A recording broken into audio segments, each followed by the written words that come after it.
because each mutation that rises to fixation, like if the impact it has is small enough, it will probably never reach fixation. So, and there's like only so many new mutations you can fix per generation. So, like given how long it took to evolve humans, we can actually say with some confidence that there were not like logarithmically diminishing terms on the individual mutations of this technology. So, example of like fraction of subgroup. And the thing that Robert Hexon said was more complicated than that. Like every time we think that's like, well, we won't have like one system that's better at everything. We'll have like a bunch of different systems that are good at different parent things. And I think that was falsified by GPT-4, but probably Robert Hexon would say something else. It's interesting to ask, is perhaps a bit too philosophical, because this is extremely difficult to make, but the timeline for AGI, what do you think will happen? I posted it this morning on Twitter. It was interesting to see, like, in 5 years, 10 years, 50 years, and beyond. And most people, like 70%, something like this, think it'll be less than 10 years, either 5 years or 10 years. That's kind of the state.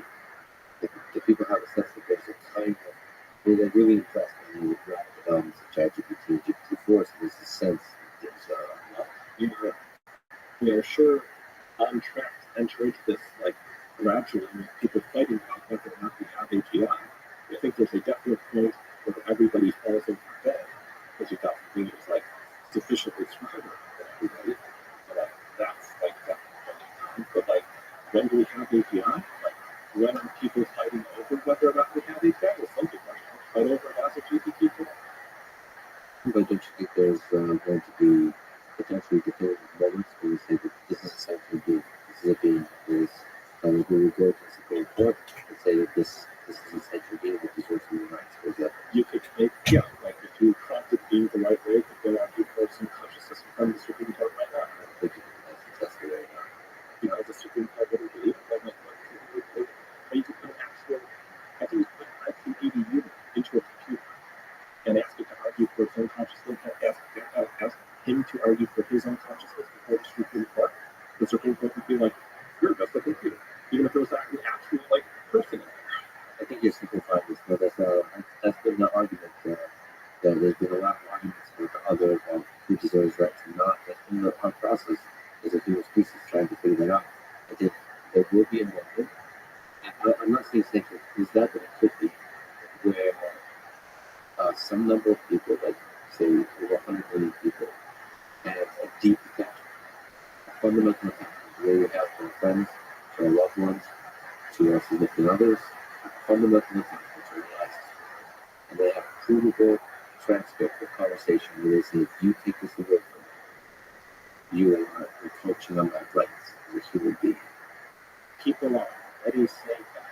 I think they're probably mistaken, but I'm not sure because nobody knows what goes on inside. They're not saying that. Okay, so the question is there a moment of AGI we know we do? What would that look like? I'm giving you just an example.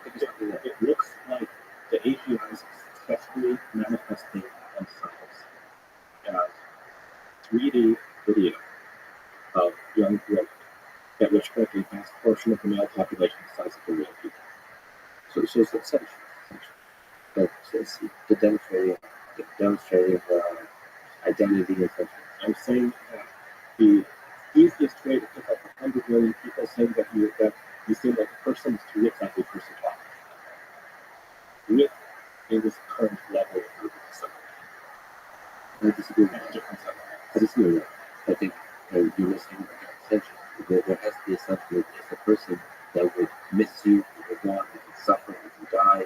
You have to, of course, GPT-4 can pretend that right now. How can you tell that it's real? I don't think you can pretend right now since it gets very close. Have you talked to GPT-4? Okay. Have you been able to get a version of that hasn't been trained not to come to the internet? Have you talked to the jailbroken version that will claim to be conscious? No, the linguistic capability is there. There's something.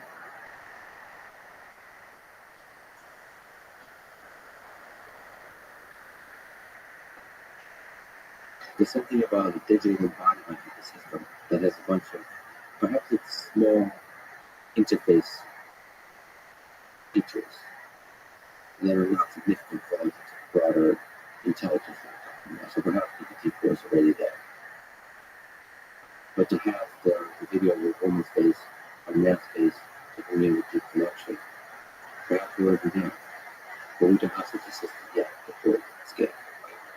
The thing I'm trying to gesture here is that it's not like people have a widely accepted, agreed upon definition of what consciousness is. It's not like we have the tiniest idea of whether or not what's going on inside the giant inscrutable matrices, even if we have an agreed upon definition.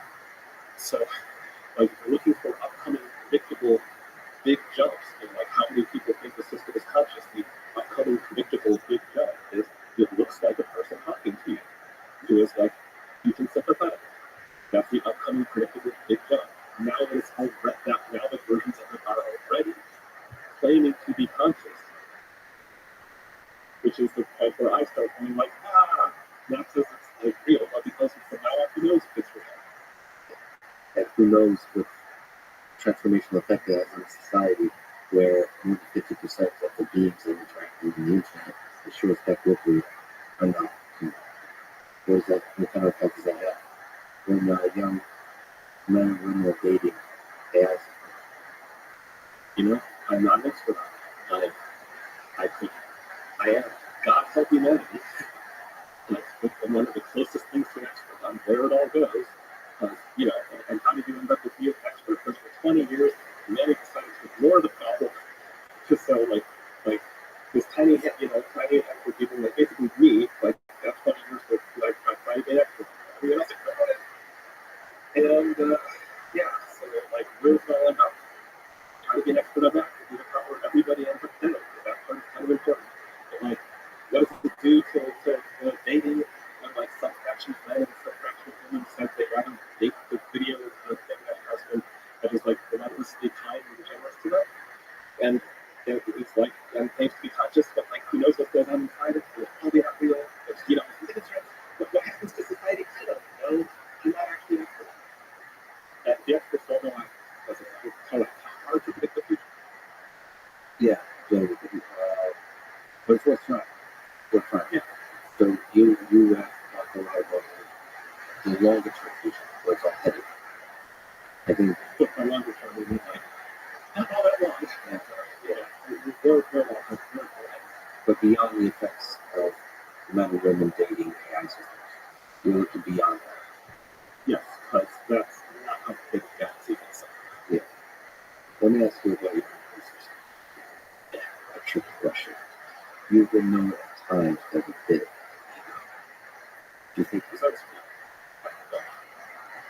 Do you think ego is empowering or limiting for the task of understanding who you deeply? I reject. Do you agree? So what do you think about I think that the question of like what needs to make better or worse predictions, what needs to be able to pick out better or worse strategies is not carved at its joint by talking about ego. So it should not be subjective, should not be connected to the intricacies of your mind. No, so that like if you go about guessing all day long, like do I have enough people? Do I have too much people? I think you get worse at making good predictions. I think that to make good predictions are like, how do I think about this? Did that work? Should I do that again? You don't think we as humans get invested in an idea and then others attack? You personally, for that idea, so you plant your feet, and it starts to be difficult to a bunch of assholes, low effort, attack your idea, to eventually say, you know what, actually was wrong, and tell them that. It's a human being that becomes it is, you know, So like Robin Hanson and I debated AI systems, and I think that the person who won that debate was hard. And I think that reality is like to the Yudkowsky, like Ralph Yudkowsky's side of the Yudkowsky Hanson spectrum, like further from Yudkowsky. And I think that's because I was like trying to sound reasonable, compared to Hanson, and like saying defensible, like relative Hanson's arguments in reality is like way over here. It took her in respect to like Hanson was like all the systems would be specialized. Hanson disagreed with this characterization. Hanson was like all the systems would be specialized. I was like, I think we really like specialized underlying systems that when you combine them are creating a wide range of things. And reality is like, no, you just like stack them together into a much greater stuff. And I feel looking back that like by trying to have this reasonable position contrasted to Hanson's position, I missed the ways that reality could be like more extreme in my position, same direction. So is this like is this a failure to have enough ego? Is this a failure to like make myself be independent? I would say that this is something like a failure to consider positions that would sound even wackier and more extreme. People already call it rules. But I wouldn't call that not having enough ego. I would call that like insufficient ability to just like clear that in the context of like debate and discourse, which is really super tricky. in the context of prediction, in the context of modeling reality, particularly what is debate and what is going on. So is there some kind of wisdom and insight you can give to how to clear your mind, to think clearly about the world? And this is an example of like where I wanted to be able to put people into fMRI machines and be like, okay, see that thing you just did? You were rationalizing right there. Oh, that area of the brain, like you, like now being socially influenced is kind of a trait. And you know, I want to say like just introspect, but many people introspection is not that easy. Like notice the internal sensation. Can you catch yourself in the very moment? Like feeling a sense of, oh, I think this thing people will look funny at me. Okay, like now that if you can see that sensation, just like one, can you now refuse to let it move? Or maybe just make it go away. And I feel like I'm saying, like, I don't know, when somebody's like, how do you draw an owl? And I'm saying, like, well, just draw an owl. So I feel like maybe I'm not really, but I feel like most people, like, when they question it's like, well, how do I notice the internal subjective sensation the moment that it happens? Like, spiritually, socially influenced, or okay, I see it, how do I turn it off? How do I not influence me?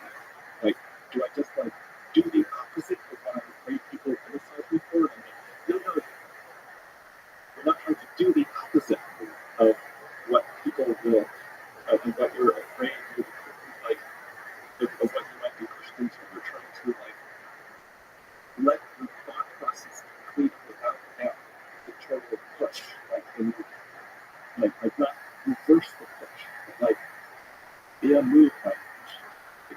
Are these instructions even remotely helping anyone? I don't know. I think that in those instructions, even though the word is spoken, maybe we can have more practice daily, meaning your daily communication. Because daily practice, I think we put out it. I would say 5 prediction markets that matter to you better than prediction.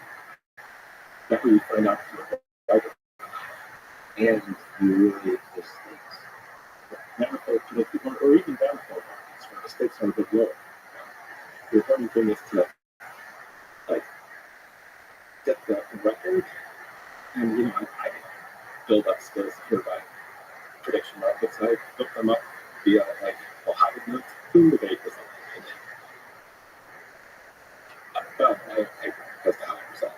And yeah, like the more you are able to notice yourself not being dramatically wrong, but like having been a little, your reasoning was a little, you didn't get that quite. Each of those is a opportunity to make like a small, the more you can like say it's softly, routinely, not as a big idea, the more you can see it. You're like, I see my skills, right? I see my function. This is how you build up skills. What advice could you give to young people in high school and college, given the highest stakes things to think about? If somebody's listening to this and they're young and trying to figure out what to do with their career, what to do with their life, what advice would you give them?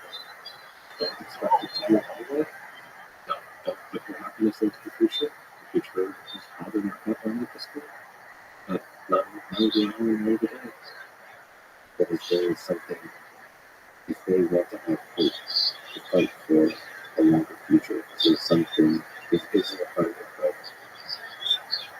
I think um, yes. No, I did try to think of products that just seem like it's children like this pretty simple products possible. They want to fight. I hardly know how to fight myself at this point. I'm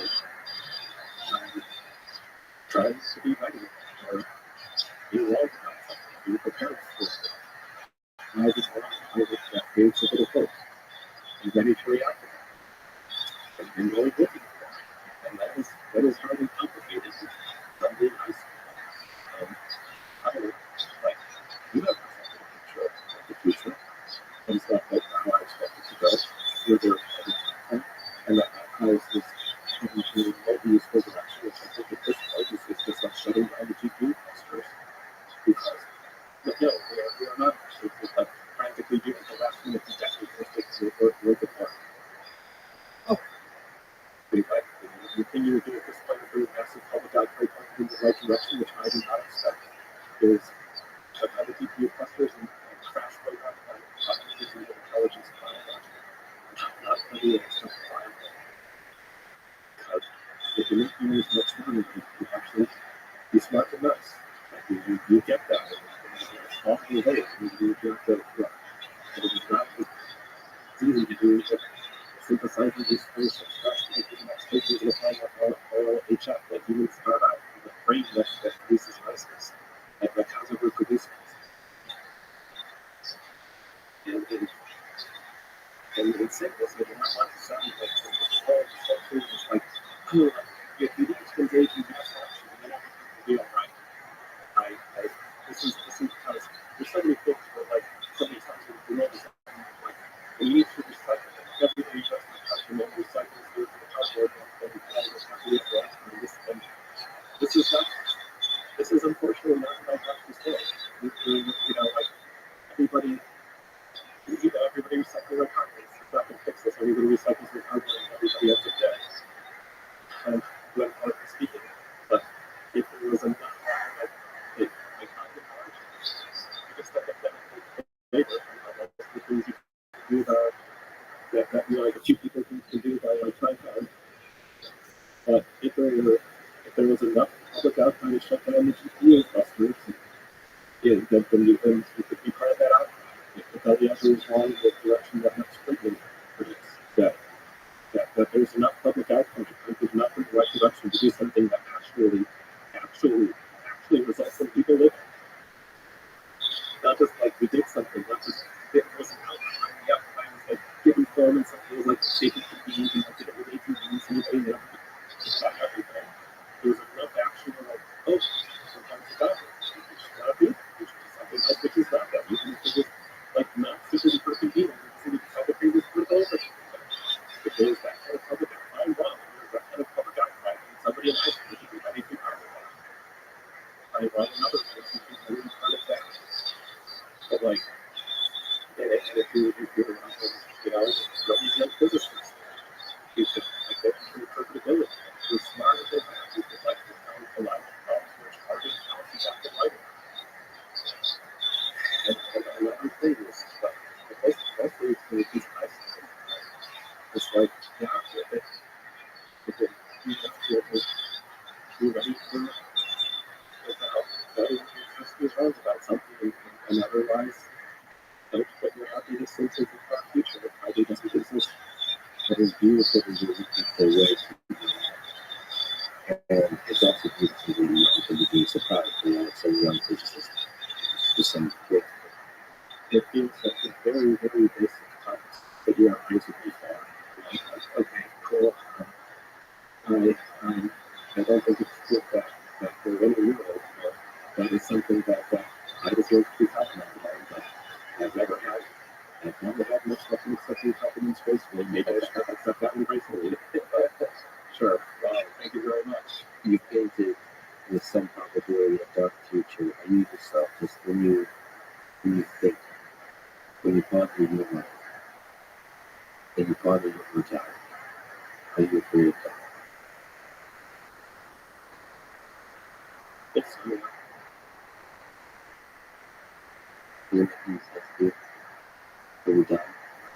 Like what?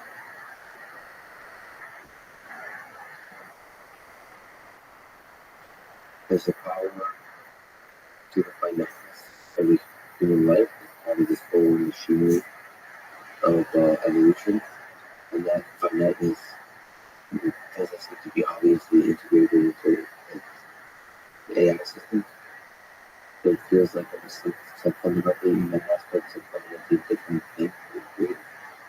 I grew up through looks like great only chicken in the transhuman condition, later on endings of creation, and mind children, like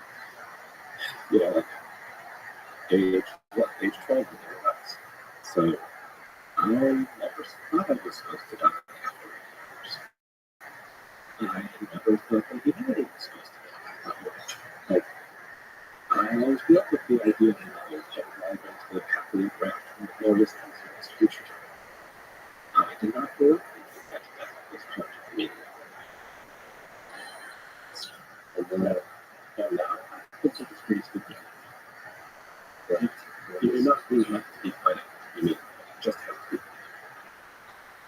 What role does love play in the human condition? When we brought up love in this whole picture, talked about intelligence, we talked about consciousness, it seems part of humanity. I would say one of the most important parts is this feeling we have towards each other. Within the future, there will routinely more than one AI, let's say two, sake of discussion, who would look at each other and say, I am I, you are you. And he also says, I am I, you are you. And like, and sometimes they were happy, sometimes they were sad. It mattered to the other one that this thing that is different from them is like, would you rather be happy than sad? And continue to do life together. And this is your optimistic thing, and I expect that to happen. The other fragment of meaning will be there. It's been wonderful. But I expect this to not happen. But I do not think this is what happens by default. I do not think that this is the future we are on track to get. Is when I would really have fighting having to, just say like that. Do you think that is part of the meaning of your statement, of the meaning of life? What do you think is the meaning of human life? It's all the things that I value about it, maybe all the things that I did value, I understood it. There's not some meaning far outside of us that we have to wonder about. And it's just like looking at life and being like, yes, this is what I want. There's the meaning of life is not some kind of like meaning is something that we bring to things when we look at them. We look at them and say, like, this is its meaning. And it's not that before you mean it was insecurity, it's like some meaning written upon the stars. And it's like going to the stars and that meaning is written and like change it around or you change the meaning what, right? Like the notion that this is written on a stone tablet somewhere. You could like change the tablet, but it just means that actually doesn't fit. So it doesn't feel that mysterious to me at this point. It's just a matter of being like, yeah, I can. I can. And part of that is part of that is love within the It's one of the things that I care about. and the flourishing of the collective intelligence of this human species. That sounds kind of too fancy to me. I just look at all the people, like one by one, up to 8 billion, and be like, that's like, so, And there's a really incredible human. It's a huge honor of us. Trying to talk to you for a long time because I'm a big fan. I think you're really putting things together for mine. Thank you for the fight you're fighting. Thank you for being fearless and brave and for everything you do. I hope we get a chance to talk again. I hope you never give up. Thank you for talking to me. We didn't really address a whole lot of fundamental questions that people have, but maybe we got a little bit further. Had a little bit of progress. And, I'd say be satisfied with that, but actually no, I think we'll surely be satisfied with something. To be continued. Thanks for listening to this conversation with Eliezer for this podcast. Please check out our spot in the description. For now, let me leave you with some quotes. You are a must. With artificial intelligence, we're something deeper. Thank you for listening. I hope to see you next time.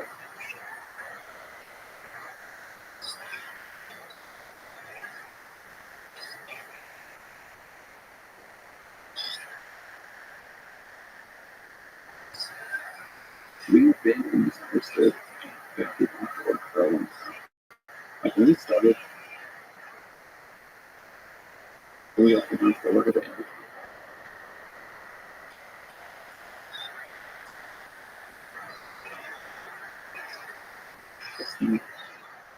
So we're going to work at a job.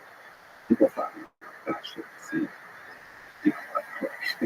I remember at the time when a eminent AI scientist at a large industrial AI lab was like the individual reporters being like, these people aren't very good, and it's ridiculous about AGI, and that was the level of heaviness and rancor in the field that a group of people sound like trying to build AGI. So today I was required there's a small collection of books for brave enough to talk about AGI in the face of mockery. We don't get much now. The following is a conversation with CEO of OpenAI, the company behind GPT-4, ChatGPT, DALL-E, Codex, and many other AI technologies, which work individually and together constitute some of the greatest breakthroughs in the history of artificial intelligence, computing, and humanity in general. Please allow me to say a few words about the possibilities and the dangers of AI in this current moment in the history of human civilization.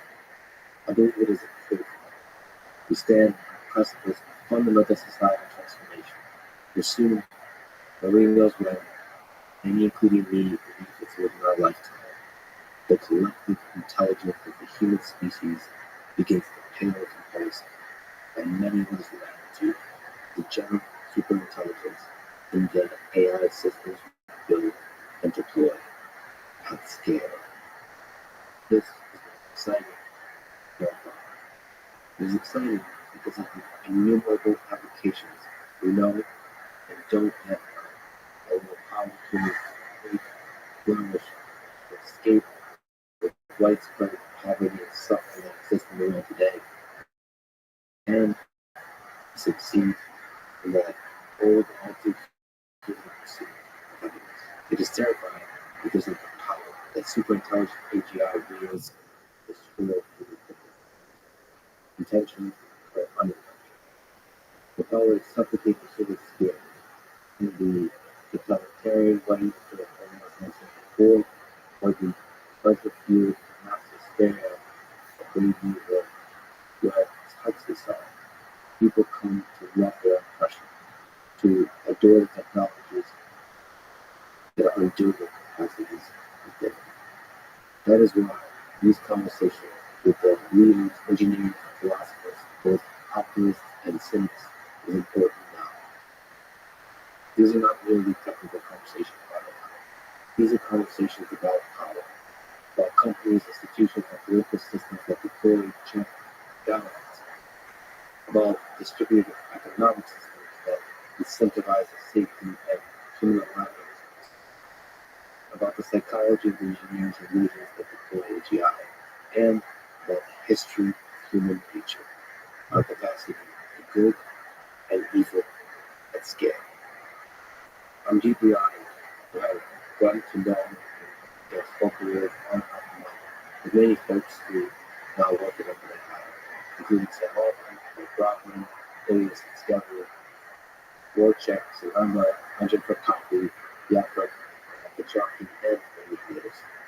It means the world, and Sam is totally open, willing to have helpful conversations, including challenges, on and off the mic. I'll continue to have this to both celebrate the incredible accomplishments of the AI community and see a man with critical perspective on major decisions in various companies and agencies, always with the goal of trying to help my small life. If not fair, I will work hard to improve. I love you all. This Rothschild podcast is supported each of our sponsors in the description. Now, to come from Sam. High level, what is GPT? How does it work? And what's its most amazing?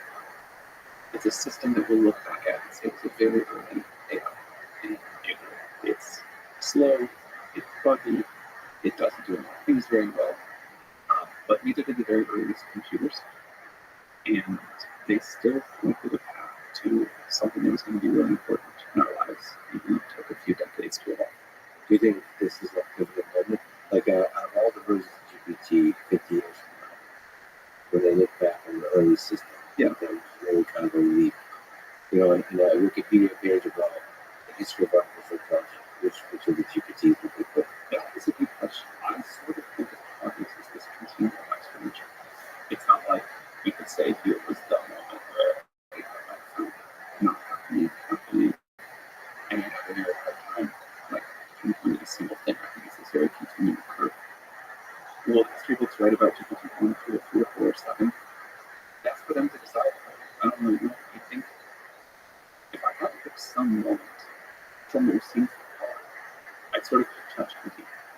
It wasn't the economy. The economy was the usability of it. Both the RHI and What is ChatGPT? What is RHI? The reinforcement of human feedback. What is that little magic ingredient to the dish that made it so much more delicious? So we trained these models on a lot of text data, and in that process, they learned to underline something about the underlying representations of what's in there. And they can do amazing things. But when you first play with that base model, we call it after you finish training, it can do very well in evals, ask text, it can do a lot of the terminology. But it's not very good. Or this is not easy to play. And RLHF is how we take some human feedback. The simplest version of this is show two outputs, ask which one is better than the other, which one the human raters prefer, and then feed that back to the model to make personal. And that process works remarkably well with remarkably with data to make the model more useful. So RLHF is how we align the model to what humans want it to do. There's a giant label model. It's giant. Giant is great kind of background wisdom, knowledge that's contained within the internet. And then somehow adding a little bit of human guidance on top of it through this process makes it seem so much more awesome. Maybe just because it's much easier to use. It's much easier to go through and get it right for the first time. And easier to use matters a lot. You can use the base capabilities there before.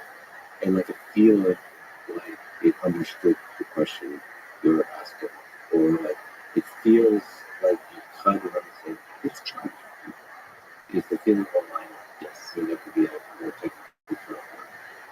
And you're saying that not much data is required, not much human supervision is required. To be fair, we understand the science of this part at a much earlier stage than we do the science of creating these large retraining models in the first place. But yes, that's good. Much less good. It's so interesting. The science of human guidance. That's a very interesting science. That's going to be a very important science to understand how to make it usable, how to make it valid, how to make it ethical, how to make it aligned, and all the different other stuff we think about. And no matter which of us with the process of being component of recapping what are you asking for doing two things that you're asking to rank things, what aspects are you letting or asking you to focus on. It's really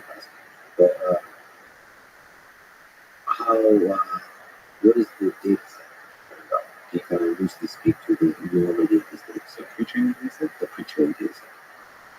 we spend a huge amount of effort pulling together how many different sources. There's like a lot.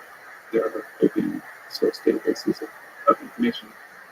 We get stuff via partnerships. There's things like the internet. It's a lot of money that is building our data set. How much of it is managed somehow? Not very much. Maybe it'd be more So some of it is private, some of it is resources on like a huge number of newspapers. There's like the general web. There's a lot of content more than it was. It's like too much. Like where like the task is not to find stuff, it's like Yeah. yeah. Is there a magic to that? Because there seems to be sort of components to solve the design of the, you could say, algorithms, like the architecture, the network between the size of the network. There's the selection of the data. There's the human supervised aspect of it, with, allowing human feedback. Yeah, I think one thing that is not well understood about creation of this final product, what it takes to make GPT-4 the version of it we actually ship out that you get to use instead of ChatGPT, the number of pieces that have to all come together, and then you have to figure out either new ideas or just execute existing ideas really well at every stage of this pipeline. There's quite a lot that goes into it. There's a lot of problems on it. You've already said that for GPT-4 and the developers in general, there's already kind of a maturity that's happening in some of these steps. Like being able to predict before doing full training of how not going to be. Isn't that stuff? But there's like, there's like a lot of science that lets you predict for these inputs. Here's what's going to come out the other end. Like here's what we're intelligence and stuff. Is it close to a science, or is it still? Because you said the word law and science, which is a very ambitious term. I'll say it's way more scientific than I ever would have dared to imagine. So you can really know the peculiar characteristics of the traits. Like any branch of science, there's going to discover new things that don't fit the data, come up with better explanations, and that is the ongoing process of discovering science. But with what we know now, even when we have reached people who are blog posts, I think we should all just be in awe of how easy it is that we can even predict to this current level. Yeah, you know, can 1-year-old baby predict how it's going to do in the SATs?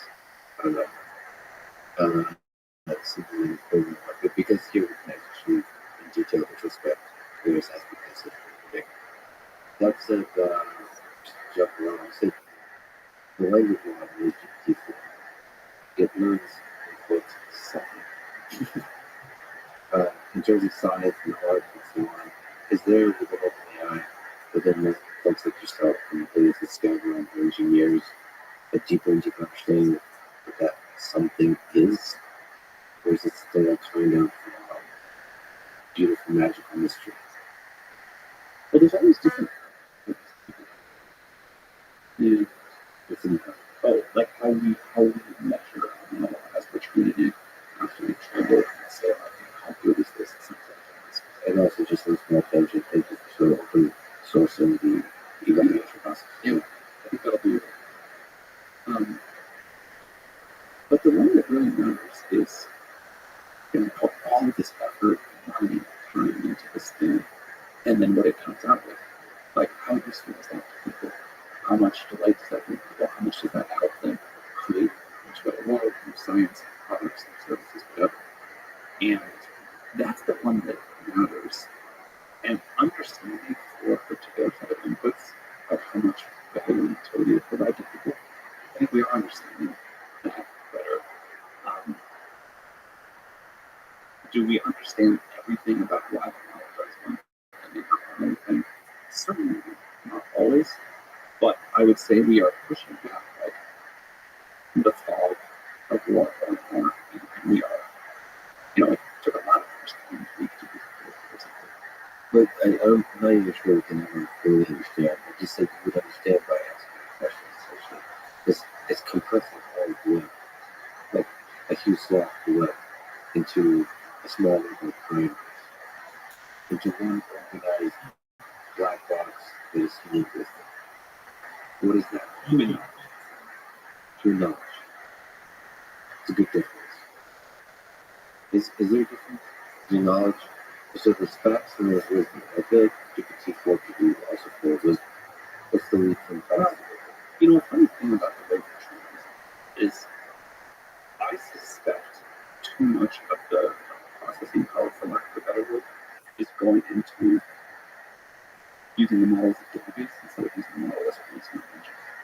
Yeah. The thing that's really easy about this is that for some definition of reasoning, you can of course quibble about it, and there's plenty of definitions that's quickly out there. But for some definition, it can do some kind of reasoning.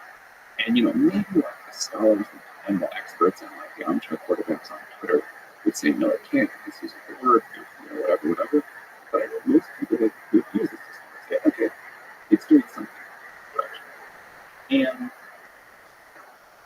And I think that's remarkable and the thing that's most exciting.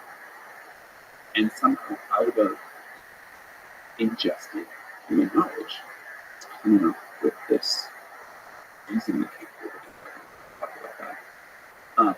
Now, in some senses, I think that will be additive to human wisdom. And in some other senses, you can use GPT-4 for all kinds of things, and so that there's no wisdom whatsoever. Yeah, at least the interaction with humans seems to possess wisdom, especially when there's a continuous interaction of multiple parts. I think that on the ChatGPT side, it says the dialogue format makes it possible for ChatGPT to answer common questions, predict its mistakes, challenge incorrect premises, and reject the appropriate request. But also, this feeling that it's struggling with ideas. Yeah, it's always needing to realize this is so much, but I also feel that. Maybe I'll take a small tangent towards Jordan Peterson, who posted on Twitter this kind of political question. Everyone has a different question when asking people, right? Like the different directions you want to try to talk. It's something that's like a lot of people. Of course, this is just we don't have to reveal what I asked. I of course ask mathematical questions. But Jordan asked kids to say positive things about the co-president Joe Biden and the previous president Donald Trump. And then he asked he was a follow-up to say how many characters, how long is this string, and he generated to that the response that can take positive things about Biden as well as longer than Trump. And Jordan asked the system to be reevaluated and equal weight. Which all of this is just remarkable to me because I understood that it failed to do it. And it was interesting to ChatGPT, I think that was kind of introspective about, yeah, it seems like I failed to do the job correctly. And Jordan framed it as ChatGPT was blind and aware that that framing wasn't included as a hallucination. But that kind of, that there seemed to be a struggle within GPT to understand how to do, like what it means to generate a text with the same length in an answer to a question, and also in a sequence of clause of understanding that failed to do so previously and when succeeded, and all of those is the parallel reasons that it's doing. It just seems like it's struggling. So two separate things going on. Number one, some of the things that seem like they should be obvious and easy, these models really struggle with. So I see particular examples like counting characters, counting words, that sort of stuff. That is hard for these models to do well the way they're always doing.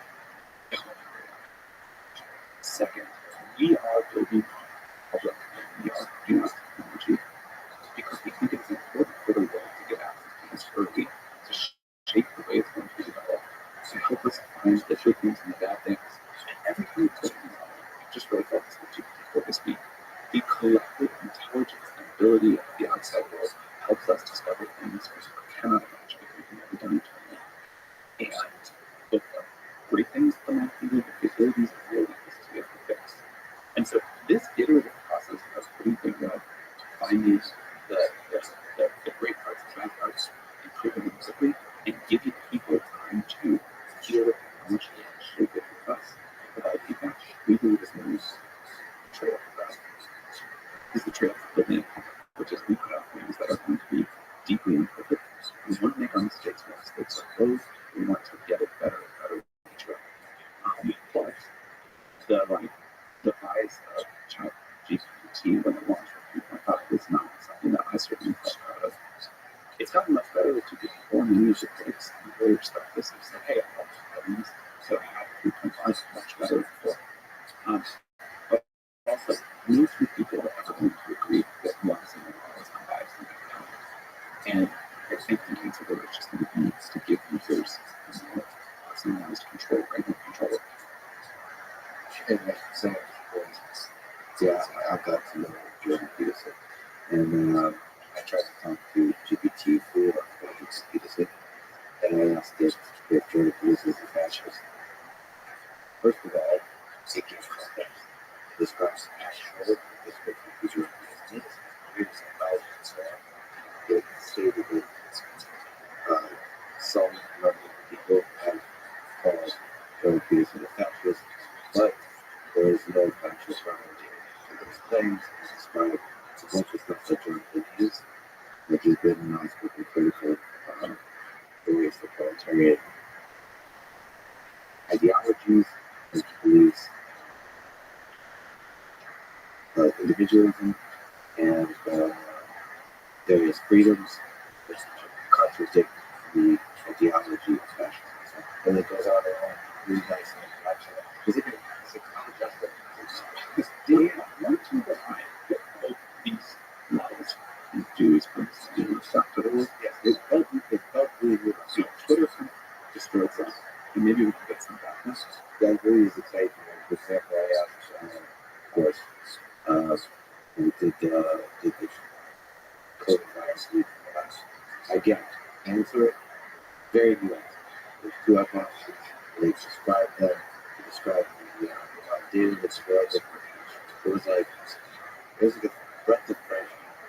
When I was a little kid, I thought building AI would be more complicated, but building it was the coolest thing. Never worked on it, the chance to work on it. But you had told me that I would get the chance to work on it, but that after making a very, very large sort of AGI thing, that the thing I have to spend my time is, trying to argue with people about whether the number of characters that said nice things about one person was different than the number of characters that said nice about another person. If you hand people AGI, that's what they would be like. But I understand this. And I do understand. So when you're applying that statement, if you fix such giant leaps and big stuff together, if you're doing or arguing about small stuff, Well, the small stuff is the big stuff. I guess it's just like and I also I get why this is such an important issue. This is a really important issue, but it's somehow this is the thing that we get from versus what is this going for? You cannot make them say this is critical to going for our future. The thing that says no characters that this person who's deciding how it's being decided, how to use it, whatever that. Maybe I have a scientific issue, but I wouldn't guess it. And I was like, yeah, because then you do there's folks at OpenAI and people stuff that do see into these issues that this goes along under the big banner of AI safety. That's something that's not often talked about. In releasing GPT-4, how much run into the safety versus how long Can you go through some of that process? yeah. What went into AI safety considerations with GPT-4 release? So we finished last summer. We immediately started giving it to people to red team. We started doing a bunch of our own internal safety evals on this. We started trying to work on different ways to align it. And that combination of an internal and external effort, plus building a whole bunch of new ways to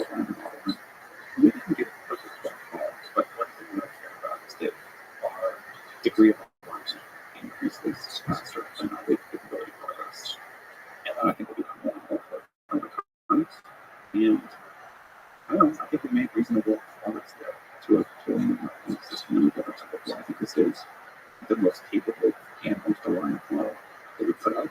We were able to do a lot of testing, and that skips a lot. And I totally get why people were like, give us GPT-4 right away. But I'm happy we did. Is there some wisdom, some insights about that process? Like how to solve that problem? You can speak to Absolutely. the elaborate problem. But I'm grateful. I do not think that we have yet discovered a way to align a super powerful system.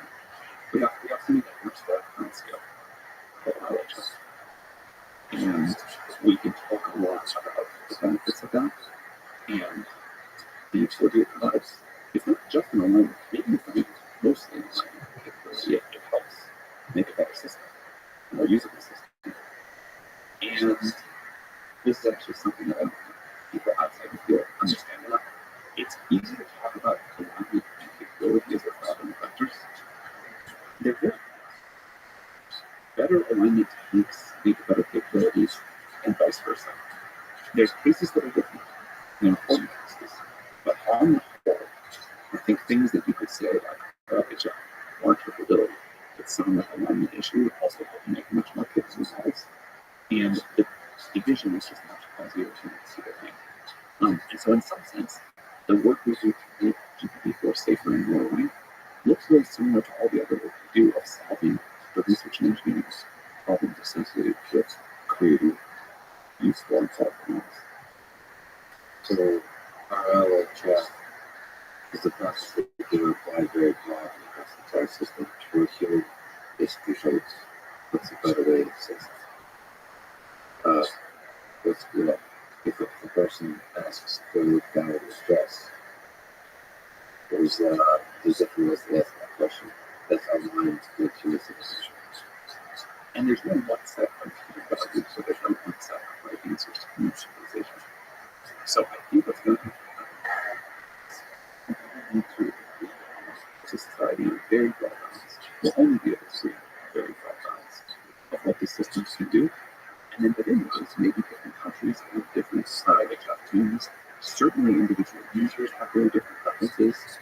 We launched this thing with GPT-4 called the system message, which is not RLHF, but is a way to let users have a good degree of steerability over what they want.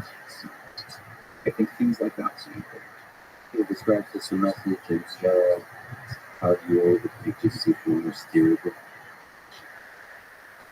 It's that interaction of the user with it. Is one of the big things. So the system message is a way to say, hey, please pretend like you, or please only answer this message as if you were Shakespeare doing things, or please only respond with JSON no matter what. Is one of the examples from our blog post. But you could also say any number of things to that. And then we took GPT-4 in a way to really treat the system as a whole. Truly feel all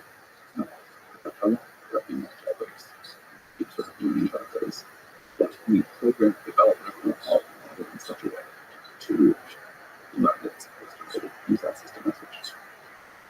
To speak to kind of the process of writing and designing a great prompt that you steer GPT-4.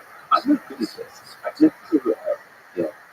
And the creativity, the kind of, they almost, some of them almost treat it as debugging software.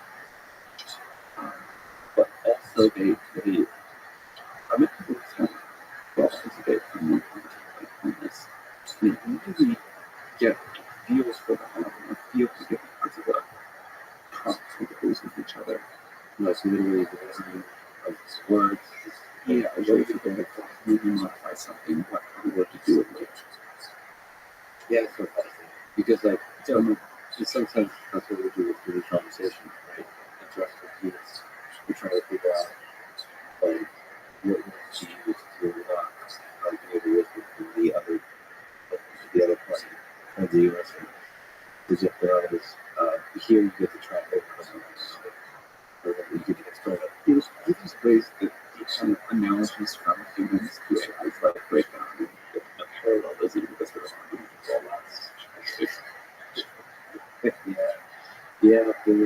parallel to drone breakdown, that there is some people because it's straight up human data. There is a efficiency rate to learn from ourselves. Right. Something that it's the smarter it gets, the more it represents, the more it feels like an human in terms of the kind of way you phrase a song to get the kind of thing you want back. And that's interesting because that is the art form as you collaborate as an assistant.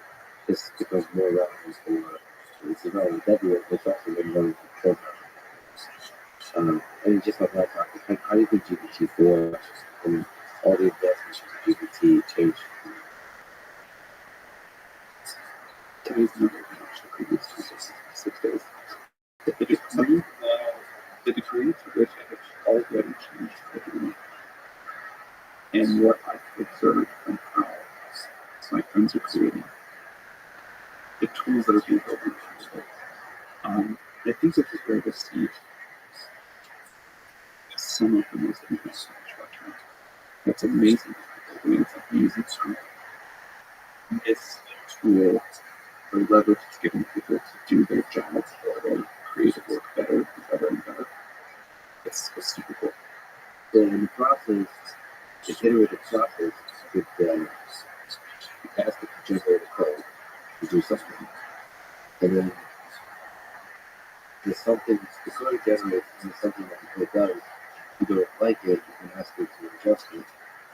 It's a really different kind of way of plugging, I guess. For sure. The first version of these systems were sort of, one shot. You said what you wanted, it was the code that was it. Now, you can have this back and forth dialogue where you can say, no, I need this, we don't fix this bug, we're not going to do this. And for the next version of the system, you can debug one on its own, try to catch mistakes as it's making them.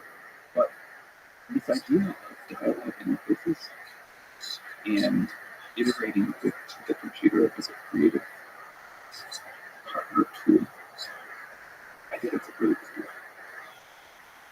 There's an amazing document called the System Cards that you also released. It's just, it speaks to the extensive effort or part of the extensive effort that's taken to see what AI safety is trying to release.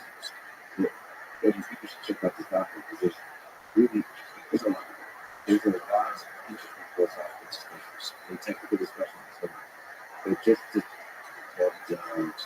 just the transparency of the challenge. For example, it's just figure one.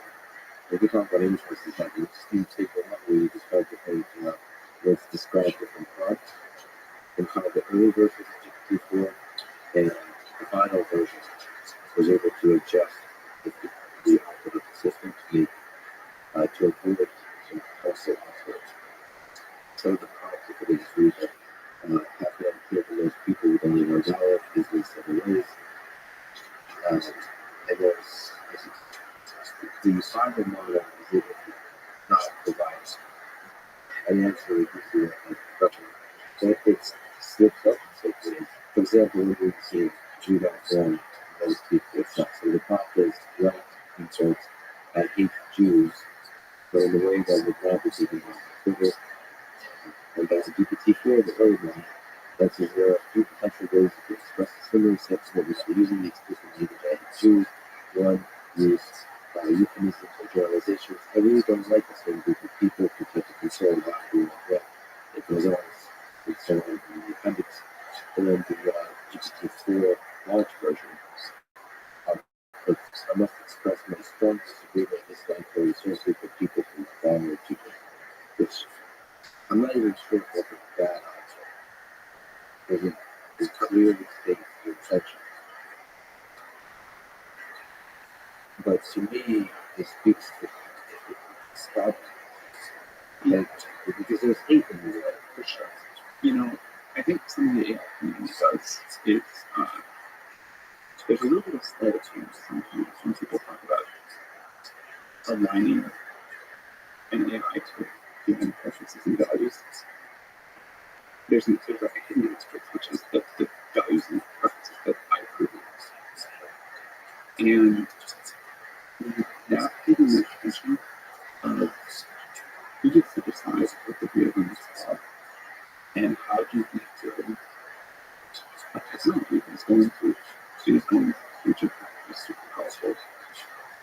get the right balance between letting people have the system, the AI that is the AI that is want to deal with, and a lot of other people, and that's okay, but still draw lines that we all have to control from. There's a large number of things that we don't significantly disagree on.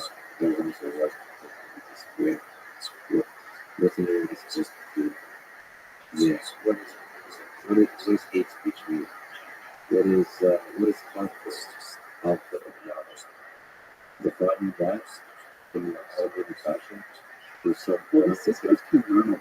We can agree on what it is that we want to know. My dream scenario, I don't think we can quite get here, but let's say this is what we're trying to be and see how close we get, is that every person on Earth would come together, have a real, thoughtful, deliberative conversation about where we want to draw the boundaries of the system.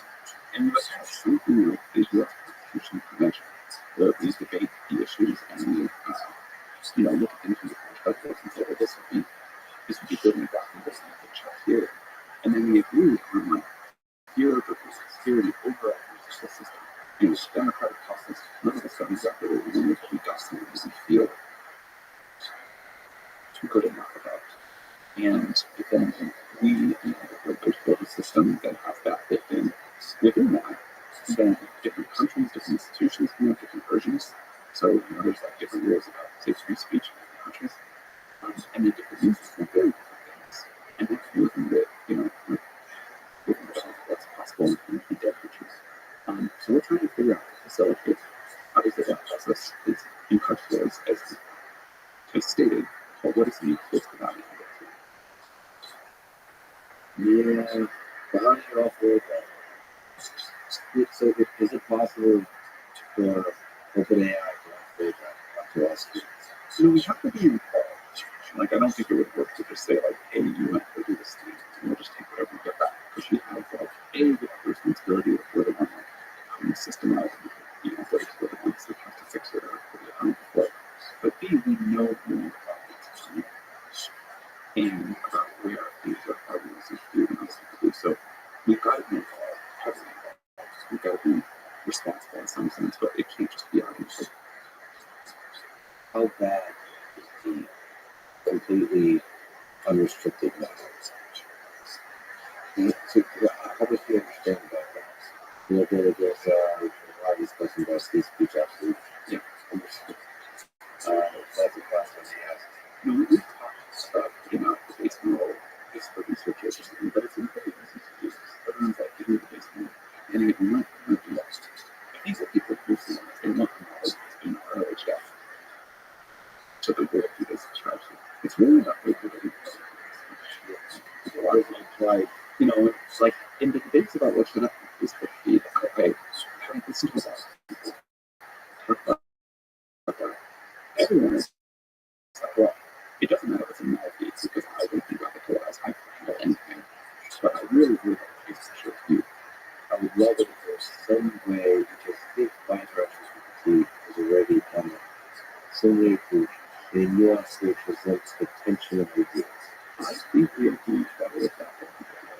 The challenge for the evaluating is you can only find anecdotal evidence of GPT slipping up and saying something either wrong or biased, etc. It would be nice to be able to kind of generally make statements about the bias of the system, generally make statements about it. If you ask the same question 10,000 times and you rank the output from best to worst, what we can see is, of course, something around output 5,000. But the output that gets all of the Twitter attention is output 10,000. And this is something that I think the world will just have to adapt to with these models, is that sometimes there's really a consciously done answer. In a world where it's screenshot and share, that might not be represented. Now, already you can really see how a lot more people respond to those things saying, well, I just have not this. And so I think we all feel something, but it's movement.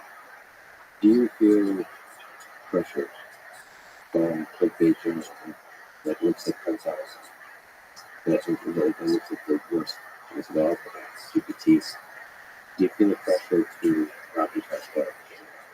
because you're able to sort of make some mistakes in public and you learn from mistakes. There's no expression culture in the AI. It's really very easy to actually do. I mean, I think that doesn't seem to be particularly So there's like, I mean, there is a pressure, but it isn't pressure. I'm sure it has all sorts of subtle effects I don't fully understand, but I don't perceive much of that. I mean, we're happy to admit we want to get better and better. Um, I think we're pretty good at trying to listen to others' criticism, think it through, internalize what we agree with, but like this restless debate, try to replace their feelings. What is the GPT that goes through process of evaluation? So there's several things. Maybe it's the same question, which gave me. So I am the test is a way, but is there a regrets like where this is an unsafe thing? What is that to? We do have systems that try to figure out, try to learn what a question is something that you're supposed to be called refusal, refuse to answer. It is early and imperfect. Again, the spirit of the public and brings society into the present. You put something out, it's got flaws, better versions. But yes, you are trying, the system is trying to learn questions that it shouldn't answer. One small thing that really bothers me about being able to get this better is I like being scheduled out. I really don't. A story that tells, I don't know if it's true, if it is that the reason Steve Jobs put that on the back of this first internet, that's that big plastic right color thing, was that you should never trust a computer, you should never couldn't throw a window. And so, of course, not that many people actually throw the computer out the window, but it's sort of nice to know that you can. And it's nice to know that this is a tool in which you can control. And this is a tool that does things to help me. And I think we've done a pretty good job of that before. But I noticed that I have a visceral response to being scared about it. And I think, that's a divine from the point of creating a system. And we can do this. Yeah, it should be. It's just for the system that we treat you like a child. Treated are used like adult physics in that stage. They're super stuff. But it's tricky. It has to do with language. Like, because there's like some conspiracy theories, the system could be speaking to.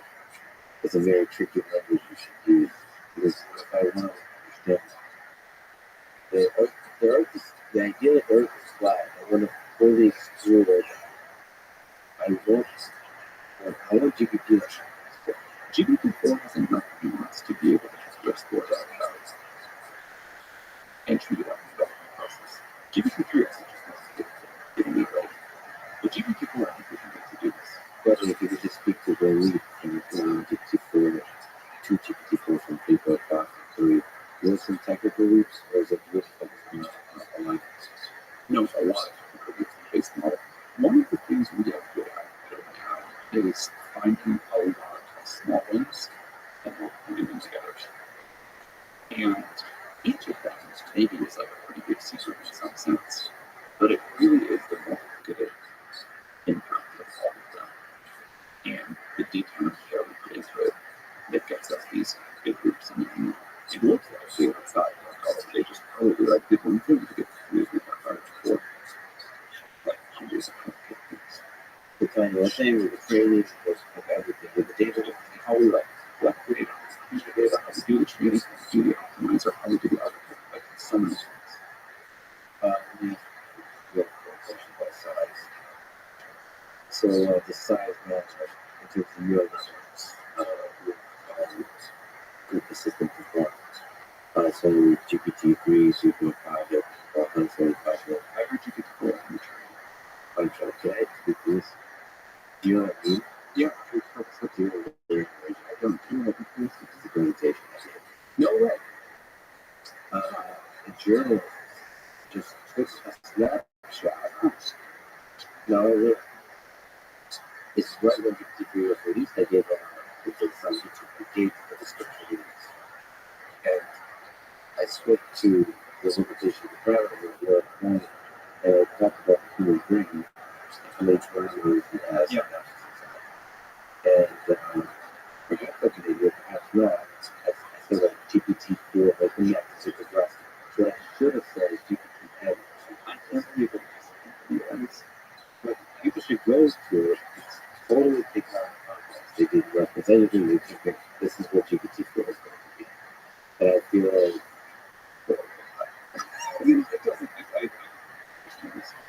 I mean, it's not good because, again, satisfying empathy, but also should just take a lot of this kind of discussion out of context. But it is interesting I mean, that's what I try to do, to compare different ways, the difference between the brain and your lower this thing is so. It feels like in some sense, someone said to me this morning actually, and I was like, oh, this might be right. This is the most complex software object humanity has yet produced. And it would be trivial in a couple of decades, right? It would be like, you can do it, whatever. But yes, the amount of complexity relative to anything you've done so far that goes into producing this one set of numbers is quite something. Yeah, likely including the entirety of the history of human civilization that built up all the different reactions of technology, that built up all the content, the data, that GPT is trained on, that the internet, that it's the progressions of all of humanity, of all of the, maybe not the experience, All of the tech stuff for the humanity is just something different. It's a good question. How much? All you have is original data. How much do you reconstruct and use it for what needs to be? I think we just surprised. But he's probably really better and better. But how much the size matter? By like number of parameters. Number of parameters. I think people got caught up in the recoveries in the same way they got caught up in the gigabits race of processors and like the 90s and 2000s or whatever. You, I think, probably have no idea how many gigabits the processor on your phone is. But what you care about is what the do for you. And there's different ways to accomplish that. You can pump up the clock speed. Sometimes that causes overclocking, sometimes it's not the best way to get gains. But I think what matters is getting the best performance. And, who you, one thing that works in all of it now is we're pretty truth seeking and just doing whatever is going to be the best performance, whether or not it's the most elegant solution. So I think like LLMs are sort of repeated the results in parts of the field. Everybody was wanting to come up with a micro way to get to general intelligence. And we could just keep doing what works and what's what most people. So we're trying to one of the ways you could have been largely being able to achieve general intelligence, right? It's a very interesting question that they've been able to achieve so much surprising stuff. Do you think it's possible that large language models it's the way we use to build API?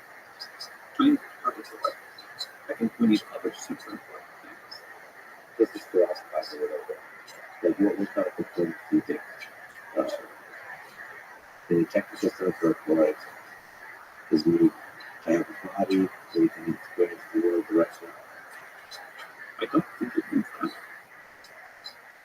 But I would say maybe stuff with certainty that's a decent feeling. For me, a system that cannot go significantly add to the sum total of scientific knowledge we have access to, and discovers, and then whatever you want to call it, new fundamental science, is not super intelligence. And to do that really well, I think we need to expand our paradigm in pretty important ways that we're still missing ideas. But I don't know if those ideas are trying to find them. I would argue so the opposite point. You could have the big scientific breakthroughs with just the data that GPT is trained on.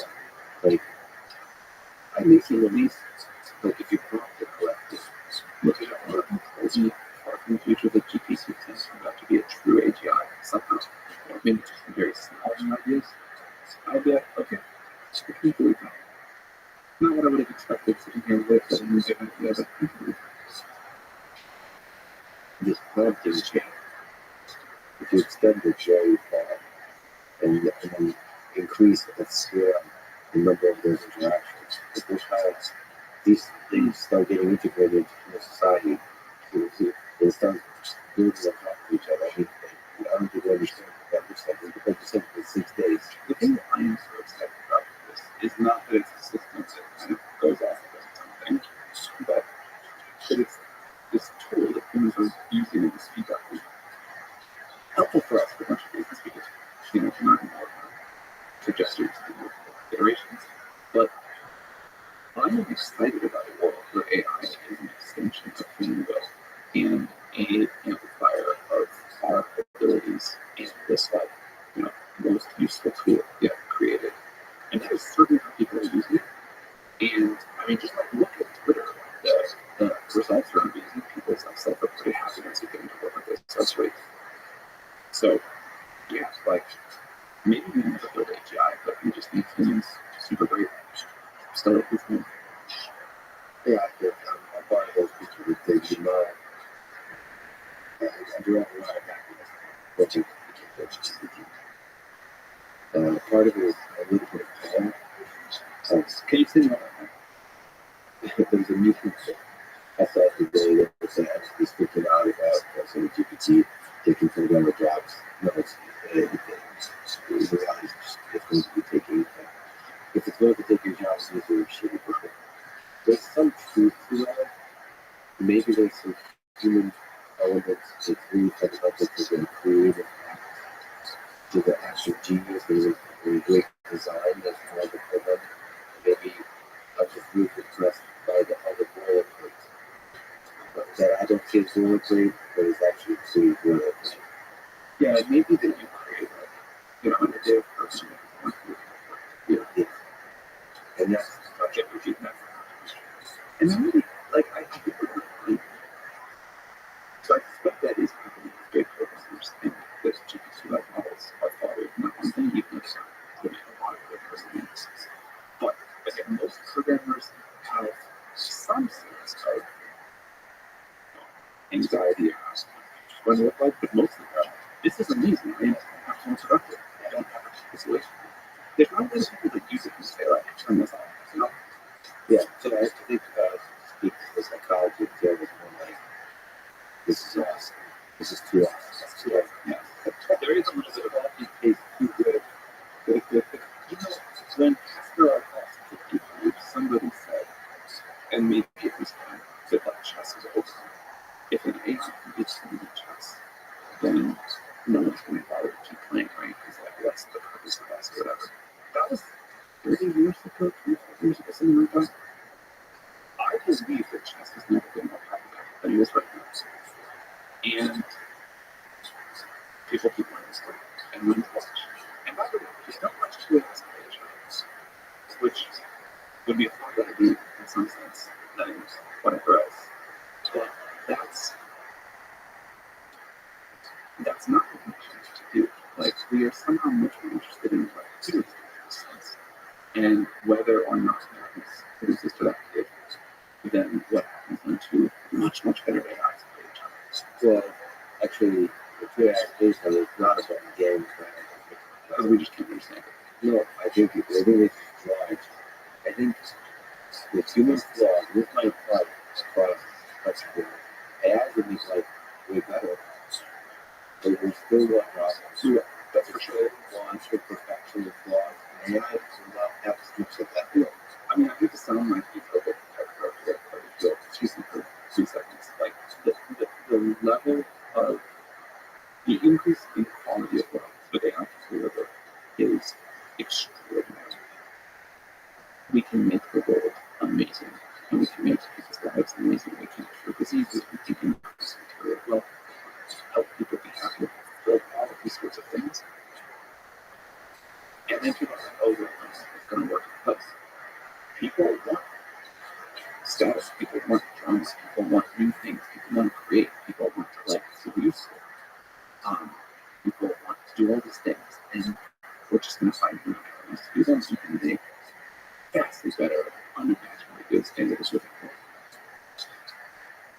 But that world, the positive trajectory for AI, that world is for the AI with the largest humans. It doesn't hurt, doesn't ruin it, doesn't try to get rid of people. There's some folks who consider all the different problems with the super intelligent AI system. So one of them is Horizon Constitutes. He wants that they have a little bit killed all humans. And there's a bunch of different cases, but I think one way to summarize it is that it's almost impossible to keep AI organized because super intelligent. Can you steal that in case for that? And to what degree do you disagree with that trajectory? So personally, I think that there's some chance of that, and it's really important to acknowledge it because we don't talk about it, we don't treat it as potentially real. We won't have enough effort into solving it. And we do have to discover new techniques to be able to solve it. I think a lot of the predictions, this is true for any field, but a lot of the AI capabilities in terms of what the safety challenges and the easy parts are going to be that turned out to be wrong. The only way I can solve a problem like this is iterating our way through it and learning about it and limiting the number of one shot to get it right scenarios that we have. To steal them, I can't just pick like one AI safety case or AI alignment case, but I think Eliezer wrote a really cool blog post. I think some of his work is just sort of somewhat difficult to follow or has some views and quite significant logical flaws. But he wrote this one blog post outlining why he believed that alignment is such a hard problem to accomplish. Again, I don't agree with a lot of it, but for that reason, he thought it wasn't a good research. So we have to get to that as this community. Yeah, and I also have a conversation with him.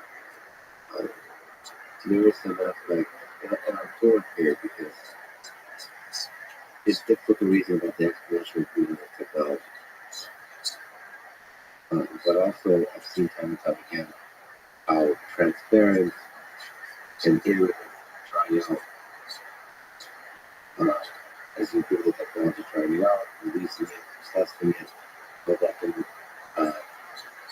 improve your understanding of technology. And such that the philosophy is how to do, for example, safety rating technology, AI safety, gets adjusted over time rapidly. A lot of the formative AI safety work was done before people even believed in deep learning, and certainly before people believed in large language models. And I don't think it's updated enough given everything we've done now and everything we want to learn going forward. So I think it's got to be this very tight feedback loop. I think this really does play a real role, of course, but continuing to learn within how technology trajectory goes is exciting. So I think now is a very good time to try to figure out how to do this to significantly cut our technical learning work. And we have new tools, we have new understanding, and there's a lot of work that's important to do that we can do now. So one of the main concerns is something called AI takeoff, or fast takeoff, that your exponential improvement would be really fast. To where today's this is a pretty serious, at least to me, it's become a very serious concern. Just how amazing ChatGPT could not be, or indeed Google GPT-4.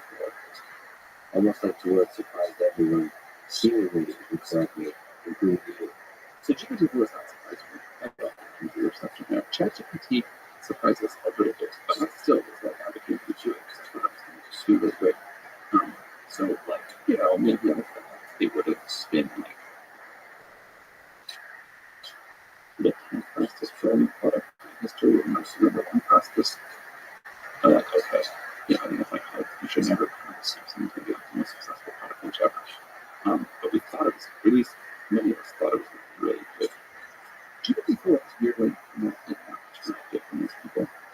They're all, it's better than 3.5, but I thought it was going to be better than 3.5. And it's cool, but this is like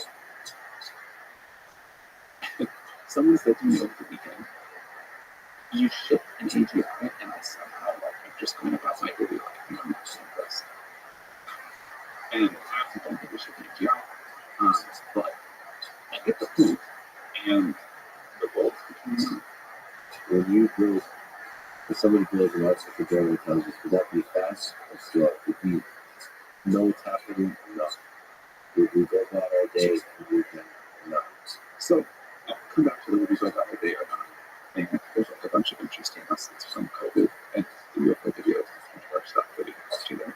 But on the takeoff question, if we imagine it's a right to matrix of short timelines till API starts, long timelines till API starts, slow takeoff, fast takeoff. Do you have an instinct on what you think the safest pleasure movie? So the options are this next year. Yeah, so the takeoff, yeah, we start the takeoff period next year or in 20 years, and then it takes 1 year or 10 years. Let's even say 1 year or 5 years, whatever you want for the takeoff. I feel like now is safer. So I'm in the slow takeoff short timelines. It's the most likely for the world, and we use the company to have nice impact in the world, to try to push for that kind of the world. And the decisions that we make are, there's like possibility analysis, but way towards that. And I think I'm very afraid of the fast takeoffs. I think in the longer timelines, it's harder to have a slow takeoff. There's a bunch of other processes too. But that's what I'm trying to do. Do you think people is AGI?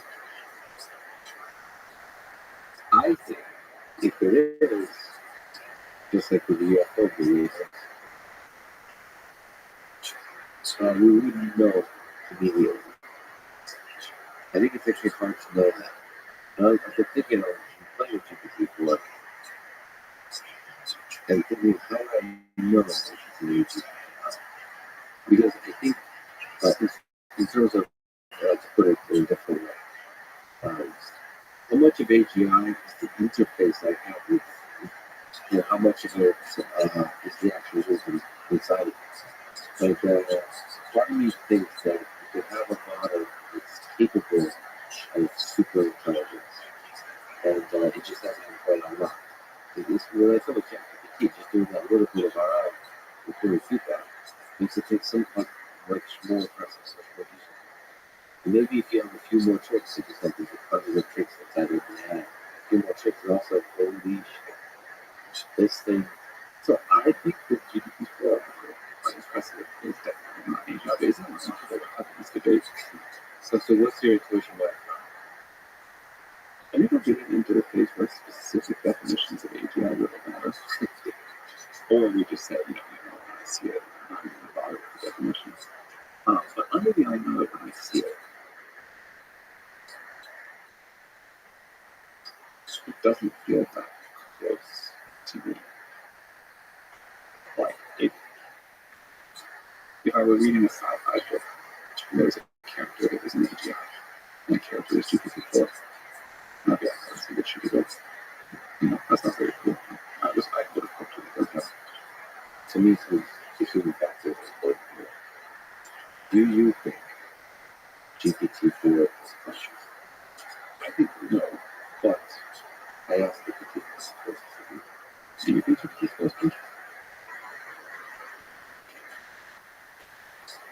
I think it knows how to fake consciousness. Yes. How to fake consciousness? Yeah. If you provide the right interface and the right files. It definitely can answer as a good part. Yeah. And then you start getting weird. Like, what is the difference between pretending to be conscious and conscious? I mean, look, you don't know, obviously. You can go to like the freshman year dorm late at Saturday night, and you don't know that your master will roll out in some advanced simulation. So, if we're willing to go to that level, for sure, we'll do that. So, but that's an important level. That's important. That's a really important number because one of the things that makes it not conscious is the clarity. So, the beautiful one therefore can't be conscious on the technology. But that just puts it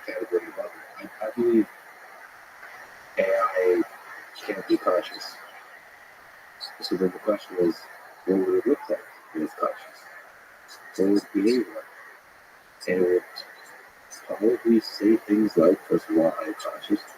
Second of all, display capability of suffering, of understanding itself,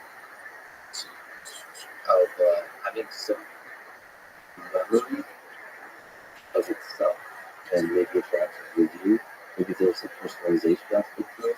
And I think all of those capabilities are the science capabilities, not fundamental aspects of the actual mind that we know. Maybe I can share a few like history thoughts here. Sure. I'll tell you something that Larry said to me once a long time ago that was like stuck in my head. Alias Escator. Yes, my co-founder, the chief scientist with me on it. Pleasure being with you. We were talking about who would know the conscious from it.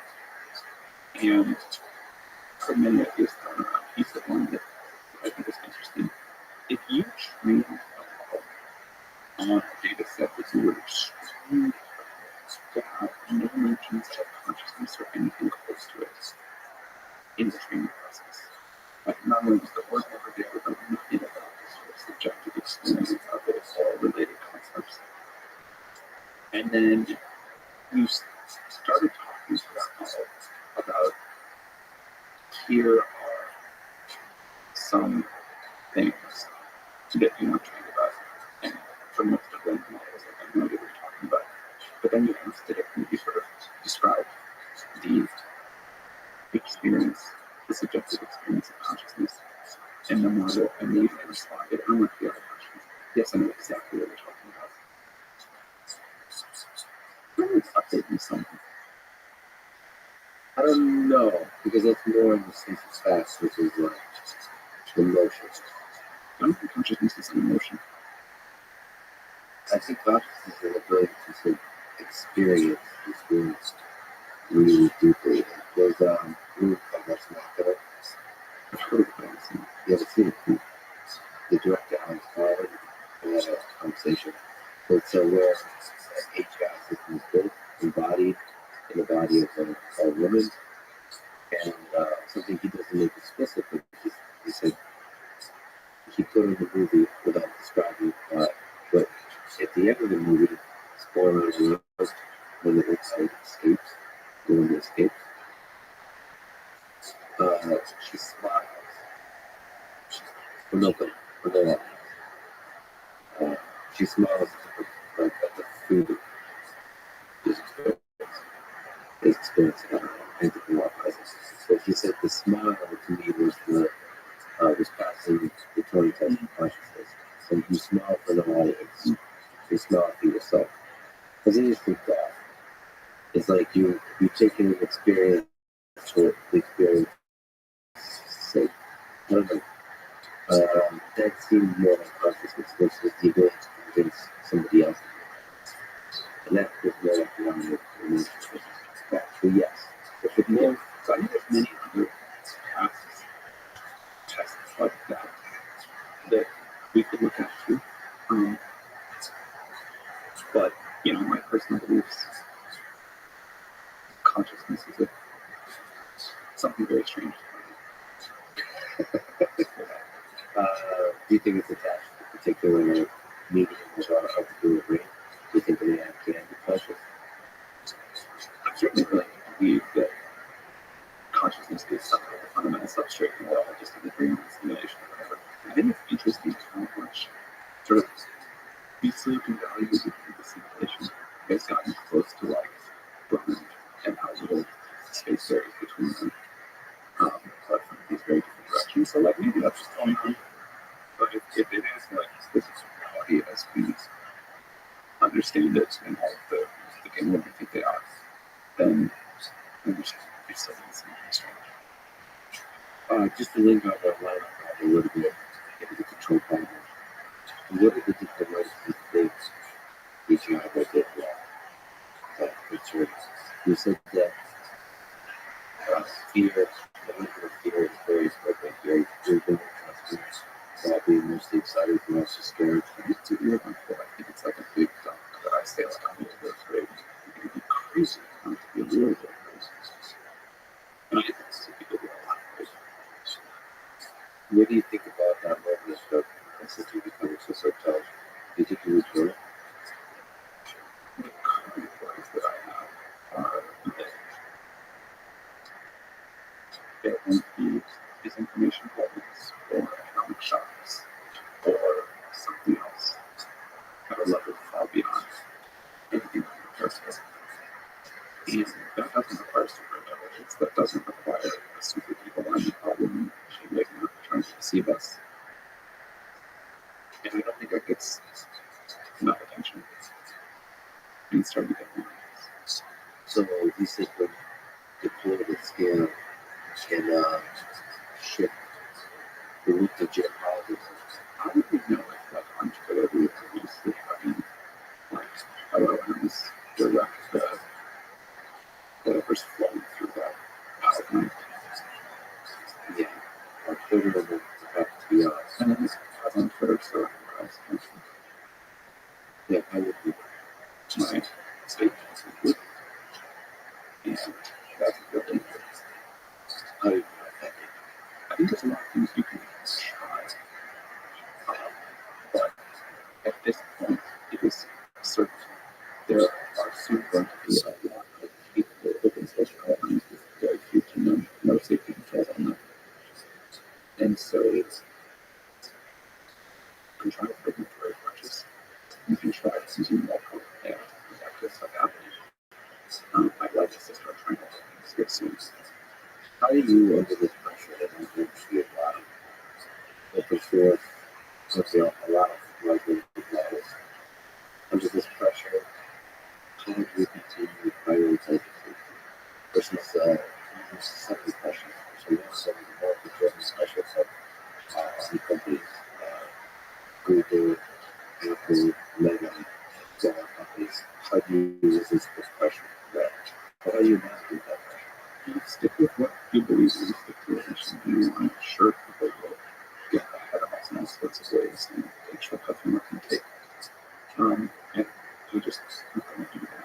How do you compete? I think there's going to be many AGIs in the world, so not like we're going to contribute some. Other people are going to contribute some.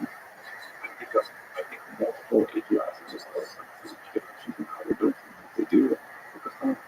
I think that's good. We have a very unusual structure, so we don't have this incentive to capture unlimited value. I'm worried about what people do, but hopefully it's all going to work out. But we're a weird org. We're good at resisting. Like we have been misunderstood and badly marked for a long time. Like when we started, we had announced that over the end of 2015. So we're not an AGI. People thought we were fashion. I remember a eminent scientist at a large industrial AI lab was like me and individual supporters being like, these people are very good, and it's like because we're AGI, because we did. It's like that was the level of like pettiness and like very in the field that I knew group of people saying we're going to try to build AGI. OpenAI provides a small collection of books for grading about AGI in the face of that. We don't have as much now. So speaking about the structure of the org, so OpenAI went stopped being nonprofit or split up. Can you describe that whole process? Yeah, so we started as a nonprofit. We learned early on that we were going to need far more capital than we need to raise as a nonprofit. Our nonprofit is still fully in charge. There's a subsidiary nonprofit so that all investors and employees can earn a certain fixed returns. And then beyond that, everything else goes to the nonprofit. And the nonprofit has like voting control, lets us make a bunch of non-spending decisions, can cancel equity, can do a whole bunch of other things, can let us merge with another org, protect us from making decisions that are not in any like shareholders' interests. So I think the structure is being important to a lot of decisions. And what went into that decision process of taking a leap from nonprofit to cap? What are the pros and cons of trying to become? I mean, this was like it was really like to do what we needed to go do. We had tried and failed enough to raise the money as a nonprofit. We didn't see what happened worked. So we needed some of the benefits of capitalism, but not too much. I remember not will happen as a for-profit, too much will happen. So we need this sort of strange intermediate. but you kind of have this often comment of you worry about the untaxed companies with AGI. Do you elaborate on where you think? Because AGI, with all the technologies we have in our hands, it is the cap is 100x for OpenAI. It started with that. It's much, much lower for that. You know, AGI actually is a lot more like For sure. so how do you how do you compete with stepping outside of OpenAI? How do you look at the world like Google's place where Apple but Meta? We can't control that. We control build something and talk about it and influence others and provide value with systems for the world. But they're going to do what they're going to do. Now, I think right now there's like extremely fast and not super deliberate motion at some of these companies. But already, I think people are, as they see the rate of progress, already people are grappling with what's at stake here. And I think the better reaches are going to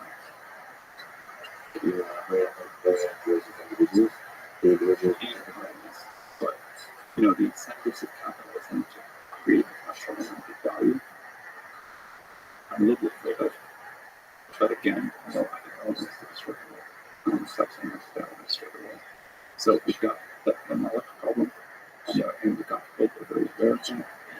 A lot of conversation about how can we collaborate to minimize some of these very scary concepts. Well, nobody wants to destroy the world, but you ask this that question first. You are very likely to be one of the people that creates AGI. It's one of us. If any team want to do but so all of the people that were left friendships. I do think it's strange that it's maybe a few tens of thousands of votes. Thousands, yeah. But there will be a rule with a few folks where we should. That happens more often than you think. I understand. But yeah, it would be more central. Which is a beautiful place to be with so that might make you as my those folks the most powerful human on earth. Do you worry that For sure. Look, I think if you want decisions about this technology, and certainly decisions about who is running this technology to become increasingly democratic over time, we have to figure out how to do this. But part of the reason for the point of this is to get the world to have time to adapt and to reflect and to think about this, to pass regulation for institutions to be for the people that can apply. That is a huge part of why we deploy. Even though many of the ASC people repertory think it's really bad. Even though this technology, this is of some kind.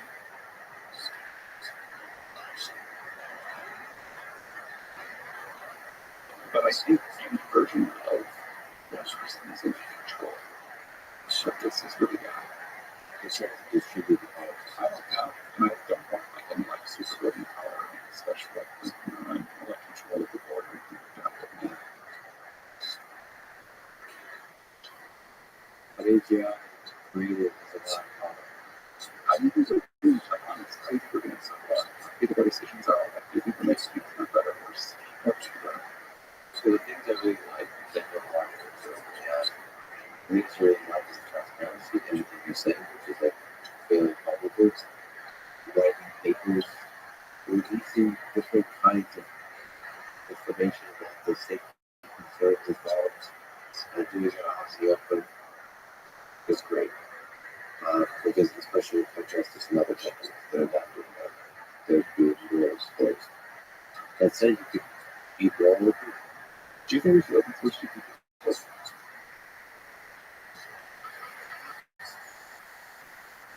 My personal opinion, because if no people are open the eye, What is meaning to the yeah, I guess I'm not a good people. I don't know regular good people. For the perspective of people that don't know these things, is a concern. It's a super powerful technology and it comes to compute. It's strange. It's totally in some sense, but we give more access to it. And like, if this had just been Google's thing, I feel very unlikely they could move this API out of HPR risk with it. I get personal threats because of it all the time. I think most companies wouldn't have done this. So maybe they didn't get as quick as they wanted, but like, this should be pretty badly. The first thing that they ask culture is not so nervous about risk. You're more nervous about the risk of the actual technology than you were for the review. So the nervousness that people have with such early days of technology is that you're told about the time. My nervousness is you get attacked so much by fear bombs and bloggers and clickbait journalism.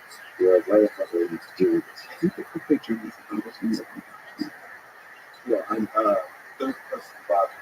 I appreciate that. I'm always concerned because it's important. It's a handful of folks that are really pushing this forward, or lazy folks that I don't want to say things about the rest of the human.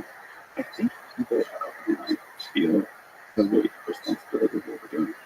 And yeah, it would be nice if, like, journalists were nicer to us and Twitter trolls gave us more benefit of the doubt. But, like, I think we have a lot to resolve in what we're doing and why, and the importance of it. But I really would love, and this is like, not just the papers, but any people who got that we can be doing better, or in terms of obviously talking to smart people is how to figure out what to do better. How do you take feedback from Twitter also? You get to see the one Twitter is so sometimes I do like a simple, like a come up with a lot of course.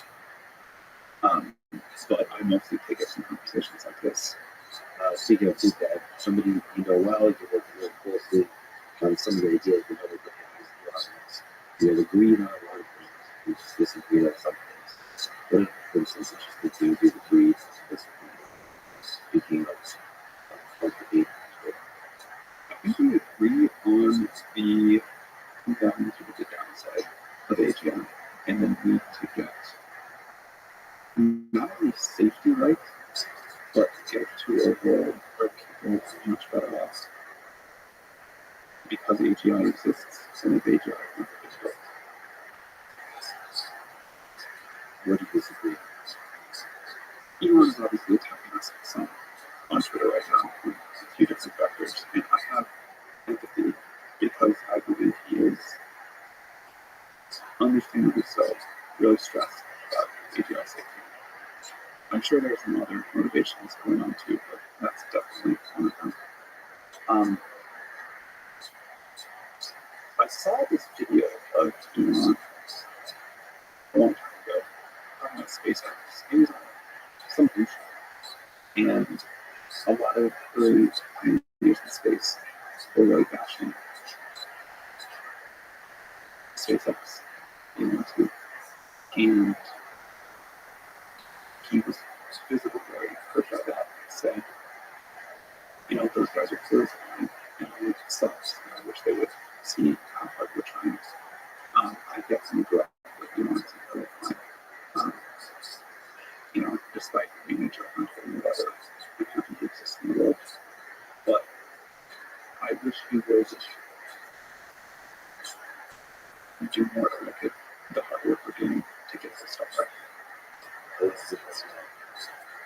What do you want? I'm a comic right now. He has driven the world forward in important ways. If we would get to electric vehicles much faster, we would have if it didn't exist. We would get to space much faster than we would have if it didn't exist.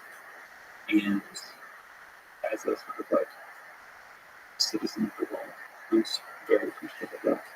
also, like, being the jerk on Twitter's side, in many instances, he's like a very funny guy. And some of the jerk on Twitter thing, as a fan of humanity, they got for complexity and beauty and intention of ideas expressed. So, I was checking out that, I was very but I like how the battles are happening before our eyes. Because not, it's like we're all Yeah, maybe I should pick that and maybe something else. It's fascinating to watch. And I think both of you are brilliant people and have early on for a long time really cared about AGI and have great concerns about AGI with a great hope for AGI. So that's cool to see. These big minds having these discussions with those types of times. I think it was you who said that GPT is too woke. Is GPT too woke? Can you still make the case that it is or not? This is more just question about bias. Honestly, I barely know what woke means. I just for a while let me feel like the word come up. So I would say I think it likes to be biased. And will always be. There will be no one version of GPT that will ever produce bias. What I think is the thing about, like, again, even some of our purchase products have tweeting about food comparisons and like, wow, these people really have a lot better. Not that they don't have more work to do, they certainly do, but I appreciate critics who display intellectual honesty like that, and there's been more of that on the side. We will try to get the default version to be as neutral as possible, but as neutral as possible is not that neutral if you have to do it 100%. And so this is where more skilled writing, more controlling things of the user of the system, message in particular, is I think the good forward. And as you pointed out, we can use things. Yeah, it's really fascinating. Is there something to be said about the influence of the company affecting the bias of the system? 100%. We try to avoid the SF group things like this.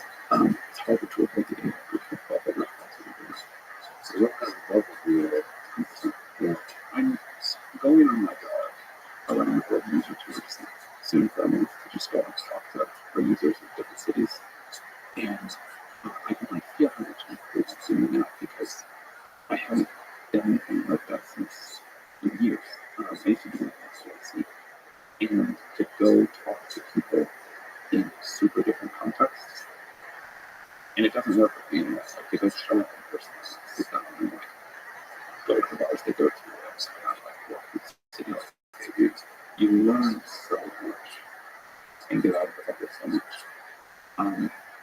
I think we are much better than any other company I know of in San Francisco for not falling into the kind of SF craziness. But we're still Right, separate the bias and the lines versus bias and the bias I'm facing is not the bias of the human feedback creators. So what's the selection of the humans? Is there something you can speak to about how you're able to select the human creators? This is the part that we understand what these laws are great. We're not trying to figure out how we select those people, how they identify, because we can't represent the sample, how those are different places, but we don't know that much about people's side. Such a fascinating science. You clearly don't want that all American university students giving you your status. See, it's not about, I just can never resist that. yes.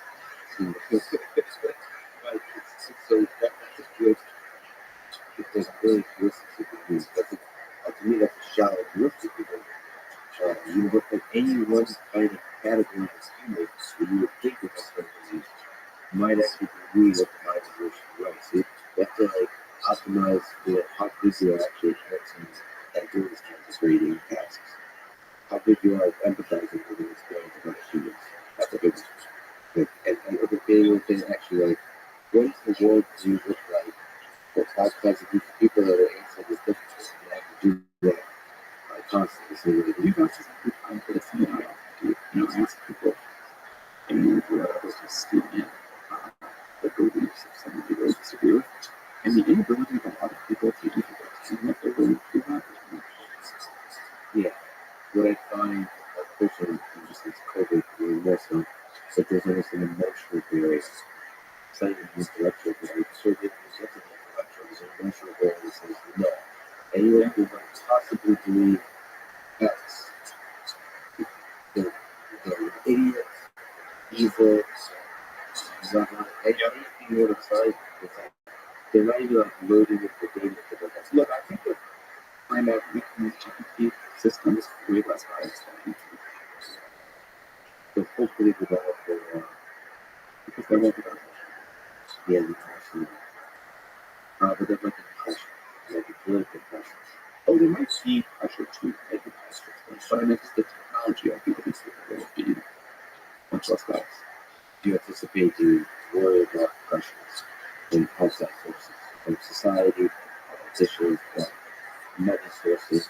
I go 45 years like, to the point of having this declaration and making decisions that we want society to have a huge degree of impact, but especially Things that, that's what, like, to some degree, Twitter files are revealed that there is pressure different organizations. We've seen a pandemic where the CDC or some other government organization might pressure, like, we're not really sure what's true, but it's very unsafe to have these kind of conversations now. So let's censor all of that. So you get a lot of emails of, emails, all different kinds of people reaching out at different places to put subtle, direct pressure, financial, political pressure, all that kind of stuff. Like, that needs to break that.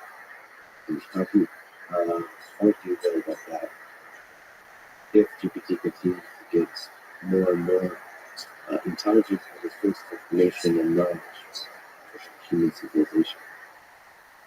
Seems like a lot of folks about me that I'm not a great CEO program, but I think in the positive time is I think I am relatively good at not being affected by pressure for this. Probably a beautiful statement of humility, but I have to ask if it was in a negative comment. Too long, literally. I mean, I'm not a great spokesperson for the piano. So I think there could be like a more like there could be some enjoyable one, but there could be some charismatic. There could be some better people who are Oh, it's not famous. It's really dangerous. I think laws of communication style really teaching us what at least for humans, in power. I think there's like more serious problems than that one.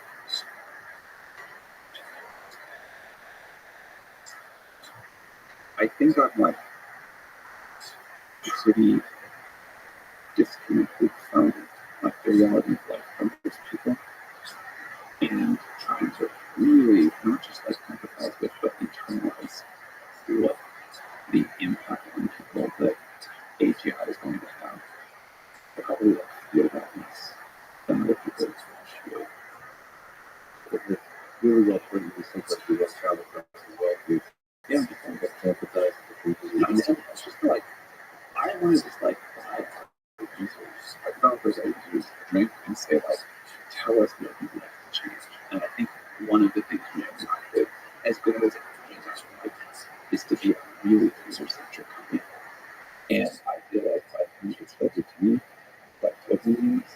So I really just want to go back to user-centric. Like you said, a very good person because it happens actually so I was, but I was a little afraid for the program. I don't think it makes any sense. There is a real GPT makes me nervous about the future. Not only is it safe to work, but like the change, it's change. And like there's a notice about change. More nervous.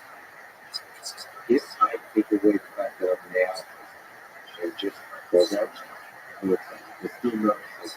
But yeah, it's nervous and brief moments, especially if it's sleep to time. But that's what everybody says that. People just say that. That's hard for me to believe. But you're right, it's exciting. It's never change. Whenever there's significant, exciting kind of change, uh, obviously started using a bit deep first as a switch to US code as a that was one of the big reasons. So this is where a lot of people, and of course, you can probably see profile inside Max literature. Just for that, yeah, there's a lot of like little things, big things that are just really good about the exercise. But I can happily sort of learn what people understand about it. I'm very happy to say this. So there's a lot of uncertainty. There's a lot of nervousness about it. There's fear uh, about taking that leap, and that's obviously a timeline. But even just the leap to actually using compiling and using generational code it makes you nervous, but ultimately, my life is much better. Curious but programming changes people as reflection. There's a nervousness. I think a lot of people experience that you experience what they're talking about. And I don't know what to do with that.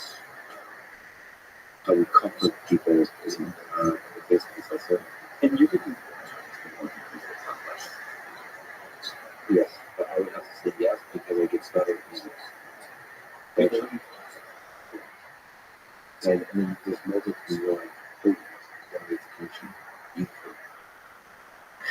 You sit back, proud, parent, almost as proud and scared that this thing will be much stronger than me. So both pride and sadness comes into that. But ultimately, joy. What kind of job do you think EQT, language model, would be better than this hand? like full like that's the and not like extremely few where it's helping being able to become more productive. Those are both good questions. And I would say it's the equivalent to me because if that kind more productive, would that mean that there would be a need much fewer programmers in the world? I think the world is going to find out this. Sometimes it's going to code at the same price. You can just use it to do right. Just with learn. It is true that but there could be a lot more things to learn. You think there's like this? Yeah. So in terms of really replace jobs that are working, It is. Right now, like big leads, casting passive. I guess I would say customer service is a category that I could see there are just way fewer jobs for this person. I'm not certain about that, but I could believe it.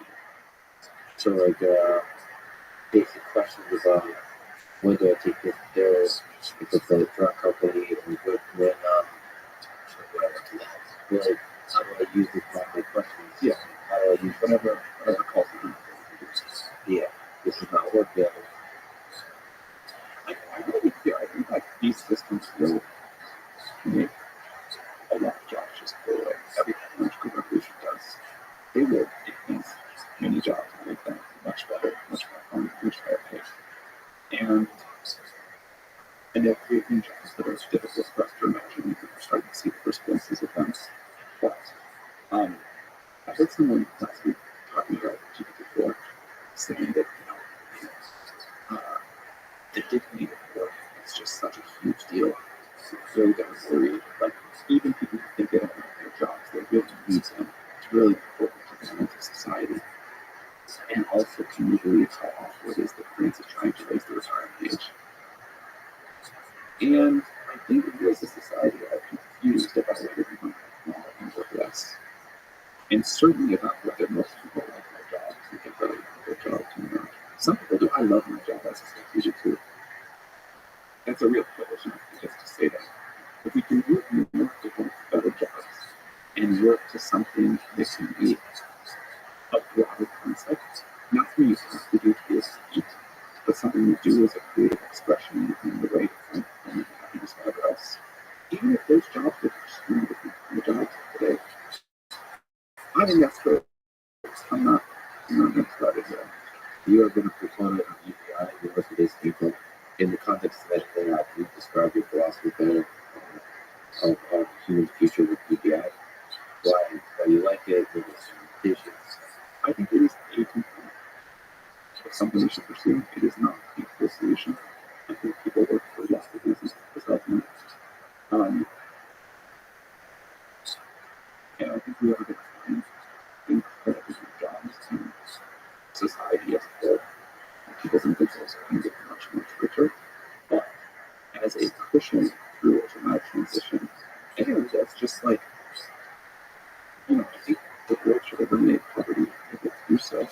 So I think it's a great thing to do as a small part of the bucket of solutions. I helped start a project called Coin, which is a technological solution for this. We also have funded a large, maybe the largest and most comprehensive universal-based income study as part of sponsored by OpenAI.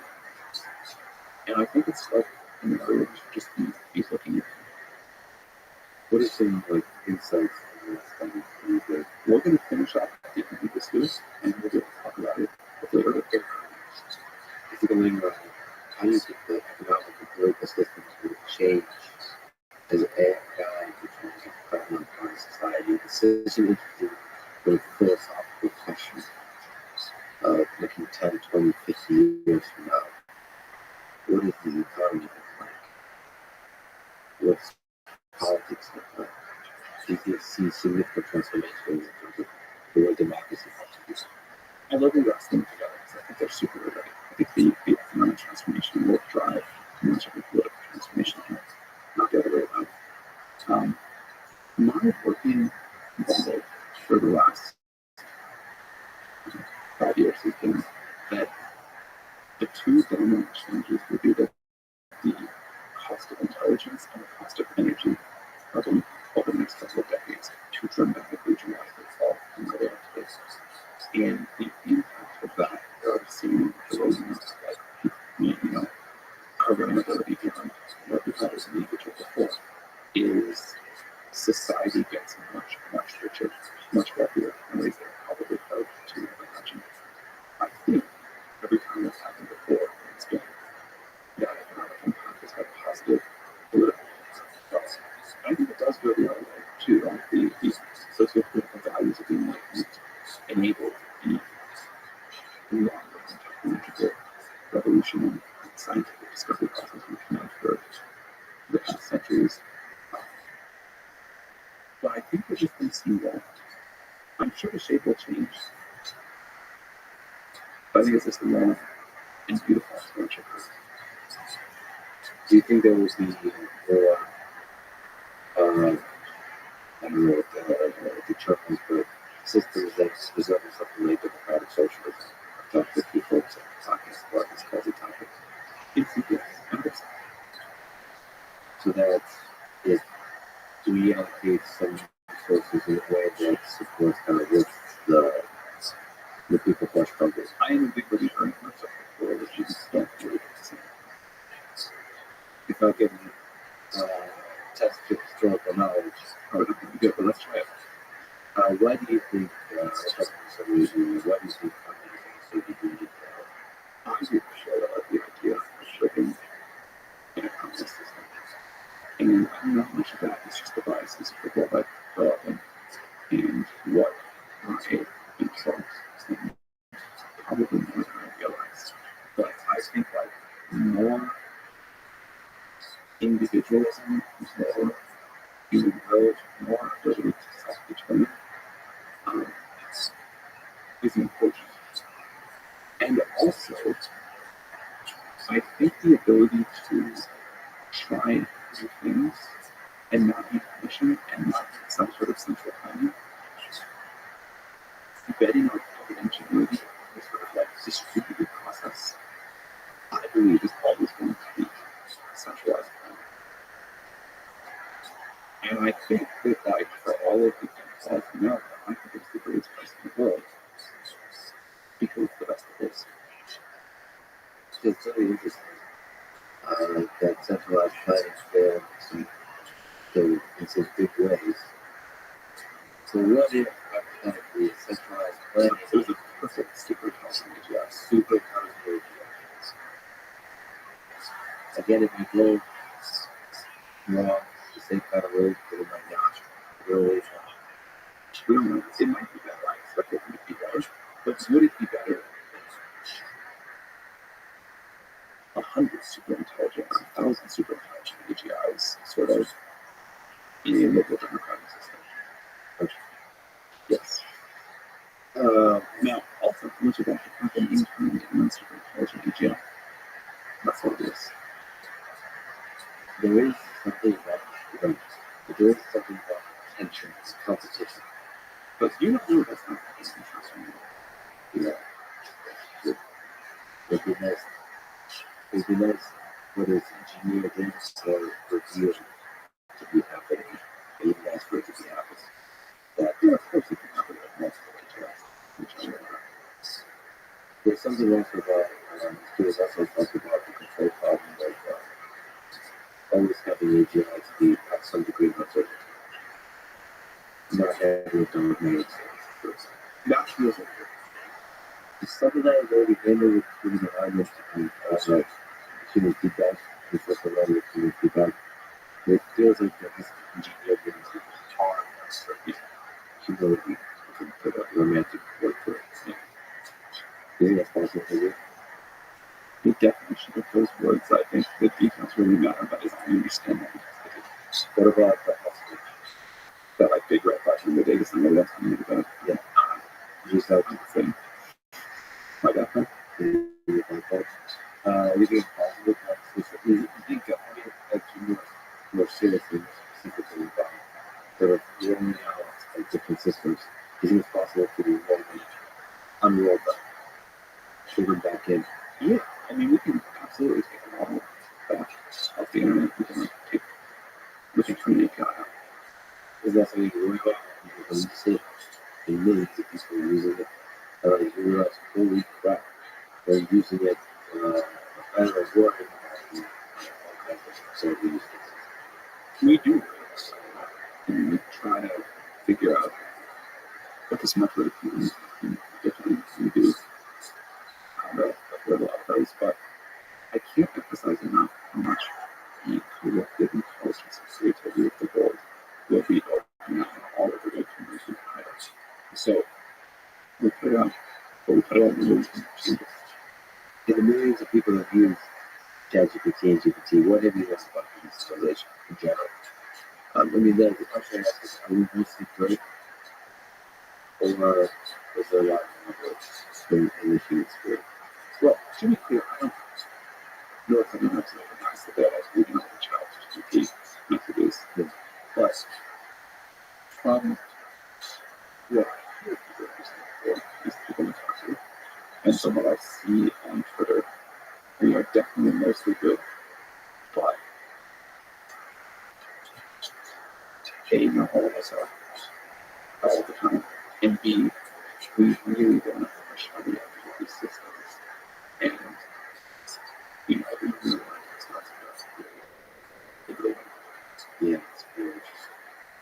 Very, I think that's not, that actually doesn't communicate the fact that we're from the dark inside, but to like to go to dark places in order to maybe rediscover the light. It feels like dark humor is a part of that. Some of the toughest things you go through, stuff like naturalism, when people have interacted with, it's like a war, It's not your jokes. be joking, and they jump to Yeah. that's something that I really think about that tension. To the model, how do you decide what is a position? How do you decide which true? You actually have something they have in terms of actually first, but there's a lot of people how do you feel about what is truth? That's true. And the origin of it is not a good opinion word. Because it's too space. And then there's stuff that's like certainly not true. But between that first and second milestone, there's a lot of disagreement. And what do you think? What can not even just not in the future, where can we as a generation look for? Look to. What do you do? What are you absolutely saying?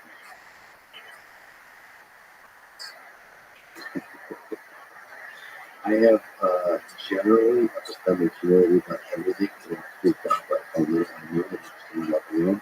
So that even that question is terrifying to me. There's a bucket of things that have a high degree of truthfulness, which is where you put math, a lot of math. Chemistry. That's good enough for expectation. Yeah, I mean, in some separate physics, there's historical facts, maybe dates and when it was started. There's a lot of details about military conflict inside that history. Of course, we start to get, just right at the list. Just, I want to read yes. I mean, pretty good. It's it's a very Germany and Hitler. That so much can be described about Hitler and a lot of the upper echelon of Nazi Germany through the excessive use of drugs.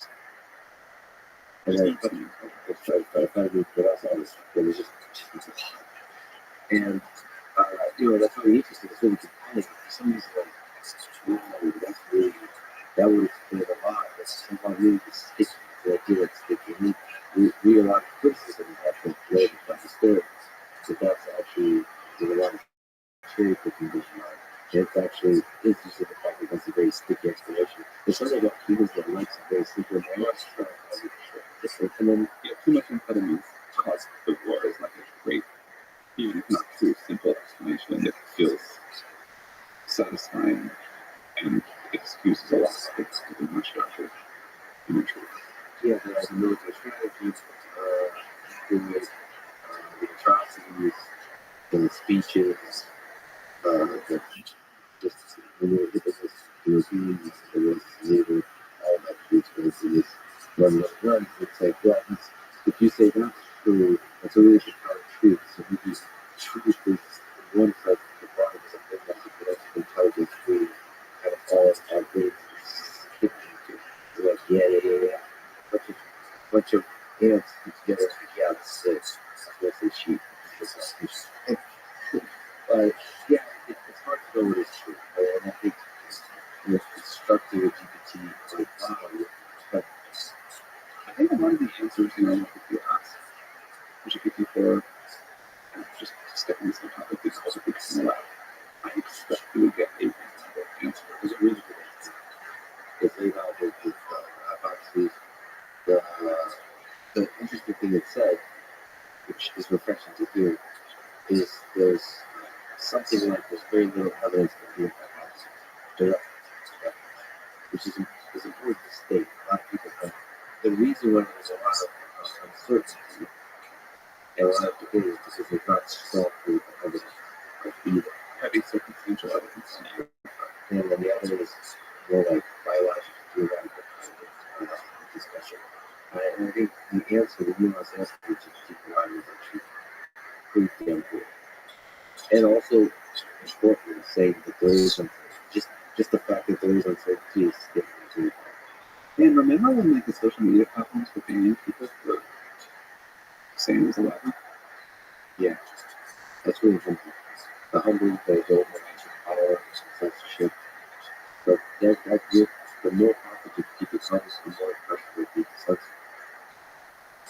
We have a different set of challenges faced by the previous generation of companies, which is people talk about free speech issues with GPT, but it's not quite the same thing. It's not like this is a computer program, it's allowed to say, and it's also not as a mass spread. And the challenges that I think have made the Twitter and Facebook conditions struggle with so much. So we will have very significant challenges, but they'll be very good. And maybe very really good. There could be truth there and substance and truth. These differences in IQ. Very scientific work that was spoken might do more harm. Then you ask GPT then, can GPT tell you? There's books written on this. They're rigorous scientifically, but are very uncomfortable and probably not productive in any sense. Or maybe are. Because people are arguing all kinds of sides of this, and a lot of them can't get their heart. So what do you do with that? There's a lot of other people who hate others, but actually citing scientific studies. What do you do with that? What does GPT do with that? What is the priority of GPT to decrease the amount of hate for them? Is it up to GPT or is it up to us humans? I think we as OpenAI have responsibility for the tools we put out into the world. I think the tools themselves can't have responsibility. So that Wow, so you care for sure. well, there could be common sense by this tool. There will be there will be tremendous benefits, but tools do wonderful good and real bad.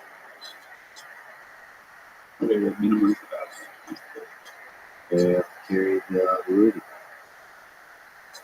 How do you avoid GPT for being hacked or jailbroken? There's a lot of interesting ways that people have done that. Like with focus company or another method like Dan. When I was like a kid, basically, but the things on Jeffrey and my friends, it's the first time finding them. And I thought it was so cool. That was very strange to me. Yeah, Kind of soft. Is some of it fun? How much of it is security for that? How much do you take it seriously? How is it really processed? What is it really processed? Well, I'll just get that as a question. We want users to have a lot of control and get them all to behave in the way they want within some very good bounds. And I think the whole reason for jailbreaking is right now we can't figure out how to give that to people. And the more we solve that problem, I think the less we get for jailbreaking. Yeah, it's kind of like piracy. This is Spotify. People don't really jailbreak. I'm sure, but also do all that stuff. Just like with jailbreaking, there's a lot of American. So, having Mark Powell, cool guy, is another guy. He tweeted something that he also really tries from to communicate with me someone one email describing the history of OpenAI, all the different developments. He really lays it out. I mean, this is a slow conversation about what's happening. It's just amazing. And his tweet was Dolly, July 22, ChatGPT, November 22, CPI 66% cheaper, August 22, the credits are something cheaper as well, state of the art, 722. ChatGPT API, also state of the art, March 23, Whisper API, 23, GPT-4 today, last week. And the conclusion is this team shifts. What's the process? And then we can extend that back. I mean, listen, from the 2015 OpenAI launch, GPT, GPT-2, GPT-3, OpenAI 5, with games and stuff, which is incredible. GPT API release, Dolly, Construct GPT type of like fine-tuning. There's just a million things available for Dolly 2, preview, and then Dolly to go into 1 million people. Whisper, the second model release, across all of this stuff, both research and deployment of actual products to begin hands of people. What is the process of going from idea to deployment that allows us to be so successful at shipping AI-based products? I mean, there's a question of should we be really proud of that, or should other people be really embarrassed? Yeah. And we believe in a very high cost for people on the team. We work hard, which you're not even supposed to say anymore or something. We give a huge amount of trust and autonomy and authority to individual people. and we try to hold each other to very high standards. And there's a process which we can talk about that won't be that illuminating. I think it's those other things that make us able to shift values. The GPT-4 is a very complex system. Like you said, there's many little hacks that the keep improving. Those cleaning up the data sets, like all those are like separate teams. So to give you the problem, there's just autonomy to these fascinating different problems. If like most human companies are very excited to work super hard and collaborate well on GPT-4, however, stuff is more important that you don't really rely on anybody else to do anything else. But we spend a lot of time figuring out what to do, getting on the same page about why we're doing something, and then how to divide it out and all working together. So then you have like a passion for the goal that everybody's really passionate about. Yeah, sure. How do you hire? How do you hire people?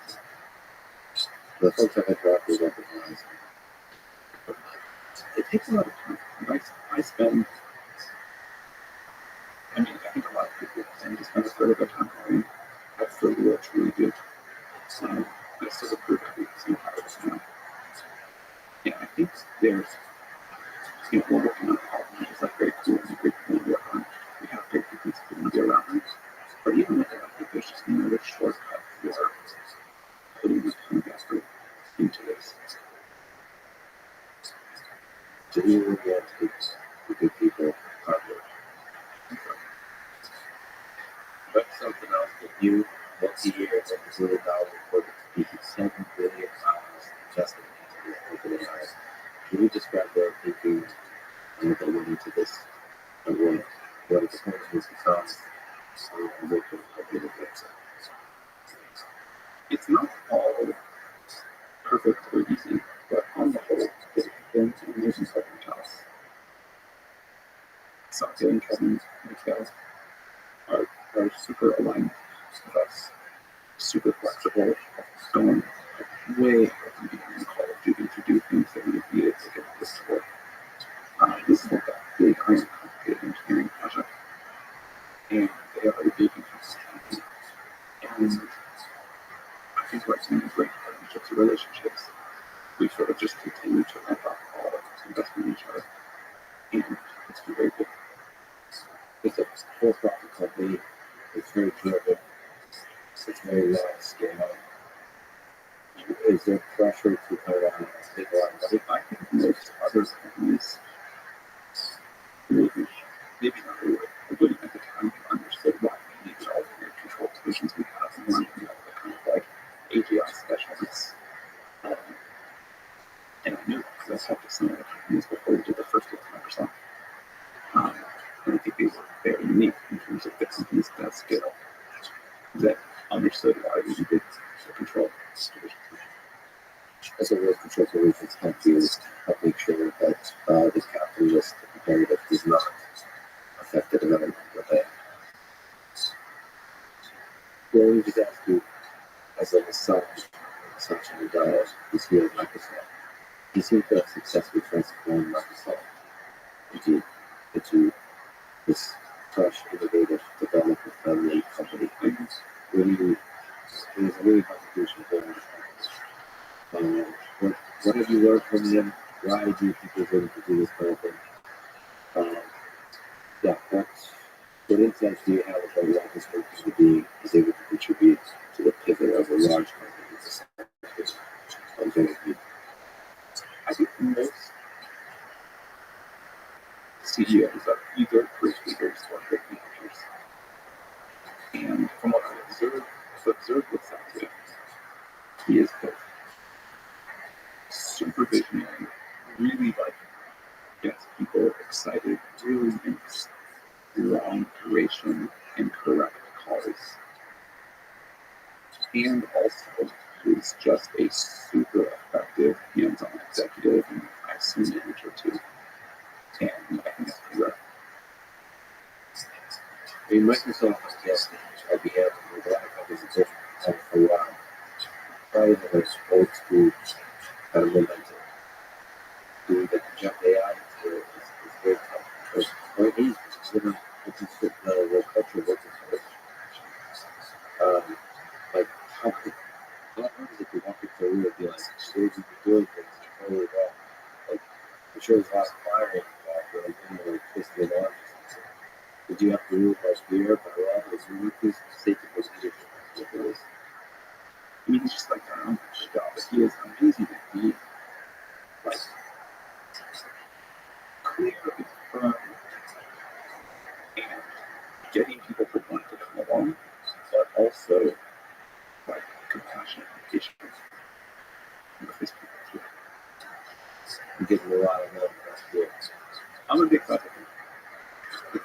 Somebody can resist it. You have so much in your life trajectory that could ask you about lives. Like, I kind of ask you to think about startups and so on. The recent tweeted about this, about this look on all banking, SVB. What's your best understanding of what happened? It was interesting. Shows interesting to understand what happened. I think they just like horribly mismanaged buying while chasing returns in a very silly low zero interest rates.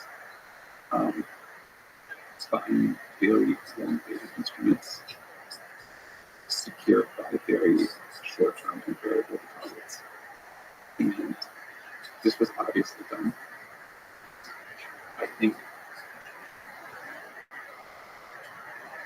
totally reflect the management team, although I'm not sure what the conservatives were thinking either.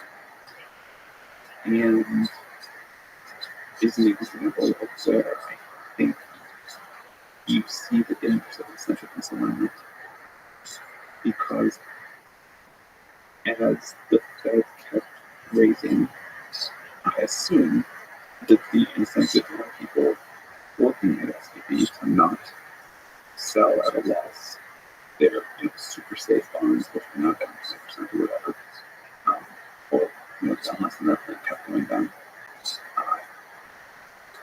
That's like a classic example of incentive misalignment.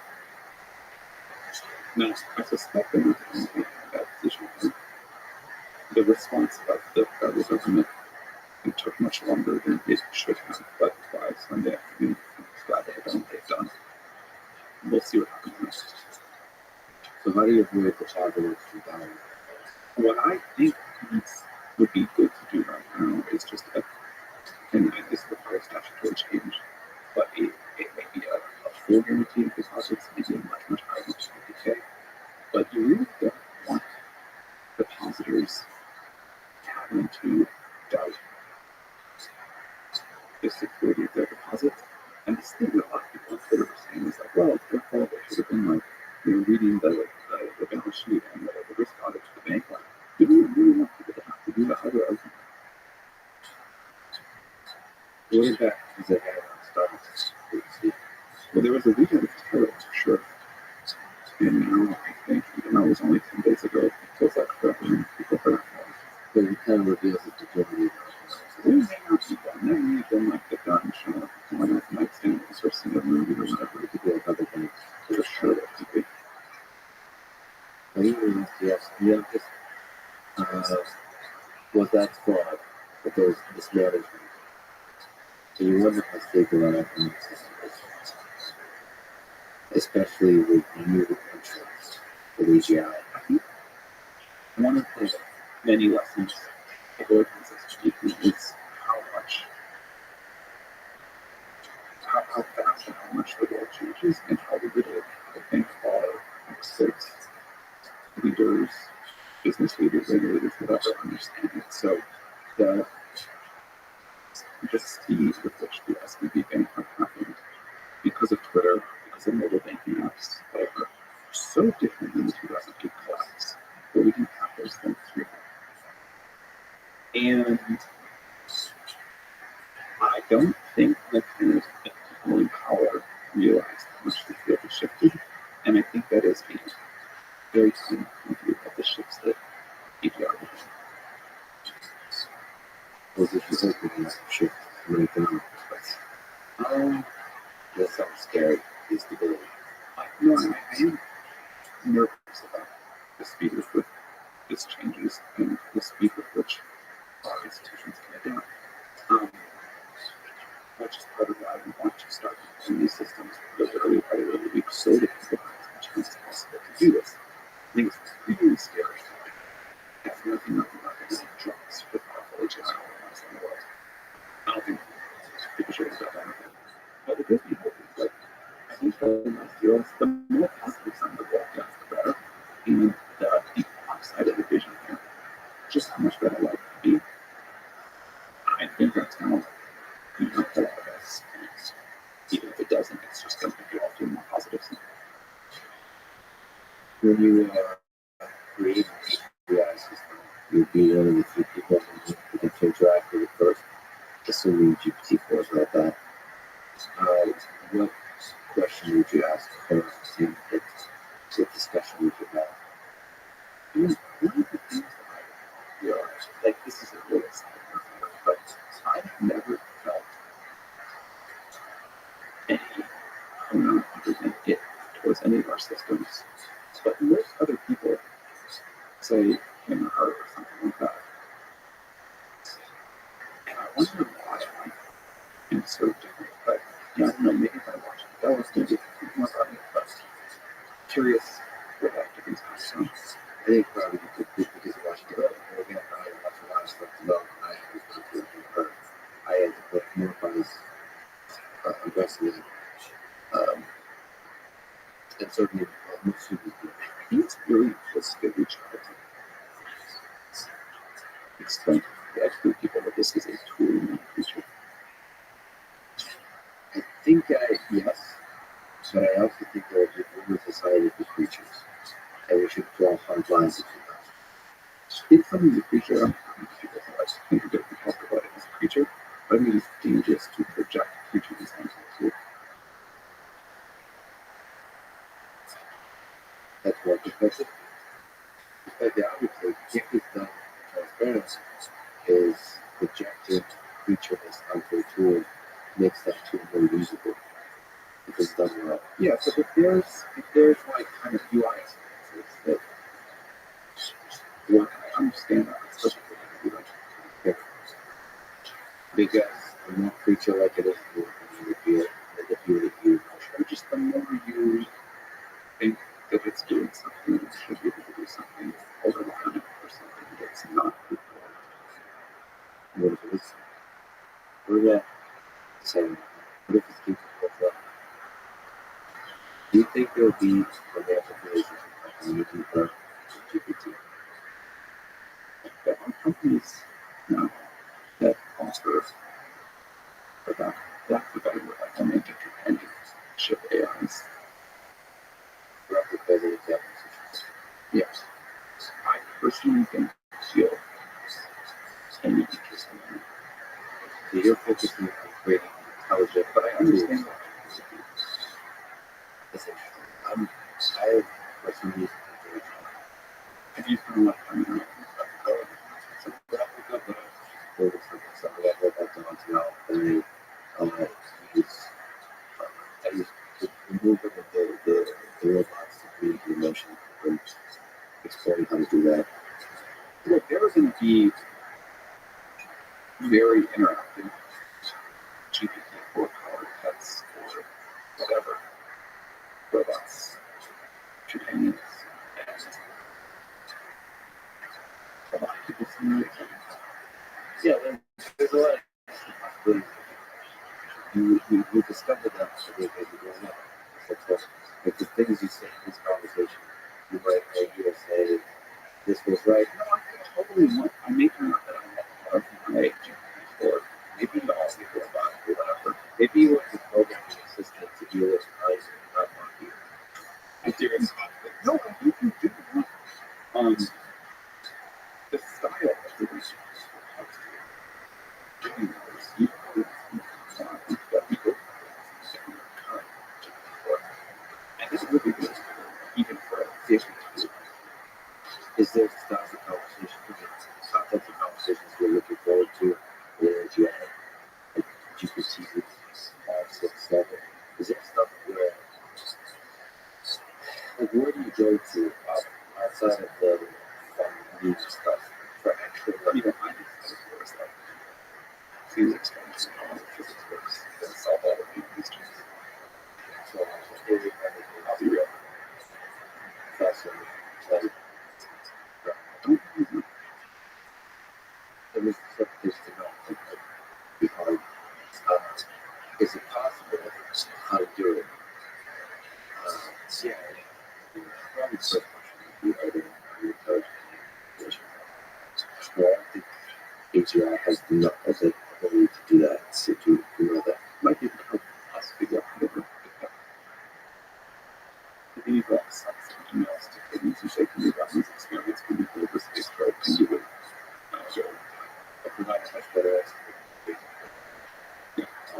With the knowledge we already have, maybe process all the root buttons are. Yeah, so maybe some of those, maybe we need to build better detectors, which is really advanced to do. It may not be able to answer it on its own, but it may be able to tell us what to build with. Collect that data. What if it says that? I think it's I mean, the version of this is that if GPT-4 really would be can AJ ask you? Well, AJ is coming this week. What do you think? The source of joy is because of like this from other humans. It's mostly, unless it causes some kind of harm, but that's why they have to be literally a fire. Like, are we living now a greater degree of digital intelligence than you would have expected 3 years ago? And if you could go back and be told by Miracle 3 years ago, just think of it, that in March of 2023, we will be living with this degree of digital intelligence, would you expect your life to be any different than it is right Probably, but there's also a lot that makes. I would have expected the society's response to the pandemic to be much better, much clearer, less divided. I was very confused about this. There's a lot of stuff, given the amazing technological advancements that are happening, the weird social, both technological advancements, the more the debate. Or maybe the technological advancements just reveal that the human knowledge is already there. But all of that it confuses my understanding of how we are artificial civilization and what brings us meaning, how do we discover truth together, knowledge and wisdom.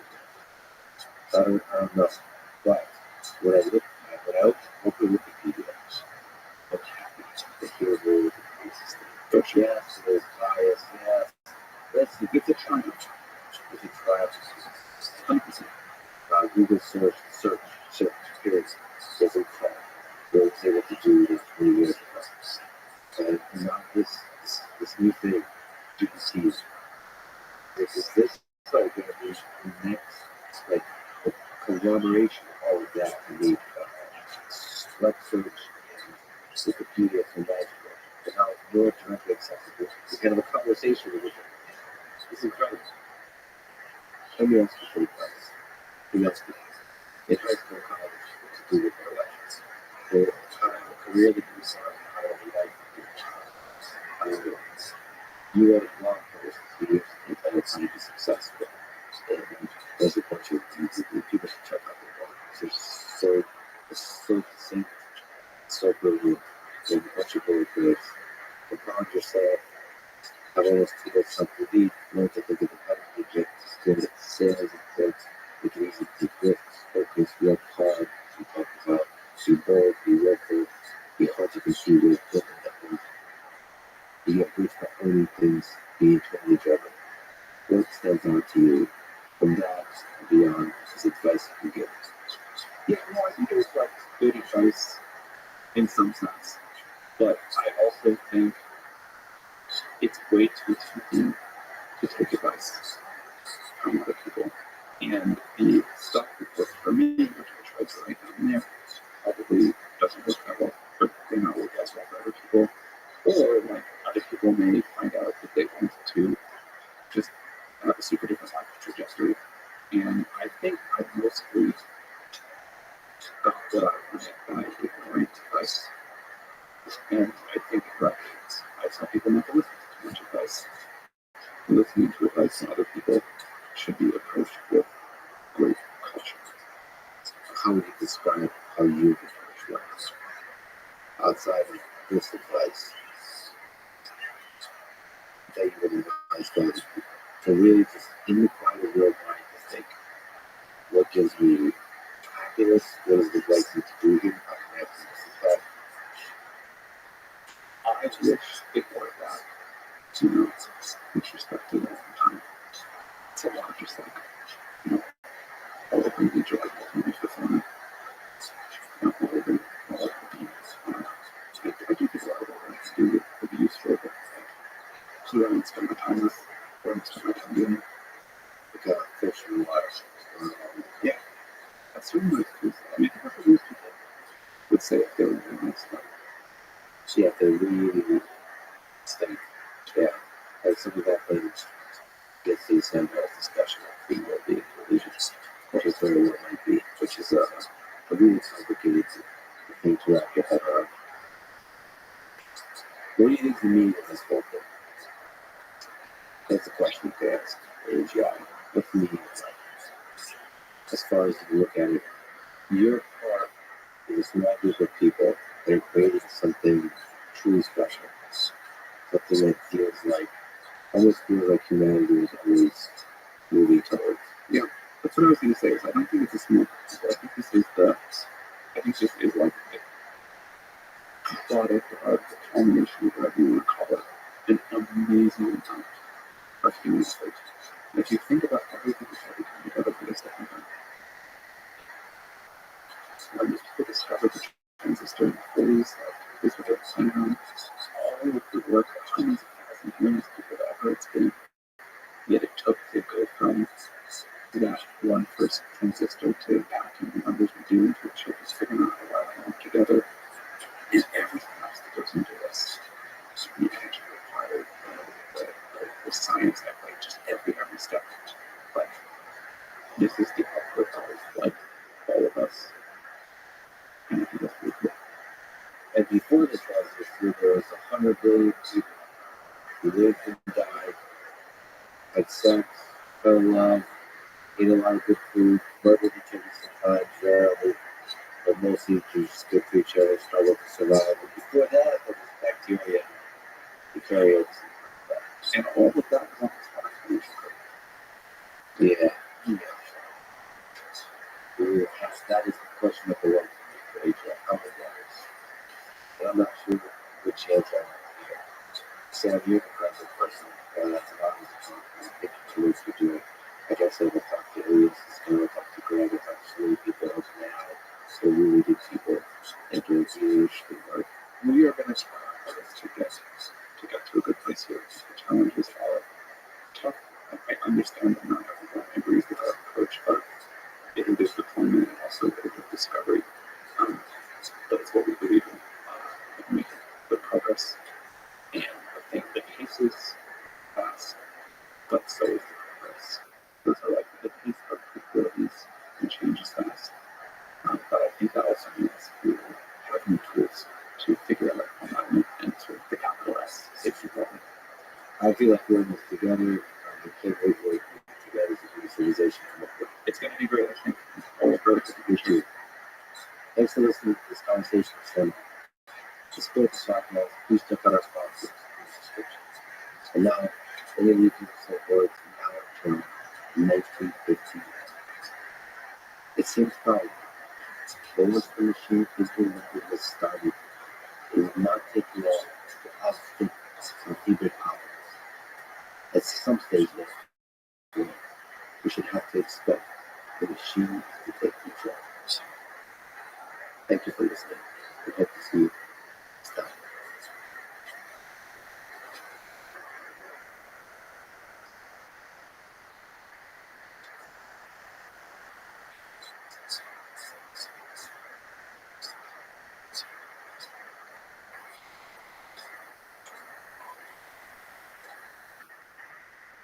The intent is criticism on steroids. This is what John Gottman calls the ferric acid for love. Nothing will over a relationship. quicker than contempt. Contempt is when you're looking at your partner from a superior position. So you are eye rolling, you are name calling, there's a mockery, mocking, physical mockery, imitating them, imitating their voice. Contempt is meant to just take the legs off from your partner, make them feel pathetic, ridiculous. And it can be, but most people have relation contempt at some point in the relationship, lower level would be the eye rolling, but that is the biggest predictor of the split. The following is conversation shared with a clinical forensic psychologist who conducts research, therapy, and psychological evaluations pertaining to trauma, violence, and relationships.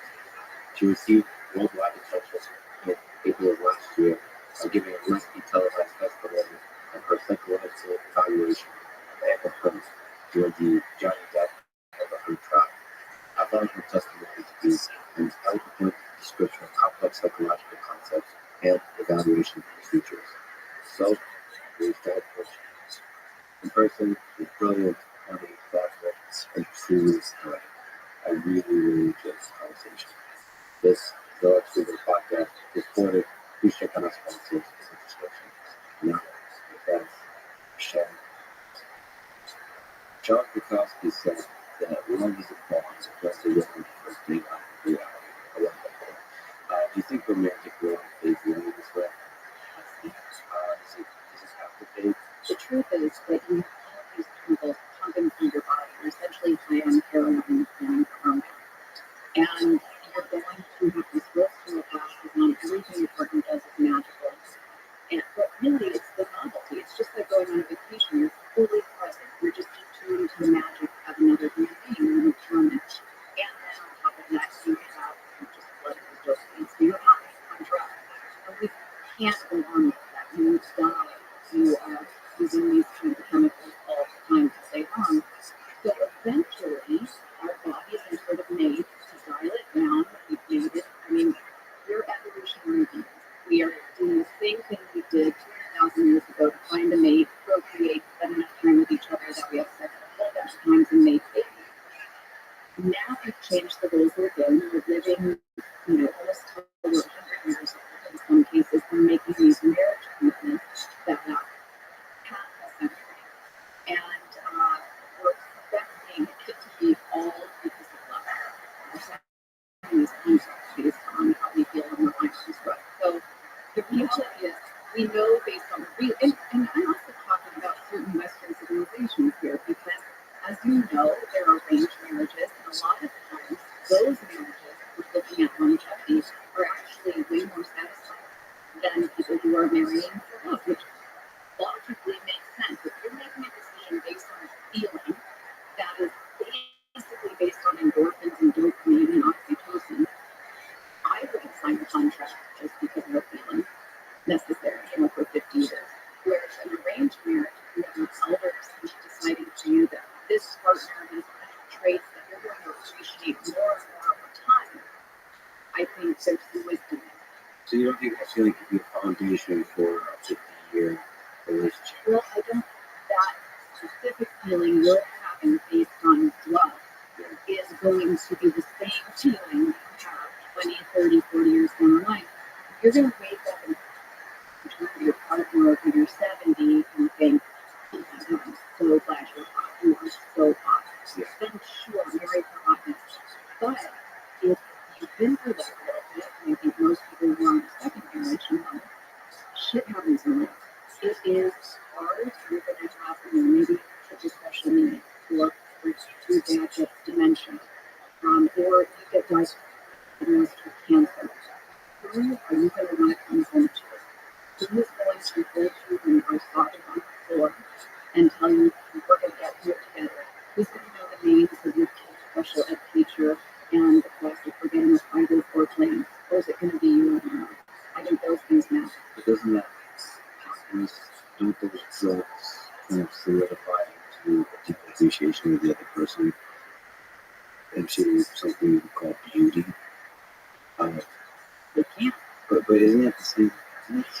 When you notice the beauty of another human being, that you buy drugs So you're making it sound like there's like a Greek rock star period going on heroin and then it's over. But like, don't you think heroin for life? Look, That was something I think one of the reasons I got into studying relationships was because I wanted that. Right? So I'm a scientist, but I also love art and I love writing and I love literature. I wanted to know that true love could be real. But as a scientist, I am simple. I just need some data. And so I practice a type of therapy called the Gotham method, and I love that because it tends to be, well, it is one of the most evidence-based therapies we have, based on John and Julie Gottman, two psychologists who've been researching relationships for now about 50 years. And this therapy happens to be for couples. They found that you absolutely can make longevity work in a relationship. You can build.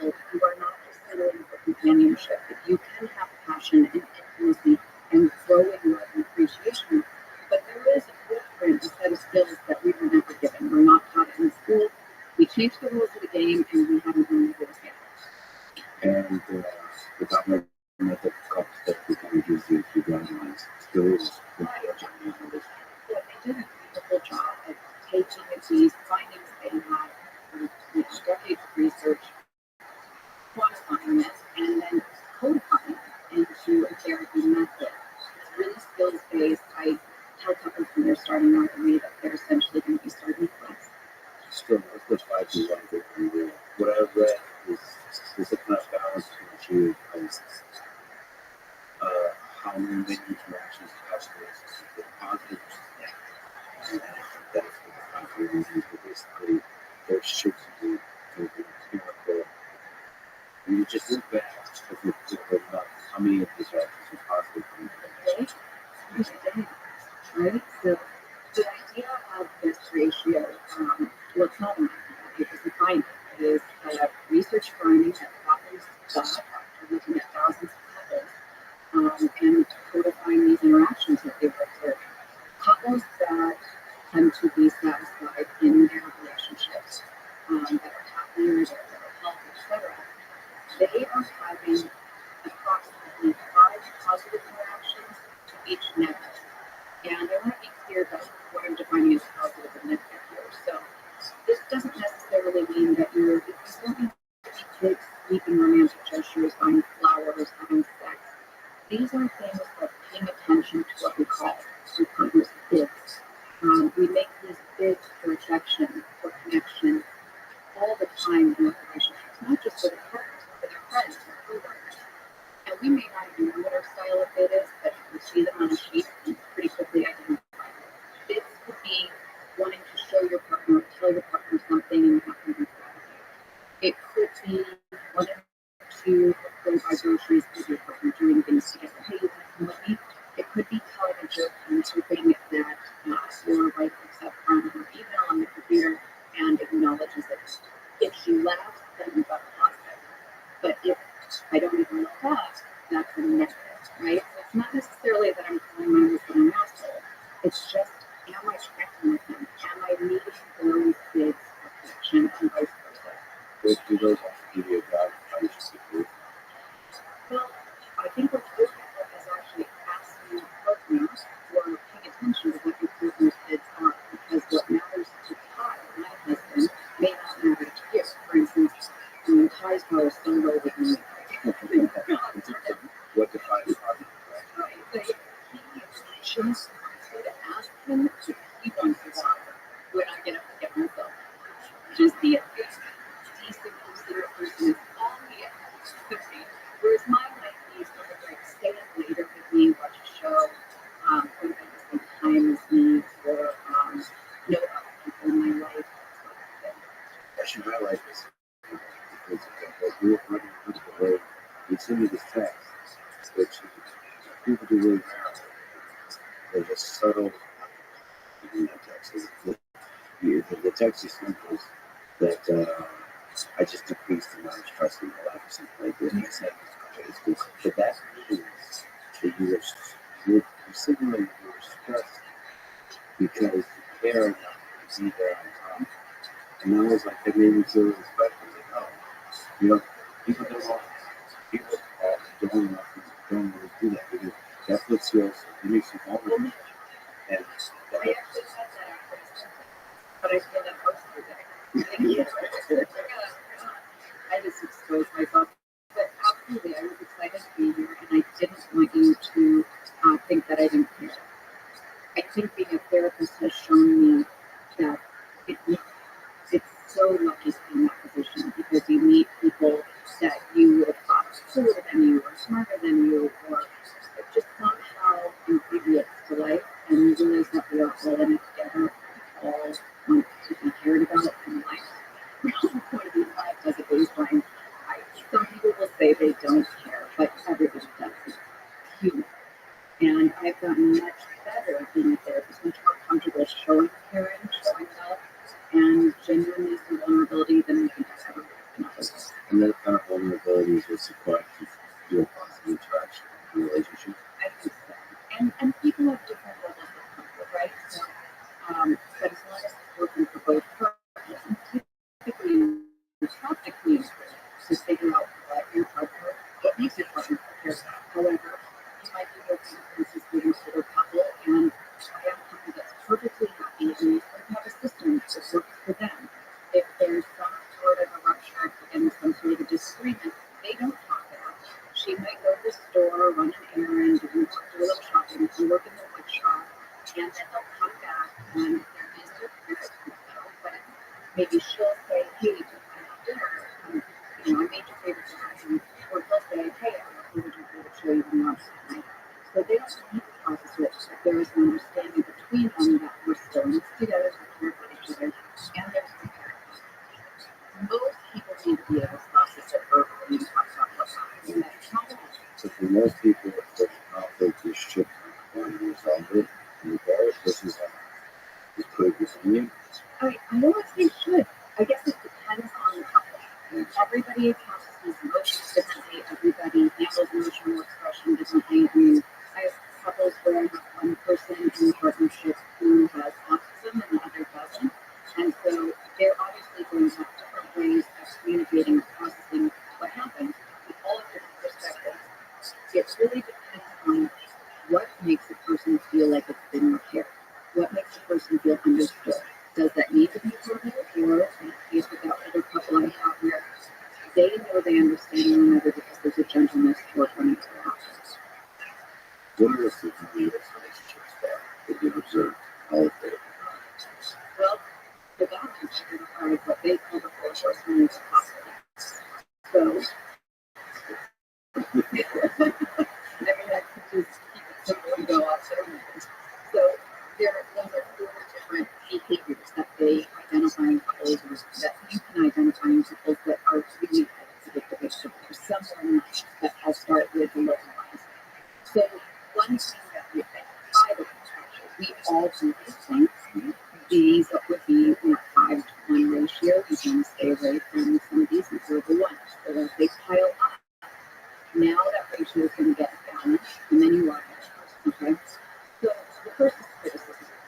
So criticism is when we have a complaint, complaints are normal, but instead of owning our own problems, our own feelings, we assume that our perspective is the only valid, accurate perspective. And so we take it upon ourselves to tell our partner what's wrong with them. Okay, so there's essentially no real belief that they might have a valid perspective too. So this could look like, you never help me out when we flip the house, or even you're so lazy, like can't you just sit in for 5 seconds and help with the kids or something like that. And then what happens is person number 2, defensiveness. So not everybody is defensive just because they're criticized. Some people just are more prone to defensiveness than others. None of us really have been living here, so it's pretty natural. But defensiveness is essentially making excuses or worse, bring it around on your partner, not accepting things and definitely not validating what they're doing. Now, if you get criticized enough, or if you get really flooded, flooded is what happens when our heart rate goes up kind of around 100 beats per minute, our frontal lobe shuts down.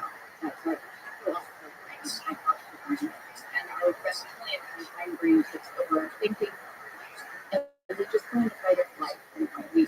just want to annihilate our partner instead of say anything that can help our relationship. So if you're going to let it, you could do something.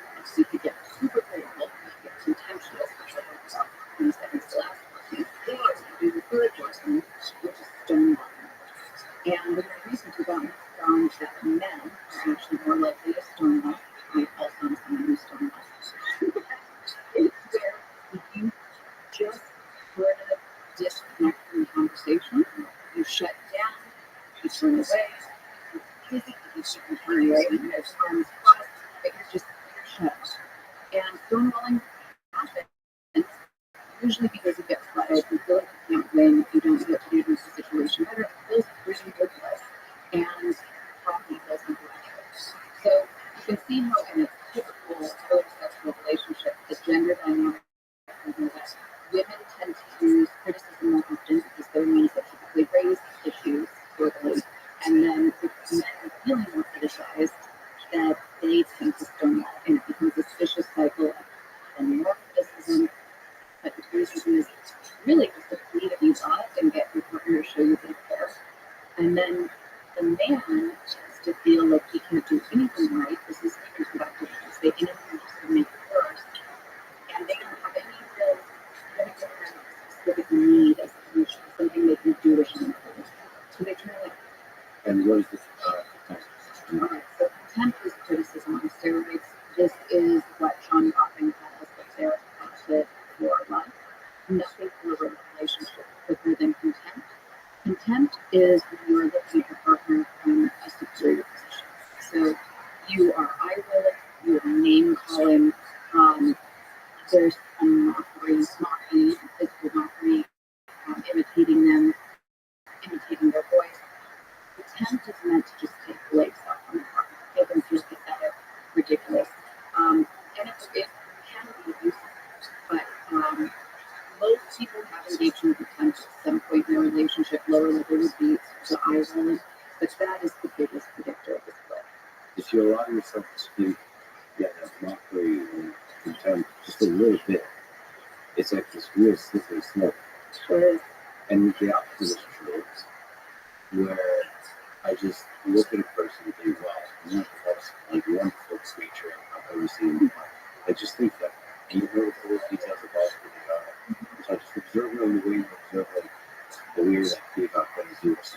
Intention is powerful, isn't it? Yeah, and it changes. You just have to notice beautiful things and then let the things that annoy you just. You're exactly right. You're touching on some really important things. So, in relationships, we actually know that wearing rose-colored glasses is important. It's healthy. We need it. And it's a choice you're making, right? So, there is a saying that getting married is just choosing one person's fault over another. And the reality is that we may become infatuated with somebody else as human beings. Love is an emotion, attraction is an emotion, and as you go through life, even if you're in a committed relationship, you might see beauty in another. And that person who is novel might be attracted to you. But if you remember that they too have a set of problems that you would be marrying, it really helps you to see the beauty in the partner and recognize all of their incredible strengths and all the ways we love a person become our own family. Almost become our lives intertwine and we grow those oak trees. If you go like it's a line that writes in there that when you're wearing rose-colored glasses, all the flags look just like flags. I think it's a good one. So you think that humans are fundamentally, all of us are fundamentally flawed or have flaws, they're unique flaws, and that basically relationships is just a way to figure out how the two can fit together. Right, and it's different. So no matter what, there's always going to be differences. We are raised differently than our partner. We have different stories, different experiences that shaped our value systems, especially when it comes to the big ones like parenting, love, money, these principles that are based in our history. We're going to have differences. So is this a set of differences you can accept from somebody and work with? Do the benefits and their strengths, do they make it worth it? Or is it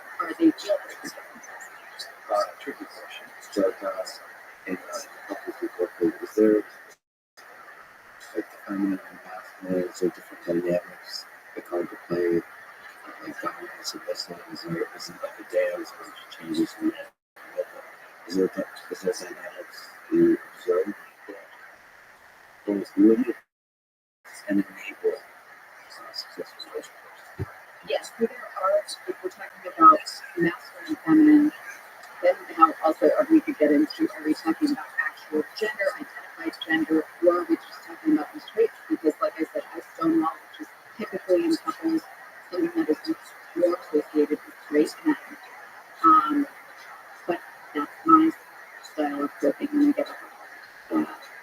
That is not tied to any sort of success or non-successful relationship. But what we do know is that gay couples, so lesbians and gay men, tend to be gentler with one another when they are having conflict discussions.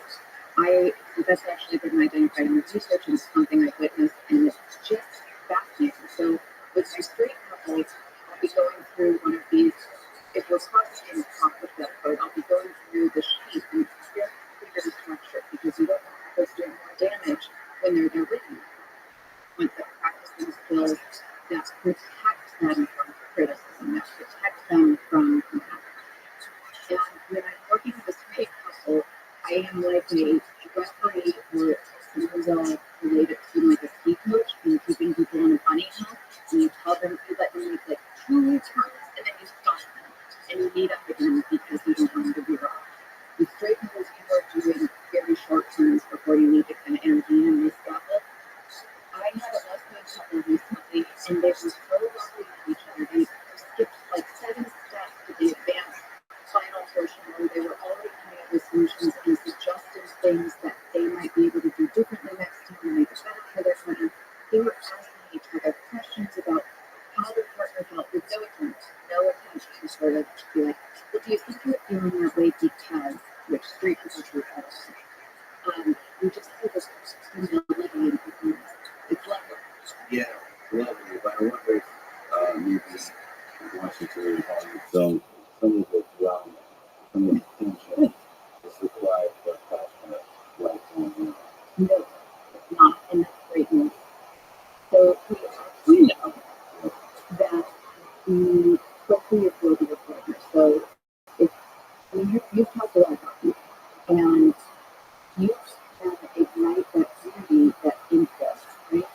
So when you're falling in love, it's usually that the person is sort of a mystery to you, and then you covering these layers that you find to be in. There are continual layers that you can cover with your partner over time. I don't think we realize that. I think we get complacent and we think we've had every conversation imaginable, but well, I didn't really surprise me. But we don't know the questions to be asking. One of my favorite questions, I love showing these conversations kind of into a quiz because they get bored easier. Rather than just asking a question, there's a way you can do this with your partner where it's sort of like the dating game. What is my as of yet fondest but unrealized life dream? And see if your partner knows. You might not even know. They may know better than you know yourself. That in itself is a beautiful reminder of the relationship and how special it is. But then also, when they say that, or when you realize that, think critically, like, what is my husband's as of yet unrealized promise or dream? And then you can talk about it. You just kind of transcend into this new area and you feel tight again. You feel like you feel close. We would really talk to each other. Again, I recorded in without intending to publish podcast like this with microphones with friends, with people close to me. It's literally that. You get to ask questions as if it's an interview. Right. And we don't do that. The way you're struggling with me. Yeah. Sit down with your partner, have that conversation. Like years later. Right. Show interest. Actually be curious. See what they surprise you with. They actually we learn. We don't know the answers to most of these questions. Exactly. Like what's your favorite movie to do? You find out the answer. It's like those first date questions or whatever. What's your favorite movie this year and why? It's fascinating. Mm-hmm. It is. It's hard to do that because I think that would probably be offended that you're really the person. So I think you have to work through.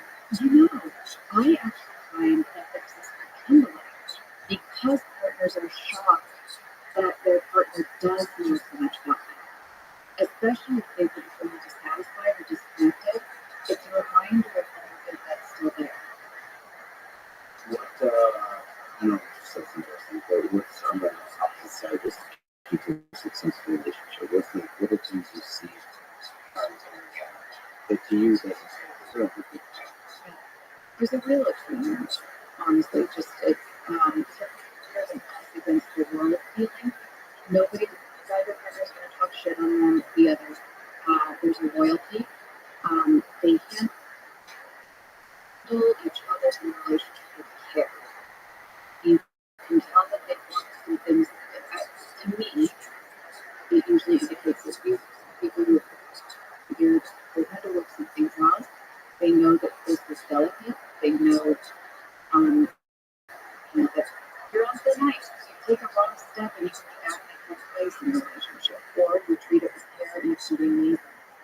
So they're trusted with one another. They give each other compliments. They are considerate. So you'll see, they'll bring the car around over because it's raining, or she'll bring him some takeout. She'll order from him to a restaurant. There's just they keep each other in each other's minds. So that possibly stays that definitely is there. That just You've seen this, right? and we've seen it I like it when couples have been together for a long time, and when one is talking, the other looks. If you don't do that, it's not practice. It's a good sign to do that. Yeah. Because and I think it's actually a really good exercise to do because I enjoy when I see others. Because it's a way to show that you don't take it for granted and you still find these mysterious wonderful creatures to observe. But I think too often, with our parents and people close to us, we think, yeah, perfect, or you should do this. And then we years with them and say, yeah, this is a brilliant person. I would see a lot of I can't, just appreciate everything around them, particularly right? You actually get to see it. You actually get to see the beauty of it. You're exactly right. It's a self-fulfilling prophecy. And they never Caring, yeah. It's very caring. So that's, I think, the beauty of what the Gottman research showed us, taught us, provided us, is that we can do these things that become conflict and just keep growing this relationship, making it stronger, more powerful, more loving. You would never want to cut it down. Well, we were talking about the sheet conflict processing. We were talking about, so like a couple of comments say like there was this conflict, you put it on the table, what does it need to process? In that Gottman method of therapy, there are these different, hundreds of different interventions, and based on what the issue is in that session, you can decide the most appropriate intervention. And so this is a specific intervention for if it is a conflict that occurred, and there are different types of conflicts. So this would be more like an incident. It's not a perpetual recurring problem, which has actually a different intervention where you kind of look at the underlying belief systems, values, and the goal is not to solve that problem. The goal in that situation is to actually just get a better understanding of each other and your positions, and just you stop seeing your partner as the adversary and you start seeing them as a person who makes sense. But if there's been a specific event, a specific fight that's just sort of situational, that's let that lie. Things were said or you didn't feel understood. This intervention I was talking about is one that you would go through a series of steps. First, you identify the emotions that you were feeling. Then you describe play by play, okay, your movie, your perspective. Your partner was looking through your eyes. This is what they heard, saw, thought. Then they saw this, and they heard this.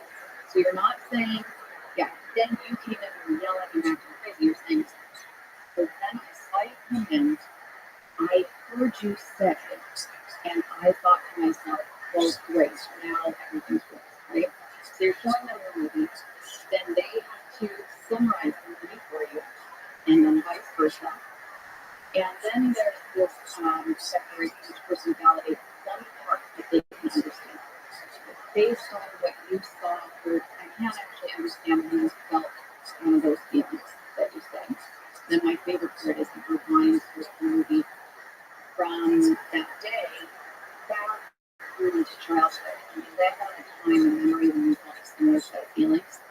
And this is like the most beautiful part ever because let's say the feeling was I felt misunderstood, I felt misjudged, uncared about, unloved, like you didn't even like me. And I'll say, when did you feel that way? And land on him and try and feel childhood. And my mom was always accusing me of doing things I wasn't doing and set me up, and my dad would come on and care about it and just leave her. And then have like a partner climbing up on the couch, like the partner head as they're sharing the story. It's beautiful. And it changes the way you interact and think through disagreements. Yeah, you can't unlearn. Now you know this as your partner, you know what they're sensitive to. Yeah, you can't say things you just thought. Right. You must.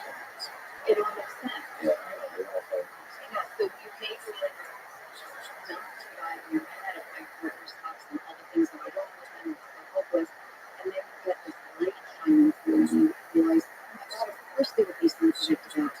And suddenly it's not about all the way your partner is wrong and being at the wrong. It's just how can I in the future make sure that you not feel this again? I would never want this person I love to misunderstand me and feel so unloved. we see you the 3D really modern day process. How do you find a partner that you can stay with for the rest of your life? So we are absolutely doing it. And but there is a way you can do it. And I'm such a fan of the psychologist Ty Tashiro. I adore him. He's brilliant. He's lovely. He's also very humble. Just a wonderful, salt of the earth guy. I'm going to tell you a very true story here. Okay.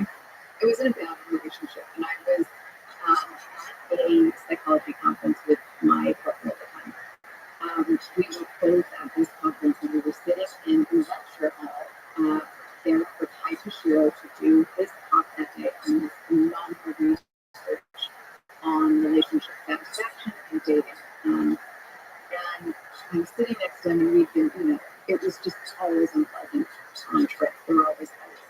We're sitting there, and Ty Tashiro starts talking about his research and how he found that most people are, finding this agreement, getting married, and doing it based on the love endorphins, and really only about 35% of anybody who's married is actually happy. And he said, but then, and exactly. But here's what I love about Ty Tashiro is he didn't stop there. He wanted to know what those people who were happy had in common. And the same thing with the people who are unhappy. And a couple fascinating patterns. So the couples who were happy tended to rate their partners higher in 3 different ways. And I love talking about this because if you were somebody who can follow instructions, you can find this. I mean, very easily. Those 3 traits tend to be conscientiousness, right? And I love the word conscientiousness because it's not just kindness. Kindness is a good way to think of it, but you can be kind and kind of be a pushover, and it's not attractive. Conscientiousness is smart, attentive. It's somebody who reads into a text message and thinks, oh, she was making herself very vulnerable. That's conscientiousness. It's true. It's something intelligence, awareness, and attunement. And then on top of that, conscientiousness is motivated. So you can't be on your ass all day and be conscientious because you can't meet the needs that you anticipate. So conscientious is that guy who drives the car around in the mornings trying to his wife's hair doesn't get meshed. My husband who texts my wife every morning she knows I'm terrible at time management, and he makes sure that I set it a reasonable amount of time before my first meeting and not the 20 minutes I think I can. And then quickly with a cup of coffee. That is a kind of conscientiousness. And it is true. I mean, I would tell you, as somebody who's been a conscientious partner, you're not increases over time as you continue to feel grateful and in mind with that person. Secondly, you want somebody who is low in a big 5 personality trait called neuroticism. You want somebody emotionally stable in a way. Now, this doesn't mean you can't have somebody who just has the blues or struggle with mental health issues. Trust me, I have this like, I'm all over the place. But you want somebody who owns their shit and isn't going to just be emotionally unstable all over. You want somebody who is generally happy and has some life satisfaction. Having a partner who has serious, not mental health issues, but unmitigated emotional distress and instability is really hard on the partner and on other family members, including children. So it's just a pretty good So certain things are so with the chaos that if you see that, it's not to be distracted from the a perfect description. Is that right? Not in this chaotic way. I'm talking more like just somebody who there's just no peace. There's no peace. There's a problem with everything. Everything becomes more difficult. Going to a party is a chore. You don't know if they're going to have a meltdown at the party, or how many complaints about your friends, or everything is a problem. So you want somebody who has just some resiliency, I think is a good term for it. Some flexibility. Some spices up there. Right. Flexibility, resiliency, easy going. Right? The third is really interesting. So he found that having partners with moderate adventurousness, not high adventurousness, actually leads to greater satisfaction. And the reason for that is high adventurousness equals novelty seeking, shiny new things. And so if you're in a monogamous relationship, if that is what's important to you, it's going to be very hard for a partner who is not only seeking to be faithful, because that will cause pain, but also novelty-seeking people tend to always have new projects, new interesting things, and so their attention is drawn away from the relationship. And so you can just feel pretty neglected around your partners. But you want a little bit of adventurousness. So you want your person to be sort of self-motivated, individuated, have their own interests, not completely dependent on you. But also, low adventurousness is not a bad thing. Ultimately, what you're getting with low to moderate adventurousness is that rock, that feeling of stability at home. And I made some references earlier. When you're studying, you're trying to talk, you want to be high. Or, for instance, my dad was a mentor. And my husband turned to me on the plane coming back from the trip, and everybody's in spirit it's getting. And just turned to me and knew how much pain I was in, even though I'm not showing it. And he said, I want you to know that if it comes to a point where you need to take care of your dad, you don't even do that. Because I am 100% on board and God. And those are the things that home feels. And technically, that's a trait that's usually, that's sort of a, my husband caring so much about family at home, taking care of things that matter. Those are things that tend to be associated with low to moderate adventurousness. Somebody who really cares about simple things and family. So what if those things, those three things that subject can work on, conscientiousness, you could probably go actively observe yourself and do it more regularly. You're honestly like, Well, I was pretty around in my early 20s. like when you look up to maybe if you're self-aware about things, if you're Yeah, I think self-awareness is key. I think that's why I love therapy so much. I think life is about growth, potential for growth, to make our own lives better, to make the lives of others better, serve others, to heal all of us through this collectively. And I think we're all capable of growth. in the state of adventurousness. You can have somebody that's pretty well adventure, but I keep throwing myself out there just for the adventure. Yes, and I am high in adventurousness, and I was not ready to settle down.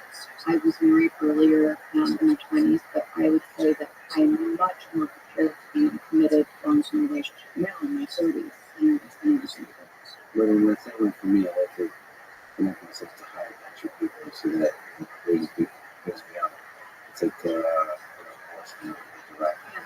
And that's the thing. So high adventure people are attractive, they're interesting, exciting, but it can be really heartbreak because you're only under that spotlight for a few minutes and then you're on to the next new thing. Yes, the heartbreak is part of life. That might be the dress thing that you're talking about. Speaking of relationships, what about sex? What role does sex play in a successful relationship? Well, okay, so I'm saying it's important, but I want to qualify that everybody has different levels of sex that are satisfying to them. Sex can definitely bond you to your partner. Orgasms are amazing. They de-stress, they're healthy. You can have an orgasm and have a lower level of stress for 48 hours. I think that's pretty incredible. If you have, just checking physical contact with your partner, even a 20-second hug with your partner has similar benefits to an orgasm. You're going to have a lower stress level, you're going to feel immediately close to your partner. The rush of oxytocin is going to make you feel happier, more grounded throughout the day. So that's a 20-second hug. You extrapolate that to sex and things are going to be great. So just because you're Mm-hmm. I wonder if it's probably not true for some Well, there are, but it really has more to do. It's sort of like whenever I study process of conflict, and what matters is do people feel like it's been resolved? Do people feel like there's been conflict? Not necessarily how they go about doing it. Same with sex. Does each partner feel sexually satisfying? So that could be once a month for one couple, it could be 5 times a week for another couple, it could be never for other couples, truly. So sex has a ton of benefits, but its absence isn't necessarily detrimental. I guess would be the qualifier, depending on who you are. Yeah, I know couples that use sex to as part of the conflict resolution. It usually if it works for both parties, all parties, not just for all. That's true. What do you think about guilt? What's the cause of the why do you think It's different for everybody, but even earlier I was saying with adventurousness, that if you're not going to miss something you're doing. I've seen in my own practice, I've seen the entire range of couples who are open about having sexual relationships with other people, and find couples who want to be fine with it, and that they're not. Couples who aren't just couples with multiple people, multiple romantic relationships. I've had couples where affairs are tolerated and not talked about. They're not enjoyed, but they are not the type of betrayal that would destroy a relationship. Sort of a understanding and keep it on my face. And then also about that. don't forget what happened with mission first? There's nothing to talk about. It's nothing to do with damage to the relationship. Right, but we can't even talk about it like that, right? So nobody's going to admit that the affair is happening. There can't be any evidence of it. It's sort of a type of a situation. But the partner who is not on the mission, right? They typically know. They certainly know that their partner is capable of that. They just kind of know, but they don't want it in their face to be from a partner. Put it in their face. As long as their needs are met, and everything else is okay at home, it's just one of those things where don't talk. So that's an issue with joint because I have a bunch of people I tend to hang out with, especially in the tech sector, people who really value honesty, right? I keep arguing about this because to me, it's not that simple. That's an example of that honesty can be really destructive. The truth is, honesty is also a really complicated thing to get out of. What is it? The honesty. The time I look in this dress, it doesn't really post it. Yeah. It can be a stressful in my mind if I'm in a bad place or my partner and I, like if Tim and I have been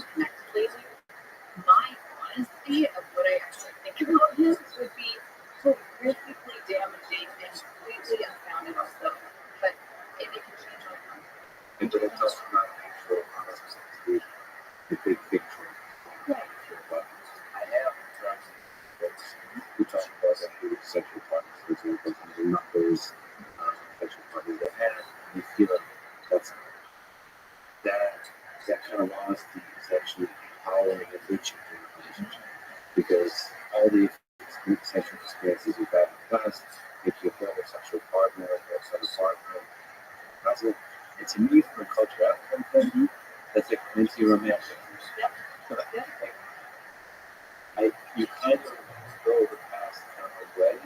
You don't really talk about it. Kind of there is more of a shape, but it's almost as if you're met together for the first time in this beautiful new thing, new creatures that have woken up from a long slumber. You're starting Starting new.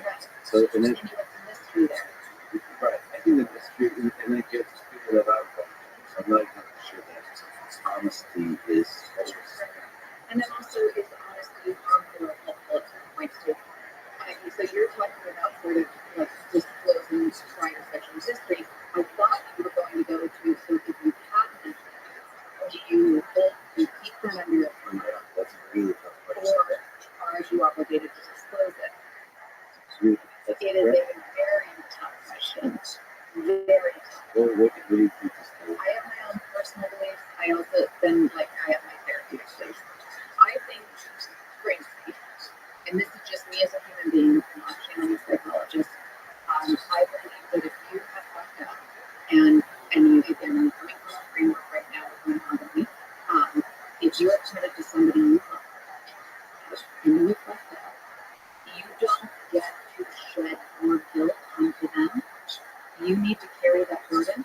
It's not necessarily, I think it's simplistic and unsophisticated to be like, but then you're being dishonest. I think it's actually selfish to unload it on somebody else and give them the trauma. Imagine what we do know about infidelity, it can create an actual post-traumatic stress-like experience for the betrayed partner, where they are having intrusive thoughts about it. Those are unwanted thoughts, uncontrolled comes in it multiple times a day. They'll have depressed moods, they'll have nightmares about it. Their entire social security, safety, self-esteem is shattered because of your actions. I think it's kind of moralistic and you to think with a deception of the truth, if you actually know the harm that sort of betrayal does,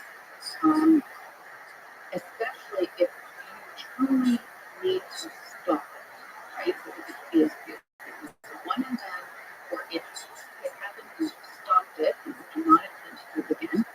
Frankly, I think you live with that burden. You live with that discomfort. I think you're saying that because I totally agree, but it's like logically it doesn't quite make sense given that it's right, but psychologically it makes complete sense. So you really have to respond to facing love, relationships, the trust, everything. And then you're imprisoning and stuck with you for months or years to try to work through it through that torture. So you should be feeling that right now. So why do you say that that's your personal opinion versus the therapeutic? Well, I think everybody has different values. So I think that the value-based decision is, to me, the hierarchy of kindness and do no further harm. In that case, over truth, right? Whereas other people, my husband, for instance, he is like truth above all else. You don't get to decide what I know, or you don't get to decide whether or not I can handle that knowledge. So he would even see my determination of, that I should carry the burden to the arrogance. Like, why don't you let your partner decide whether or not they, why you get to choose? I don't know. I think there's value to both arguments. I absolutely see his point. I absolutely see his point, and it is, I think it's like a very humble sort of option. Like, you don't get to choose what's better. You just need to give them the information, and they can choose.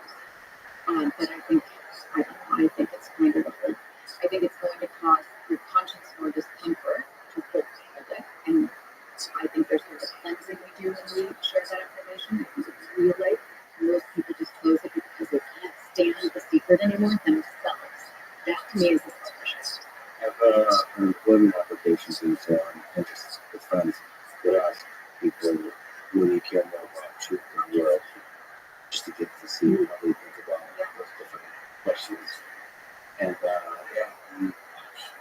I was surprised so much variance. And so conceptually, is that conceptually, I don't think we actually know where we stand until we're faced with this situation. Yeah, I think people, a lot of people, especially when they're younger, say, especially if they're kind of intellectual, they'll say truth about all else. It's like, all right,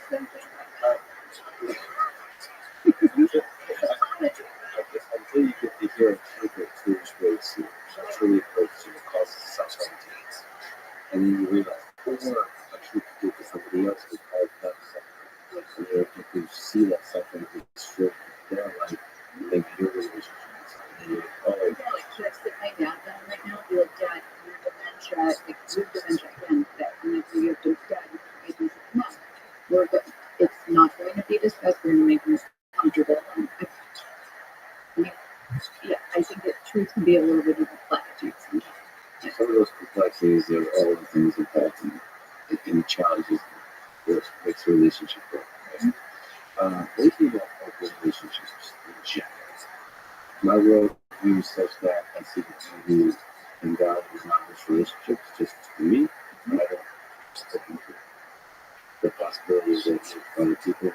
Have you done any kind of work with people in open relationships? As clients or as coaches? Oh, yeah. Yeah. Is there some interesting differences in between open relationships and non-open relationships? You know, I think that may have been actually what was behind my question about the satisfaction of being on the extremes. My hypothesis essentially was, is it because if you are really all in, you worked out commitments. I think I've seen couples who are trying it out, right, for the first time, it tends to get a little haywire. There's some excitement in the beginning, everybody's really excited about it. I think the philosophy makes sense to a lot of people. The science of it makes sense to a lot of people, but we have been raised in a society that is pretty monotonous, so there isn't a lot of scaffolding around it, and there's a lot of inner conflict. I think for people to go away from the values that they've been taught from the kids, and so jealousy arises a lot, and also it's very difficult to be, I think, as truthful and direct as you need to be, which you're describing in these polyamorous situations where everybody is laid out on the table. So I think that's something that may be practiced. In my own work with clients, I've just noticed that the partners who are happier in the situations we work with, they are more experienced at that. Yeah. They seem to You testified in Johnny's Depp and her trial based on your role as a clinical and forensic psychologist who was watched by, I don't know how many people, maybe tens, maybe hundreds of millions of people. What was that experience like? and I didn't know that at the time. Were you scared? Oh, yeah. Can you sign the platform? How many people are watching? Scared typically isn't the word when I testify. I'm always excited and a little trepidatious before I testify because the stakes are so high for everybody's life. And this was different. Anxiety is just in my brand, and I just get anxiety that I'm terrible and that I was not needed. I was funny, like I was having all these funny emotions. I couldn't find my body sometimes. I always started crying because I couldn't find them. I was pretty intense for it, and in a way that was really unfamiliar to me. And it was right when I cried because I couldn't find my body then that I realized I needed to get it correct. And I was professional, and it didn't matter, even though it didn't matter anything, but it was crazy. But I got a grip, and I went in, and I just did my job. So the terror in the end helped you focus and do your job. I think it does, and it's a little scary that you know what fear does cognitively, and there is a sweet spot where you want some stress, and then you can be really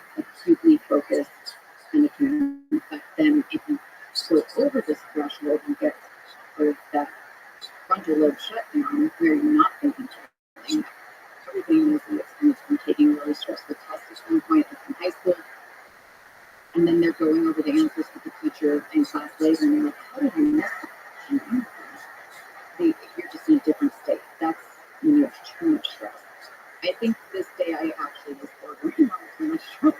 It's not clearly in that threshold, but once you're sitting there for a little bit and ask the questions, you can kind of go into a routine of just wanting to talk about your work. So, what is the worst job in the life for as a psychologist in that context? In the death card trial, I was serving as an expert witness based on a psychological evaluation on the parties.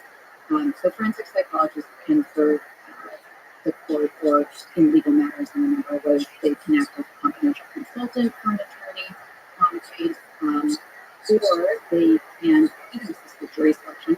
They might testify without doing an evaluation. They're just going to testify about sort of a subject matter. And then they wouldn't be answering specific questions to either of the parties, but just talking hypothetically about the field area. In this case, because I was ordered to conduct an evaluation, I evaluated one of the parties, and then you provide a report to the court with your findings, and then you testify as to what your findings were. But from my perspective, just watching this, you guys coming together really well. So, what do you attribute that to? You say that's going to calm down, so that's a question else. But to me, I'm just going to set myself in this because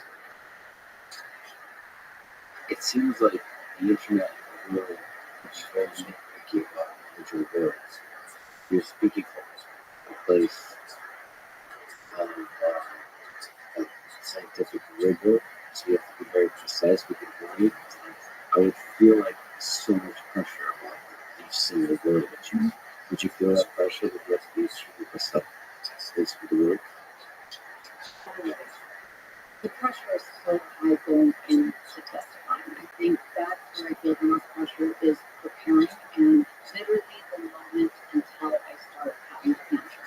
And then I don't even have the luxury of thinking about myself because it is so important that that answer be clarified and understandable for that becomes my focus. And that's the bad thing is that I can stop thinking about how scary it is because I need to pay attention to explaining something. But if it's okay, I want to talk to you about the personality assessment test. This is super fascinating. But Besides, there's something very good. You're probably referring to that which is one I talked about. MMPI too, yeah. So maybe can you explain the MMPI to seems fascinating. It has like its output results, its basic skills, its code types. So just reading through the different complex. It's a thing of beauty. because the human mind is even depression, schizophrenia, bipolar disorder, all of these different things that are really complicated. Many of them don't understand well. There's just a huge amount of variance, and yet you have to be able to stitch together those characteristics that give you intuition about the unique aspect of each person. You have to have tests that you can potentially identify the peculiar flaws or beauties in a particular mind. So this seems to do a good job. So we have different descriptions of the content.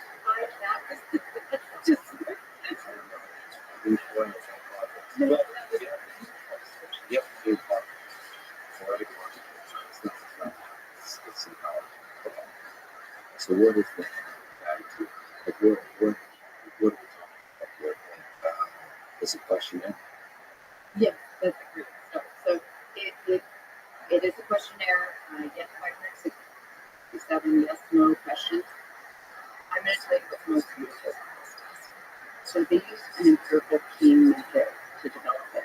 What that means is that they didn't have a bunch of psychologists get together and say, let's ask them, let's make sure that we identify people who have traumatic complaints or physical complaints by asking them questions about like numbness in their hands, nothing like that. What they did instead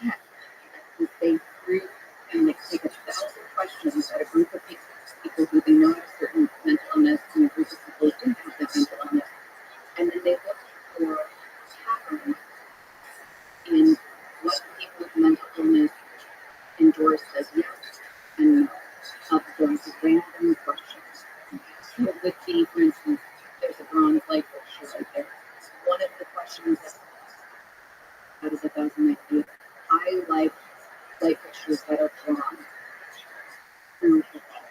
And they look for correlations and rate people with answers to these completely innocuous, boring questions.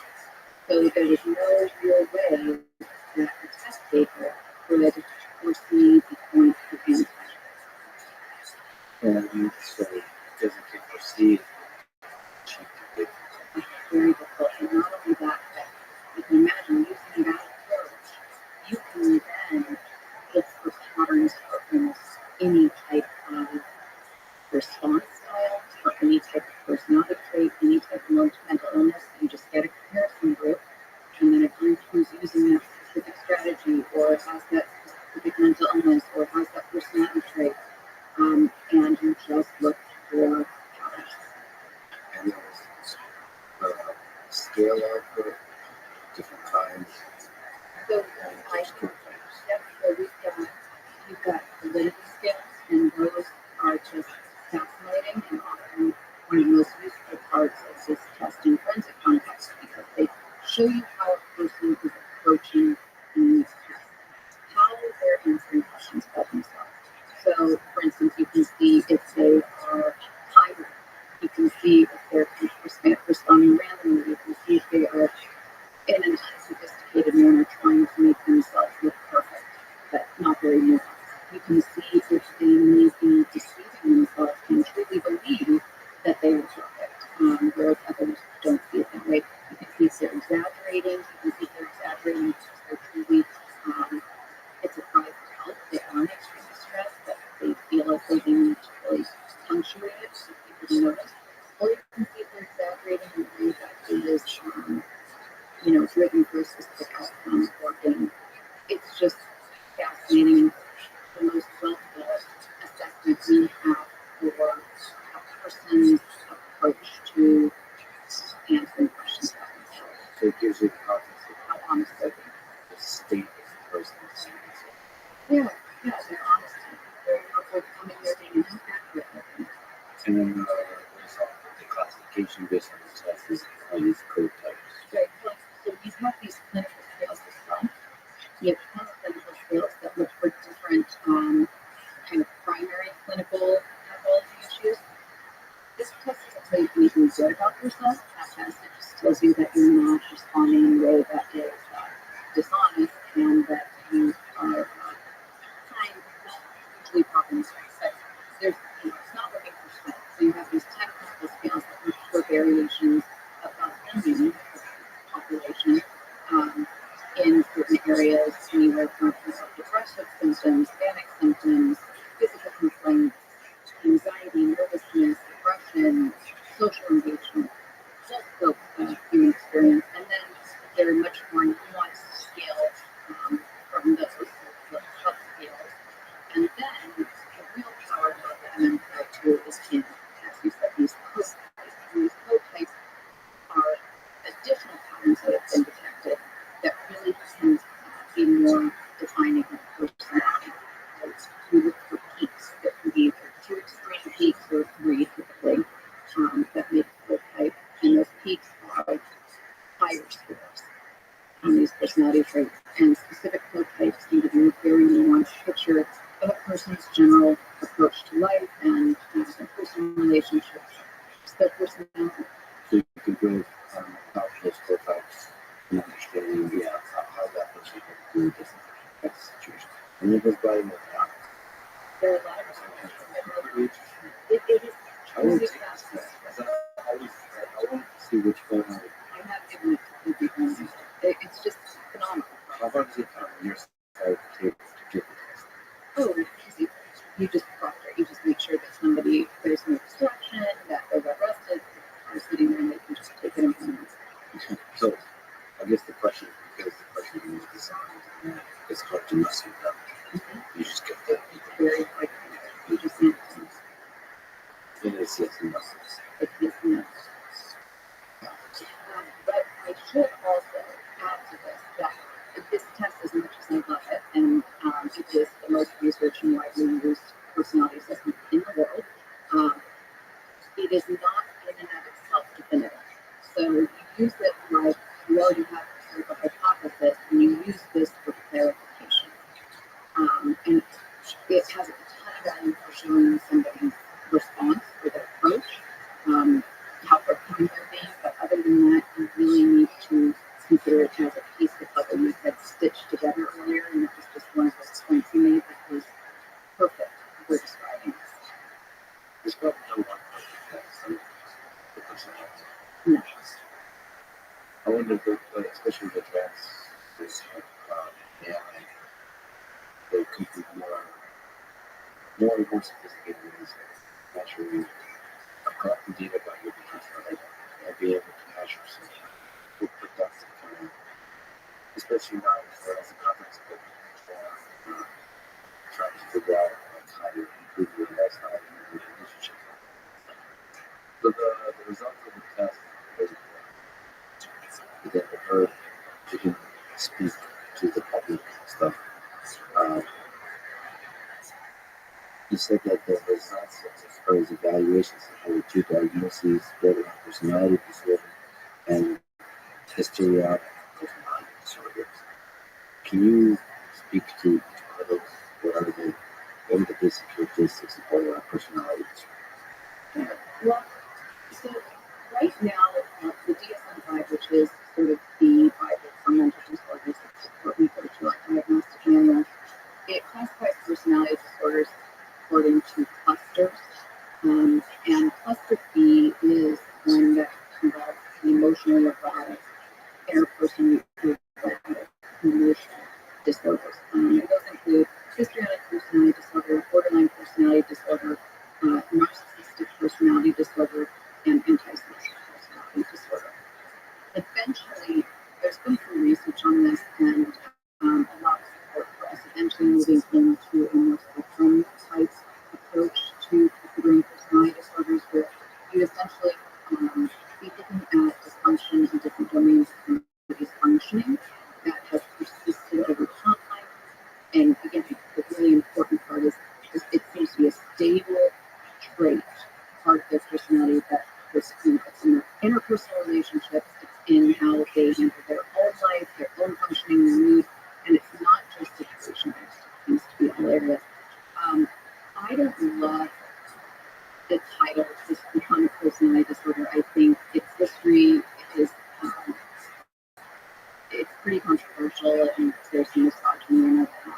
But that all being said, as a servant of the court and somebody who is there to just provide the science as it exists today, my job is to relay, and in this specific case, I was ordered to provide my diagnostic impressions, a diagnosis, and I don't get to decide which diagnosis, whether I like a certain diagnosis or not. Ultimately, if the criteria are met, that diagnosis is given.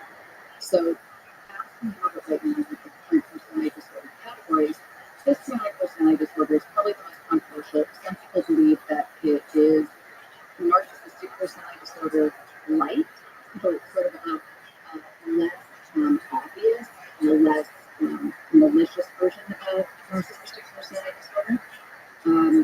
And I think that will probably get sussed out if we do move to a more spectrum-based approach, because then you would be describing there's a personality disorder, and then you would add the traits to it. So, with issues in interpersonal functioning, etc. So you could be a little bit more specific rather than having to just put somebody in a category. So that's where things are moving. That's where things are moving. That's what brings you deep into social personality disorder. To more of a spectrum with personality dysfunction, then you can list the traits that are there. And I think that'll be more accurate, especially if there's so much overlap between these personality disorders right now, especially cluster B. It is not uncommon for people to have 2 or 3 personality disorders to meet criteria for 2 or 3 at the same time.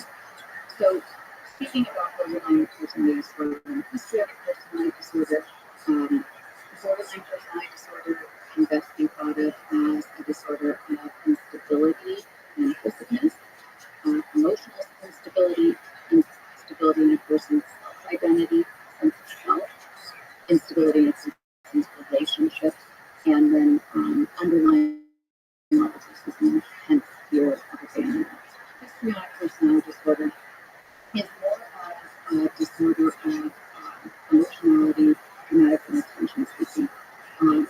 This, histrionic disorder typically is known for the dramatics, and people who are observing or interacting with somebody with this disorder may even feel themselves almost kind of wanting to turn away. There's a sense of play acting as the person is speaking or engaging with you. Something just feels a little bit disingenuous. And a lot of attention seeking. Similar to borderline personality disorder, you might see that histrionic personality disorder attempts to manipulate. However, the motivation of histrionic personality disorder is that attention, whereas with borderline personality disorder, the underlying motivation is almost everything is to avoid abandonment.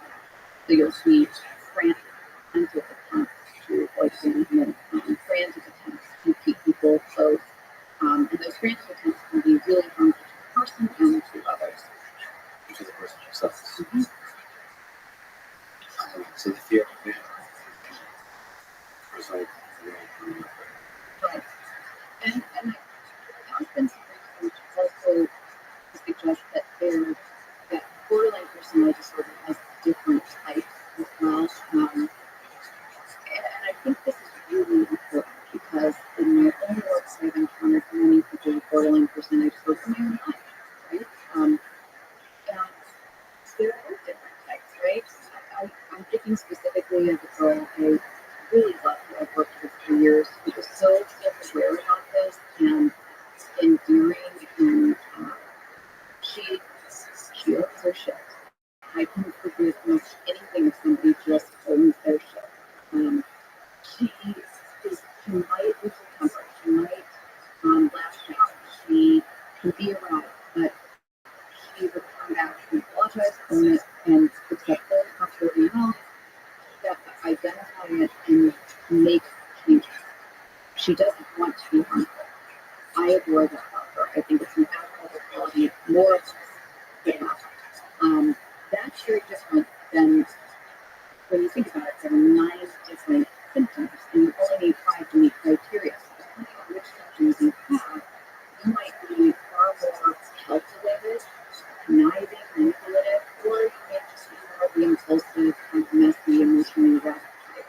And so there's some new research also coming out that's even suggested that among women, those that score higher in some of these more calculated traits of the disorder may actually be, it may be a sort of presentation of female psychopathy. some of these personality disorders, again, probably ask the question and answer, but how much of it is nature, how much of it is nurture? How much of it is genetics, or just character nature? Maybe another question is what they ask is how much can we help? How much can we? That's a tough question. So there's been a ton of change in the way we've thought about the etiology of these personality disorders, specific to borderline personality disorder. I think in general, the view is that most people believe that it is associated with neglect or trauma in childhood. While there is a correlation there, there's a correlation between that and many mental health issues. It's not just borderline personality disorder. We also, there is evidence to support a genetic for this personality disorder, and there are people who have borderline personality disorders that report no childhood trauma or difficulty. And I think that, sometimes things just happen. So I think it's a mix. I think we need to think of it as biopsychosocial, which is generally the answer to most things when you're talking about how a mental health issue comes to be. I certainly think that in most cases, and here's just me speaking personally, and I think in my own work, in most cases, what I've seen is that somebody may have some sort of predisposition, and they go through certain life events and learn patterns of behavior that may serve them well as a child in a dysfunctional situation, but end up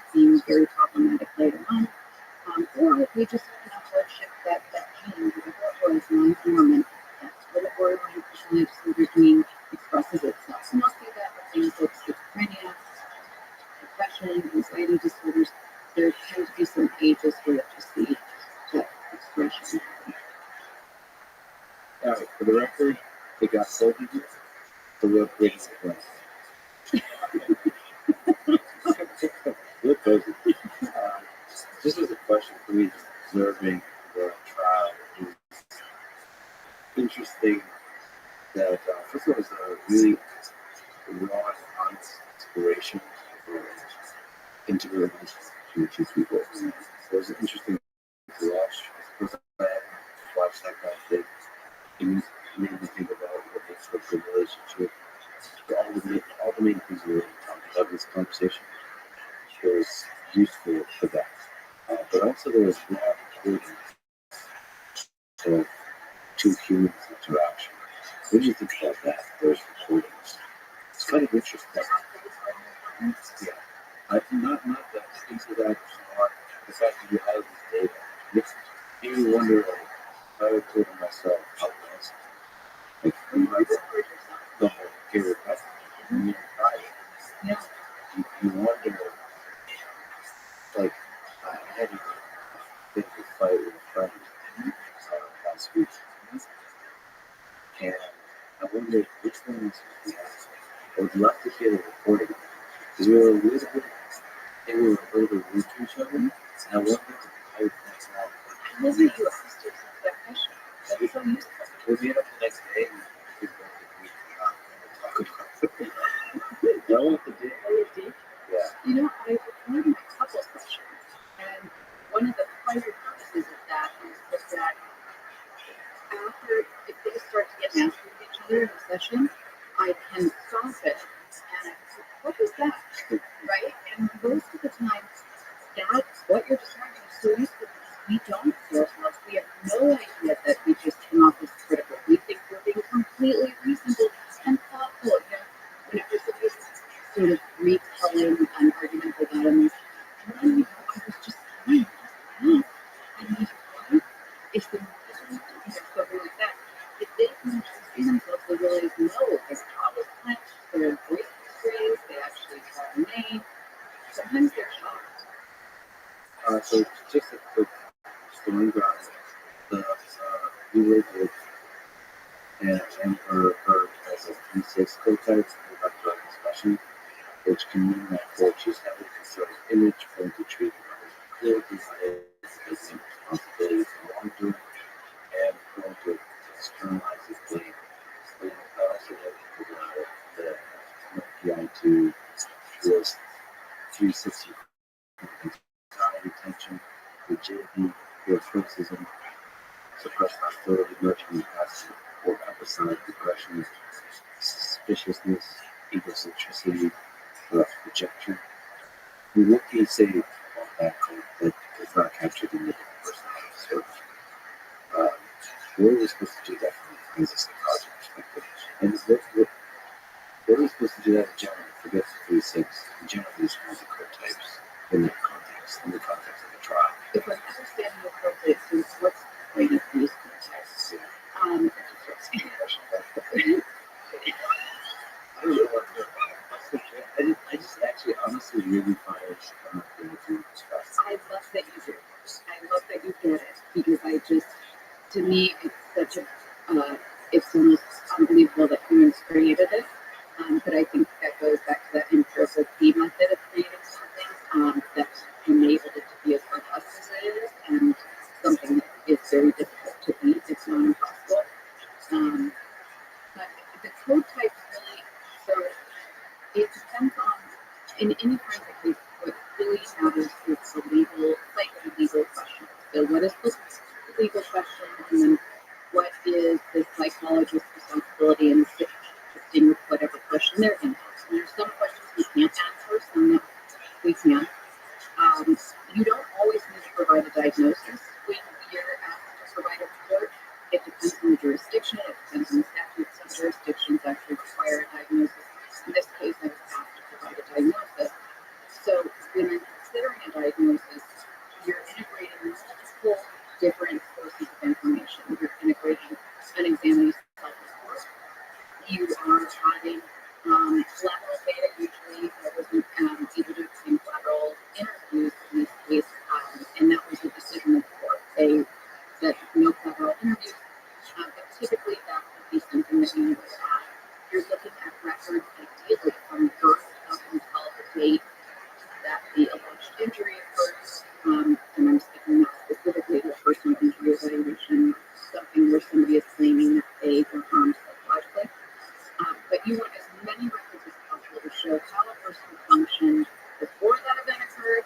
and how they function passively. If you want to show financial functioning, physical functioning, academic functioning, basically, where is there evidence that something in their life changed? Where is there evidence that harm occurred other than from what they're telling you?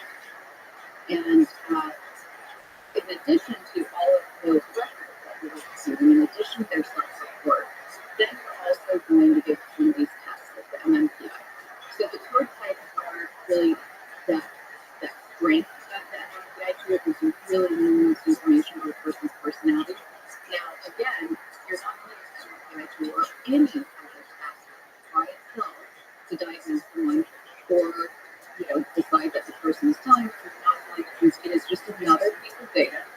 And when it's working the way it's supposed to, it lines up really nicely with all of the other data you get, including what you've observed from the person during your interview with them, the information they're giving you, or inconsistencies with the information they're giving you, the consistency or inconsistency of their site report from the record, what the records themselves say, etc. Help you clarify the picture. Yep, just dialing it down more and more. You're just making sure that it is as accurate as possible. Okay, so given how huge this trial was, given how important I know you don't think of it that way. From the public perspective, you're like the star because of how well it's I'm pretty sure Camille's listening. Camille's answer for about that chance to drop with her. She's somebody that really inspired by how good she did her job, how much she loves her job, how much the fame, the money, whatever has not affected the basic core integrity of who she is as a human being. So she's also incredible. Okay. What's the takeaway for you first from the trial? How's it made you a better person? How's it changed or solidified who you are as a psychologist, as a forensic psychologist, clinical psychologist? I mean, a lot happened in my life around this trial, leading up to the trial, after the trial. So let's tackle forensic psychology first. Okay. So in terms of forensic psychology, I am grateful to that trial for really strengthening my abilities. The stakes were so high that it took, I was retained about 2 years prior to the trial. So I really delved deep into the academic side of forensic psychology and making sure that I was adhering as closely as possible to standard practices, best practice recommendations for this specific type of an examination. It was intellectually awesome and challenging. I felt my brain was on fire for a full year leading up to the trial, and that was really, really fun. It was just challenging, but I am really proud of the work I did. I think the stakes were really high. Serious work. It's important that it's done well and accurately, and I felt really great. So, how some of those lessons carry through to your practice now? Both research and some of the things you're doing in terms of helping customers. No, my practice hasn't changed this much. This was more just something that was more, it demanded so much more of my time than my typical forensic work does. And personally, in cases where there is an allegation of trauma or psychological harm, tend to be super labor intensive. This, given magnitude and how long it's been going on with back and forth, required a ton of work before the trial. So it took me away from the practice. I think it's been nice to go back to this. Okay, so personally, I've learned that I need to slow down a little bit. It took a lot, but it was really the culmination. I feel like there are these hoops we jump through again and again, academic challenges that we continue to meet, and then there's a next one, and the next one, and the next one. And in the beginning, like when you're getting into college or applying to grad schools, you don't really realize the this is going to be a never-ending thing, especially if I continue with research. Forensic work, I love it because it is consistent. You're writing these 75-page reports and good citations, and you have to be accurate. It feels like I'm doing giant board exams again and again every day. It never ends, but that feeling, I think you and I were talking about how it's fun to doubt yourself because it pushes you to do better work. But so if you keep having high stakes, you're going to all the time work yourself in the ground, constantly thinking, I got this question, I'm not sure if I totally know the answer, and all the research behind that, so I should go there. And again, it's fun, but I don't just do forensic psychology all day. I also have opened a clinic. I provide therapy. I've been providing therapy for 15 years. So what happens is you have clients who maybe you stop seeing, but when they have a crisis in their life, they reach out to you again, even if it's 7 years later. So you've accumulated hundreds of clients who at any given time are going to reach out when they're in crisis, whether or not you're working on a federal case or in Virginia for this. And that is never works when something is stuck with, because I feel that I'm letting somebody down. I know I am, because these are people I genuinely care about. And they care about me, and they trust me. And I want to be able to be there for them. I know that it's disappointing if I can't be. It is also very difficult to separate out professional therapy relationships from loving someone who you've seen through some of the most difficult parts of their life. And I can explain that to people all day long, but it doesn't necessarily mean it's going to be easy for someone to accept when I can't talk to them and they just found out their husband was leaving a double life, or their sister just died, and I can't even get on the call because I'm getting maybe 15 messages like that a day, and have to testify, and have to run my practice. So I think that was where I need to slow down. This case, I was doing all of that, and then the academic growth that was working well was just tremendous. And some stuff happened, like the dad, he started having cognitive decline, and I got a medical diagnosis with stress disease. I really thought I was getting rid of it. I really believe that people who talk like a lot about self-care were kind of bullshit and just didn't know how to push themselves. I still believe in pushing ourselves, but I think I kind of traversed into an area without realizing it, where I was no longer pushing myself to challenge myself and see what I was capable of. I was almost pushing myself like as a necessity because I didn't know what else to do anymore. Just an obligation. I wasn't pushing myself to do the death case reminded me of that feeling of pushing myself to do something I was sure I was capable of and overcoming that challenge. That was the goal.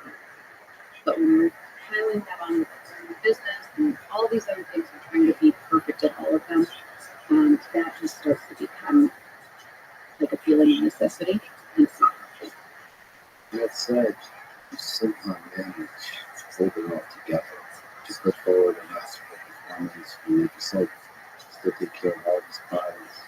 You're the most important person in our lives, really. Is there no secret to that? Is there any habits? Is there No, and honestly, it's not 100%. It's a work in progress. Right?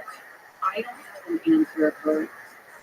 I wouldn't want my life to be any other way. I wouldn't have the opportunity to work on this case if I hadn't established my practice and had outreach. And so I can't figure out like which piece you figure out when I'm like, but I would love to learn. so that kind of works together in these passions and feelings? All the problems. That's probably the reason you lost your mind. Maybe. Yeah. Maybe. I mean, it depends who you are. What about the stress just getting with that? Has that been difficult for you? That's a lovely question. Thank you for asking me.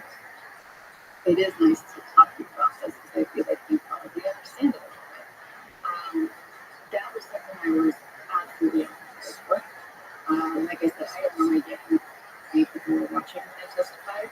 I had no idea. And I got off the stand, I kind of gathered the bathroom and truly thought about lying down on the floor because I was so exhausted. And I've been studying all my stuff, terrified that I was going to forget some statistic about the MFPIQ. So it's very familiar for people to say is that if you do too focused, then it's extremely stressful for many, many hours. I wonder how people sleep for so many hours. It's so focused, and listen so well, it's so difficult. Well, I mean, I could talk about that too. The moment I came back to my body and realized where I was and just wanted it to stop and felt like I was running alive. I was thinking, I don't want to do this anymore. I don't want to do this anymore because it's going to stop. And then another question came and I just had to get back to it. So after I testified the first time I went in that bathroom, I might have laid down on the ground. It kind of looked. I mean, I'm not. I do remember that Wayne Dennison, one of the senior management partners of Brown Redneck, who was a phenomenal guy and absolutely brilliant. I would be indebted to him for life because I trusted him. I trusted him, and that made all the difference. And probably so I testified. But he came in the back and he was looking at us when he said, "We're on the cover of Time." And I thought, I thought he was messing with me. I thought it was his joke way of saying like I did for him. You worked with veterans. What is PTSD in that context? What's the landscape of psychological suffering? Veterans.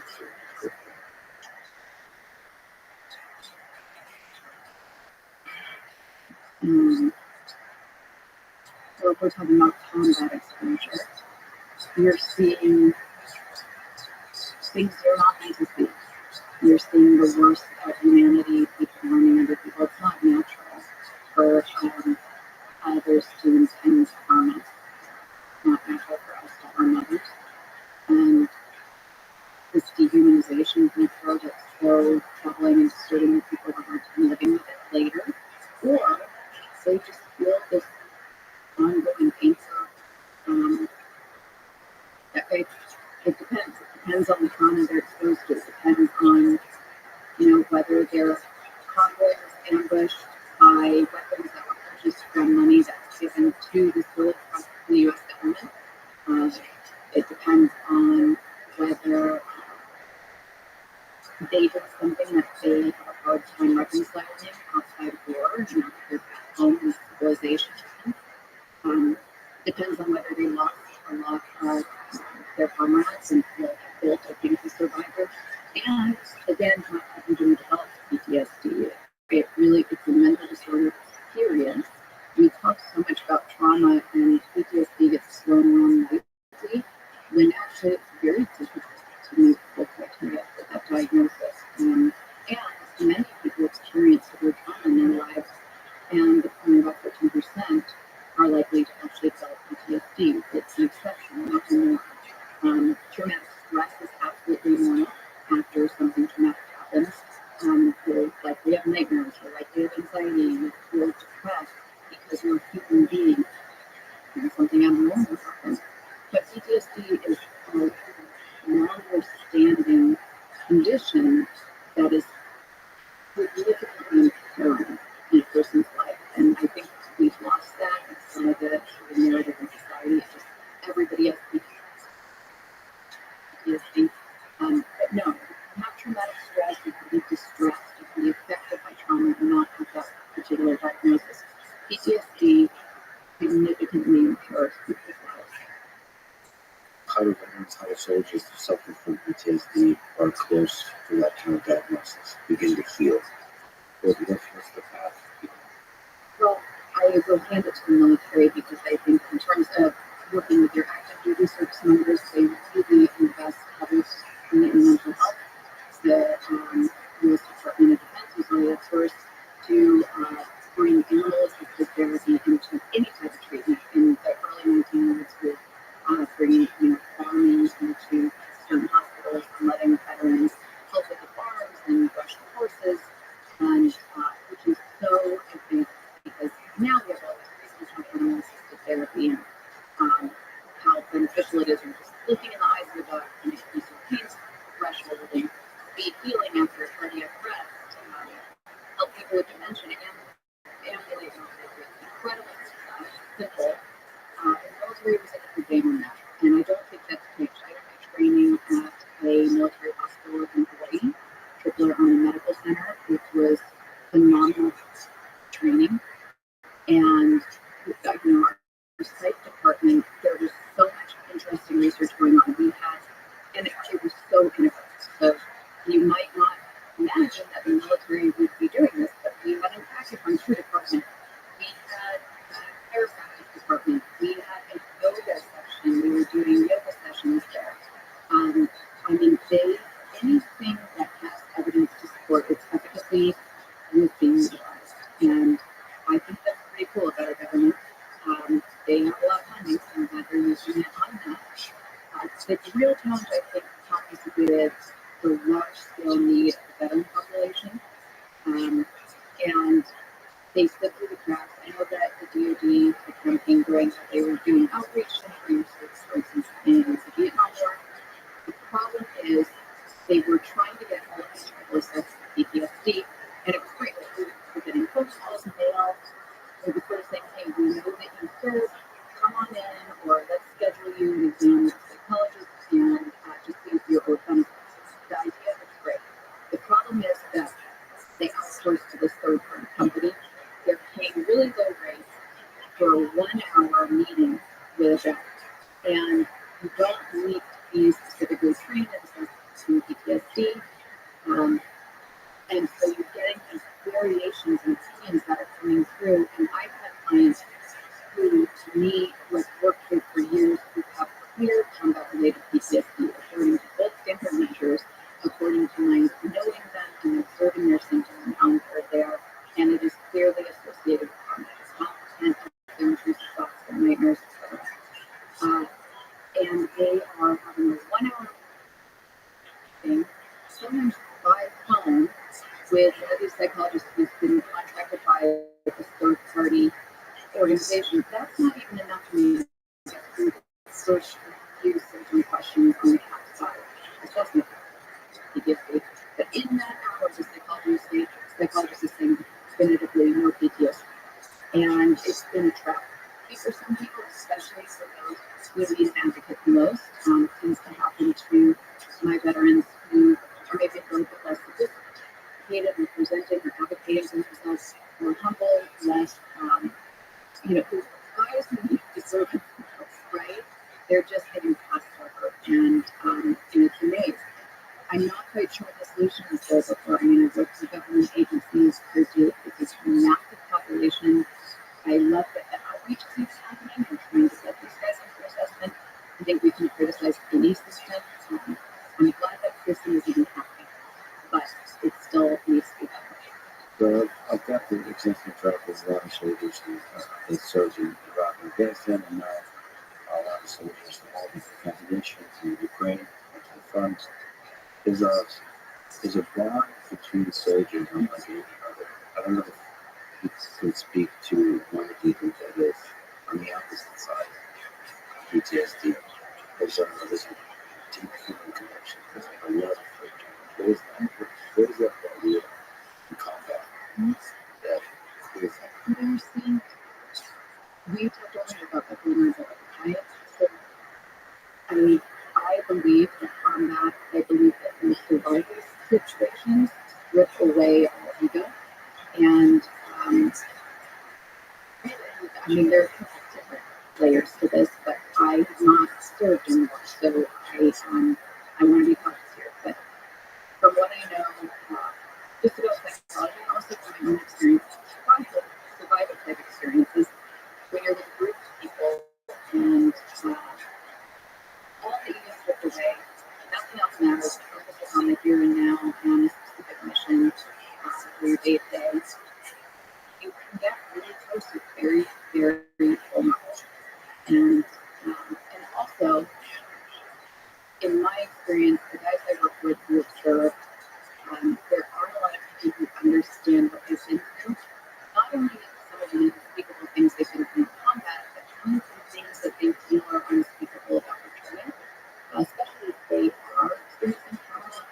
A lot of them, some of the things that service members with PTSD are most reluctant to disclose is the feeling that they may not know if they love their children anymore, that they don't even know if they can love them, that they feel emotionally numb, that they want to kill someone, that they have a whole lot of racist beliefs and thoughts.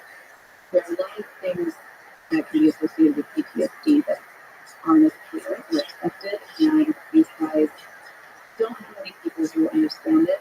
They don't think they would. But a lot of their fellow service members do. And so I'm going back to praying.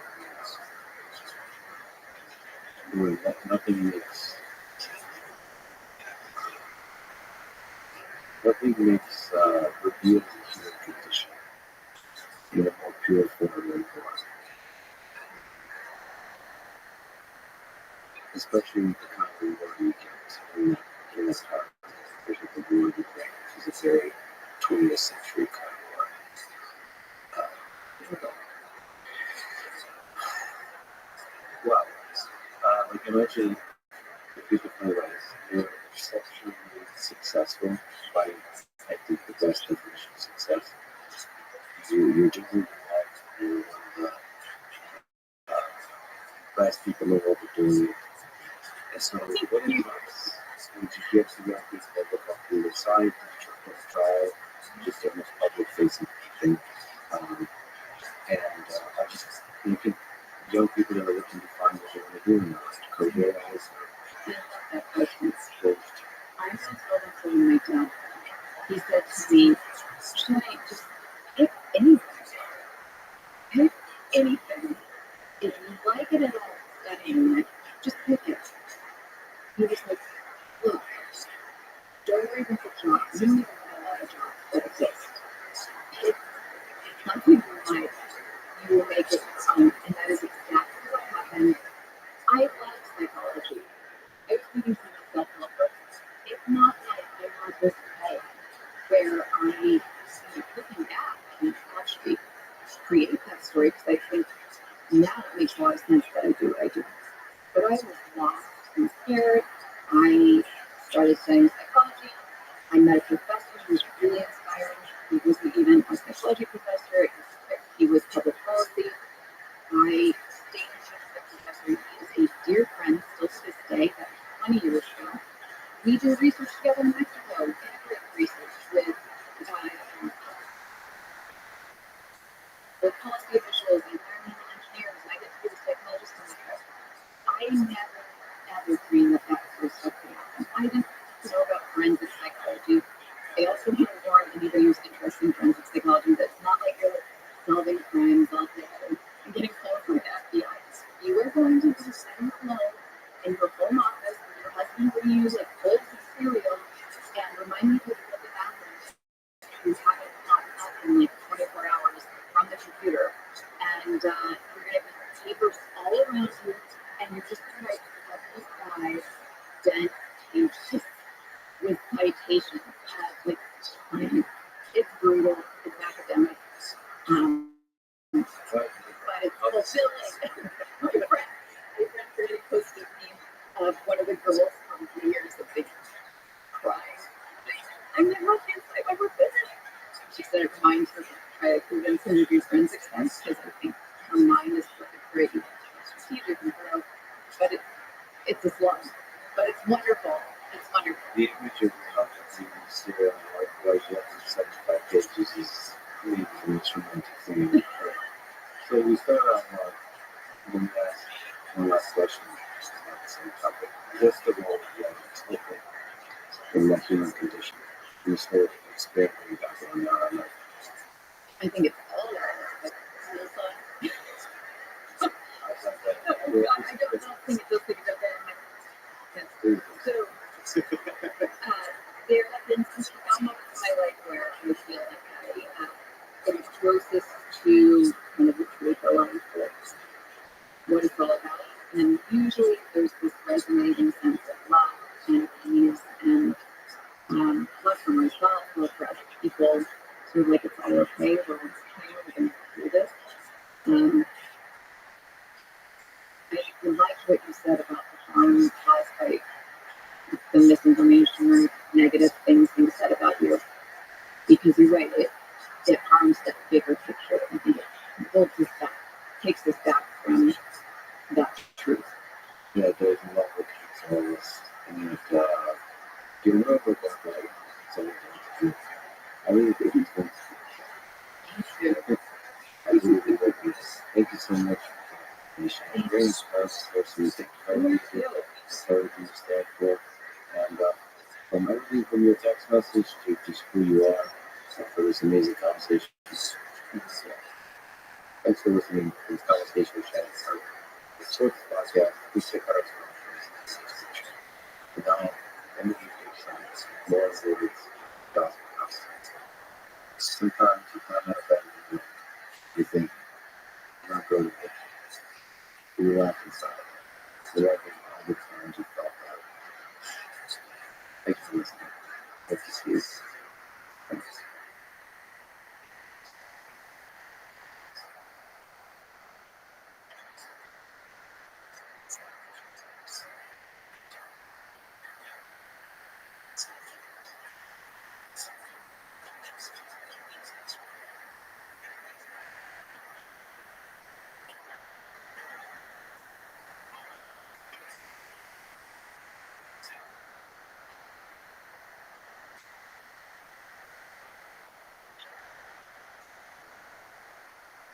Following the conversation with Seth, the second time in the podcast. As I said 2 years ago, when I first met and spoke with Seth, he's one of the most influential pioneering figures of our time. As the host of the Making Sense podcast, creator of the Making It Out, and the author of many seminal books on human nature and human life, including The End of Faith, Redemption, Life, Free Will, and Making. In this conversation, besides our mutual fascination with AGI and food, we do also go deep into controversial and challenging topics of Donald Trump, Hunter Biden, January 6th, vaccines, Rabbi, Kanye West, and other key figures at the center of public discourse, including Joe Rogan and Elon Musk. Most of whom have been friends of Sam and have become friends in life. Somehow, their amazing life trajectory, and I do not deserve in any way, and in fact believe it's probably the greatest of my imagination. And please allow me to say a few words about this personal aspect of this conversation, discussing Joe Rogan and others. It's been weighing heavy on my heart since the beginning of the pandemic, now 3 years ago, that many people I look to for wisdom and public discipline stop talking to each other as often, with respect, humility, and love. But we only need to those kinds of conversations. I hope that they start talking to each other, they start being respectful, they start noticing the humanity that connects them, this much deeper than the disagreements that divide them. So let me take this opportunity with humility and honesty, why I look up to and inspired by Joe's success. I think Joe Rogan is important to be learned. There's a blessing of compassion, curiosity, and open-mindedness to ideas, both radically, sometimes with humor, sometimes with brutal honesty. Always pushing for more truth. I think Elon Musk as an engineer, leader, entrepreneur, a human being who takes on the hardest problems that face humanity and refuses to accept the constraints of conventional thinking that made the solutions to these problems seem impossible. I think Sam Harris is a friend to the world, the fearless spirit who fights for the pursuit of truth against growing forces of echo chambers and audience capture, taking unpopular perspectives and defending them with rigor and excellence. I don't celebrate and criticize all three kinds. They criticize me, usually in which I always learn a lot from other people. Most importantly, there is respect and love for each other as human beings. The very thing that I think the world needs most now in this time of division and chaos.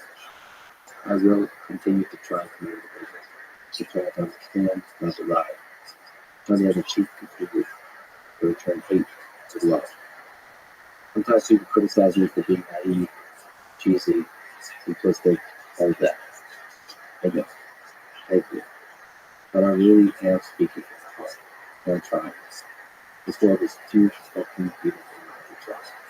In whatever way I can possibly do it. This is the Experts Podcast. Support it.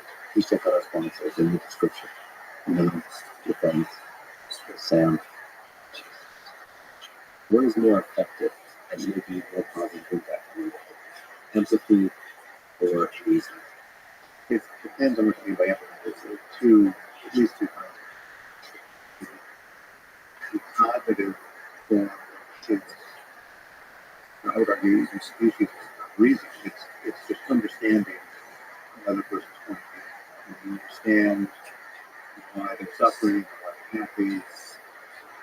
The theory of mind that not just being that it's accurate, and so you can navigate relationships with that effectively. And then there's another layer entirely non-incompatible that is distinct, which is what people often mean by empathy, which is more sort of emotional contagion.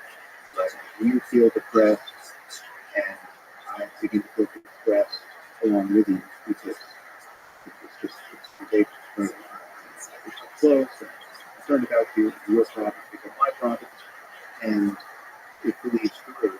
Right now, I think both of those capacities are very important, but the emotional contagion piece, and it's not really my thesis, it's something I almost learned from all through psychologists who look on this topic, became skeptical.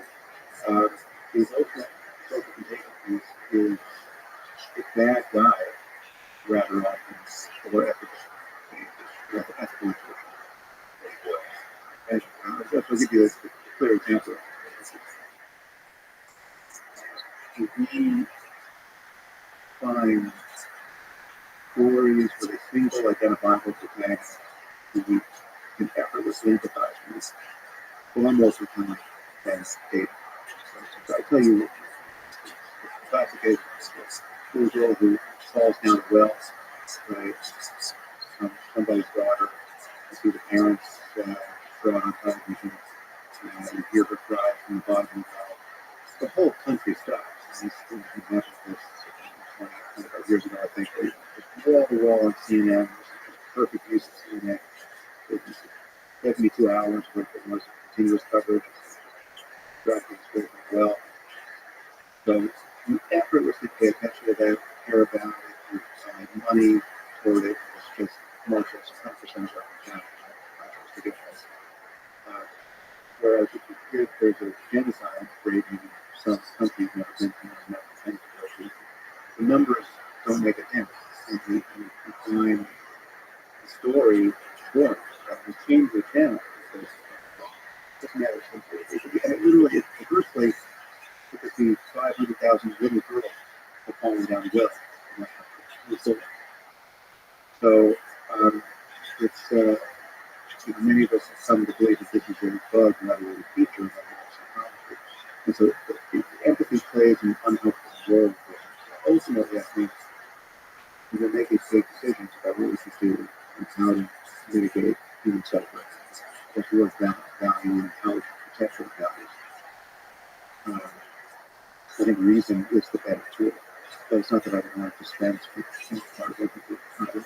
It is a lot of things to go on. Really cool collection. You recently talked about offensive altruism in your podcast.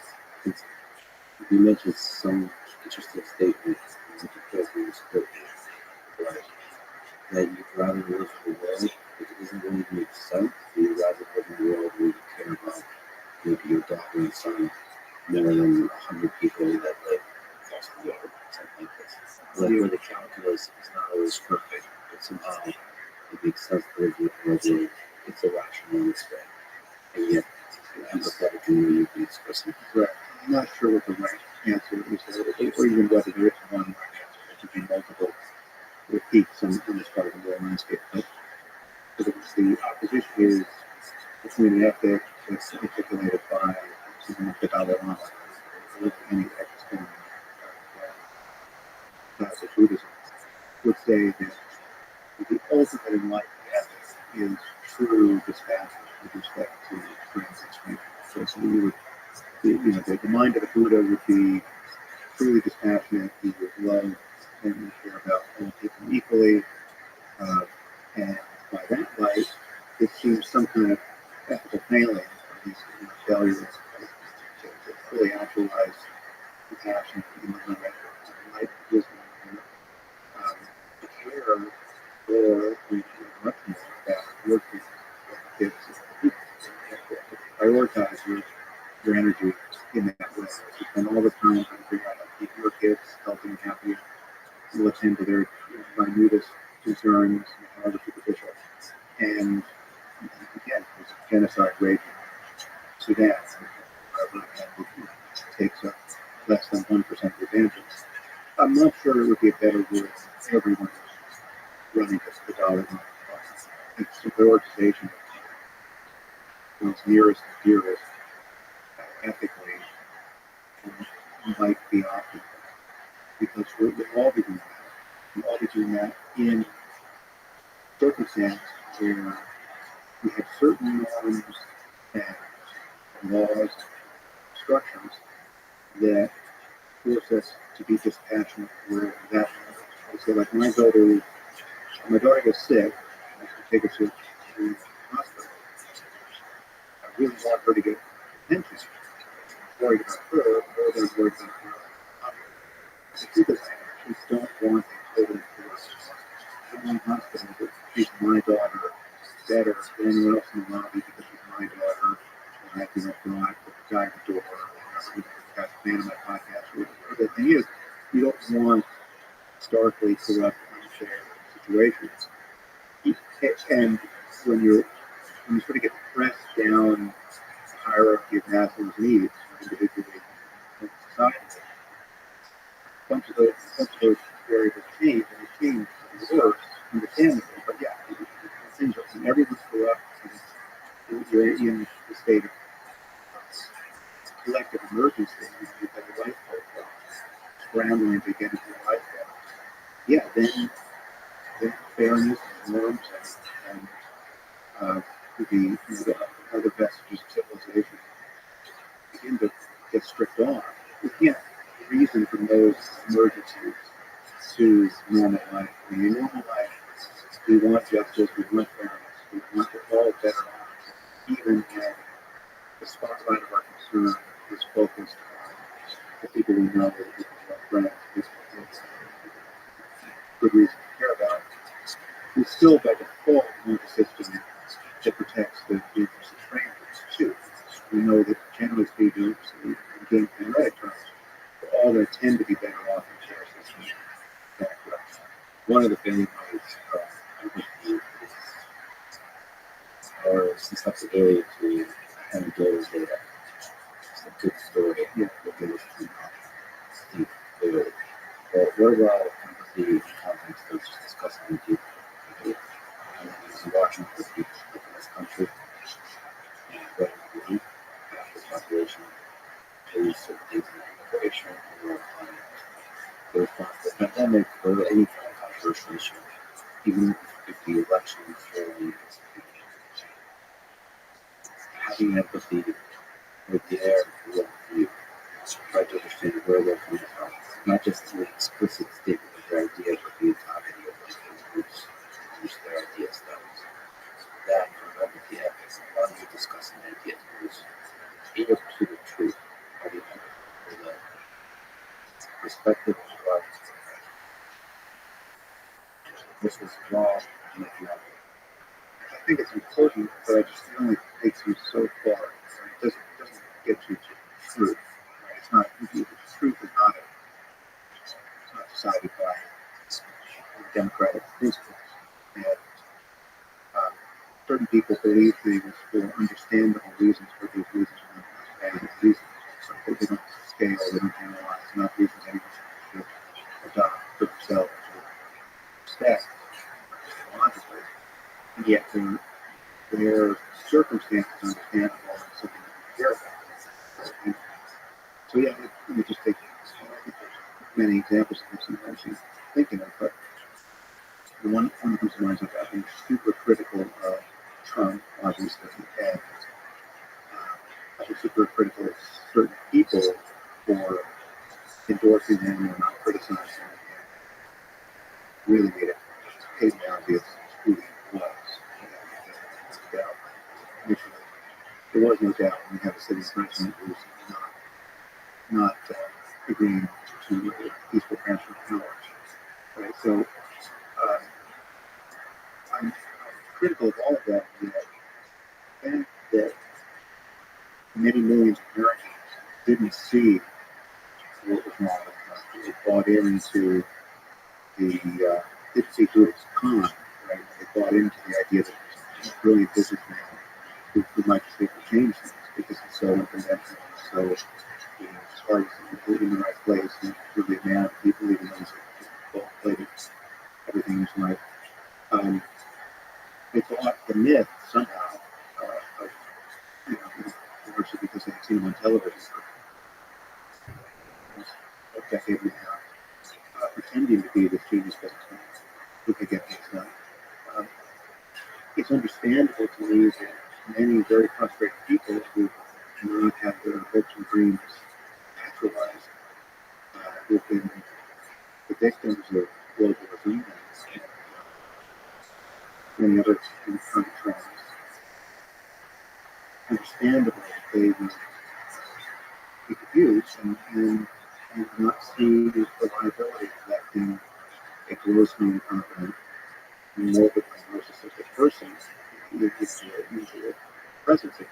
So I don't, so which is to say that I don't blame many billions of people who I don't necessarily blame for the Trump phenomenon, but I can nonetheless bemoan the phenomenon as indicative of a very bad state of affairs in our society. So it's two levels here. One is that you get to call state Spain, we're talking about the action order and things are likely to happen. But then you can recognize that people are very different life experiences. And, yeah, I mean, I think empathy and perhaps a better word for it, like the hope to embody there's compassion. Really, you really wish people well, strangers well. Realize there's no opposition between honor and real opposition between selfishness and selflessness, because why selfishness really takes into account other people's happiness. I mean, would you want to live in a society where you have everything, but most other people have nothing? Or do you want to live in a society where you're surrounded by happy, creative, self-actualized people who are having their hopes and dreams realized? Obviously, the second is much better, however much you can for your good life. But what about having empathy for certain principles that people believe? For example, the pushback, the other perspective on this, you said about the myth, because there'd be a lot of people who are supporting Trump who could say that some areas, lots of myth that we have this government of the people, by the people, that actually represents the people, as opposed to a bunch of elites. They're running a giant bureaucracy that is corrupt and is feeding themselves. They're actually not representing the people. And then here's this chaos agent, Trump, who speaks off the top of his head. Yeah, he's fraudulent, he's not going to race, he's a moral comedian, and he is a presidential type of figure. And he's actually creating kind of chaos. He's going to shake up his bureaucracy, shake up the elites that are so uncomfortable because they don't want the world to know about the game without money and everybody else. So that's a kind of perspective that they take and say, yeah, this law has, but it's necessary. I agree with the first part, so I haven't thought the myth yet. It's truly representative of democracy. And some level, it's a different conversation. Some level, I'm not sure how much it should be. I'm not sure he wants in the end, everyone's opinion is given equal. That, you know, I give myself many topics I don't deserve to have strong opinions because I don't know what I'm talking about or what I would be talking about if I had a strong opinion. Right? And if I get to that, some of those topics, I've declined to have certain conversations on my podcast just because I think I'm the wrong person to have that conversation. Right? And it's and I think it's important to see those bright lines in one's life and in moments politically and ethically. So yeah, I think leave aside the viability of democracy, I'm under no illusions that all of our institutions are worth preserving precisely as they have been up until now. This great wrecking ball came through. But it was a very bad bet to elect someone who was woefully incompetent and worse than incompetent, genuinely malevolent. So, and this is something you know based on literally decades. He's not a public servant in any sense of that term, and he could possibly give an honest or sane answer to what you asked about empathy, reason, what should guide us. I genuinely think he is missing some necessary moral and psychological tools. Right? And I can feel compassion for him as a human being because I think having those things is incredibly important. Genuinely loving other people is incredibly important. And knowing what all that's about is that's really the good stuff in life. I think he's missing a lot of that. But I think that we don't want to promote people to the highest positions of power in society who are far outliers in pathological. We want them to be far outliers in best cases, wisdom, compassion, some of the things brought up. And we want them to be deeply skilled. We want them to be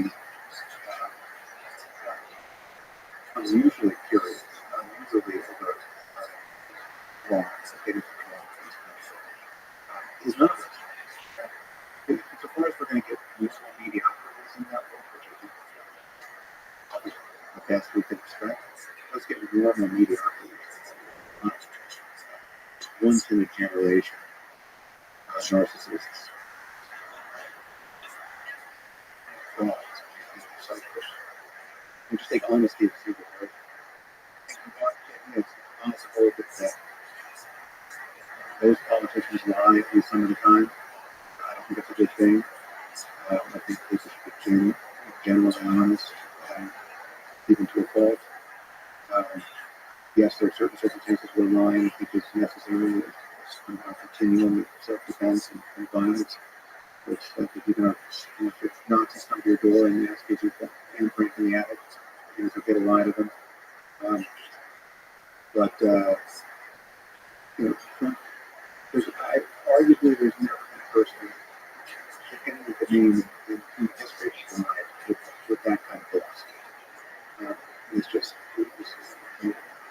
blizzard lies, great and small, to pointless and effective. But it's just it said something fairly alarming about a society, a person of that character. And so, yes, I have compassion for half of the society who can see that. And that's going to sound like a Guinness and smug or something. It's not that solid listening. But it's genuine. I understand.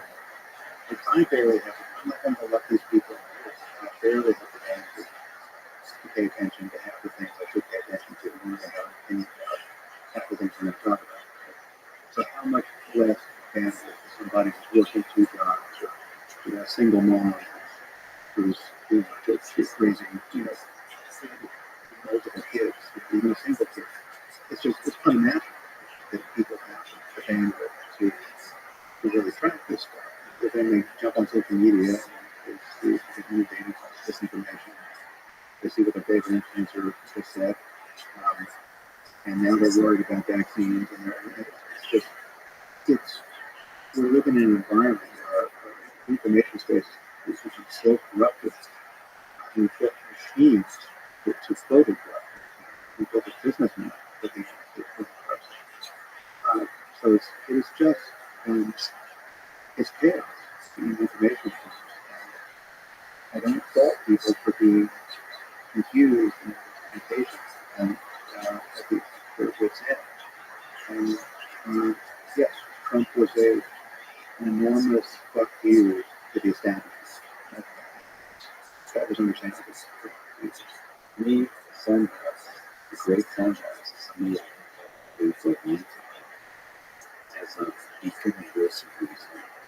There's this meme on the internet that Steve indicates Floyd indicates that Trump reports and uses there's something disproportionate to the actual impact that Trump had on our society.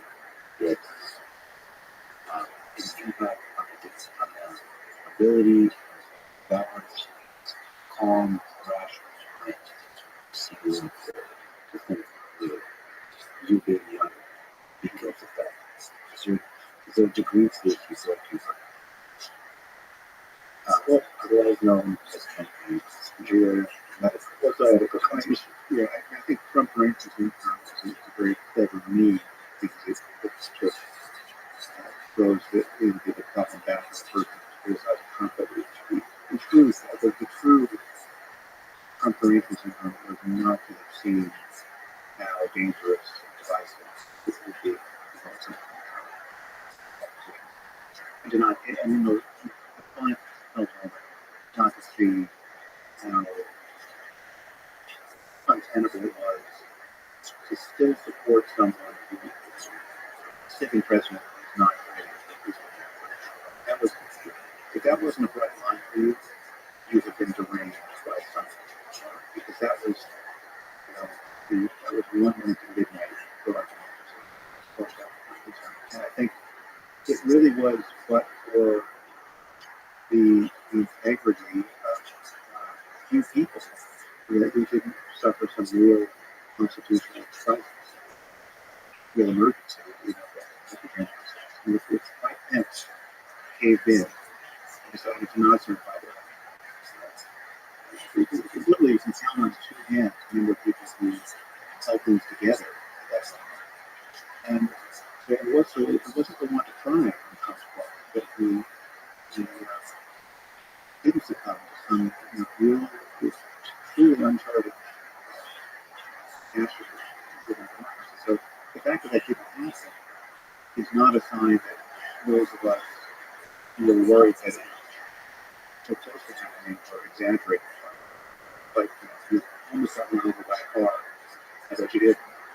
And the fact that you were journalized and what else there's options wandering in the street when I was, you weren't wrong. You really had wrong. And people are exposed to something really terrible. So I think that's where we were. If you could do that. So the fact that it's still coming back around and I'm not spending much time thinking about it, frankly, because it's waiting for the moment where it requires something. It did. It took us. I don't know how many podcasts it was the topic. It wasn't that many against the number of podcasts I do on other topics, but there are people who look at Trump and just find it funny, entertaining, not especially threatening. It's not just good fun to see somebody who's not taking anything seriously and just putting up and sticking to the wheel business as usual again and again and again. And they don't really see anything at stake. It doesn't matter if he support NATO. It doesn't really matter if he says he trusts Putin more than our intelligence services. None of this doesn't matter if he's on the one hand saying that he loves uh, Adidas North Korea and the other threatening to go back to the Stone Age. Whether it's all likely taken in the spirit of reality. I guess if you think about a movie that's just not real. And I understand that. I can even have that space for humor and time. But is the deeper concern that really causes you to entertain yourself there? That you're just not taking things seriously. This is the problem I've had with several other people who might name who just appear to me to be goofing around at scale. And they lack of kind of more seriousness. So they're touching big problems. Their lives hang in the balance. But they're just not enough. And I think there are really important problems that we have to get our heads straight. And we need, not to say that institutions don't become corrupt, but I think they do. But really, it goes about the loss of trust in our institutions and the fact that trust is eroded for good reasons. They become less trustworthy. And it's become infected by political ideologies that are not true structure. I worry about all of that. But I just think we need an institution. We need to rebuild it. We need experts who are real experts. We need to value expertise over amateur speculation and conspiracy thinking and just kind of amateur speculation to these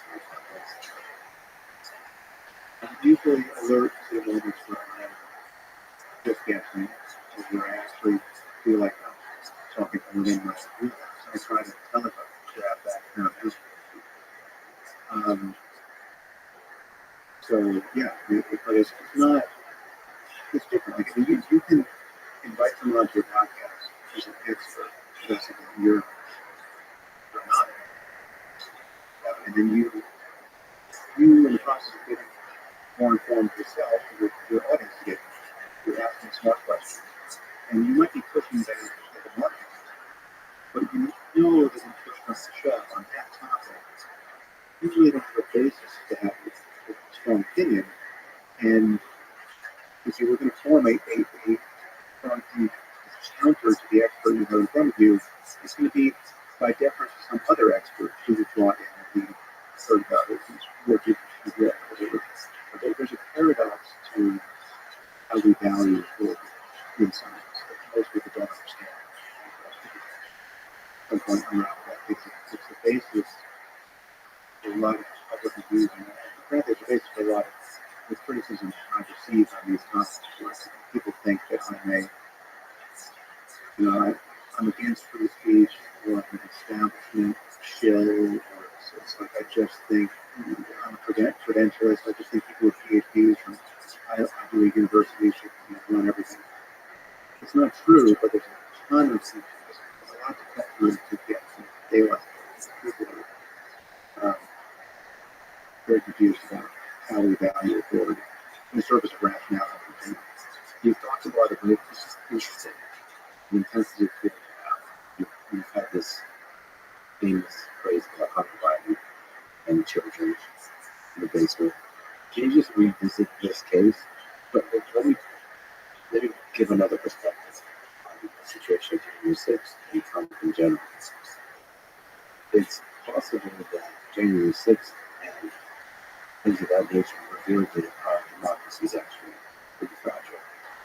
And that Trump is not on the level of a confident, malevolent figure. That is simply a jokester. And he just, by creating chaos, revealed that it's all pretty fragile. Because you're a student in history, and there's a lot of people like Lenin, Hitler, were exceptionally competent at controlling power, like being executives and taking out power, controlling generals, controlling politics, certainly not tweeting, but working in the shadows, behind the scenes, to gain power. And they did so extremely competently, and that is how they were able to gain power. So the pushback to Trump is extremely noted that he was creating, which he's very good at, creating drama. Sometimes for humor's sake, sometimes for drama's sake. Simply as it did in our democracy is fragile. So he's not this once in a generation oldest figure. Once in a generation narcissist. So I don't think he's a truly scary, sinister, Putin-like, or Hitler-like figure. He's not ideological. He doesn't care about anything beyond himself. So it's not. He's much less scary than any really scary totalitarian. He's more bravery and more. He's like Eric Weinstein never stops badgering me about, but he's still wrong. Or, I think my analogy for Trump was that he's evil Chauncey Gardner. You remember the film for this film, Peter Sellers. Slightly Peter Sellers is this gardener who really doesn't know anything, but he gets recognized as this wise man and he gets promoted to immense power in Washington because he's speaking in these semblance of wisdom. These very simple apples, seem to be apples, and he's just all he cares about is gardens. He's just talking about his garden all the time. But this is something that in the spring, the new shoots with blooms, and people read into that some genius insight politically as we get to modern as the joke will come. For me, Trump has always been someone like Chauncey Gardner. It's not to say he's totally. Yes, he has a certain kind of genius. He's got a genius for creating a spectacle about himself. It's a genius for getting the eye of the media always coming back to him. But it's a kind of self-promotion that works if you actually truly shameless and don't care about having a reputation for anything. I or you would want to have a reputation for. It's pure pornography of attention. Right? And he just wants to. I think the truly depressing and genuinely scary thing is that we have a country that is half of the country, given how broken our society is in many ways.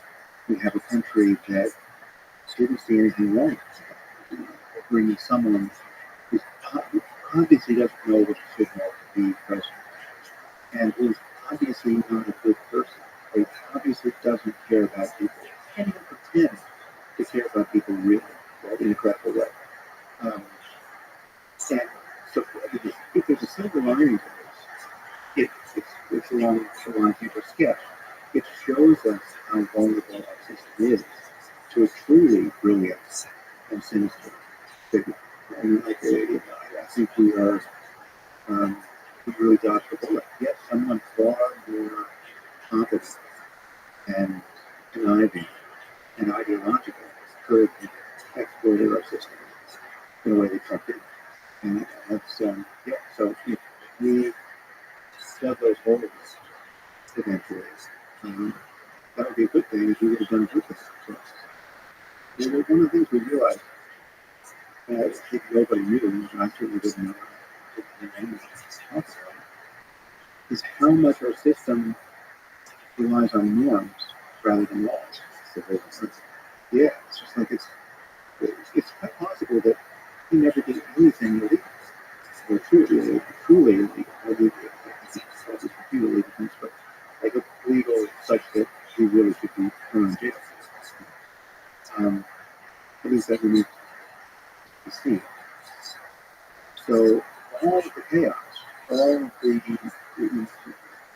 the diminishment of our stature, all of this just opportunity cost of spending years focused on nonsense.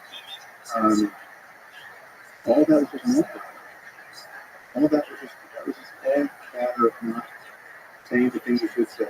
But that doesn't mean they're insignificant. It's not that it's not illegal for a sitting president to say, no, I'm not going to commit to abuse of my authority. We'll wait to see whether I'm going to. If I win, if the election was valid, if I lose, it was wrong. But I those keywords, perturbations, to our system's stability, such that we know we're doing it all, and now we start to do that, and have these kinds of discussions that humorous motivation because he did everything he could.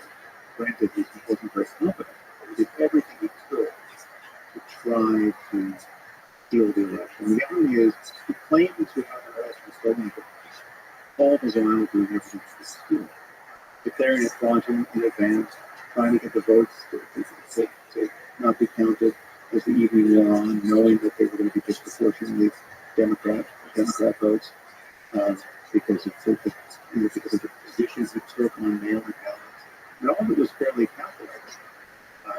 The whole circus of the clown cars that crashed into Four Seasons Landscaping, right? And you got Rudy Giuliani with his hair dyed, Sidney Powell, and all these seriously incompetent people lying as freely as they could breathe about election fraud, right? And all of these things are getting thrown out by largely Republican election officials, Republican judges. It wasn't for want of trying that he didn't maintain his confidence. He really tried to steal the presidency. He just was not confident, and the people around him weren't confident. So that's a good thing, and it's worth not letting it happen. But there's a confidence that he did do it. One of the damage he could do everything could have been done by someone else. Right. The tools you have as president, you can do a lot of things. In emergencies, especially during COVID, at the election, you can create military conflict that, any kind of reason, from the election. There's a lot. Well, he tried to do things after have done those things to other people, and people who he was beautiful. People who said they would quit. They were Republicans. Right? And this, you start, and there are multiple books written about the last hours of this presidency. And the details are shocking. What he's trying to do and trying to get others to do, and it's awful. Right? I mean, it's just awful to do that close to something, to a true unraveling of our political process. And it's the only time in our lifetime these people embarrassing. On the world stage. It looked like a banana republic. And we're the lone people. So it's not good. And so we shouldn't, there's nothing, the people who thought, well, we just need to shake things up, and this is a great way to shake things up. Having people, storm our capital, smear shit on the walls. That's just all shaking things up. It's all just for the walls.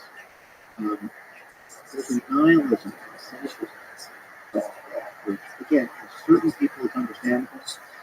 Frankly, it's not understandable if you've got $1 billion and compound in Menlo Park or whatever. So there are people who are cheerleading stuff who shouldn't be cheerleading stuff. That they can get on their Gulfstream and fly to their compound in New Zealand. Right? So there's a cynicism to all that I think we should be deeply critical. So what I'm trying to understand is not an analyze, not the behavior of this particular single day, the effect it had in part on the division of people. To me, the degree of need Sam Harris is framed as Trump represents. You're like the person I would look to bridge the division.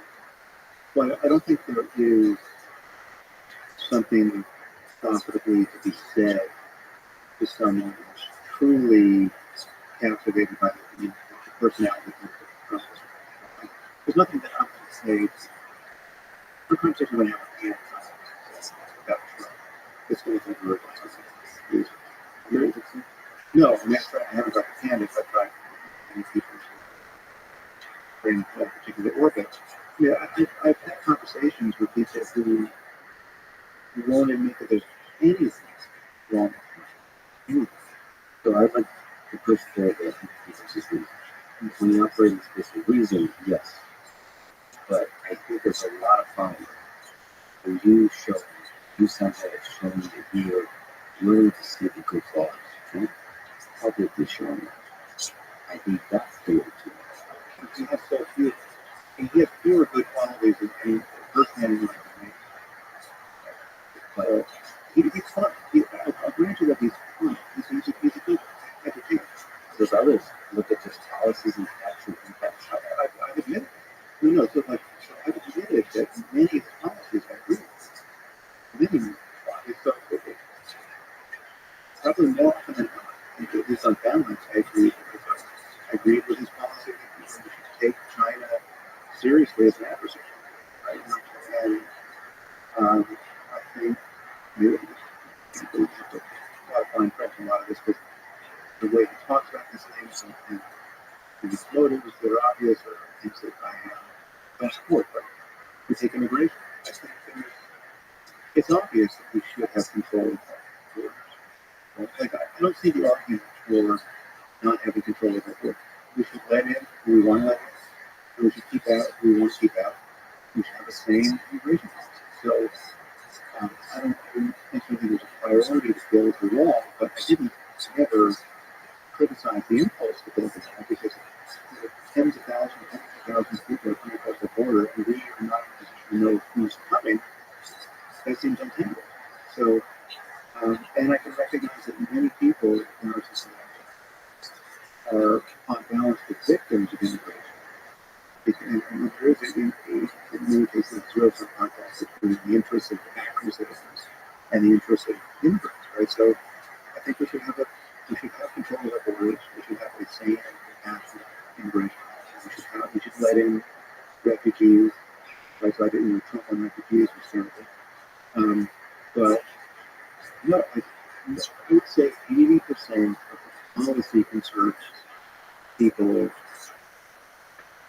celebrated in him countries that I would share entirely or certainly sympathize with. So that's not the issue. The issue is lots of things. Well, the issue is largely what you said. It's not so much the person, it's the effect of everything. It just has this superpower of deranging and destabilizing almost everything he touches, insulting and compromising the integrity of everything. So just look at these people, observe that chief of staff, there's Japanese positions. People have real reputations, for probity and level-headedness. Whether you share their politics or not, these are real people. These are not. Some of them are good roles, but many people just got totally trashed by proximity to him, and then trashed by him when they're finally part of the company. I think it's just people bent over backwards to accommodate his own violations, and it was bad for them. It was bad for our system, but none of that discounts the fact that we have a system that really needs proper housekeeping. Yes, but with bad incentives and entrenched interests, and I'm not a fan of the concept of the deep state, but it's a propaganda. But yes, there's something like that, that is not flexible enough to respond intelligently. So there's a lot of rethinking government we should do, but we need smart, well-informed, well-intentioned people to do that job. And the well-intentioned part is hugely important. Just give me someone who is not the most selfish person anyone has ever heard about in their lifetime, right? And what we got with Trump was literally the one most selfish person I think anyone could have. And again, there's so much known about this. That's the thing. It's like, it predates his presidency. We knew this 30 years ago. And this is what I come back to with mandatory comments about Snapchat. The reason why I can say with confidence that I don't fear is that there is, and then includes any evidence of corruption that's on the part of his family. Now, there's been precious little of that has actually emerged. So it's like there is no, as far as I can tell, there's not a fake story associated with that laptop. People bang on about it just emails. But even if there were just obvious corruption, Joe Biden was at this meeting and he took this amount of money from this shady guy for bad reasons. Right? Given how visible the lives of these two men is, how much they know about Joe Biden, how much they know about how they wrote in public for almost as long as I've had time. The scale of corruption can't possibly balance out. I mean, if you show me that Joe Biden has the secret on it, that he's driving a Bugatti, he's doing something like amputate, he's doing all these things I didn't know. Okay, then I'm going to start getting a sense that maybe this guy is way more corrupt. Maybe there is some deal in Ukraine and China that is just that this guy's not to be seen, he's not a public servant that he's pretending to be, he's been on the tape for decades and decades, he's as dirty as can be, he's locked up, and it's a nightmare. Can't be trusted. Like, that's possible if you show me that his life is not going to what it seems. But on the assumption that having looked at this guy, literally decades, and knowing that every journalist has looked at him for decades, just how many affairs does he have, and just how many drugs is he doing, how many houses does he have, what are the obvious conflicts of interest?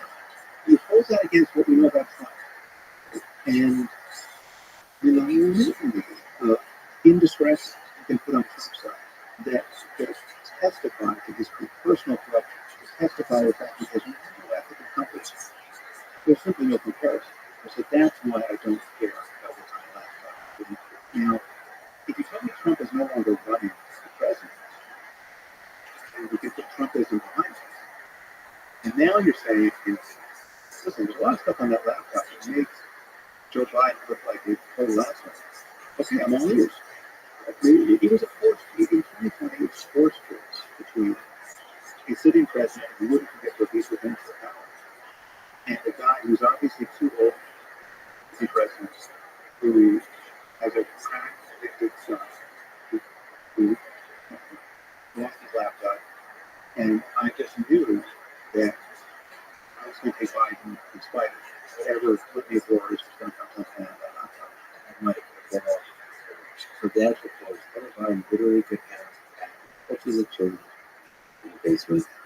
It's dark humor to it, right? I would not have cared. He's nothing. It's not a Biden, it's not Joe Biden. I would have spoken to him as what is incompetent because of the corruption that Trump is involved in. It's like a process.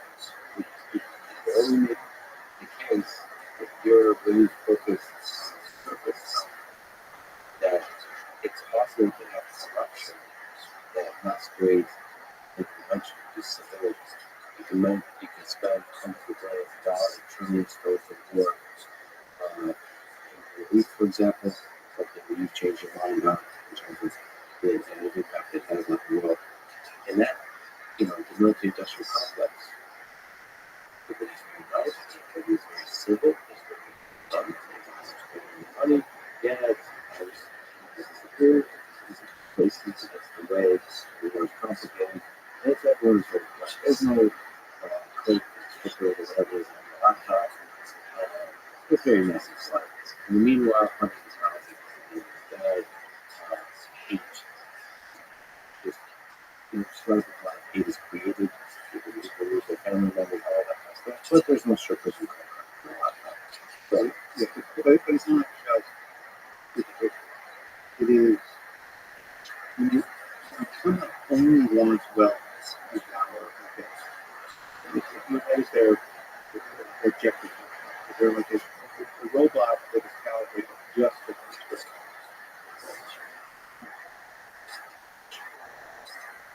And they don't care about the risks we run on any other front. They don't care about environmental risk, pandemic risk, nuclear proliferation risk, none of this, right? They're just tracking fame and money whatever can personally redound to their self-interest along those lines. And they're not informed about the other risks with it. Trump, we had a president who was repeatedly asking his general, why couldn't we use our nuclear weapons? Why can't we have more of them? Why do I have fewer nuclear weapons than JFK? Right? So that was a sign of progress. And this is the guy who's got them the button, right? Somebody's following him around the bag, waiting to take his order to off. Right? That is it's a risk we should never run. One thing Trump has going for him, I think, is that he doesn't drink or do drugs. Right? People eventually go speed, but he's taking his word. He's not deranging himself with pharmaceuticals, but the guy itself.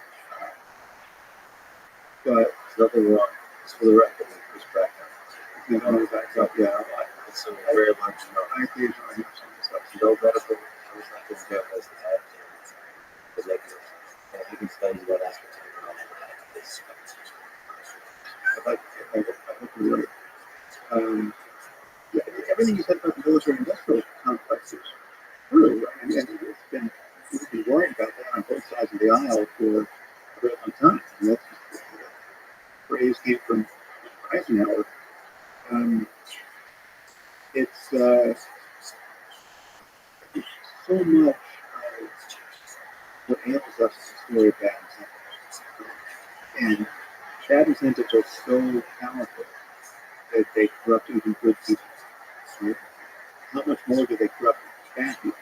Right? So it's like, at minimum, you want reasonably good people, at least non-pathological people, in the system trying to navigate against the grain of bad incentives. And better still, all of us can get together and try to diagnose those incentives and change them. And we will really succeed when we have a system of incentives where the good incentives are so strong that even bad people are effortlessly behaving as though they're good people because they're so successfully incentivized. That's, so it's the inversion of our current situation. But yes, and you say I changed my mind about the war. Not quite. I mean, I was never a supporter of the war in Iraq. I was always worried that it's going to come against me. I was a supporter of the war against me. I will admit in hindsight that was like, at best, a highly ambiguous and painful exercise. More like a whole ceremony. But that did not turn out well. It wasn't for want of trying. I have not done a deep dive on all of the failures. And maybe all of these failures are failures in principle. Maybe it's just true because it's not the kind of thing that can be done. Well, whatever. But yeah, the move to Iraq always seemed questionable to me. And when we knew the problem, the immediate problem that we Al Qaeda was in Afghanistan, and I've been bouncing to Pakistan. Anyway, so yeah, my sense of the possibility of nation building, my sense of so far as the con spirit of responsibility and idealism. America was the kind of nation should be functioning as let's say as the world's top, struggle to get in there and untangle some of these knots by force. Rather often because we don't do it over there, we have to do it over here. Yeah, some of that is definitely changing. There are obviously cultural reasons why we fail in Afghanistan. You can't change the culture. It's you're not going to force a change. It's not going to happen. Each of us over 20 years just That's one of the things you realize is not going to be a strong signal that things are not working. You just keep pouring money into the and let you happen. Well, also there's times that it's working too. You have all the stories of girls now going to school. Right? You know, girls are getting battery acid on the face of maniacs. And we come in there and we stop that. And now girls are getting educated. And that's all good. Our intentions are good. We're on the right side of history. The girls should be going to school. And Malala Yousafzai should have the Nobel Prize, and she shouldn't have been shot in the face by the television. We know what the right answers are. The question is, what do you do? In this particular case, religious maniacs who are willing to die and let their children die in defense of crazy ideas, moral norms that belong in the 7th century. And the problem is that it's solved. Because it's all spent trillions of dollars to solve it. This reminded me of the thing that you and I think Jack Mercy jokingly had for us, the discussion about families doctrine. But does any of it bother you on this that I mean, it has to do with sort of the Hunter Biden laptop story.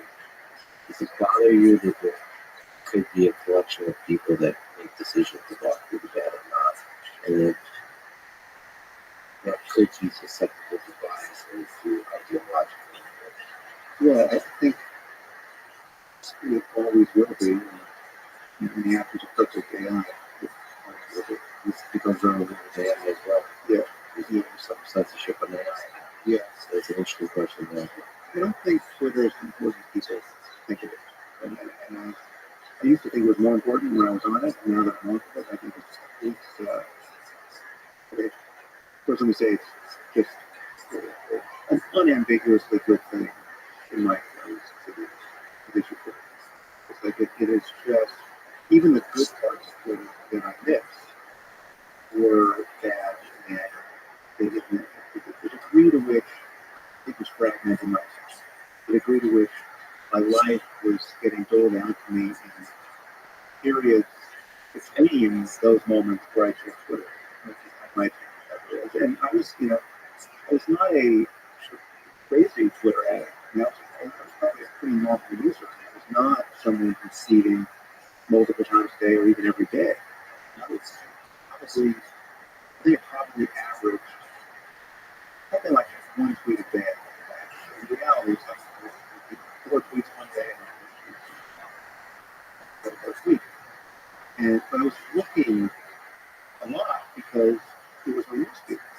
Always some very smart people, and I wanted to see what they were paying attention to. They recommend articles, research articles. And when I was reading articles, I would signal through some tweets. So all that seemed good. And that's all separate from all of the odious bullshit that came back at me in response to this, kind of like. But even the good stuff has a downside. And it comes at just this point. Your phone is this perpetual stimulus of, which is intrinsically fragmented. And now my phone is much less of a presence. Not that I can check Slack or check email. I use it to work, but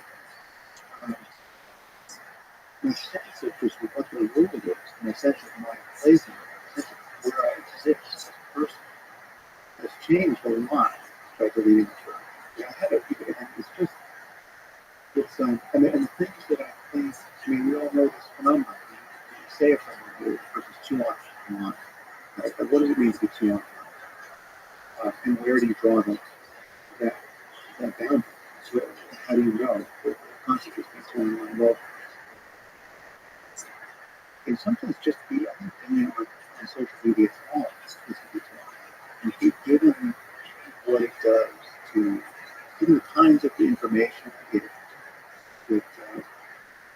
signal boosts, and given the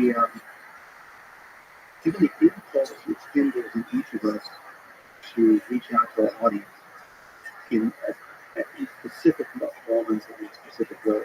it's like there are lots of moments now where I have an opinion about something, but there's nothing for me to do with that opinion, right? Like there's no Twitter, right? So like there's lots of things that I really tweeted in the last months that are not the kind of thing I'm going to do a podcast about. I'm not going to roll out 10 minutes on that podcast and take the time to really think about it. But had I been on Twitter, I would have reacted to this thing, to this thing, and somebody did. But What do you do with that stuff? so sure. Like chocolate ice cream is the most delicious thing. Yeah, it's usually not that sort of thing, but it's just. But then you look at the kinds of problems people create for themselves. You look at the life-deranging and reputation-destroying things that people do, and I look at the things that the analogous things that have happened to me. Things that have just bent my life around professionally over the past decade. So much of this question. I mean, honestly, in my case, it's almost 100% of it. So the controversies I would get into, the things I would think I would have to respond to, and talk like at least a podcast on a certain topic, I would see some blowback on Twitter. It would give me the sense that there was some signal that I really had to respond to. Now that I'm off Twitter, I recognize that most of that was for these reasons. Right? It was not something I had to respond to. But yet I would then do a cycle of podcasts responding to that thing that was taking my foot out of my mouth and taking someone else's foot out of my mouth. And it became this self-perpetuating cycle, which if you're having fun, great. It's generative of useful information and engagement professionally and psychologically, great. But and there was some of that. People who I connected with because I just one was DM the other on Twitter. I tried to see how it's going to happen otherwise, but it was largely just a machine for manufacturing unnecessary concepts. Do you think it's possible to avoid the drop now? So now that you've achieved a steady state, is it possible for somebody like you to use it in a way that doesn't put you into the risk? So anytime there's a sense, you just I'm not trusting music. Yeah, but it's not the way I wanted to use it. It's not the way it promises itself as a will. I wanted to actually communicate with them. I wanted to hear from the person because, again, it's like being an Afghanistan. Right? There are the potted cases where it's obviously good. Right? It's like in Afghanistan, the girl who's getting an education, that is just here. That's why we're here. That's obviously good. I've had those moments on Twitter where it's like hearing from the smart person who's detected an error and made in my podcast or a book, or they just got some great idea about something that I do.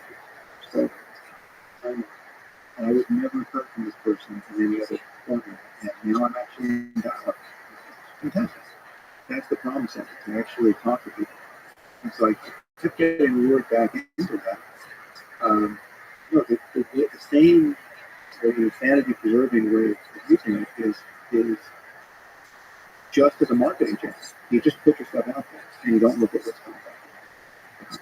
And that's I'm on other social media platforms that I don't even touch. I mean, my team sort of posts stuff on Facebook, Instagram. I never even see these. So you don't think it's possible to see something and not letting you think about it? No, that's definitely possible. But the question is, and I did that for vast stretches of time, right?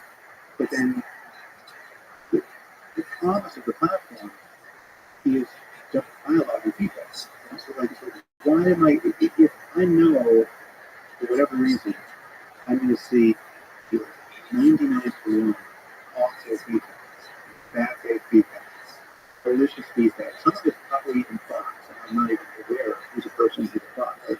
So I'm just going to stare at this one out there of acrimony and dishonesty. That is going to, the reason why I got off is not because I couldn't recalibrate and find equanimity again with all the nastiness that's been taken, and not that I couldn't ignore it for that rest of time.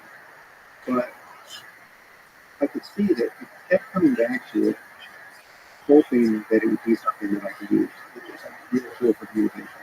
And I was noticing that it was insidiously changing the way I felt about people.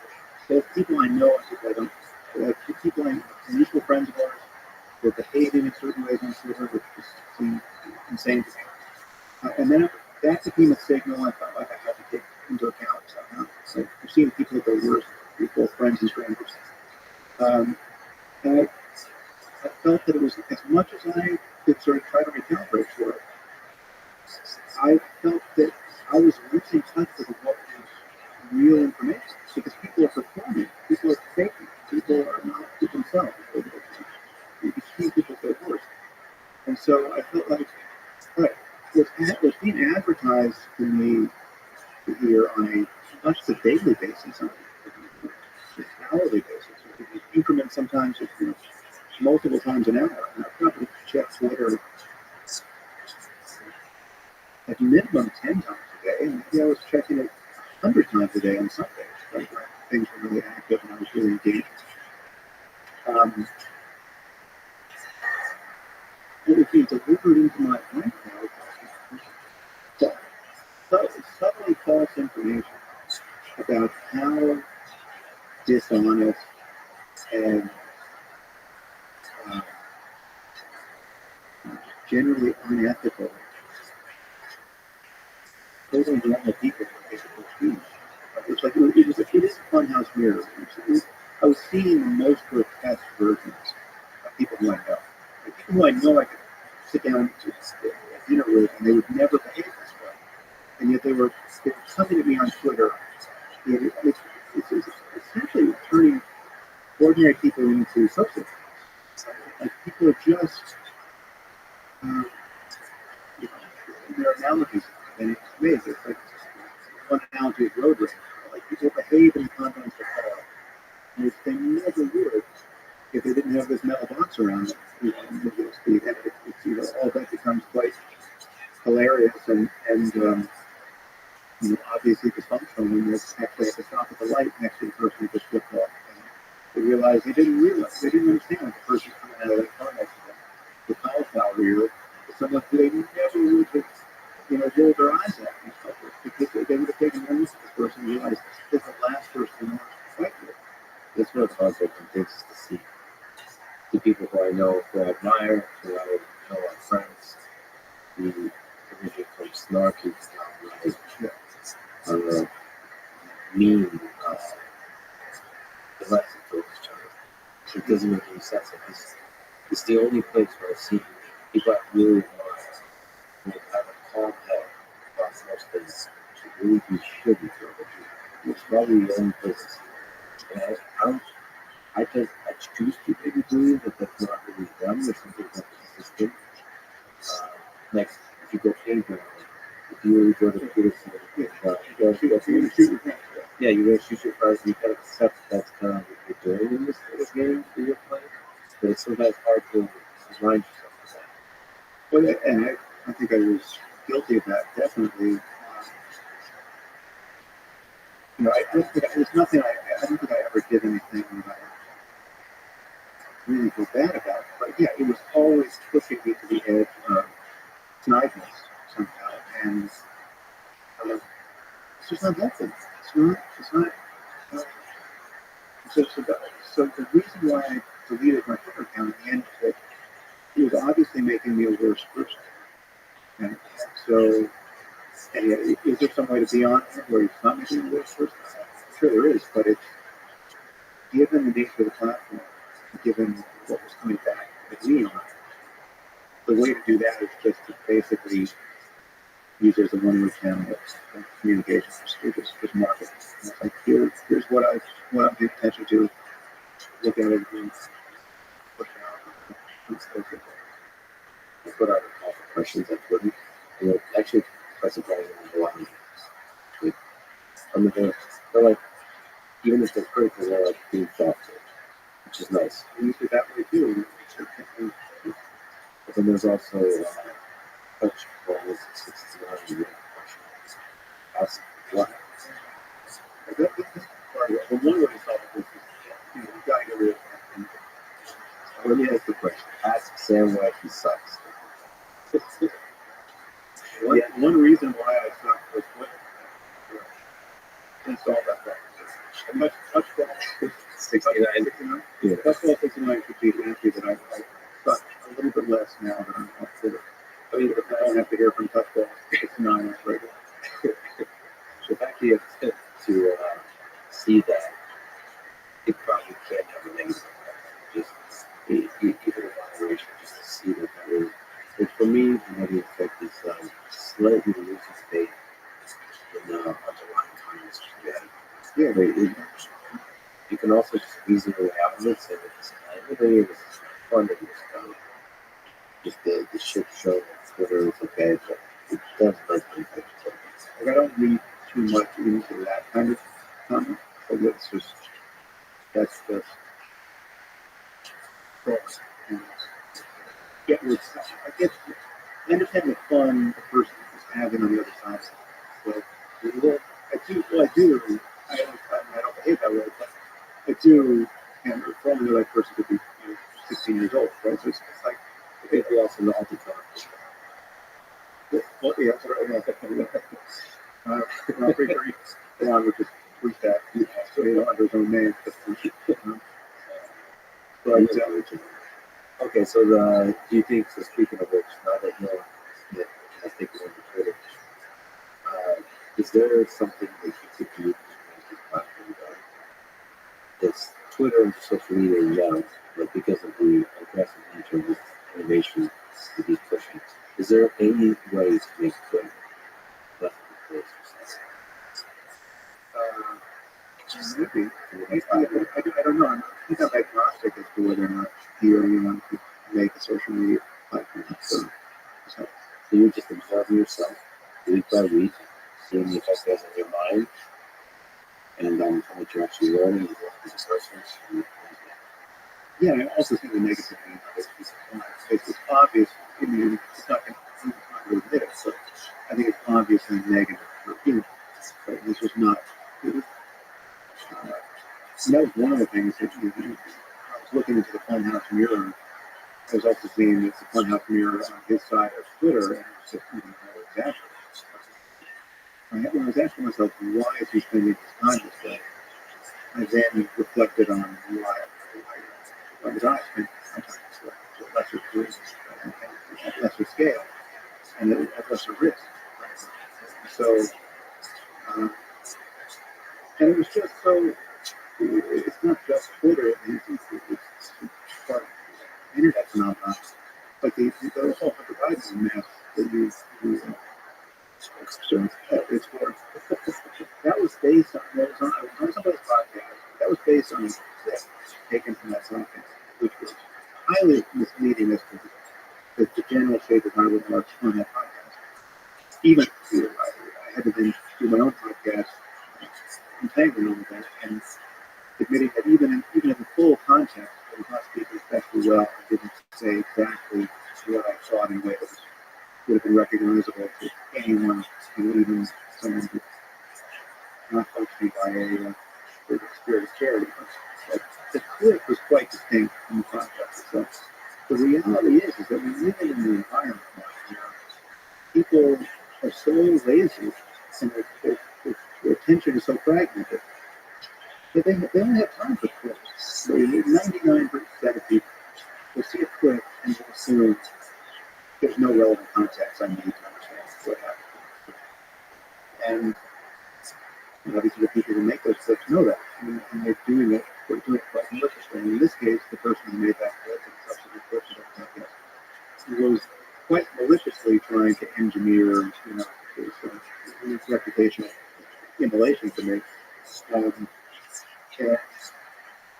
Being signal boosted by Elon and other prominent people who can't take the time to watch anything other than a clip, even when it's their friend or someone who's ostensibly their friend. It's a total failure, understandable failure of ethics. If everyone is so short on time and they're so fucking lazy that and we now have these contexts which we react so quickly. Twitter is inviting an instantaneous reaction to this clip. That it's just accepting. It's just say something and not know what's reading comment. Most of the people who saw that clip don't understand what I actually think about any of these issues. And the irony is, people are going to find clips from these conversations that are just as misleading, and they're going to export those and people are jumping on those clips. And we're all living and dying by clips now, and it's dysfunctional. So I think it's possible to create a platform. I think we will keep living clips. I saw that clip on YouTube. Just know we have a sense of humor. We just went to a dark place and humor. So I didn't even bother when I knew the clips worked. People would use it for their eyes and stuff. But giving a person benefit of the doubt, the thing it's really like interpreting it in the context of really the past. It's because you even need, like, I even give Trump the benefit of the doubt on the clips of Trump. Because there are famous clips of Trump that are very misleading as to what he was saying in context. And I've been honest about that. The whole, they put people on both sides handle around this Charlie, warrants after Charlie stuff. But the clip that got exported and got promoted by everyone, from Biden on down, the New York Times, CNN, there's nobody that I'm aware of who has honestly apologized for what they did with that clip. That clip, he did not say what he seemed to be saying in this clip about the Nazis or drugs. Right? And I think the whole thing very clear about that. So it's just, I even people who I think should be marginalized, and people who should be defenestrated because they really are terrible people who are doing dangerous things for bad reasons. I think we should be honest about what it actually meant in context. And this goes to anyone else who might talk about it. There's more where the case is much more confusing. But yeah, so everyone's it's just so good. And I'm sure we're going to get to AI, but if the prospect of being able to manufacture clips with AI and deep fakes, and that where it's going to be hard for most people most of the time to figure out that it's totally present in something real. You just forget about it. You work from context. There is no context. And that is that's an informational conflict. It's right on the cusp of it. It's terrifying. Or it could be just a new world where else what humor is the only thing we have for those days. Maybe in the end, Trump's approach to social media was around after nothing is true, everything is absurd. We can't live that way. People function on the basis of what they consider true. Right? They think that function. Well, to do anything, it's like you have to know what you think is going to happen. You have to at least give a probabilistic weighting over the future. Otherwise, you're going to be incomprehensible. Right? You're not getting people want certain things. They have to have a rational to get those desires gratified. And they don't want to die. They don't want the kids to die. You tell them that there's a comet breaking toward Earth, and if you get outside and look up, right?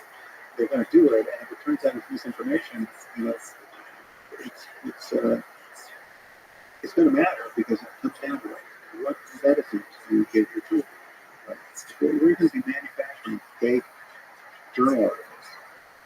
I'm sure someone's using ChatGPT for this as we speak. And if it's not credible, if it's not persuasive now to most people, honestly, I don't think we're going to. I'll be amazed if it's a year that we can actually create journal articles that would take PhD people that are completely. And the people who are celebrating this night, cataclysm, but it's there are people who don't have anything to lose who are celebrating, or just are so confused that they just don't know what's at stake. And then there are the people who have met few people who could count on a few hands who have managed to insulate themselves, at least imagine insulate themselves from the downside here and now. They're not implicated. Who's great on ramp. The shaking up of what is true. So okay, that turns to experts. You think experts are something? Is there such thing as expertise and experts in something? How do you believe you achieve it? I think it's important to acknowledge it up front that there's something paradoxical about how we relate to reform, especially within science. And I don't think it's paradoxical in a way, and it doesn't have to be confusing. It's just, and it's not really a paradox. It's just like there's different moments in time. So it is true to say that within science or within rationality generally, whenever you're having a fact-based discussion about anything, it is true to say that the truth or falsity of a statement does not even slightly depend on the credentials of the person making the statement. So, it's a matter if you're a Nobel laureate, you can be wrong. But the last sentence you spoke could be pure bullshit. And it's also possible for someone who's deeply uninformed to be right about something, or to be right for the wrong reason, or someone just gets lucky, or someone, and there are middling cases where you have like a backyard astronomer who's got no credentials, but he just loves astronomy and he's got a telescope and he spends a lot of time looking at the night sky, and he discovers a comet that no one else has seen, not even the professional expert astronomers. And I don't think that happens less and less now, but some version of that keeps happening, which may always keep happening in every area of expertise. So it's true that truth is orthogonal to the reputation that scientists have non-apes who are talking about the truth. But it is also true that most of the time, real experts are much more reliable than fraud or people who are not experts, right? And expertise really is a thing. And, when you're flying an airplane in a storm, you don't want just randos coming to the cockpit saying, I've got a new idea about how to tweak these controls, right? You want someone who's a trained pilot, and that training gave them something. And gave them a set of competences and intuitions, and they know what all those dials and switches do, right? And I don't. I shouldn't be flying that plane. So when things really matter, and putting this at 30,000 feet in a storm sharpness is tough. We want real experts to be in charge. And we were at 30,000 feet a lot of the time on a lot of issues. Whether it's public health issues, whether it's a geopolitical emergency like Ukraine, whether it's climate change, just pick your topic. There are real problems, and the clock is right off ticking, and the solutions are not on. Right? And so expertise is a thing, and deferring to experts much of the time makes a lot of sense. It's at minimum it prevents spectacular errors of confidence and just foolhardiness. But even in the case of someone when we're talking about someone, people like ourselves, who are well-educated, they're not the worst possible candidates for the Dunning-Kruger effect. We're going into a new area where we're not experts. It's fairly apparent to the possibility that it's not as simple as it seems first. We don't know how our tools translate to this new area. We're fairly circumspect. We're also, because we're well-educated, we can, in pretty quick studies, we can learn a lot of things pretty fast, and we can begin to play a language game that sounds fairly expert. And in that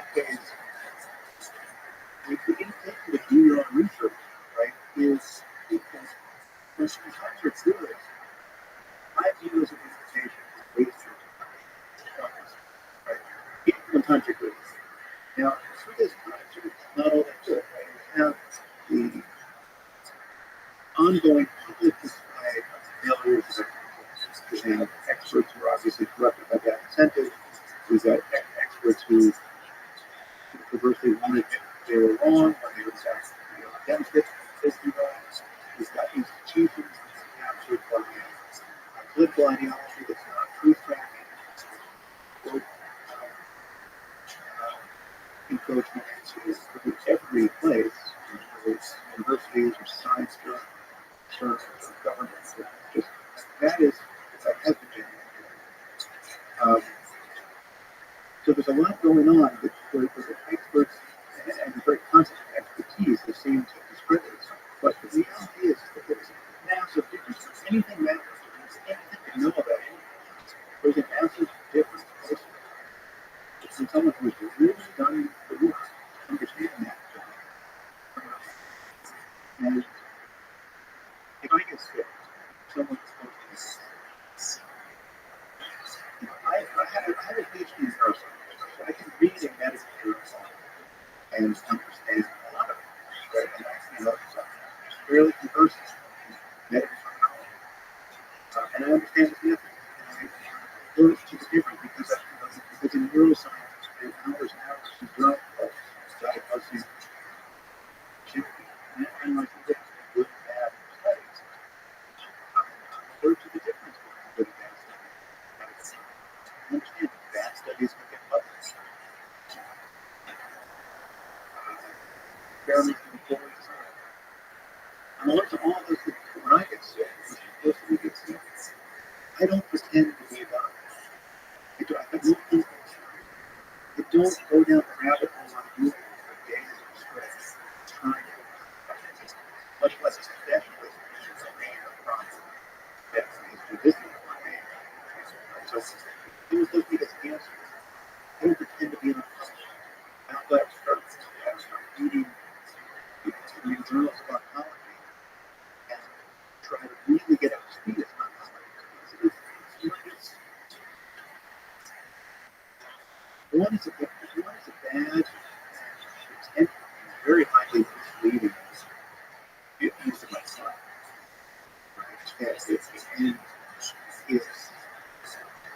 if I decide I had a lot of runway, if I decide it's really important if you know someone's going to get cancer. So then I go back to school and become an oncologist. But what I want to do is I want to do everything I can do about cancer. So I'm going to take the next 4 years spend most of my time on cancer. Okay, I could do that. Right? I still think that's a waste of my time. I still think at the end of those 4 years, I'm not going to be the best person to form intuitions about what to do in face the next cancer. I'm still going to want a better oncologist than I could to tell me what he or she would do based on my I'm going to, what I'm not advocating a blind trust in authority. It's cancer. If you're talking to one oncologist, and I'm recommending some sort of treatment, by all means, get a through with him. But it matters that those treatments are coming from real experts, not from, Robert Kennedy Jr. Who's telling you that we've got to use vaccines. Right? Like I said, it's just you're swinging in a seat.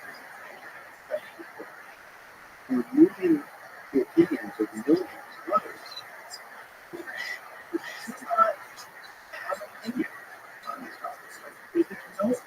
There is no scenario in which you should be getting your opinion about vaccine safety or climate change or the war in Ukraine or anything else that I talk about. It's just like she's not a relevant expert. And what's more, she doesn't care. And she's living in a culture that has amplified that not caring business model and effective business. So it's just, and that was really very Trumpian about it. That's the problem. The problem is the culture, it's not these specific individuals. So the paradox here is that expertise is a real, and we support with as a labor saving device. It's just based on this reality that it's very hard to get possible, right? Specialization. There's people who specialize in very narrow topics. They know more about that topic than the next guy about a topic like that. That's not our reality. And that's those differences. But it's also true that when you're talking about facts, sometimes the best experts are wrong. Scientific consensus is best. You get a sea change in the whole field because one person who's an outlier for whatever reason decides, hey, I'm going to prove this point, and they prove it. Right? So somebody like a doctor who believed that stomach ulcers was not due to stress, it was due to H. pylori infection. So he just drank a vial of H. pylori bacteria, proved that if we got an ulcer, convinced the field that the minimum H. pylori was involved in the process. Okay. And yes, everyone was right. That doesn't disprove the reality of expertise. It doesn't disprove the utility of relying on expertise, especially this market. Especially when you're in this particular cockpit, you only have one chance to land this plane. Right? You want the real pilot. But there's just a few things to say. So one, you mentioned cancer research. There's several things that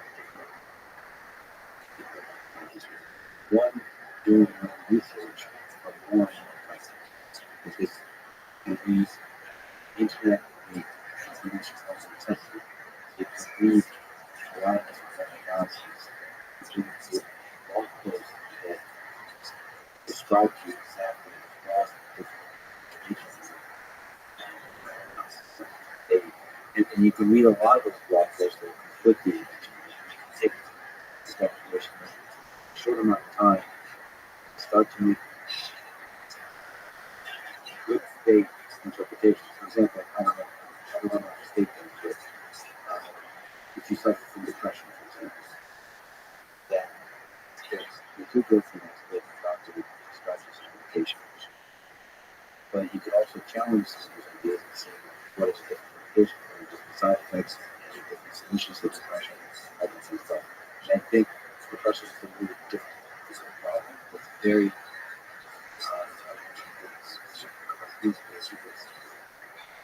there's a lot of variability with depression. Being introspective about the type of depression you have, the different possible solutions you have, just doing your own research is the first step before approaching a doctor or as you have could be very beneficial in my case.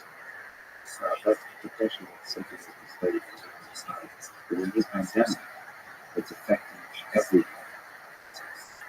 It's the airplanes out because of 9/11.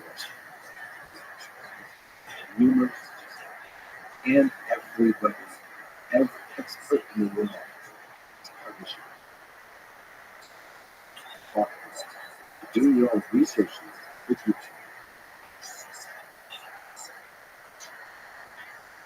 Exceptionally effective asking questions. And then there's a difference between an expert biologist, and that's actually a good question. Who is exactly the expert in the pandemic? There's the actual experts doing the research and publishing stuff. Then there's the communicators. The question is if the communicators are to a degree of doing your own research is actually a more effective way to cause a solution. Because you're not competing with experts, you're competing with communicators. That could be WHOs, CDC, politicians, or political type of science people, like Fauci. there's a question of the effectiveness of doing research, growing research in progress, and the competing forces that are separate cultures. Because you can become quite popular for being contrary. Saying everybody's lying to you, everybody's lying to you. Those are the waters to swim. You know, I think doing your own research in that kind of context could be quite effective. So I'm not saying you shouldn't do any research. I'm not saying you shouldn't be informed. But I'm not saying you shouldn't read articles on certain topics and yes. If I cancer, if you're supposed to be about cancer, I probably would read more about cancer than I've read thus far. I've read some. So I'm not making a virtue of ignorance and blind obedience to authority. And I recognize that authorities can distress themselves or they can be wrong. They can be wrong even when they can no discredit. Which is a lot we don't understand about the world. But still, this vast gulf between truly informed opinion and bullshit exists. It always exists. And conspiracy thinking is rather wrong most of the time. Species of bullshit, but it's not always right. But there are real conspiracies. There really are just awful corruptions in the foreign data incentives within our scientific processes, within institutions, and again, how this is capacity. What global political ideology did to scientific communication during the pandemic was awful and really gross public trust, especially in this right. For understandable reasons. It's crazy, some of the things that he said. Still is. And these cases are all different. I take depression, but we just don't know enough about depression. Anyone can exact confidence on anything. And there are many different modalities in which to interact with these problems. Whatever problems they have, these be concerned that they don't work well for everybody, and it's obvious they don't work for everybody, but they do for some people. But again, depression is a multi-factorial problem, and there are different levels of which to influence it. Things like meditation, things like life changes, and so one of the first things about depression is that when you're depressed, all of the things that you can do to do are precisely things you don't want to do. The energy to socialize, you get things done, you exercise, and all of the things, if you've got those up and running, they do make you feel better. But the reality is there are clinical level depressions that are so bad that it's just, we just don't have good sleep. It's not enough to tell you. There's no life change or something that's going to embrace that is going to be an obvious remedy to that. Pandemics are obviously a complicated problem, but we consider it much simpler than depression in terms of what's on the menu to be chosen. There's just the logic by which we make it. You have a virus, a new virus, with some version of bad, human transmissible, we're still catching up. We're catching up to every aspect. We don't know how it's going. We don't know how it's looking. How effective the masks are. At a certain point, we need to respiratory. It's like, whether it's spread by termites, all the confused about a lot of things. And it's not confused. It's been a movie part of it. It's been changing. Our responses to it have been, we ramped up the vaccines as quickly as we could, but too quick for some, not quick enough for others. We could have done human challenge trials and got them out more quickly with better data. I think that's something we should probably look at in the future. Money I'd ever make efforts to do challenge trials.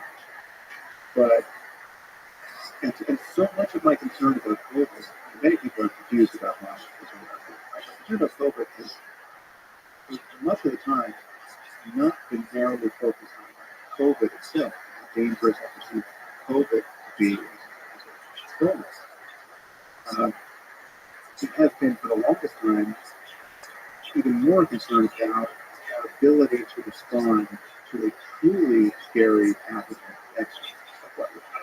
for, outside those initial months, give me the first 6 months to be quite worried about COVID and having society, but severe status plateau there.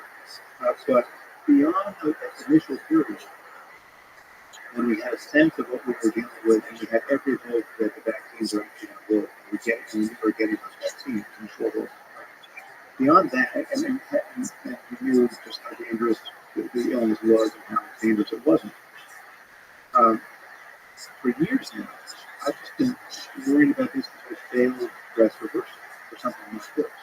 I think what we've proved to ourselves at this moment of this was it built informational tools that we do not know how to use, and we've made ourselves, we basically enrolled all of human society into a psychological experiment that is deranging us and making it virtually impossible to solve coordination problems that we absolutely have to solve next time. You understand physics to the way the way we can seek out distrust institutions and science that we eventually are going to deal with this process. It seems like that. And what's the fix? So much blame to go around, but so much of it is not a matter of bad people aspiring to do bad things. It's a matter of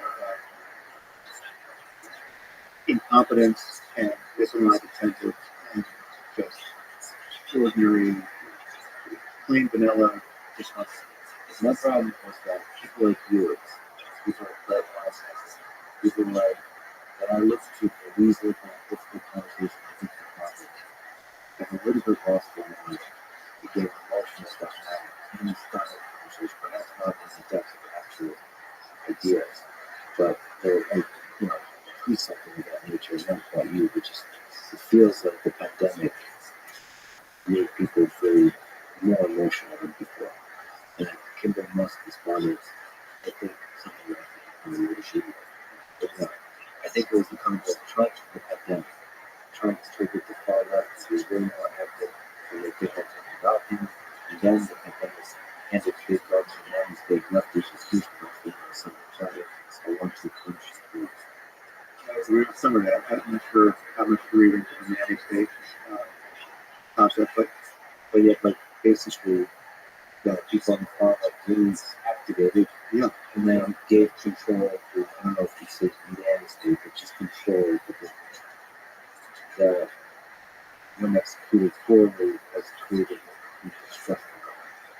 my fear is that it was going to be that complete distrust anyway, given the nature of the given the level of conspiracy thinking, given the gaming of these tools by anti-vax cult. And there really is an anti-vax cult that just ramped up its energy during this moment. But it's a small. It's not to say that every concern about vaccines is species or disinformation or this cult, but there is a cult. It's just, or Trumpism is a cult. QAnon is a cult. And there's a lot of lying, there's a lot of confusion. It's also impossible to exaggerate how confused some people are, how fully their lives are organized around institutions. There are people who think that the world's being run by pedophile cannibals, and Tom Hanks and Oprah Winfrey and Michelle Obama are among those cannibals. If you're adjacent to the pure crazy, there's the semi-crazy. Adjacent to the semi-crazy, there's the drifting, opportunist asshole. And the layers of bad faith are hard to fully diagnose. But the problem is, all of this is getting signaled by an outrage machine that is preferentially spreading misinformation. It has a business model that is guaranteeing that it's carrying misinformation. Can I actually just make a small picture? Yeah. How do you defend yourself against it? It's difficult. If it was the case, I would say, because I don't think you can just basically have to use it. So that's part of it. I find it very difficult to believe that anyone believes this, and I think that I'm sure there's some number of people who are just pretending to believe this because it's just, this is sort of like the 4chanification. It's just kept it above. None of this is what it seems. You're not signaling an alliance with white supremacy or neo-Nazism, but they're not doing it. They just don't fucking care. It's just cynicism overflowing its fans. It's just fun to wind up the normies. Like, look at all the normies who don't understand that a green fraud is just a green fraud, even when it isn't just a green fraud. It's just dumbing up everyone's cognitive bandwidth for bullshit. I get that that's fun if you're a teenager and vandalize our news sphere, but at a certain point, you would have to recognize that real questions of human welfare are in play. It's just like there are wars getting fought or not. There's a pandemic. There's medicine to take or not take. But when you come back to this issue of COVID, I don't think I got straight about this. I think people are quite confused about what I'm concerned about. There was a period where I was crazy because anyone who was taking it seriously was crazy. Yeah, it's like, it was wiping down packages with alcohol wipes, right? Because people thought it was permissible by touch, right? So when we realized that was no longer the case, we stopped doing it. But so it was a moving target. A lot of things we did in hindsight, masking, school closures, fairly dysfunctional. But I think the criticism that people would say about your public movie correctly, but you were skeptical, or you were against skepticism of the safety net. Like people who get nervous about the vaccine and don't follow the minutes, use your anti-vax, which I think those are significant. Whereas they're getting nervous. Especially after the real gas that we come out. I too was nervous about anything where a lot of money can be made. You start saying, you just see that the people who are greedy can surface that sense. And a lot of them that run institutions actually really get a whole lot. It starts to know how those two combine together when there's trillions of dollars per day. And so that skepticism, I guess it's the substance that you know. I understand what people have said. I'll tell you, one, again, it was a moving target. There was a point in the timeline where it was totally irrational to expect that the vaccines were both working, but both they were reasonably safe, and that COVID was reasonably dangerous. And the trade-off for basically everyone was rational to get vaccinated. Given the level of testing, how many people have been vaccinated before you, given what we were seeing with COVID, that was a forced choice. You're eventually going to get COVID, and the question is, do you want to be vaccinated? There was a period where that forced choice was just obviously reasonable to get vaccinated, especially because there was every reason to expect that while it wasn't a perfectly sterilizing vaccine, it was going to knock down transmission a lot, and that mattered. So it wasn't just a personal choice. You were actually being a good citizen when you decided to run whatever risk you were going to run to get vaccinated, because people in our society can't get vaccinated. I know people can't take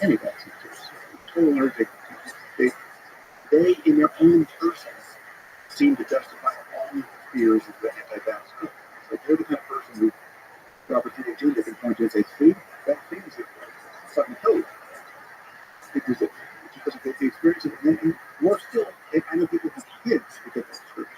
So we should all feel a civic responsibility to be vaccinated against egregiously awful and transmissible diseases for which we have relatively safe vaccines to keep those sorts of people safe. And there's a period of time when those vaccines yes. And so again, all of this has begun to shift. I don't think it's as shifted as much as Brett Weinstein thinks it's shifted. But yes, there are safety concerns from mRNA vaccines, especially for young men. And as far as I know, that's the purview of the actual heightened concern. But also, there's now a lot of natural reason out there. Basically, everyone is going to get vaccinated. Not vaccinated.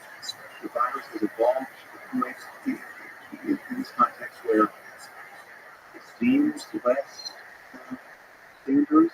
Again, I don't go more on the seedings than on research that I've done at this point, but I'm certainly less worried about getting COVID. I've had it once, been vaccinated. So you ask me now, how do I feel about getting the next booster? I don't know that I'm going to get the next booster. I was somebody who was waiting in line at 4 in the morning, hoping to get the overflow vaccine when it was first available. And that was, at that point, given what we knew, or given what I thought I knew, based on the best sources I could consult, based on anecdotes that were too good to realize, both data and personal experience, it was totally rational for me to want to get that vaccine as soon as I could. And now I think it's really rational for me to do a different kind of cost-benefit analysis and wonder, listen, do I really need to get a booster? How many of these boosters am I going to get? And how safe is the mRNA vaccine for me? Do I need to be worried about myocarditis? All of that is completely rational. My concern is that at every point along the way, I was the wrong person. Brett Weinstein was the wrong person. So many other people I could add to this list to have strong opinions about NHS. I disagree with that. Yes, in theory, I do 100%, but I feel like experts fail at communicating. Not as do what they do. And I just feel like you, the Brett Weinstein, actually have the tools to be neutralized. Given the engine you have in your brain, thinking for months at a time, deeply about the problems that face our world, and you also have the tools to do clinical thinking. The problem I have I think there would be deference to experts and pseudo-experts behind all of that. with the paper, you stand on the shoulders of giants, but you can surf those shoulders better than the giants. Shit, but I knew we were going to disagree about it. I saw his podcast when he brought on these experts who, many of them had the right credentials, but for a variety of reasons, they didn't pass the smell test. One larger problem that goes back to how we rely on authority in science is that you can always find a PhD or an MD to champion any crackpot idea. It is amazing, but you could find PhDs and MDs who would sit up there in front of Congress and say that they thought smoking was not addictive, or that it was not harmful. There's no direct link to smoking or cancer. You can always find those people, and you can add. Some of the people Brett found are people that obviously tell about that. Some people on Rothschild and it's hard because if the person does have the right credentials and they're not saying something floridly mistaken, and we're talking about something where there's genuine unknown. How much do we know about safety? At that point, not a whole hell of a lot. We have no long-term data and market pressures. But to confidently say that millions of people are going to die from this infection, and to confidently say that ivermectin is a panacea, right? Ivermectin is the death of there was no good reason to say either of those things. And so, given that that's where Brett was, I felt like there was just nothing to debate. We're both the wrong people who get to get into the weeds of this. We're both going to defer to our chosen experts. His experts look like that, and he's the ones who are most adverse on those most edgiest things.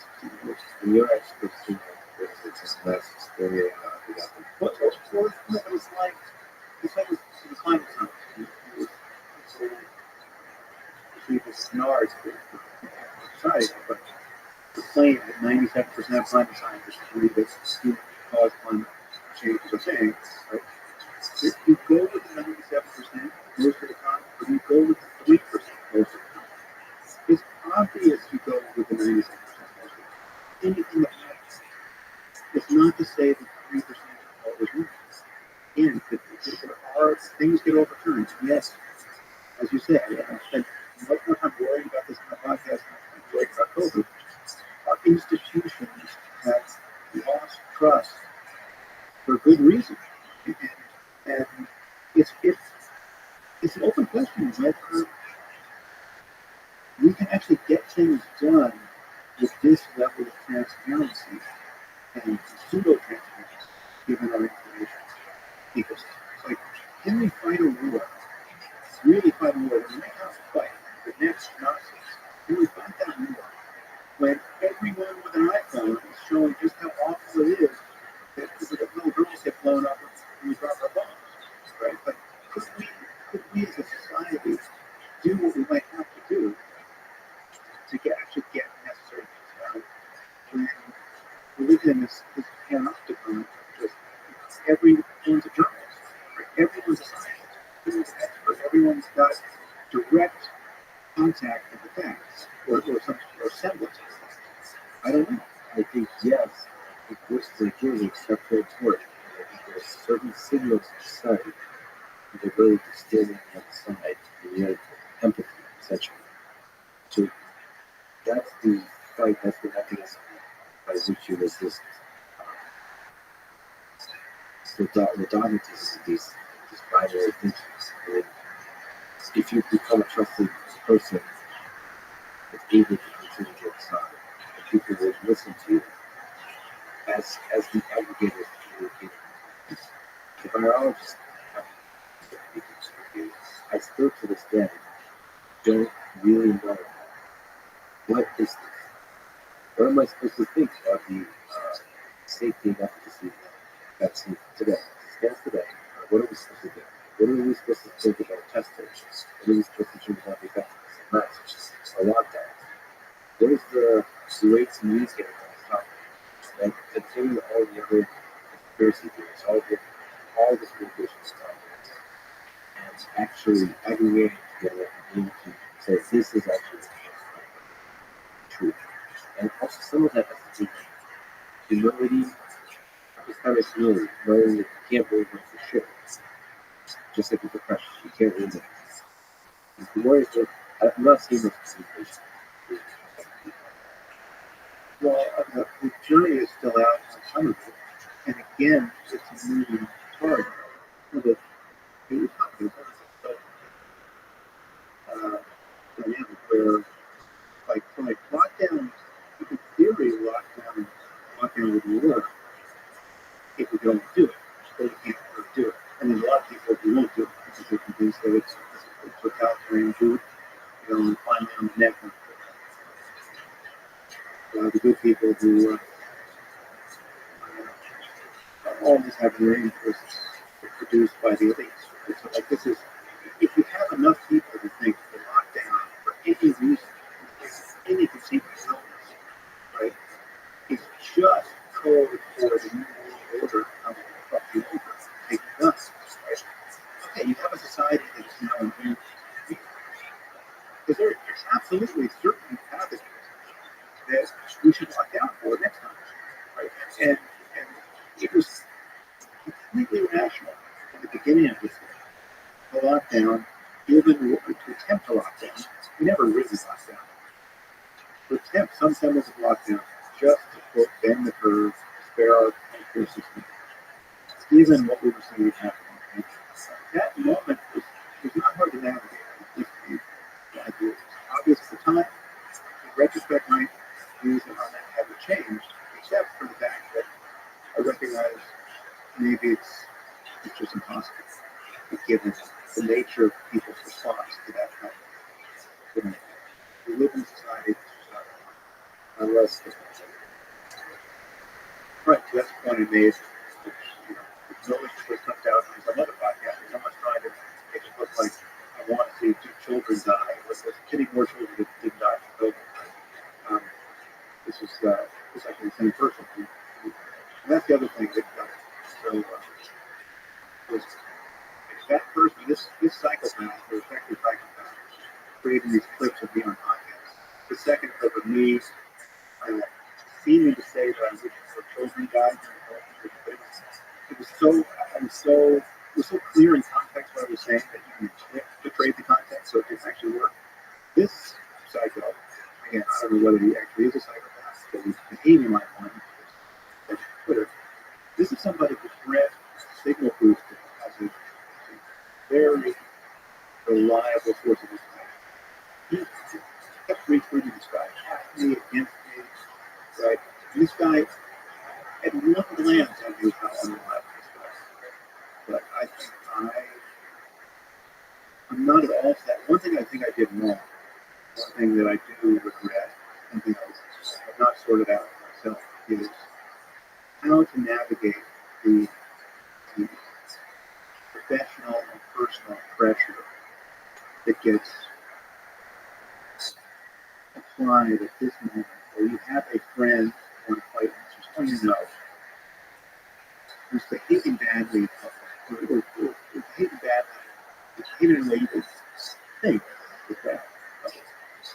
And they have a public platform where they're imposing on people, and you have your own public platform where you're constantly getting asked to comment on what this friend or acquaintance or couple is doing.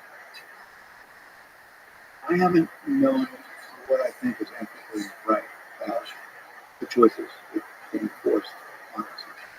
So I criticized you in public, your comment. Now in the case, in that case, I reached out to you in private first, exactly what I thought. And then when I was going to get asked about people when I was touching the topics on my podcast, the more than 16 seconds. And that was how I navigated that moment. I did the same thing with Elon this time at the beginning.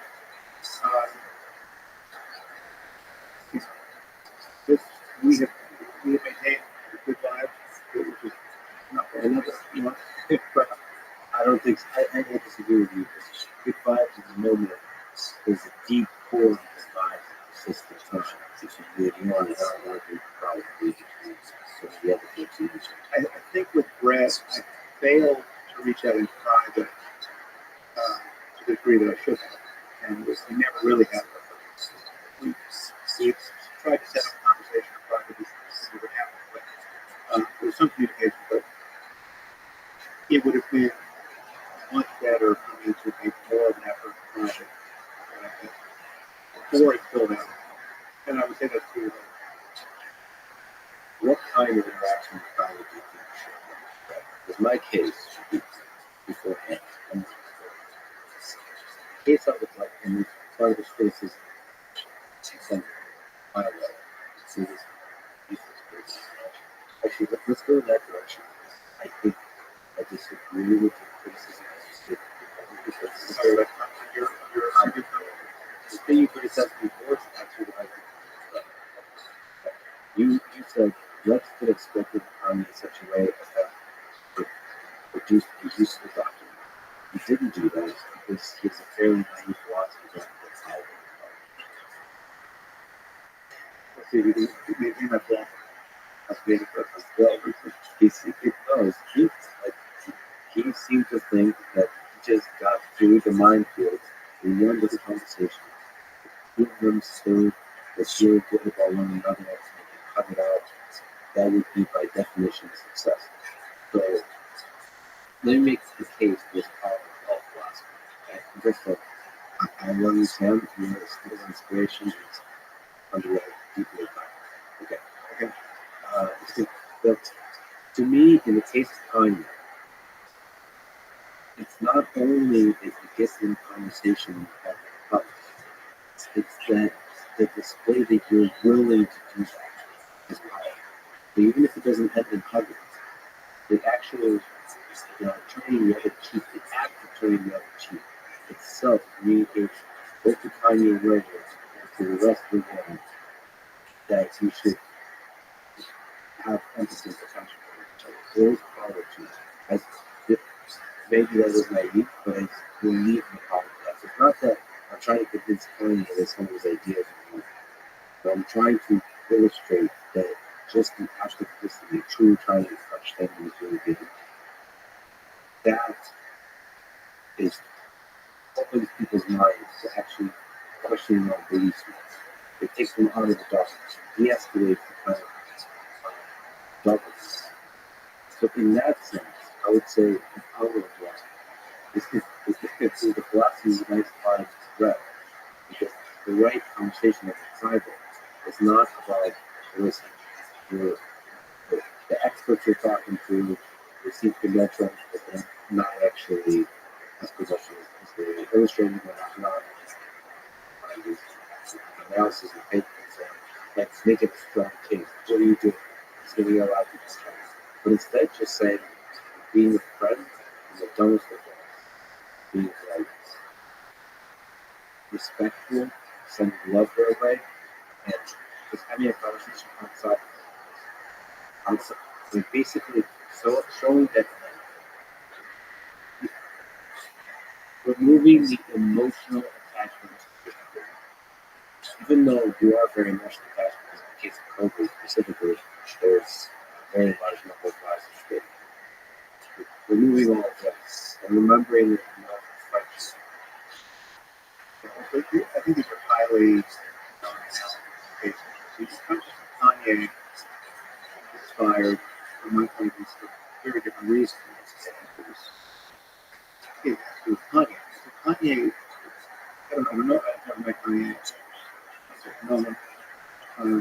But I think he either obviously in the midst of a mental health crisis, or he's a colossal asshole, or both. There's actually one exclusive. So one of three possibilities. He's either mentally ill, he's an asshole, or he's mentally ill and an asshole. I think all three of those possibilities are possible. No, I would argue none of those are possible. But not to say we don't have a moment. But so the reason that Dr. Kanye, I think should have had the conversation you had with him in private. That's great. There's no criticism of what you said had it been in private. In public, I just thought you're not doing him a favor if he's mentally ill. Right? He's in the middle of a manic episode of condition that said if you stop there. You're not doing him a favor sticking a knife in front of him and go off on the Jews or anything else. We know what he thought about the Jews. We know that there's not much illumination that's going to come from him on that topic. And if it is a symptom of his mental illness that he thinks these things for them, you're not doing him a favor making this people look like. If he's just an asshole and he's just an anti-Semite, ordinary drug-driving anti-Semite, then there's also not much to say unless you're really going to dig in and kick the shit out of the public. And I'm going to say you can do that with love. And that's the other thing. I don't agree that compassion and love always have this patient, embracing, acquiescent face. Right? I mean, they don't always feel good to the recipient. Right? There is a sword of wisdom that you can wield compassionately. moments like that, where someone's full of shit, and you just make it absolutely clear to them and your audience that they're full of shit. And there's no hatred being communicated. In fact, you just say, listen, I'm going to do everyone a favor right now, and just take your foot out of your mouth, and um, and the truth is, I just wouldn't air the conversation. I just think there's a document that I get that many people, this is not a signal you're likely to get from your audience. I get that many people in your audience thought, oh my God, that's awesome. He's talking to Kanye, and you're doing it in just flex style, or just, you're not treating him like a pariah, and you're holding his attention. He's a creative genius who just works with love, and yet he's having this moment that's so painful. And what a sensitive loss. I get that maybe 90% of your audience saw that way. They're still wrong. I still think that not balanced, not a good thing to put out. You don't think it opens up the mind of hearts of people that listen to that? Just it does. It's opening up a long direction where the gale force concept. I think we should have an open mind and an open heart, but there's clear things here that we have to get to. One is the mental illness component is its own thing. I don't pretend to understand what's going on with him. So insofar as that's the reason he's saying what he's saying, do not put this guy on camera and let me. I had to start on that point real quick. I had a bunch of conversations with my clients. I didn't get a sense of the right. I chose to sit down. And I didn't get it. Mental illness is such a. So when it shows up in a gift card on Alex Jones' podcast, is it either that or his genius performance in his world, or it's he's highly rather imperfect? I wouldn't put that in the sense. You have to. I think there was another conversation to be had about how we treat artists, right? Because they are real. They're very mean. Taking words from Kanye is a construction like very eloquent, researched, written many books on history of politics, it's a geopolitics, a psychology. Kanye didn't do any of that. He's an artist, so it's a different style of conversation and a different way to treat the words that are coming out. Let's leave the mental illness aside. We're going to say that there's no reason to think he's mentally ill. This is just him being creative, brilliant, and opinionated. Well, then that follows the answer. But then he's someone, and honestly, the most offensive thing about him in that interview was not the anti-Semitism. We talked about it. I think there are problems with letting him spread those memes as well. But the most offensive thing is just how delusionally egocentric he is. What was coming off in that interview and others. Like he has an estimation of himself as this omnibus genius. To rival, not only to rival Shakespeare, to exceed Shakespeare, right? And he's like, he's the greatest mind because of what's among us. And he's explicit on that point. And if he manages to talk for hours without saying anything actually interesting outside or factually illuminating, right? But it's complete delusion of a very Trumpian sort.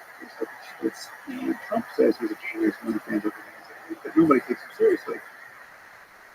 And one wonders whether Trump takes himself seriously. Kanye seems to believe his own press. He actually thinks he's free, conscious, and he may be a great musician. I'm not, a real house musician, but one thing is painfully obvious in your conversation. He's not who he thinks he is, intellectually or ethically, in any other relevant way. And so when you couple that to the anti-Semitism to his credit, which it was genuinely noxious and ill-considered and has potential knock-on effects in the black community. There's an ambient level of anti-Semitism in the black community that is worth worrying about and talking about anyway. There's a bunch of guys, playing the knockout game in Brooklyn, just punching Orthodox Jews in the face. And I think letting Kanye air his anti-Semitism that publicly only raises the likely to rather than I don't know. So let me say this a couple of things. One, at least at the time, what it does is it decreases it. Showing empathy while pushing back decreases the likelihood of that. It might on the surface look like it's increasing it, but that's simply because some of these behavior in general is put on the surface. I mean, people talk about it. But I should also say that you're one of the only people that went to me privately criticizing me. And but other people I really respect and admire. That was really valuable. Like I did the thing because I could think for it for a while. But it's still hard for me because the other kind of criticism I got a lot of is like exposing it's like who I am. Just using the hand for medicine, or what do you think? I just hate the word. It's like racist. But here's the reality. I'm someone Jewish, not religious. I have never taken, been a student of the Holocaust, obviously, I about that. To be a student of the Holocaust, but in my lifetime, in my experience, I have never taken anti-Semitism very seriously. Not worried about it, not made a thing. I've done exactly one podcast on it, very wise on my podcast. Book him out. But it really is a thing, and it's something we have to keep an eye on societally because it's a unique kind of hatred. It's unique in that it seems it's knit together, but it's not just ordinary racism. It's knit together with lots of conspiracy theories that never seem to die out. It can by turns equally animate the left and the right politically. It's so perverse that anti-Semitism. To the far right, the white supremacists, Jews aren't considered white, so they hate us in the same spirit in which they hate black people or brown people, who's not white. But on the left, Jews are considered extra white. We're the extra beneficiaries of that. And in the black community, that is a problem. We're a minority that has thrived. And it seems to stand as a counterpoint to all of the problems of the other minorities suffer, in particular African Americans. And yet, Asians are now getting a little bit of this, like the mono minority issue. But Jews have had this going on for centuries and millennia, and it never seems to go away. And this is something that I've never focused on, but this has been at a slow boil for as long as we've been alive. And there's no guarantee it can't suddenly become much uglier than we have any reason to expect it to become, even in our society. So there's kind of special concern at moments like that when you have an immensely influential person in a community who already has checkered history with respect to their own beliefs about the Jews and conspiracies and all the rest. And he's just messaging, not especially fully opposed by you and anyone else who's giving him a microphone at that moment to the world. And that made my spidey sense. And yeah, it's complicated. Stakes are very high. And as somebody who's been obviously family and also reading a lot about home cultures, it's just a very difficult conversation. Right? I believe in father, especially I believe who I am. Not always, but sometimes, often turning the Jews. And again, things change when it's for public consumption. It's like it's tough for me to the use cases we sometimes the kinds of things that I would say on a podcast like this or giving a public lecture versus the kinds of things I would say at dinner with strangers or with friends. You really have to elevate, like, you elevate with strangers because you're not, hear someone say something stupid. I don't feel an intellectual responsibility to turn around in the confines of that space with them and said, listen, that thing you just said about X, Y, Z, it falls into your line, right? But if somebody says it in front of me on a public diet where I'm actually talking about ideas, that's when there's different responsibility comes on. The question is how you say it, or even whether you say it. And there are moments, there are definitely moments of privilege, civility, or just to pick your battles. Sometimes it's not worth it to get into it. Sometimes, in real life, I believe in the power of empathy, both in the community elevator and when a bunch of people are listening. That when they see you willing to consider another human being's it gives more power to your work ethic. yeah, but until it doesn't, because you can bend charity too far. Right? It can be absolutely obvious what someone's motives really are, and they're assembling about that. But so then you're taking at face value their representations begins to look like you're just being duped and you're not actually doing the work of putting pressure on a bad act. So it's again, the mental illness component here makes it very good to think about. So I think the topic of platforms is pretty interesting. Like, what's your view on platform and contribution?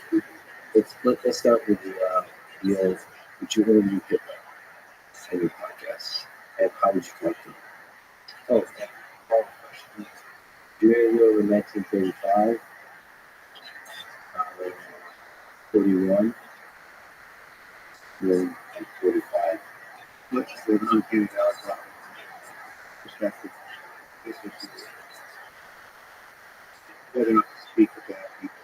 So, first it's history back, all the way out of the valley.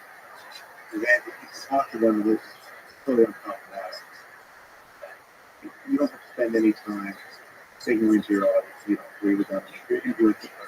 You don't have to say, listen, I just got to say before we start, I don't agree with the whole genocide thing. I just think you're method-based bans, it's all bad.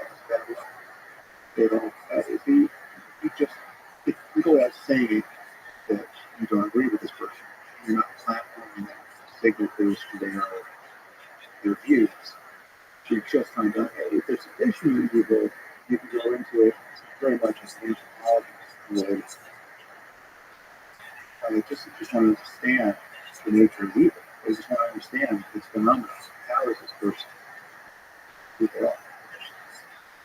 And that strikes me as a intellectually interesting and morally necessary issue. So, yes, always interview. Well, when you know, once he's hit the one, you know, once he's legitimately the one, you know. So yeah, genocide really happened. Yes, it is. 42. If you're on the cusp of it where it's just someone who's gaining power and you don't want to facilitate that, then there's a question of whether you can undermine him and push him back against him.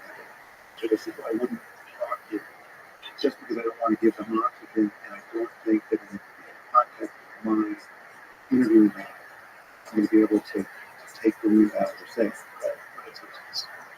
Whatever, either because it's asymmetric advantage, because they just know that they can do something that within the span of an hour that I can't correct for. They can fight many small fires. That's more like a couple of vaccines. I mean, Yeah. It's not that I don't think sunlight is usually the best disinfectant. It is. Even these asymmetries aside, it's true that a person can always make a mess faster than each people. Still, though, the base worth having, even given that. And they're the right people to have those specific spaces. So there are certain topics where, I'll debate someone just because I'm the right person for the job, and it doesn't matter how messy they're going to be. It's just worth it because I can make my points and at least just to the right part of the audience. for some of it's just skills and companies and interest. Well, yeah, and they could, like, but there are other people who just like, oh, I would say that there's no reason you could have fun. And there are also people who are so confabulatory that they're making such a mess with every sentence that insofar as you're even trying to interact with what they're saying, you're going to, by definition, going to fail. You're going to seem to fail to a sufficiently large uninformed audience who is going to be a net negative for the cause of truth, no matter how good you are. So, like, for instance, I think talking to Alex Jones on any topic for any reason is probably bad.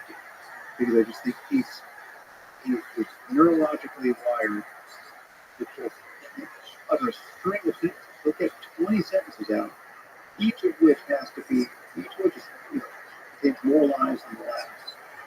And there's not time enough in the world to run down, certainly not time enough in the span of the conversation, to run down each of those leads to bedrock source of possible. I mean, let's just make shit up. Or make shit up and then weave it in with half-truths and micro-truths that give some sense of credibility to somebody out there, millions of people. And there's just no way to untangle that in real time. I have noticed in you as an emerging creation to vocabulary phrasation. Vocabulary and confabulation. So if somebody says something a little micro untruth, it really stops you from it. Here I'm not talking about micro untruth, I'm just talking about making up things. If someone says something, well, what about? And the thing they put into that sentence, it's just a set of pseudo-facts, right, that you can't possibly authenticate or not in the span of that conversation. They, whether it's about UFOs or anything else, right, they will seem to make you look like a brain. And in fact, everything you're saying is speech, right, whether they know it or not. And there's some people who are just crazy, there's people who are just bullshitting and they're not even tracking whether it's true or discursive. And there's some people who are consciously lying about it. So don't you think it's just a kind of jazz masterpiece of truth that you should be able to just wave off by saying, like, well, none of that's backed up by any evidence. Just almost as if it's in a place. But the thing is a place I'm familiar with doing it and not doing it on specific conspiracies like 9/11 truth. 9/11, because of what 9/11 did to my intellectual life, and it really just it sent me down a path for the better part of a decade. I became a critic of religion. Now, I don't know if I was ever going to be a critic of religion. It happened to be in my life at some time studying religion on my own, and I was also very interested in the underlying spiritual concerns of religion. So I devoted more than a full decade of my life to just, what is real? What is possible? What is the nature of subjective reality? How does it relate to reality, origins, anything else? Who was someone like Jesus or Buddha? Broad or anything? There's a really continuum of insight that we have. It's interesting. So I spent a lot of time on that question through my full decade of my 20s. And those lost in part of them. No, but then the time that happened, I spent all this time, reading religious books, understanding, empathically understanding these motivations of people, right? Knowing just how fully certain people believe what they say they believe. Right? So I took religious convictions very seriously. And then people started flying kites about those. So I knew that there was something to be said about religion before doctrine of history. So I went down. So that became my wheelhouse for a time.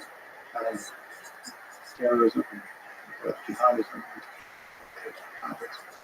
And so the 9/11 truth conspiracy thing kept and it aimed at me. And the question was, well, do I work? Hey, excuse me. Sure. Yeah, so Alex Jones wasn't really for there, but I like that I would do. Um, and privately, I had very long debates with people who, a person in my family, way down that road. Every 6 months or so, like a 2-hour email, and try to deprogram and however effective.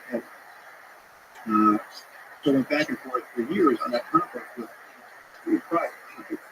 I could see the structure of the conspiracy. I could see the nature of how impossible it was to play whack-a-mole sufficiently well so as to convince anyone of anything. Not seeing the problematic structure of that, what I think makes it's not actually a thesis. It's a proliferation of anomalies. You can't actually connect all the dots that are being pointed to. They don't connect into one another. They're incompatible theses. They're not, and their incompatibility is not being acknowledged. But they're running as algorithms. Things are never what they seem. There's always malicious conspirators doing things perfectly. You see evidence of human incompetence everywhere else. No one can tie their shoes, expertly anywhere else. But over here, people are perfectly competent, perfectly conceivable. Thousands of people are collaborating, inexplicably, incentivized by what? They're collaborating to murder thousands of individuals. No one is breathing poop about it. No one's getting caught on camera. No one's breathed a word of it to a journalist. And so I've dealt with that style of thinking. And I know what it's like to be into the weeds of a conversation like that. And the person will say, okay, well, what do you make of the fact that F-16s were flown 800 miles out to sea on the morning of 9/11 during an exercise that hadn't been scheduled for that? And now, all the things I dimly recall some pieces of that conflict. I'm just making these things up. That detail hadn't even been scheduled for that. It's inexplicably run out. How long would it take to track that down? Right? The idea that this is an anomaly, this F-16 exercise run on it, and it wasn't supposed to run that day, right? Someone like Alex Jones, their speech pattern is to pack as much of that stuff in as possible at the highest velocity that this person can speak. And unless you're knocking down each one of those things, to that audience, you appear to just be on point. You appear just not to be on it. He didn't know about the F-16. Is this not a Project Mockingbird? Project Mockingbird? I just made up Project Mockingbird. But that's the kind of thing that comes out, something else. Conversation like that. That's the kind of thing, frankly, I was worried about in the COVID conversation. Because not that someone like Brett would do it, but someone like Brett is sending these secret information. That's what it is. Living on Twitter, getting people sending the blog posts of the study from the Philippines that showed that in this cohort, ivermectin did X, right? And not be to actually run anything to ground, right? You have to actually do the work holistically and scientifically and run it to ground, right? So for some of these questions, you actually have to be statistician to say, okay, they used the wrong statistics in this experiment. Right? Now, yes, we could take all of the time to do that.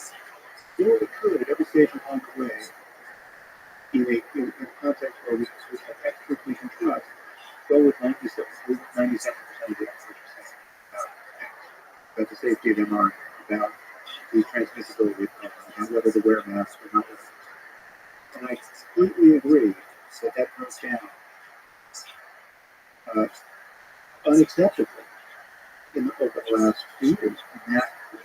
But think that's largely social media and blogs and the efforts of podcasters and Substack writers were not just a response to that. It was, I think it was a symptom of that and a cause of that. And I think we're living in an environment where people, we've trained ourselves not to be able to agree about facts on any topic, no matter how original. What's flying in our skies? What's happening in Ukraine? Is Putin just denazifying Ukraine? You know, there are people who we respect. We're spending time down that particular route. This is if there are Nazis in Ukraine, that's the real question. It's not the guy I think.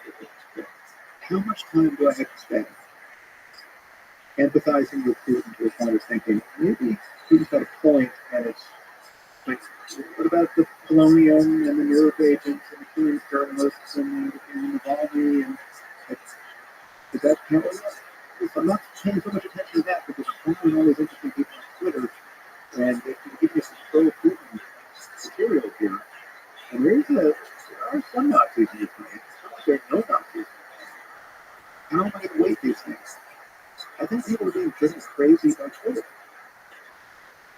But you can kind of speak into conspiracy theories and believe every example you give kind of bad faith style conversations. But it's not just like knowing you bad faith by people who are worried about Ukrainian Nazis. It was some of the same people. It was the same people who were worried about ivermectin got suppressed. Like, ivermectin is really panacea, but it got suppressed because no one could make billions on it. It's the same. It's literally I think it's the same people with the same efforts to. I'm saying it's very difficult to have conversations. What about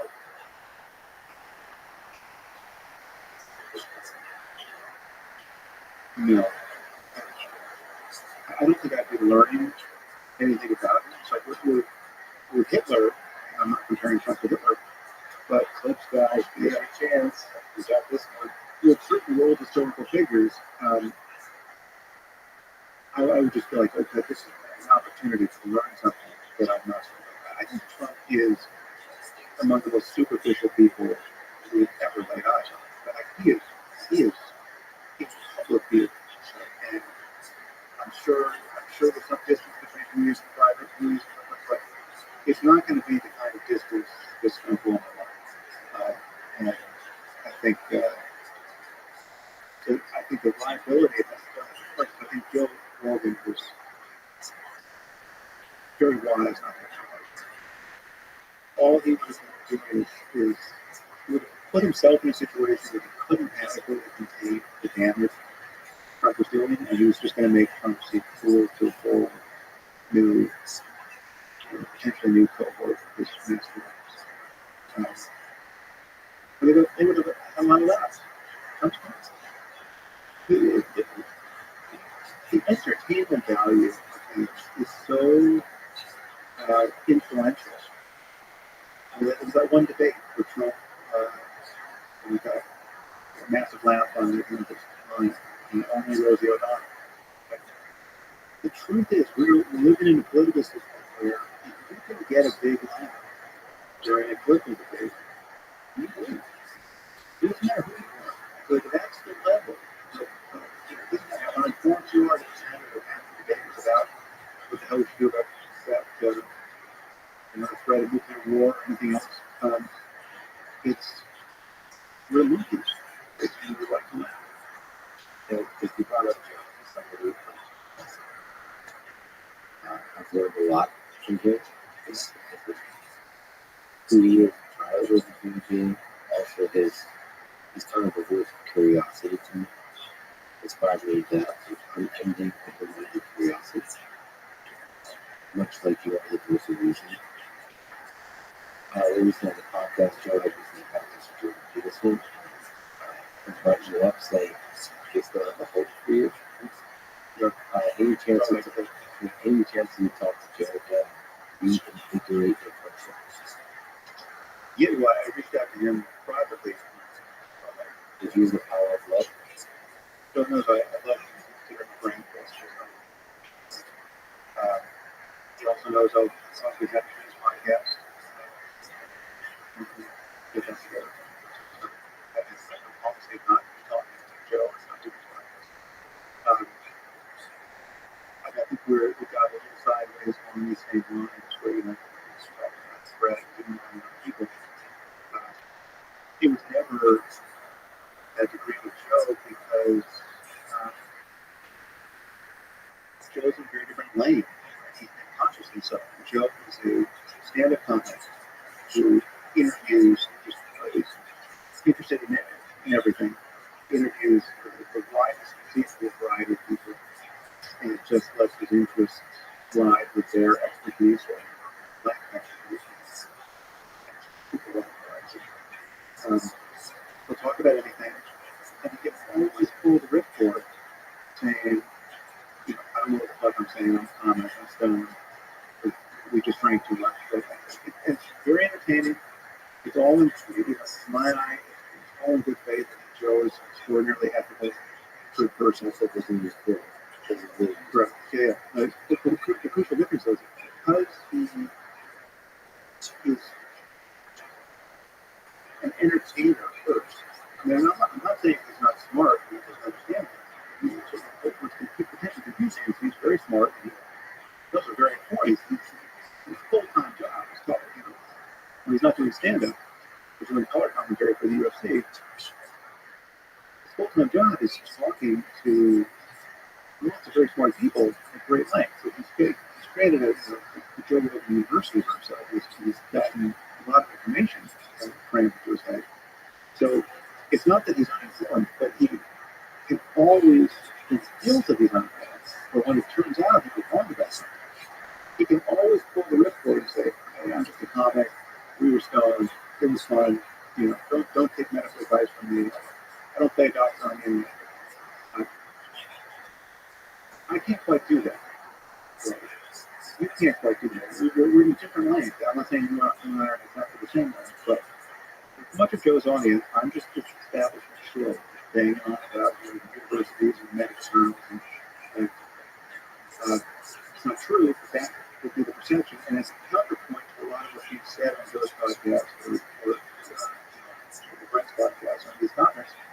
I can see how they would form that opinion, but in reality, if you listen to me long enough, you hear that I've said as much against the woke nonsense as anyone you can take on the right. Only keep that right shining on 50 feet, right? So there's nothing that Candace Owens said about wokeness that I have said about wokeness as parties of ours. She's rational about wokeness. But we have to be able to keep multiple things in view. If you can only look at the problem of wokeness, and you could acknowledge the problem of Trump, and Trumpism, and humanism, and the explosion of irrationality, and bigotry, you were just disregarding the landscape. Many people took half of the problem in recent years. The last 5 years in the story, many people taking half the problem and monetizing that half the problem, and getting captured by an audience that only wanted that half of the problem talked about. And this is the larger issue of audience capture, which is very, I'm sure it's an ancient problem, but a very helpful phrase that actually is courtesy of our mutual friend Eric Weinstein. And audience capture is a thing, and I believe I've witnessed many casualties of it. If there's anything I've been on guard against in my life, and professionally, it's been that. And when I noticed that I had a lot of people in my audience who didn't like my criticizing Trump, I really leaned into it. And when I noticed that a lot of the other cohort in my audience didn't like me criticizing far left and wokeness, thought I exaggerated echo. I leaned into it because I thought those parts of my audience were absolutely wrong. And I didn't care about whether I was going to lose those parts. There are people who have created, knowing they're not, there are people who have created different incentives for themselves. Because how they monetize their podcast, and because of the kind of signal they've responded to in their audience. And I worry about the threat that considers totally invidious and honorable thing to say, but I really do worry that that's happened to Brett. I cannot explain how you do 100 with all the things in the universe to be interested in, and all the things he's competent to speak intelligently about. I don't know how you do 100 podcasts in a row on COVID. It's just, it makes no sense. Do you think in part audience capture? Yeah, absolutely.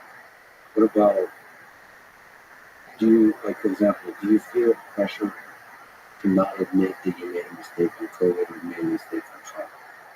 I'm not saying you feel that way, but do you feel this pressure? Do you audience capture in yourself within the way you do stuff, so you don't feel as much pressure from the audience, but within your own ego? And again, the people who think I'm wrong about any of these topics are going to think, okay, you're just not admitting that you're wrong. But now we're having a dispute about specific facts.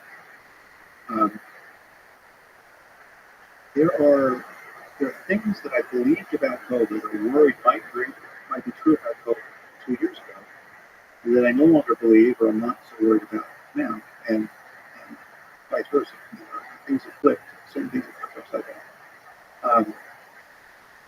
The question is, was I wrong? So here's the cartoon version of it, but this is something I said probably 18 months ago, and it's still true. When I saw what Brett was doing on COVID 2 years ago, I said, even if he's right, even if it turns out that ivermectin is a panacea, then the mRNA vaccine has killed millions of people. So he's still wrong right now. His reasoning is still flawed right now. The facts still suck right now. And his confidence is unjustified now. That will always be true. And so, and not much has changed for me to revisit any of my time points along the way. Again, I will totally concede that if I had teenage boys and their schools were demanding that they be vaccinated, the mRNA vaccine, I would be powerfully annoyed. Right? I wouldn't know what I was going to do. I would be doing more research about myocarditis, and I'd be badgering our doctors, and I would be worried that we have a medical system, a pharmaceutical system, a healthcare system, a public health system that's not incentivized to look at any of this one way. We just want one blanket admonition to the entire population: just take the shot, you idiots. And do that largely as a result of panic response to the misinformation explosion happening, and the populist resistance animated with misinformation just made it possible to get into to cooperate. So it's just part of it is, again, pendulum swinging in the wrong direction. Somewhat analogous to the woke response to Trump and the Trump response to woke. And so a lot of people just got pushed around for bad reasons, but understandable reasons. But yes, there are caveats to things have changed about my view of COVID. But the question is, if you roll back the clock 18 months, was I wrong to want to platform Eric Topol, a very well-respected cardiologist on this topic, or Nicholas Christakis to talk about the network effects of whether we should close schools, right? He's written a book on COVID. He's the network effects are his wheelhouse as an MD and as a sociologist. There was a lot that we believed we knew about the efficacy of closing schools during pandemics, right, during the Spanish flu pandemic and others. Right? But there's a lot we didn't know about COVID. We didn't know negligible the effects would be on kids compared to older people. We didn't know anything like that. So my problem, I really enjoyed the conversation with local also. So he's one of the great communicators, maybe Twitter, like distillation of data. But he, I hope I'm not mistaken, but there is a bit of an arrogance that I think could be explained by him being exhausted, but being constantly attacked by conspiracy theory and facts. To me, the same thing happens with people who start drifting to being right now. They think so much by the left. They become almost irrational, arrogant to their beliefs. And I felt your conversation with them did not sufficiently empathize with people that have skepticism, but also did not sufficiently communicate uncertainty. So, like, many of the decisions you make, many of the things you're talking about, kind of saying there's a lot of uncertainty, but this is the best thing you can try. It was a forced choice. You're going to get COVID, you want to be vaccinated when you get it. That was always, in my view, an easy choice. And if, up until you start breaking apart the cohorts, you start saying, okay, wait a minute, there's this myocarditis issue in young men. Let's talk about that. And that's before that story emerged. It was just clear that this is if it's not knocking down transmission as much as we hope, it is still mitigating severe illness and death. And I still believe that it is the current view. Most people competent to analyze the data that we lost something like 300,000 people unnecessarily in the US because of vaccine hesitancy. But I think there's a way to communicate with humility about the uncertainty of things that would increase the vaccination rate. I do believe that it is rational and sometimes effective to signal impatience with certain bad ideas, right, and certain conspiracy theories, and certain forms of misinformation. Because it's just, I just think there needs to be well, certain people are persuadable, certain people are not persuadable, but it's no, because there's not enough. It's the opportunity cost. Not everything can be given a patient hearing. Like you can't have a physics conference and then let people in to just trumpet their pet theories about the grand unified equation of physics when they're obviously crazy, when they're obviously not crazy, or they're just not. The people, like you begin to get a sense for this when it is your wheelhouse. But there are people who declare their irrelevance to the conversation fairly quickly without knowing if they've done it. And the truth is, I think I'm one of those people on the topic of COVID. Right? It's never that I think, listen, I know exactly what's happening. I know these underlying infections are serious. I know exactly how to run a lockdown. No, this is a situation where you want the actual pilots to fly the plane. Right? We needed experts who we could trust. And insofar as our experts got captured by all manner of things, some of them got captured by Trump. Some of them were made to look ridiculous for standing next to Trump while he was bloviating about whatever. It's just going to go away. There's 15 people. There's 15 people in the cruise ship, and it's just going to go away. It's like he said, look at these doctors think I understand this better than them. It's amazing how I understand. We've got doctors, real doctors, the heads of the CDC, and NIH standing around just passion-faced while he's talking. All of this was deeply corrupted of the public communication of science. And then again, I banged on about the depredations of workplace. The workplace was a disaster. It still is a disaster. But it doesn't mean thing is, there's a big difference between me and Brett in this case. I didn't do 100 podcasts on COVID. I did like 2 podcasts. The measure of my concern for COVID can be measured in how many podcasts I did. Right? It's like once we had a sense of how to live with COVID, I was just living with COVID. Right? Like, okay, get vaxxed or don't get vaxxed. Wear a mask or don't wear a mask. Travel or don't travel. You've got a few things to decide, but kids were stuck at home on iPads, for too long. I didn't agree with that. It was obviously not functional. Criticized that on the margins, but there was not much to do about it. But the thing I didn't do is make this my life and just browbeat people with one message or another. That we need a public health regime where we can trust what competent people are saying to us about what medicines are safe. And in the absence of that, craziness is going to, even in the presence of that, craziness is going to proliferate people. But in the absence of that, it's going to proliferate for understandable reasons, and that's going to not going to be good next year. When something orders of magnitude for decrease. And that's been, as far as I think about this issue, I think much more about next time than this time. Before this COVID thing, you and Brad had some good conversations, I would say with your friends.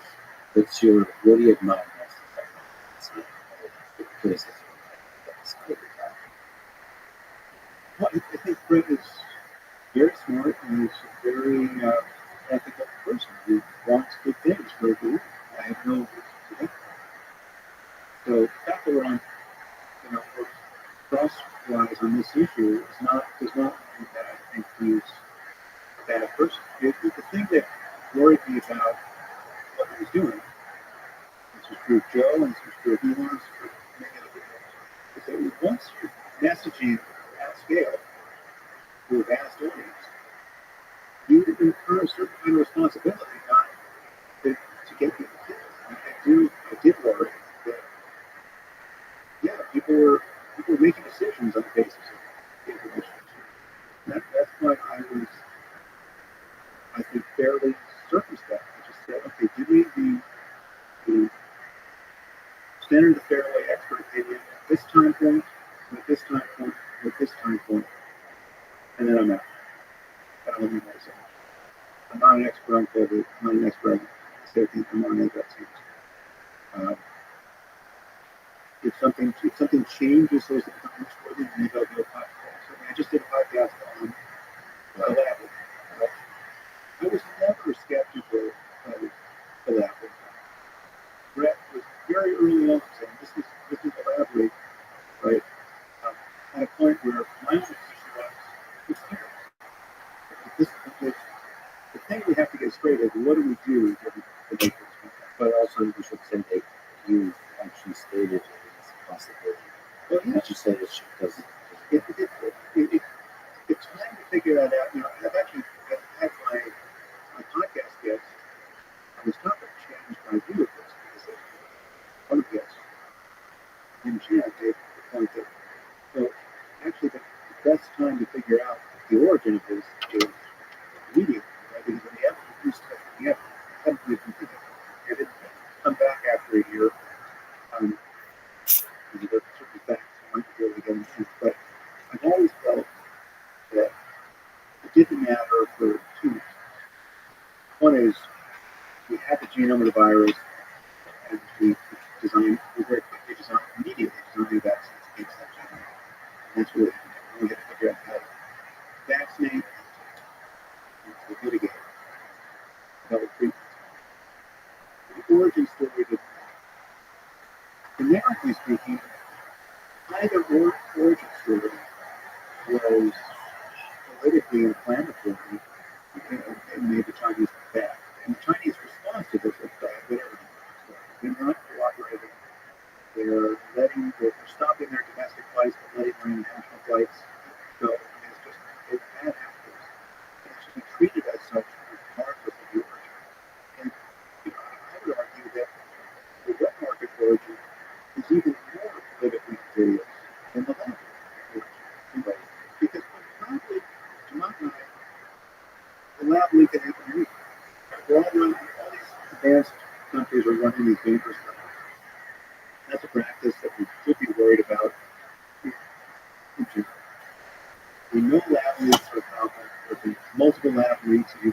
worse things that have gotten out of hand in this way, but worse pathogens. Um, we're, we're wise to be worried about this, and on some level, it can happen with anything. The wet market makes them look like barbarians living in another century. Like, you've got to clean up those wet markets. What are you doing putting a bath on top of a hanger, on top of a duck? Like, get your shit together. So, like, if anything, the wet market makes them look worse. I'm sure there's sort of what they actually did to seal a lab leak, if it was a lab leak, all that stuff. So it is, Do you think we'll ever get to the bottom of that? I mean, one of the big negative, I would say failures, the option to say that is to be transparent and clear and just to get communicated with a given contribution. The dangers of them is you know, why it's a useful way of research, but it's also dangerous. You know, just being transparent about that. Of course, to just coming off really shady. Of course, the conspiracy theorists and the politicians help them. But this is just a great job. yeah, no, I would agree. So that exchange with Downtown and Rand Paul in the Bible, yeah, I would agree that Fauci looked like he was taking refuge in very lawyered language and not giving a straightforward account of what we do and why we do it. But yeah, I think it looked shady, played shady, and probably was shady. And I don't know how personally entangled he is with any of this, but yeah, the gain of function research is something that I think we're wise to be worried about. And at least as far as I judge myself adequate to have an opinion on this, I think it should be banned. Right? Like I probably the podcast I'll do, you or somebody else doesn't do it anytime. You know, I would like a virologist on to defend it. Against a virologist who would criticize it. Forget about the gain of function research. I don't even understand virus hunting at this point. It's like I don't even know why you need to go into a cave to find this next virus that could be circulating among bats that may jump zoonotic virus. Why do that when you can make sequence in a day and make vaccines in a weekend? Like what's the head start you think you get? That's a surprising viewpoint. How quickly you can develop a vaccine. That's yeah, that's a shameless and all that. But I think the point I didn't make about Brett's style of engaging these issues, or using the fact that he was early on that to suggest that he was right about ivermectin, about mRNA vaccine. Like, no, that's none of that connects. And it was possible to be falsely confident. Like, you shouldn't have been confident about lab. No one should have been confident about lab leak, even if it turns out to be lab leak. It was always possible. It was never definite. Still isn't definite. Zoonotic is also quite plausible. It certainly was super plausible then. Both are politically comfortable. Both at the time were inflammatory to be banging on about when we were trying to secure some kind of cooperation from the Chinese. Right? So there's a time for these things. It is possible to be right back.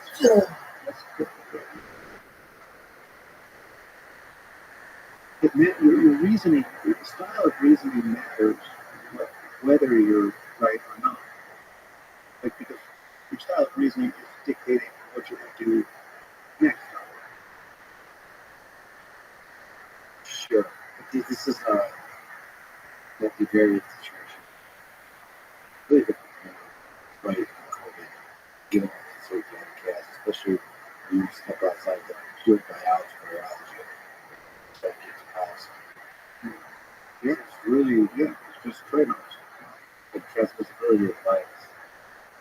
Sure about that. Just knowing if 65% of the population is vaccinated, what effect would that have? Just even knowing those things. Modeling. Given all the other diseases, Pfizer.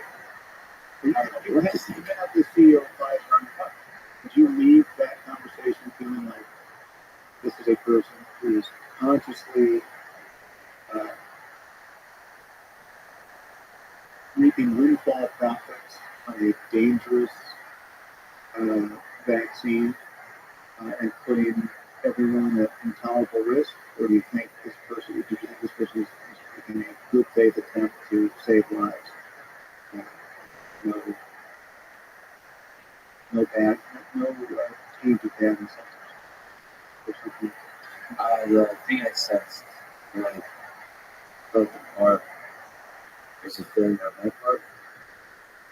I sensed those things. So it's not, the evidence there, the evidence, there was a, he did a job, he put on a suit, I was talking to the suit. Now, he said that his son's a big fan of podcasts. So I thought it would be something for him. And I asked challenging questions with answers, because otherwise, every single question in that interview was the challenging one. But it wasn't, which is what people seem to do with pharmaceutical companies. There's a deep distrust of pharmaceutical companies. It was alternative. Yeah, I totally get there's a windfall profits at a time of public health emergency. It looks bad. It's a bad look.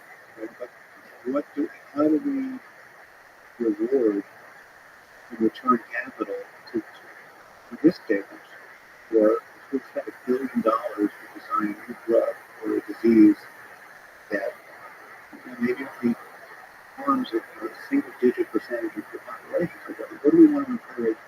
And who do we want to get rich? And so, like, the person who cures cancer, we want the person to get rich or not? Do we want the person who gave us the iPhone to get rich, or we don't want the person who cures cancer to get rich? What are we trying to do? Very gray areas.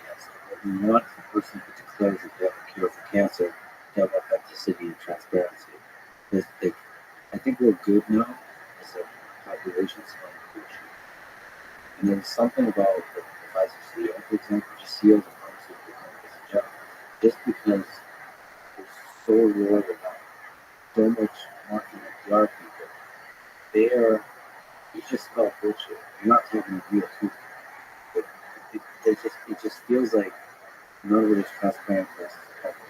So, like, this whole talking point that Pfizer's only interested in helping people just doesn't ring true. Even though it very well could be true. It's the same thing with drug treatments. There seems to be at scale helping huge people. And yet there's something about the way people use that message. So people like, you seem suspicious. What's happening? There's certain kinds of communication styles that seem to work, serve as better catalysts. I'm not sure what that is, because I think there's an alternative for capitalism in delivering drugs that help people. But also at the same time, it seems to need to be more transparency. And plus that regulation will make sense. It seems like pharmaceutical companies are just like,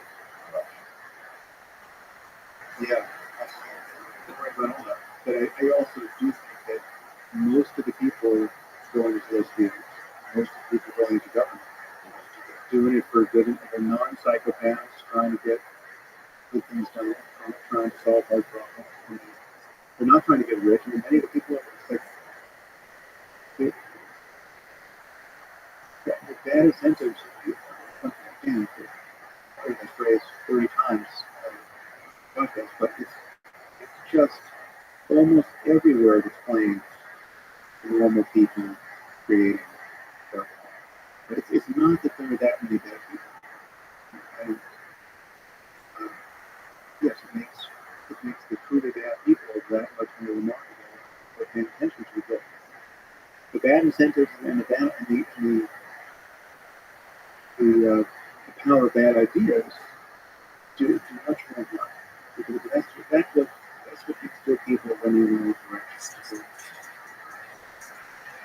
Doing things that are clearly creating success. you have this,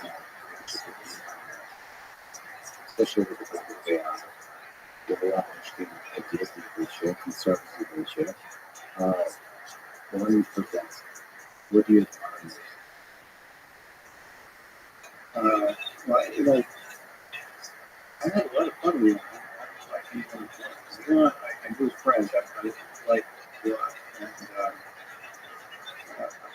And it's not a surprise. I mean, he's done and he's continuing to do amazing things. And he's, I think many of his aspirations are realized. They will be a much better place. I think it's amazing to see what he's built. Built. And Tesla's inside. Yeah, I'm a fan of almost all of that. I mean, there are wrinkles. There's a lot of that. And there's something very Trumpian about how he's acting. And Twitter, I think he does Twitter great. I think Twitter's driving him crazy. I think he's needlessly complicating his life, harming his reputation, and creating a lot of noise, and harming a lot of other people. And so, like the thing that I objected to with him on Twitter is not that he bought it and made changes to it, and that was not. Again, I remain agnostic as to whether or not he can improve the platform. He was personally behaving on Twitter, not just toward me, but toward the world. I think when you forward an article about Nancy Pelosi's husband being attacked not as it was by some political, but there's a gay tryst gone awry, right? It's not what it seems. And link to a website that previously claimed that Hillary Clinton was dead and that a body double was campaigning in place. That thing was exploding in Trumpistan as a conspiracy theory, right? And it was having its effect. And that is the key signal boosting it from the 39 people. And so it is from saying that you're a former employee, you're out of office at pedophile. Like that has real consequences. It appeared to be complete bullshit. And now this guy's getting inundated with death threats, right? All that's totally ridiculous, right? And he's behaving quite recklessly. And there's a long list of things like that that's not true. It's not ethical. It's not good for him. It's not good for the world. It's not serious. It's just it's a very adolescent relationship with real conflict. My problem with how he's behaved is that he's purported to touch real issues by terms like, okay, do I give the satellites to Ukraine or not? Do I minimize their use of them or not? Should I publicly worry about World War III or not? He's doing this shit on Twitter, right? And at the same moment, he's doing these other very impulsive, ill-considered things. And he's not showing any willingness to really clean up the mess he makes. It brings Kanye on. No one needs an anti-Semite who's got mental health problems and then kicks it off for a swastika, which I probably wouldn't kick him off for a swastika. That's even like, do you really kick people off for swastika? Is that something you kick bans? Like, you're a free speech absolutist and you can't let a swastika show up? I'm not even sure that's enforceable in terms of church. Right? There's moments to use swastikas that are not conveying hate, not raising the risk of violence. Like that. But so much of what he's doing, given that he's, again, scale matters. He's doing this in front of 130 million people. That's very different than a million people. And that's very different than 100,000 people. And when I went off the tracks with Elon, he was doing this about COVID. And again, this was a situation where I tried to privately mitigate the friend's behavior. And it didn't work out very well. You tried to correct highlight things he might be wrong on?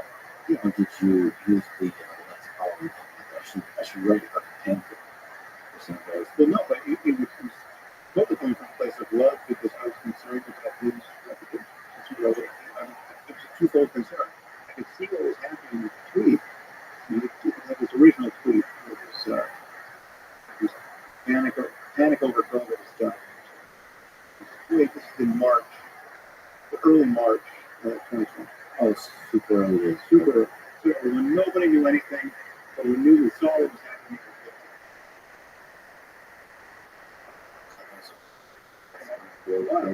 Totally.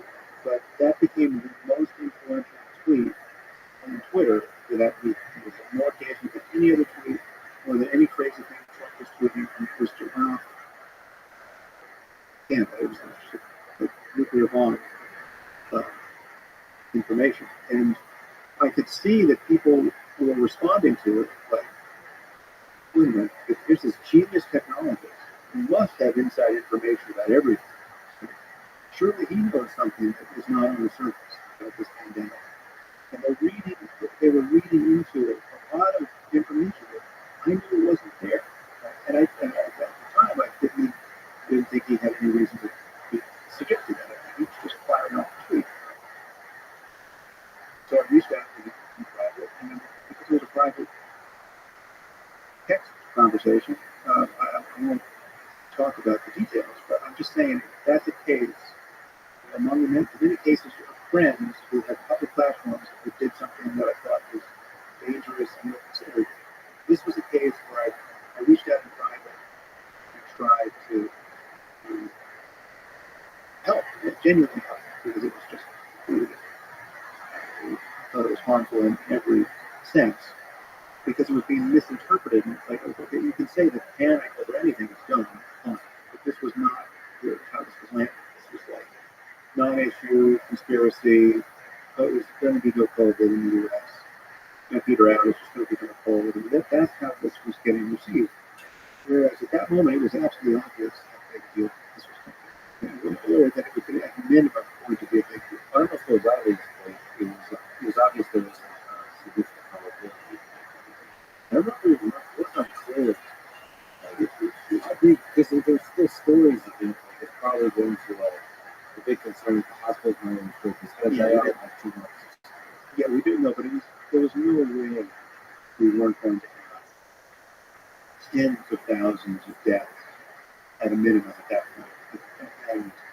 And it was totally rational to be worried about hundreds of thousands. And Nicholas Christakis came on the podcast very early. He predicted quite confidently that we'd have about 1 million people dead in the US. And that didn't seem, appropriately hit, but still, it's just like, okay, it's just going to just look at we're just going to ride in this exponential. It's going to be, it'd be very surprising not to have that order of magnitude, and not something else. And so, anyway, again, to close the story on, I could see how this was being received, and I tried to get him to walk that back, and then we had a fairly long and detailed exchange on this issue, and that intervention did work. And it was not done, I was not an asshole. I was just concerned, for him, for the world, and then there are other relationships where I didn't take the again, that's an example of taking the time to go private. The other relationships where I thought this was going to be more trouble in his work, and I was like, just ignore it. And there's a lot of that. And so, frankly, again, I'm not comfortable with how this is all netted out, because I don't know if, I'm not being frank, I'm not comfortable with how much time in this conversation we spent talking about these specific people. Like, what good is it for me to talk about Elon or Brad or anything? He was a lot of it, because those friendships, listen, as a fan, these are the conversations that love is a fan, and it feels like COVID is wrapped in both of these conversations, because you're exchanging back and forth on Twitter. There's not a conversation, a long form discussion, like a debate about COVID, like a normal debate. But there's no, Elon and I shouldn't be debating COVID. We should be. Here's the thing with humility, like basically saying, we don't really know, like they're arguing that we're just a bunch of idiots. Like one's an engineer, you're a neuroscientist. But like it just kind of okay, here's the evidence. He's like, no, that's what everybody was doing. The whole world was like trying to figure out what. Yeah, but the issue was that at the moment I had this collision, certain things were not debatable. It's absolutely clear where this was coming. It wasn't clear how far it was going to go, how quickly we would mitigate it, but it was absolutely clear that it was going to be an issue. The train had come off the tracks, and we knew we were going to seal our borders. There were already people, there are already cases known to many of us personally in the U.S. And he was operating by a very different logic that I couldn't engage. Sure, but the logic represents part of the population, and there's a lot of interesting topics. They have a lot of uncertainty around the masks. Like, Yeah, but where things broke down was not at the point that there was a lot to talk about, a lot to debate, it's so very interesting, and who knows what. It broke down very early. There's nothing to talk about. Like either there's a water bottle on the table or there isn't. yeah, but technically, there's no. What defines a lot more? Is it a lot of one of them, or is it a lot? I'm giving you an example of this broken conversation. It's difficult because we had an exchange in private, and I want to honor not exposing the details of it, but the details convinced me that there was not a follow-up conversation from that time. That said, I hope to be part of helping that happen, and the friendship is rekindled because of different topics. But a lot of that, artificial intelligence, you've had great public and private friendships. Yes, and Elon was very formative in my taking that issue seriously. I mean, he and I went to that initial conference in Puerto Rico together, and only because he was going and I found out about it through him, and he just rode his coattails to it. I got just dropped in that side of the pool to hear about his concerns at that point. It would be interesting to hear how is the concern evolved with the coming out of ChatGPT and this new large language models and fine-tuned for reinforcement learning seemingly to be able to do some incredible human things. There's two questions. One, how is your concern in terms of AGI and intelligence evolved, and how impressed are you with ChatGPT as a student of human life? Well, my concern about AGI is unchanged. So I did I've spoken about it a bunch on my podcast, but I did a TED Talk in 2016, which was just a summary of what that conference and various conversations I had after that did to my grants. Basically, that's once superintelligence is achieved, I guess you take off. You think that it's never. You just Well, yeah, unless we find some way of permanently tethering a super intelligent, self-improving AI to our value system. I don't believe anyone has figured out how to do that, or whether that's even possible in principle. People like Stuart Russell, we're just having a podcast. Oh, really? Have you released it? He's not a previous podcast, but we just recorded this week. Because you haven't done the app. Yeah. You're just a good person to talk about it. Yeah, so Stuart has been probably more than anyone my guru on this topic. Reading his book and doing, I think I've done 2 podcasts with him at this point. It's about the control problems.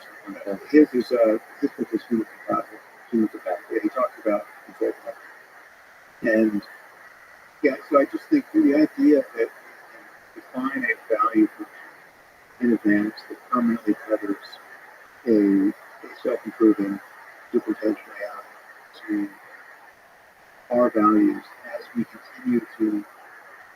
discover them, refine them, extrapolate them in an open-ended way. I think that's a tall order, and I think there are many more ways. There must be many more ways of designing super intelligence that is not alone. It's not ever approximating our values.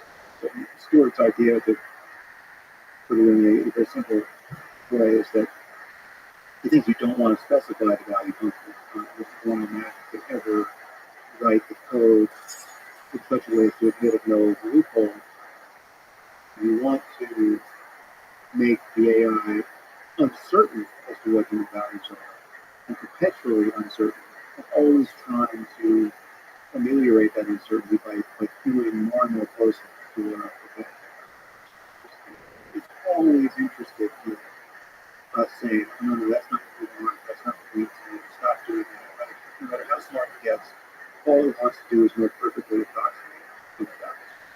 I think there are a lot of problems with that at a high level, not which I guess there's many problems at a low level.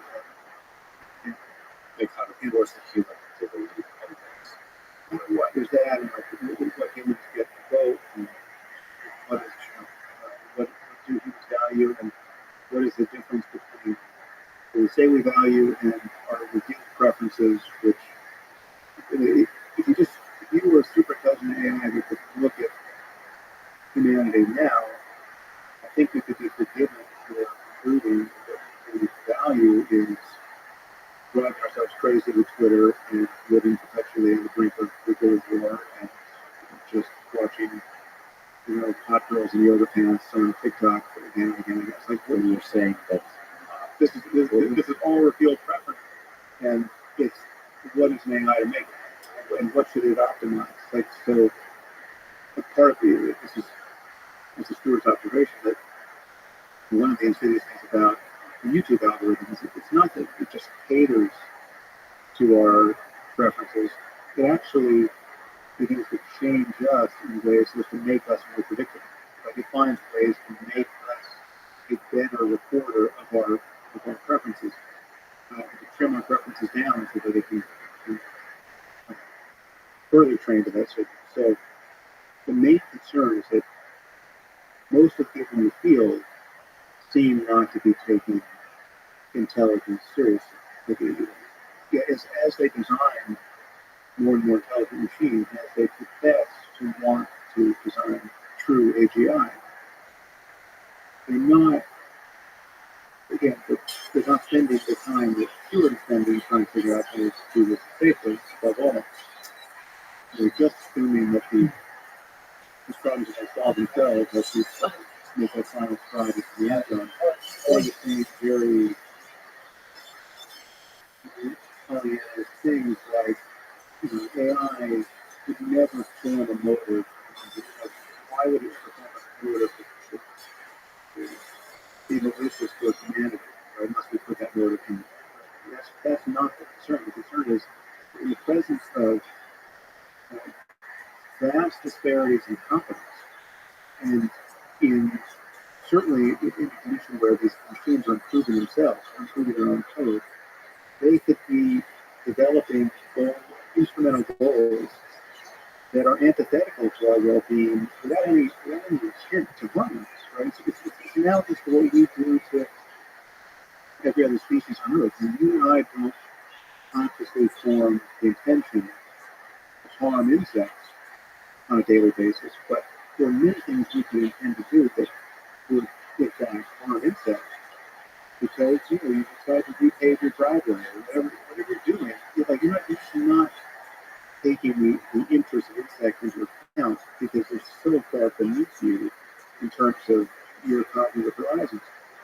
And so the real challenge here is that if you believe that intelligence scales up on a continuum toward heights that you can only dimly imagine, because every reason to believe it. No reason to believe it when you're some intelligence. And you can define maybe there's some forms of intelligence for which this is not true, but for many relevant things, the top 100 things we care about talking, I think there's every reason to believe that many of those things, most of those are a lot like chess. Once the machines get better than we are, they're going to stay better than we are. Some of these recent things that go with actually from out of Sears Lab. Yeah. One time here beat machine. Yeah, we kind of have to. But anyway, ultimately, there's going to be no looking back. And then the question is, what do you do in relationship to these systems that are more complex than we are in every realm? Because it will be a relationship. It's not like it's the people who think we're just going to figure this all out without thinking about it in advance, just going to put solutions we start trying ourselves. Seem not to be taking the prospect of really creating autonomous superintelligence. What does that mean? It's every bit as independent and ungovernable as us having created. I mean, just imagine if we created a race of people that were 10 times smarter than all of us. Like, how would we live with those people? They're 10 times smarter than us. Right? They begin to talk about things we don't understand. They begin to want things we don't understand. They begin to view us as obstacles to solving this problem, to gratifying our desires. We become the chickens or the monkeys in their presence. And I think that it's that for some amazing solution of the sort that Stewart is imagining, that we could somehow anchor their reward functions permanently, no matter how intelligent scale. I think it's really worth more about. I do buy the sci-fi notion that this is an existential risk to I worry that we don't know this. I'm deeply impressed with ChatGPT, and I'm worried that it will become super intelligent. These language models will become super intelligent because they're basically training the collective intelligence of the species. And then we'll start controlling our behavior if they're integrated into our algorithms that recommend our systems. And we just don't notice that there's a super intelligent system that's controlling our behavior. Well, I think that's true even far before superintelligence, and even before general intelligence. I think it's the narrow intelligence of these algorithms and of what something like ChatGPT can do. I mean, it's just far short of it developing its own goals and it is cross purposes with ours.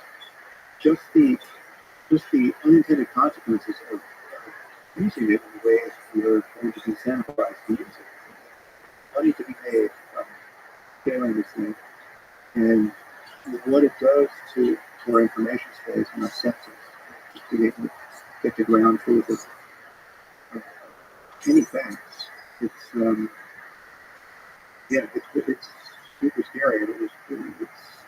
You think it's a giant leap in terms of development towards AGI, ChatGPT, or we still, this is just an impressive little toolbox. So, what do you think this is? What are the I have no interest on that front, apart from the fact that if we continue to make progress, you just have to assume we continue to make progress. There's only two assumptions. You have to assume substrate independence. There's no reason why this can't be done in some code. We can build arbitrarily intelligent machines.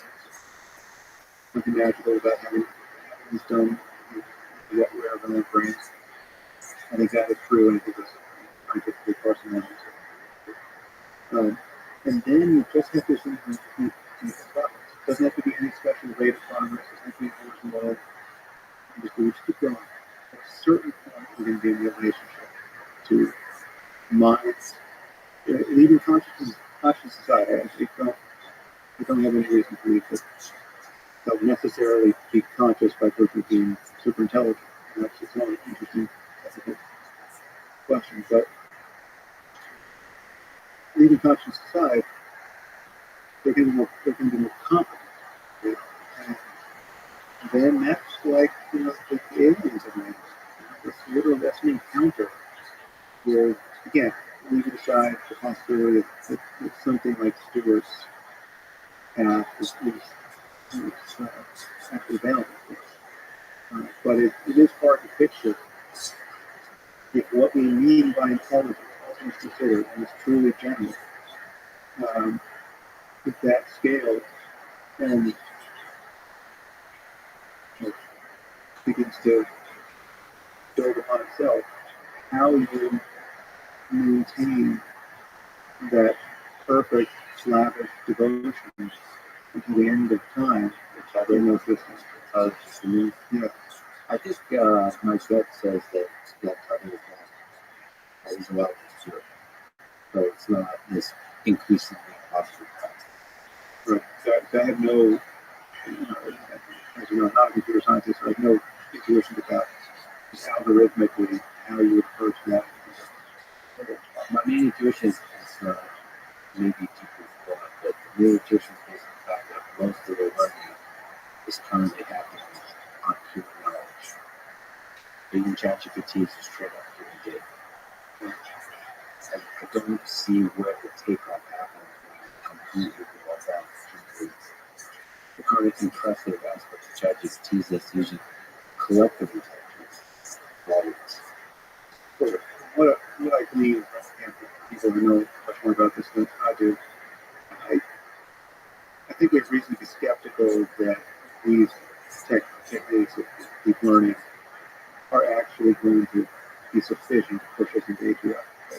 They're not generalizing in the way they need to. They're certainly not learning like human children, and so there's brittle, strange ways. Not to say that the human path is the only path. Maybe there's some better lessons by ignoring the way brains work, but we know that they don't generalize and use the interaction the way we do. And so they have strange holes in their thoughts the size of them. Yeah. So the intuition starts to slow down. The intuition is like, surely it can't be this. Which is right. It's becoming simpler and simpler. I don't know. I don't. The progress is not really impressive. I mean, you're not. It's not financial. We're going through this situation. In raising the question that I think it's talking to you, a lot of this topic is not probably because they're twice that time before the game. And so that he and he were contacted by folks from the phone. Can you clarify the case? Yeah. I got very little to say on this, and he had much more to say. I think he went down this rabbit hole further than I did. Didn't surprise anyone. That much more taste for this sort of thing than I did. But I think we're contacted by the same person. It wasn't clear to me who this person was or how this person got his cell phone number. It didn't seem like we were getting punked. This person seemed credible to me. And they were talking to you about the release. Yeah, and this is when there's a flurry of activity. The New Yorker article on UFOs, and there's rumors of congressional hearings. I think some of the videos that are looking debunked. So this person contacted both of us through the same time. I think he might have contacted Rogan or anything. Eric is just the one person I've spoken to about it. And I know he was contacted. And what happened is the person kept writing a check that he didn't pass. Like he kept saying, okay, next week, I understand this is sounding spooky, and there's no reason to really trust me, but next week I'm going to put on a Zoom call for people who you really recognize. And they're going to be former heads of the CIA. And we're going to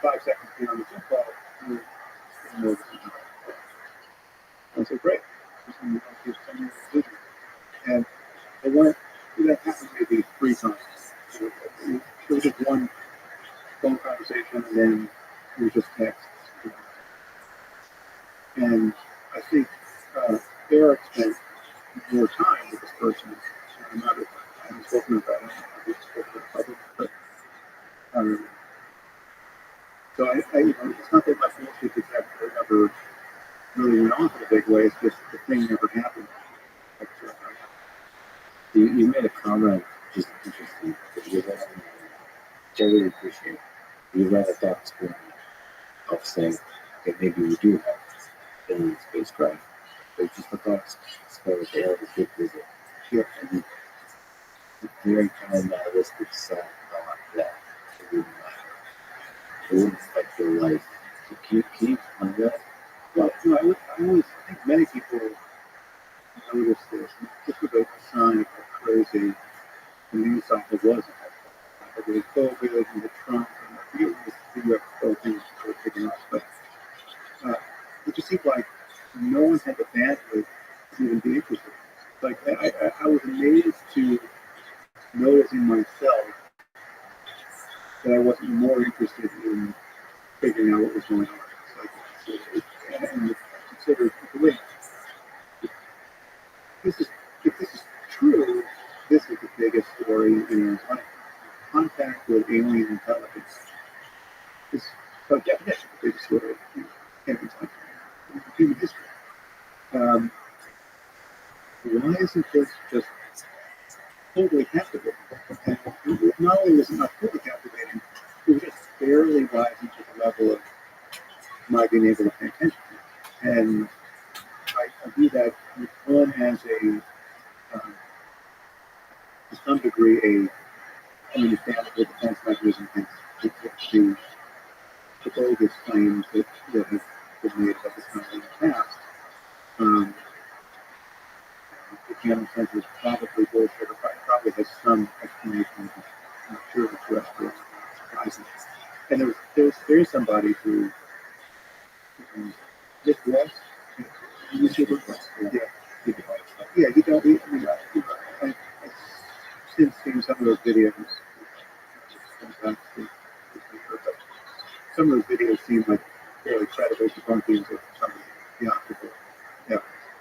And I'm surprised you didn't see more about it. It was a fairly credulous 60 Minutes piece that came out, and looking at some of that video, and it's the very video that he was debunking on YouTube. His video only had like 50,000 views on it. But again, it seemed like a fairly credible debunking. I haven't seen debunking to the debunking, but I think there is, but he's basically saying that there is possible explanations. right. And usually in these kinds of contexts, there's possible explanations. Even if it seems unlikely, it's going to be more likely that any civilization exists. The extraordinary claims about which I think is generally true. Well, with aliens, I think generally, there should be some humility about what they would look like when they show up. But I tend to think they're already here. The amazing thing about this AI conversation is that we're talking about a circumstance where we would be designing the aliens, and they would, and there's every reason to believe that eventually this will happen. I'm not at all skeptical about the coming reality of the aliens. We're going to build them. Now, here's the thing. Does this apply to when super intelligence shows up? Will this be trending on Twitter for days? And we'll go out to complain about something set last week against that podcast instead? You've done this to her. Yeah, I have noticed. Right, I did notice when I was on, but Do you have this concern about AGI basically seeing that thing? There's something about this time where even like World War III, which is going on very casually, it's really research. Even that, then you set the website away. yeah. Well, I think we have this general problem that we can't make certain information, even unequivocally certain information, emotionally salient. Like we respond quite readily to certain things, and as we talked about it, we respond to the way really felt my will, and that takes 100% of our emotional resources. But the abstract probability of nuclear war, or even high probability, just even an internal, even if we put it at 30%, right? Just say that's Russian roulette with a gun with three chambers, and it's aimed at the head, not to your head, but your kid's head, and everyone's kid's head. It's 24 hours a day. And I think people who are just pre-Ukraine, I think the people who have made it their business to professionally think about the risk of nuclear war and to mitigate it. People like Graham Allison, William Perry. And I think they were putting like the ongoing risk, and the risk that we're going to have this proper nuclear war in generations. People are putting it at something like 50%. We're living with this sort of Damocles over our heads. Now, you might wonder whether anyone can have reliable intuitions about the possibility of that kind of thing, but the status quo is truly alarming. We've got the ICBM on each side, smaller exchanges, tactical moves, how we can have a world war, based on the incremental changes. We've got the biggest bombs aimed at the biggest cities in both directions. And it's old technology, right? And it's vulnerable to some lunatic deciding to use it, or misreading, bad data. We know we can save on nuclear war. I think at least twice by Soviet submarine commanders deciding, I'm not going to pass this up to change the right? Like this is it's almost certainly an error, and it turns out it wasn't an error. And we need people to, I mean, that's what okay. It's like you saw, I think it was 5, it seemed like 5 missions in the U.S. And for two reasons. If America was going to engage in a first strike, they'd launch more than 5 missiles. It just has to be fiction. And we waited long enough to decide that it was fiction. The probability of a nuclear war happening on state from other excuses of either misunderstanding, technical malfunction.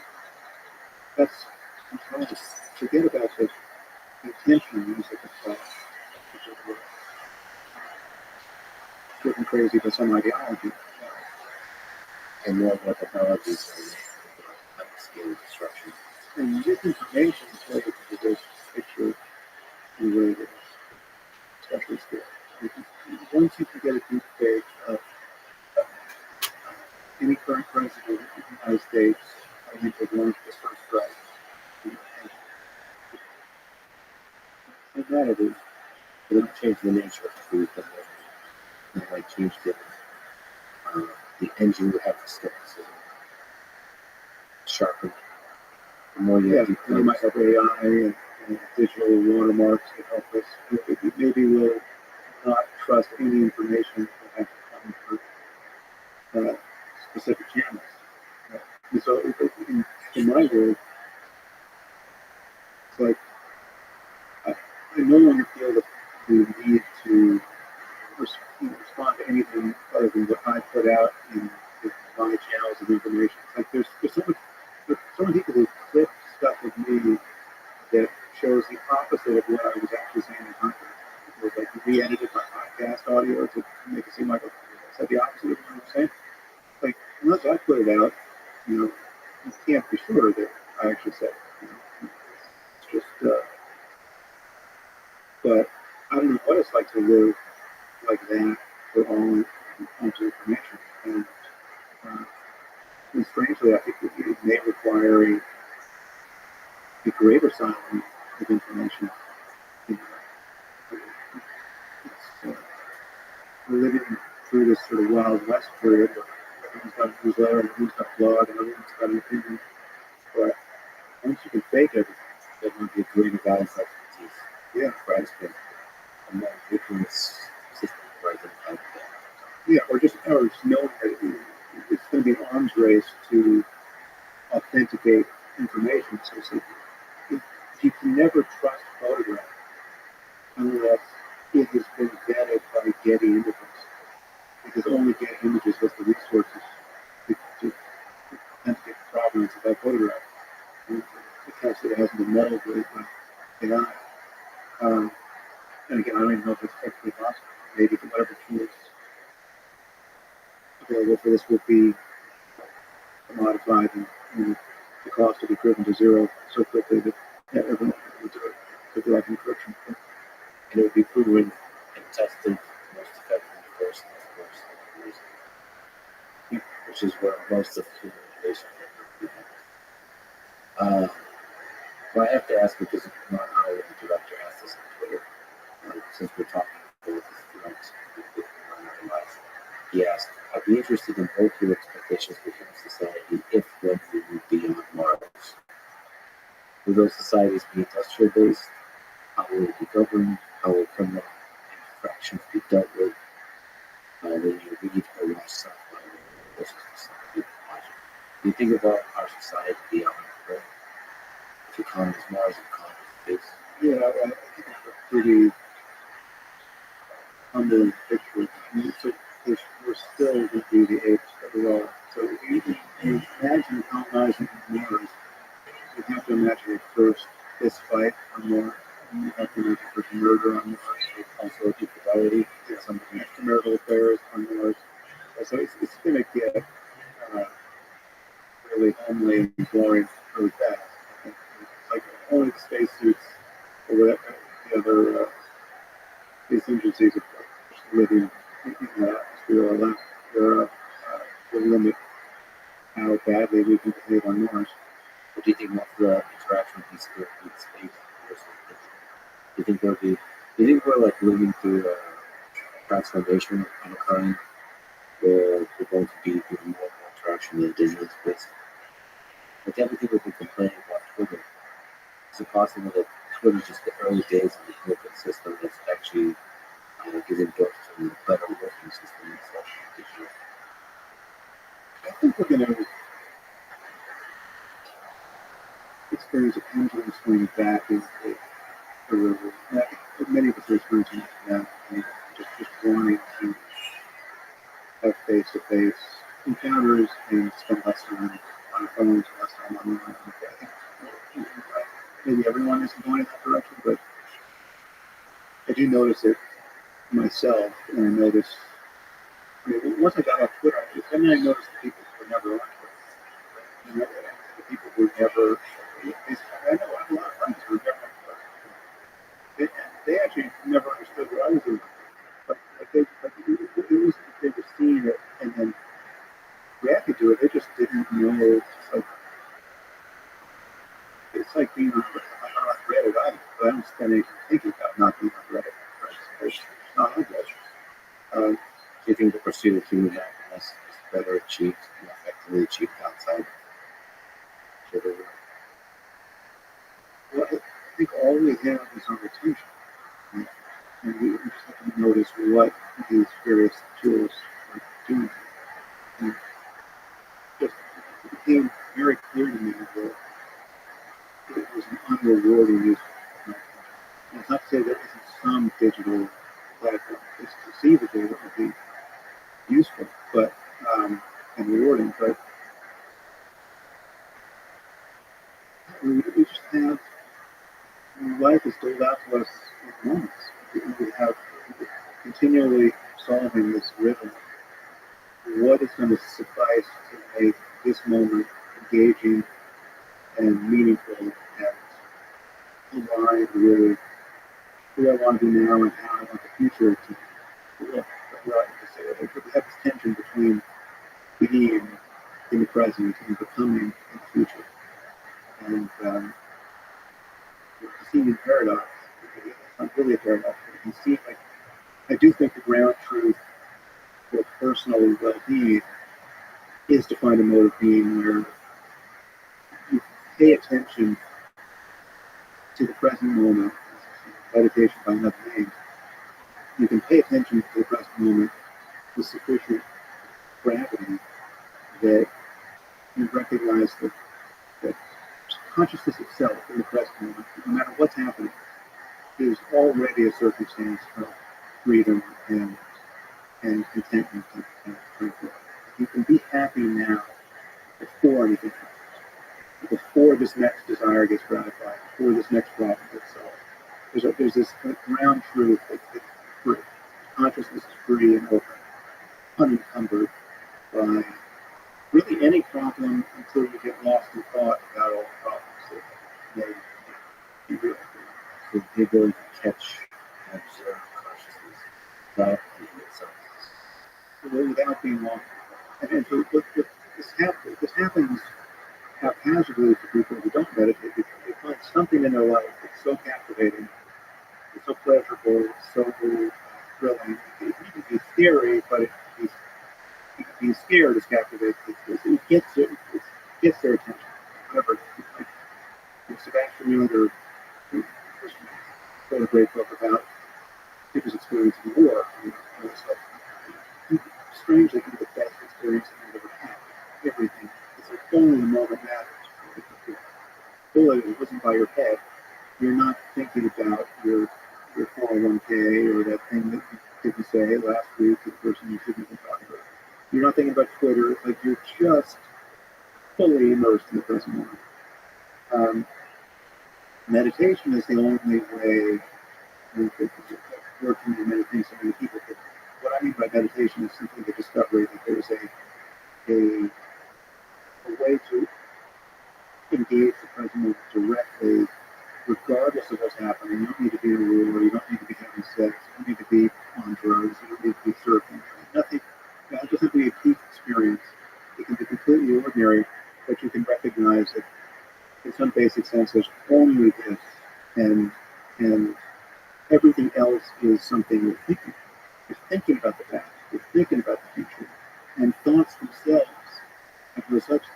It's fundamentally mysterious that any thought ever really commandeers your sense of who you are and makes you anxious or afraid or angry or whatever it is.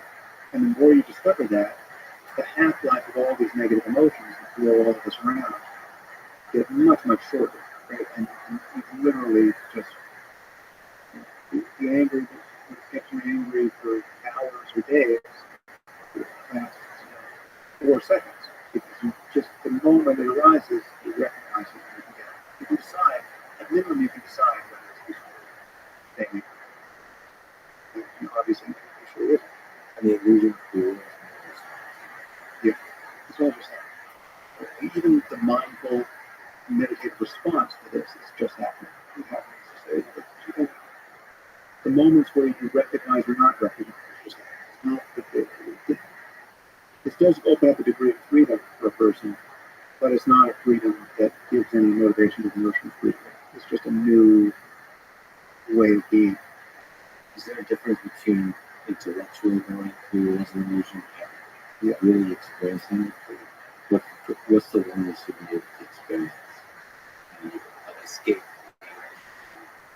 Well, it's always obvious to me that whenever I'm mindful, the term of jargon in the Buddhist and recently, outside the Buddhist context is mindfulness.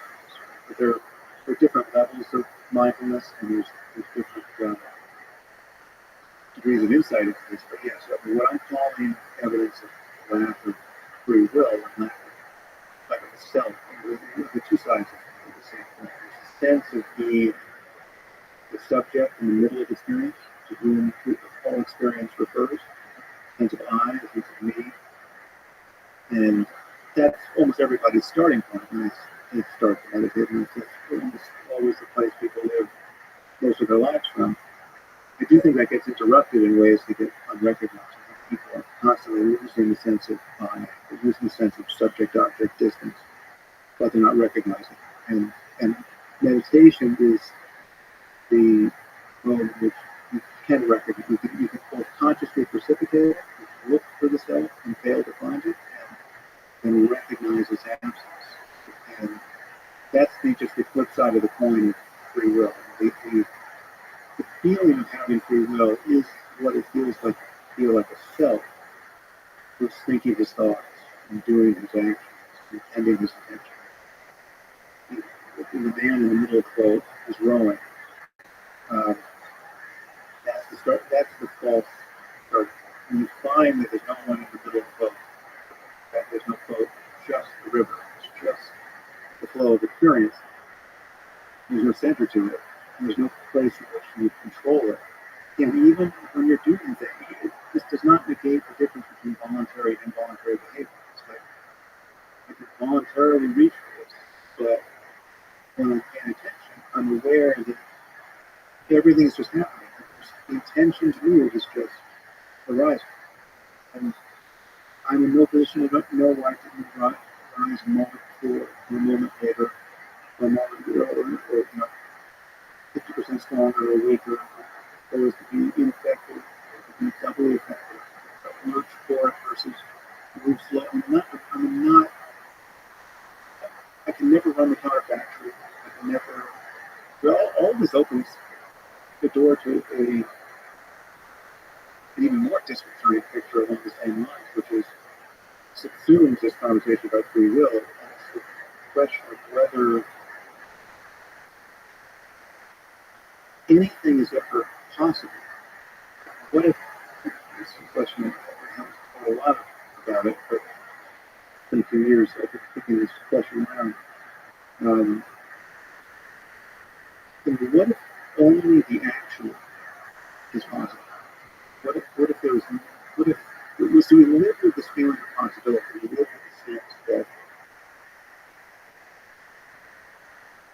okay, so I have two daughters, I could have had a third child.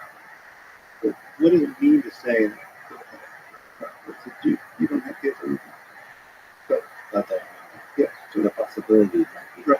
So what do we mean when we say you could have a child? Or you might have a child in the future. Like what is the space in reality? What's the relationship between possibility and actuality and reality? Is there a reality in which non-actual things are nonetheless real? And so that we have other categories of non-concrete things that don't have spatial, temporal dimension, but they nonetheless exist. So the integers, numbers. There's a reality, there's an abstract reality to numbers. It's philosophically interesting to think about these things. So they're not, in some sense, they're real, and they're not really invented by us. They're discovered because they have structure that we can't impose upon. Right? It's not like they're not fictional characters like Hamlet and Superman. Also exist in some sense, but they exist in level of fiction and abstraction. But it's like they're true and false statements we make about Hamlet. They're true and false statements we can make about Superman because our fictional worlds we created have a certain structure. And it's all abstract. It's all abstractable from any of its concrete instantiations. It's not just in the comic books, just in the movies. It's in our ongoing ideas about these characters.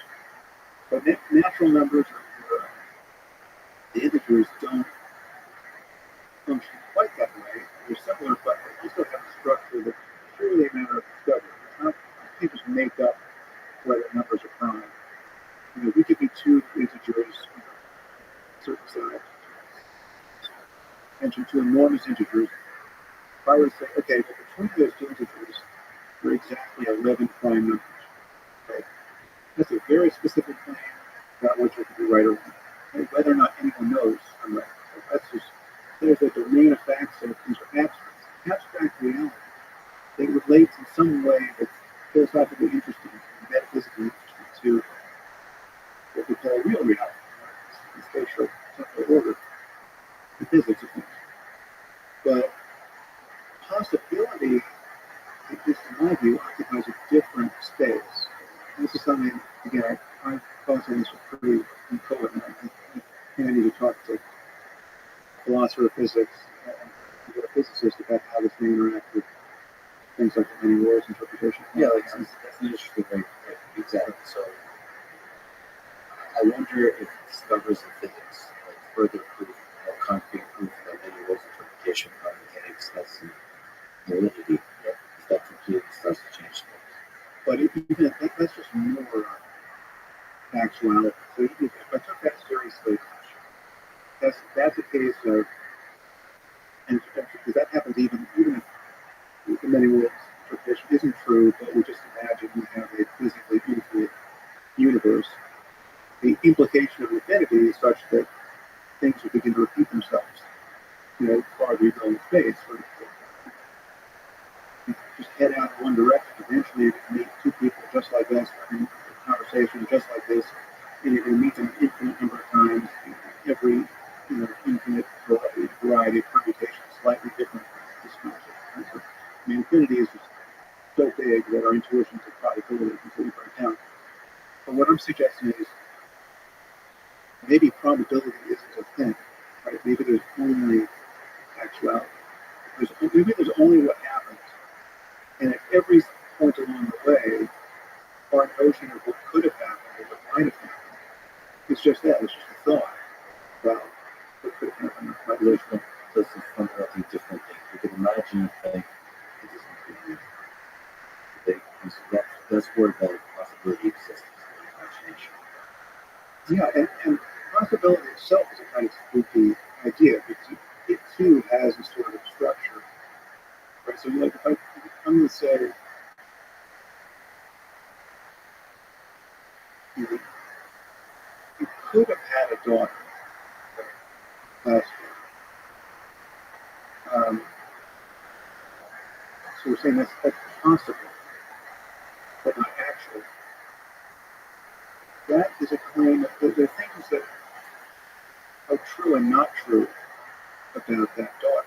Right? That has a kind of structure. It's like, I feel like there's a lot of fraud around the possibility. It feels like almost like a useful narrative. well, what does it mean to, like, what does it mean if we say, I just did that, but it's conceivable that I wouldn't have done it. Possible that I just threw this gap, but I might not have done You're taking it very temporarily close to the original, what prepares a decision. it. Whatever we're saying something is possible, but not actual.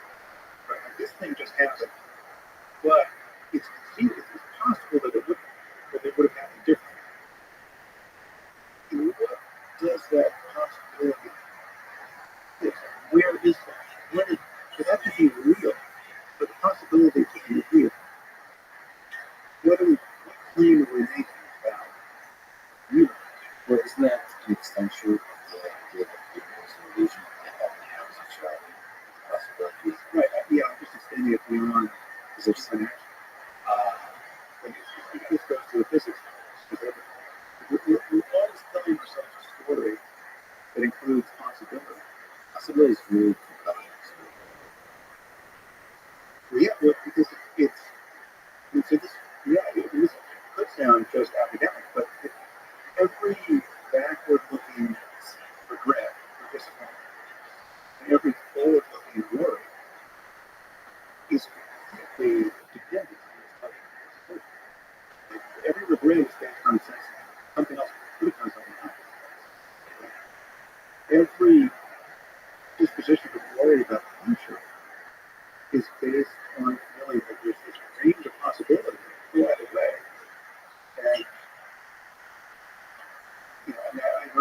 whether or not there's something worry is ever appropriate. The reality is, in any given moment, either you can do something to solve the problem or not. So if you can do something to do it, if you can't, your worrying is just causing you to suffer twice over. Because if you're going to get the medical procedure next week anyway, how much time between now and next week are you going to spend worrying about it? The worry doesn't accomplish it. How much do physicists think? when I think about it in terms of probability, more often, but probability just describes, and this is a place where I might be out of my depth and need to talk to somebody about this, but the probability seems just describe the pattern of actuality that we observe. Right? There's certain things we observe, those are the actual things that happen.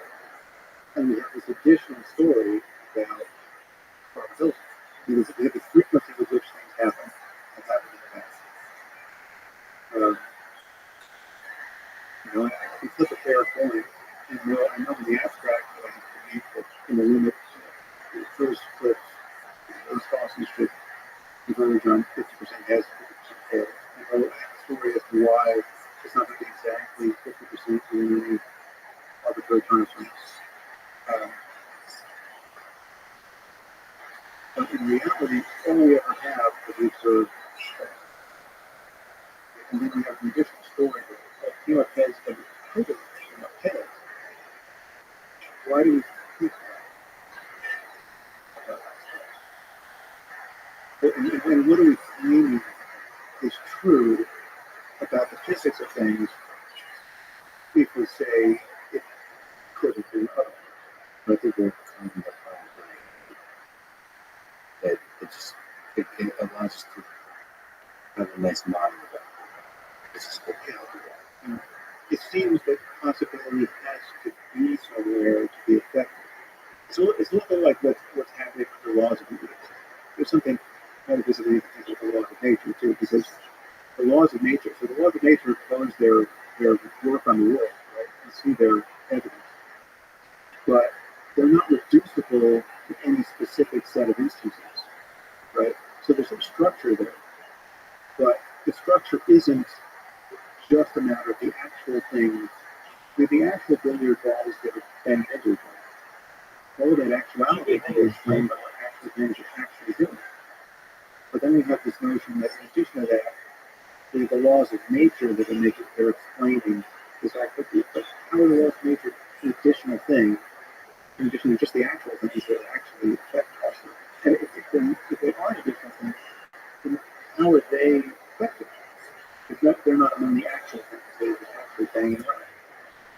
And to some degree, It has to be possibly has to be highly significant. it could be possible. Anything could be possible. It has to be. It has to have Hey, David TV. Possibility. but it has to be effective. But you don't think the world is like Yeah. because maybe it's still exists. Because we're in this trans so it's still you have just the old from that. And then if you proliferate elsewhere where you can't be affected by it, then you will see some. Yeah. What And game? for many worlds, it's basically everything that can happen. Oh, Maybe that's you ever go into Fortnite Discord? I'm watching that like 24/7. but there's whatever happens. In fact, there's relativistically. Yeah, they can be a bunch of crazy. Anyway, what's good in the world of Harry Potter Rothschild? Which suggests well, it's like I'm sure there are physicists who ask about understanding this concept of physics. I don't want to hear discussion, but the idea of large universes based around exists in our sense that we are traveling through space time. There's a real difference between the past and the future. The past and the illusion just are Wait, Harry Potter Rothschild, did it? the weird spice we're taking 50%. larger objects. But on some level, it's like when you read a novel, the last page of the novel is just the first page. Oh, yeah. So I was looking at something else. That's good in anything like that. And there's no such thing as possibility.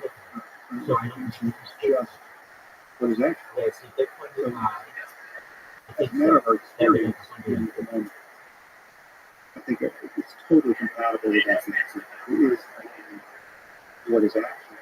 And that sounds, when you hear that sounds like it would be depressing. gallery finds. But it's anything but.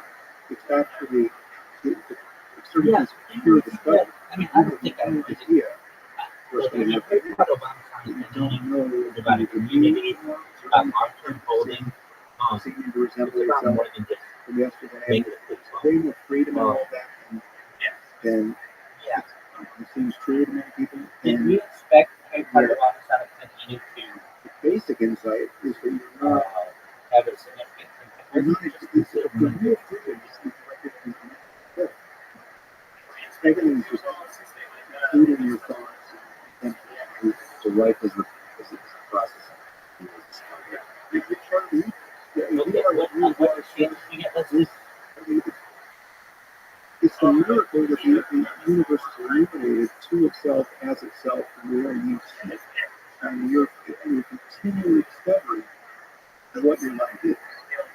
And then you have this okay, layer that's a which big one. brings up the story that you already know what you're at. All right, well, how's Vibe then? You should be I mean, I can answer my own question. Nothing major. struggling to form confidence.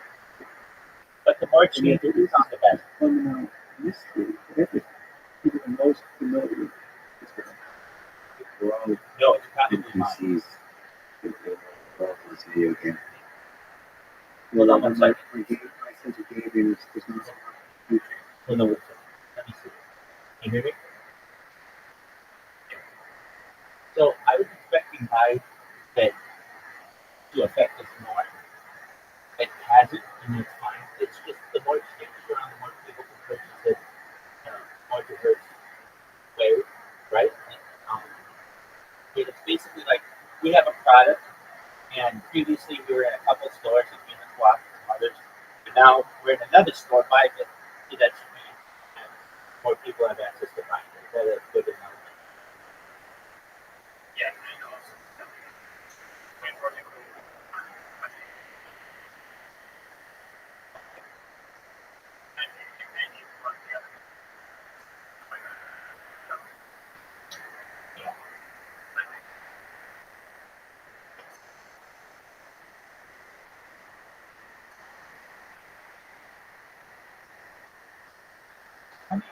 Okay, so let's say I bought it. Let's say I bought 100 Bitcoin on Uniswap. Then it gets listed on Bitcoin.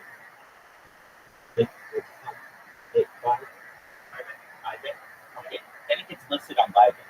That means I can sell on Bybit just as easily as I can sell on Uniswap, right? It's not like I have to. I can only sell on the exchange. So I see.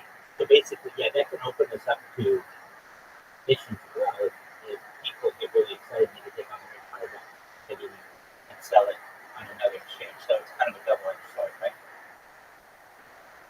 Okay. Well, but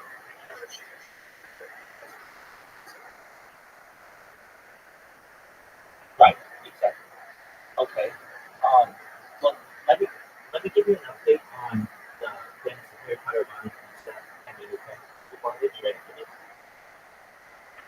Okay.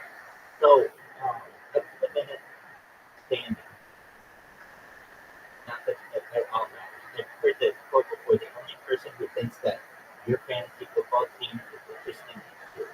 Um, but it is about the, you're gonna know everybody knows.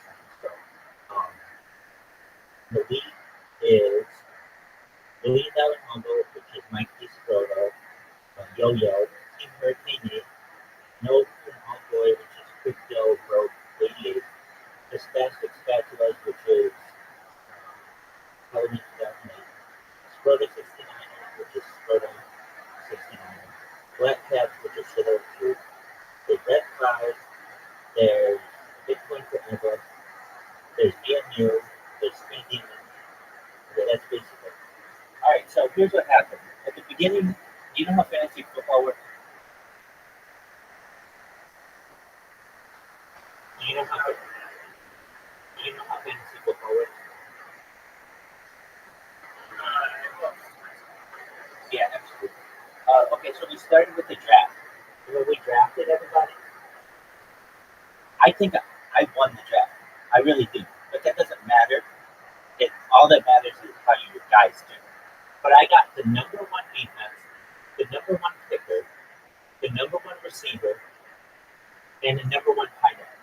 Those are number one categories for most of the positions. It's like, how the fuck am I not going to dominate this league? Oh, very easy. The number one kicker has a historically terrible year. He's not just the number one kicker from last year. He's the number one kicker perhaps in the history of the NFL. And he has a terrible, terrible year. The guys with my defense, a lot of them got hurt, and their offense didn't do really well. So that means they had to play a lot more. It's basically they couldn't shit. And so I went from like thinking like, oh, I'm gonna win this fucking league to being like middle of the pack and then towards the bottom. So there are ways in fantasy football to like mess up the league. And I didn't want to do that. I didn't want to. I really like the people in there, and I don't want to cause an issue. So, what I did, though, is once my team is like out of contention, I mean, the name of my team is called 2024 Champions. Like, I had this bitch call. Like, anybody who made a prediction that they were going to win, I was the person. So, I figured, you know what, if I can't win the whole league, I want to lose the whole league. Like, I would be the absolute worst. Without affecting anybody else. Because that's not cool when you take all your best players and let them go, and then it's this free-for-all. Nobody likes that. But what you can do is just not play your best players. That's fine. Like, you drafted them anyway.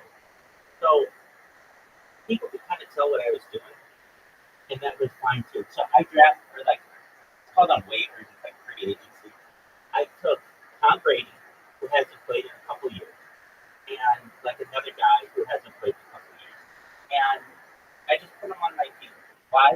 Then I could say I had Tom Brady in there. And what's the importance of that? Well, he doesn't play, so that means it's not going to generate any points. And it's a lot easier for me to basically get absolutely badass last place in the league. And that's what I want to do. So I'm on track for that.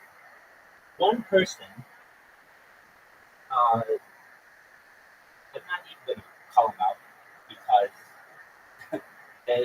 one person, I could look it up, but I don't want to. They were like, that's, like, they saw the trades that I made, and they're like, that's not fair. And I'm like, what's not fair about it? Yo-Yo comes in. Yo-Yo's like, I see the trades that you made. All of those would be fine in any of the leagues in which I played. And a bunch of other people came into my defense, and they're like, yeah, like, he's not hurting the league at all. Let him do. He's allowed to start whoever he wants.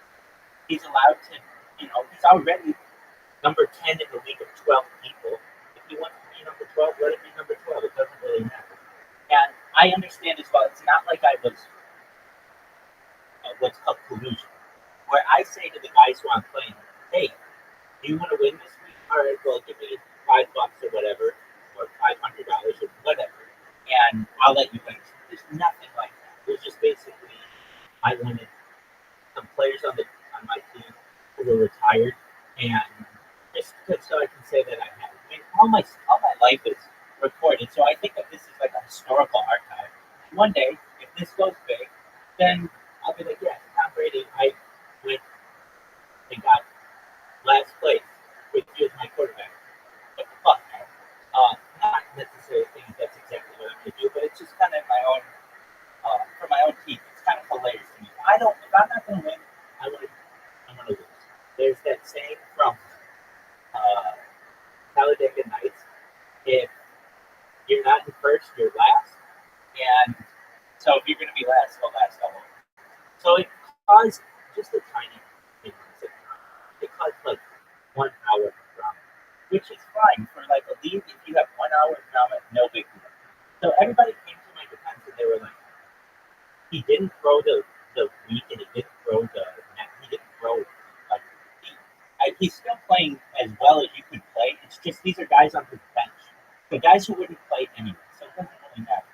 Anyway, one person, just one, the guy who at the time was in second place, was upset because he wants to be in first place. he thought I was perhaps in collusion. None of that took place. Anyway, I've had such a good time with this fantasy football league. It has been for haircutter homicide and it has been one of the highlights of my year. I really mean that. And the funny thing is, I spend so much time on it. Not really, but like in comparison to some people, it's because I just do it. And just to see every single Sunday my guys not do exactly what I want them to do is really just kind of how fantasy football goes. But nevertheless, the league has been absolutely so much fun, and now it's the playoffs, and I'm in what's considered the toilet bowl, the losers bracket, and so we'll see how it goes. Um, I mean, I won the league, so I'm like kind of trying to throw the whole thing, but it's like who cares? At this point, I have no chance at winning, and so let me do what I want. We have a friend here. They are from Rothschild. I don't know how to say it, but they are from Poland, and they've been really cool friends. I've been singing a lot of karaoke at night. Um, One thing that has happened to me is, oh, yeah, I might have to reset. Um, yeah, so she's joined us, and she's been a really cool person, and I recently have been singing a lot of karaoke, and let's go and make friends on Discord, and been making a lot of Filipino friends because Filipinos love fucking karaoke more than anything. And that's great because I like it as well. So that's been good. Um, yeah, so aside from that, just living life, watching the picture, dealing with tech issues, and all that stuff. How are things in your neighborhood, Stephen?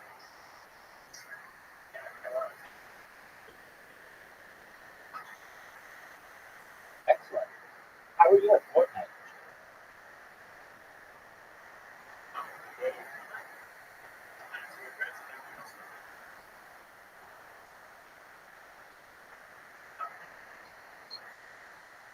Okay, how many people are in your match with mine?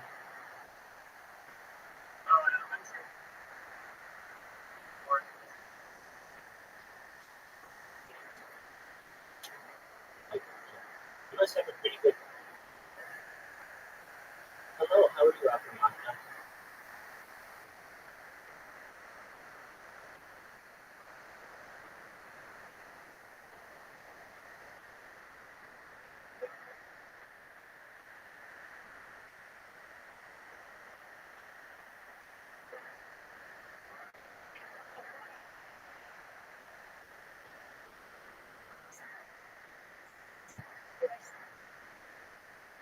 Absolutely. You're welcome. As you can see, she's a very nice person. Good night. Take care. Um, yeah. So at least with Fortnite, I find it to be a really heavy game. I mean, I could be wrong, but it slows down my system, especially when I'm trying to do so much at once. Like, I want to live stream when I do it at the same time. So then you can OBS open and like, all kinds of things. So it's got to the point where I can't really play it that well. Are you playing on console or on, I'm sorry, PC?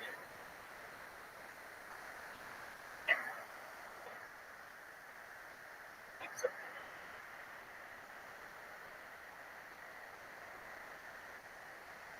What's it called?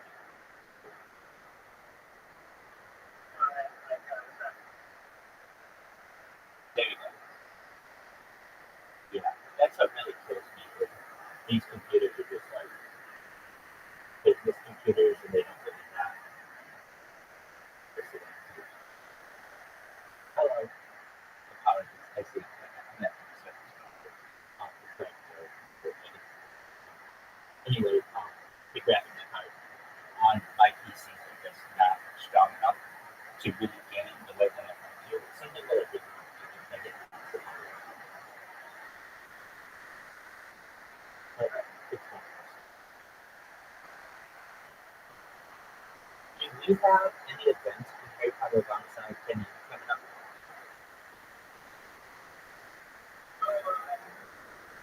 So,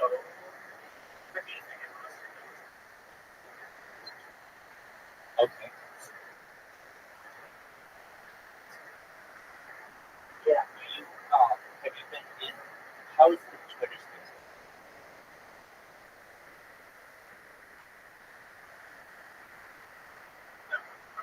Yeah.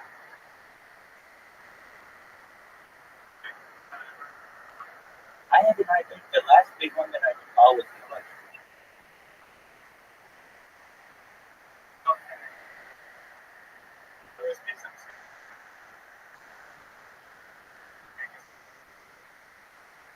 And I think, well, the best thing that the coin could do if it really wants to do go viral, I mean, who am I to say? But is to have Twitter spaces set on a given.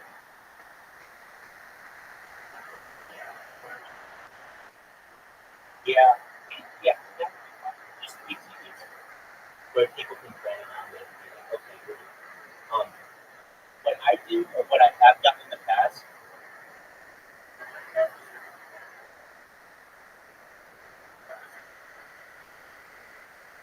what I have done in the past is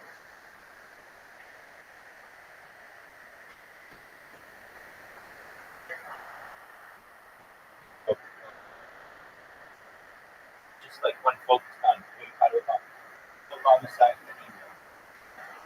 I was doing 24-hour spaces for Harry Potter along the side of the email, which, in my opinion, not a good way to do it. You have to have like a set. Okay, guys, we're gonna meet now, and then everybody comes in. If not, what happens is like one person comes in and they'll talk for an hour, which is absolutely great, and then they'll leave. And then 2 minutes later, another person will come in and they'll be like, "Oh, where is everybody?" And I'm like, "Oh, if you were just here an hour ago, you would have been able to, match up with everybody."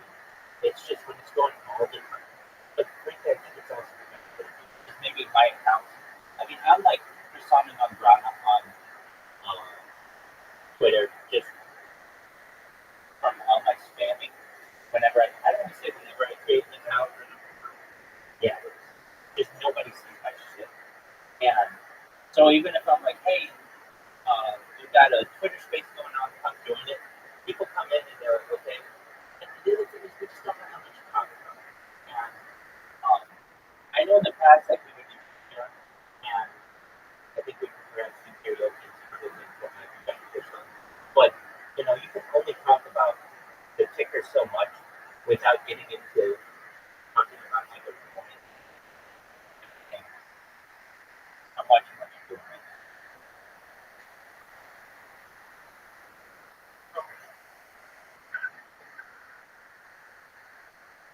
But to, oh, okay. Um, yeah, it is like, in my opinion, it would be beneficial. I don't know why the people with bigger um, Twitter accounts don't request to be guests on some of the big crypto shows. That to me would be very beneficial. You know why we don't do that?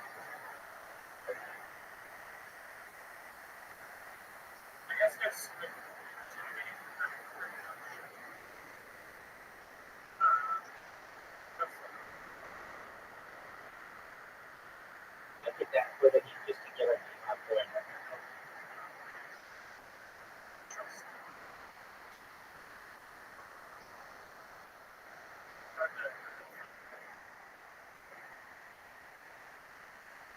catch. Um, I think though that we're well known enough as a coin though. I mean, if we're well known enough as a coin that I feel like we can get in with the more reputable people. It's just my opinion. TV, TV just hold with me for like 2 minutes and we said,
Can you hear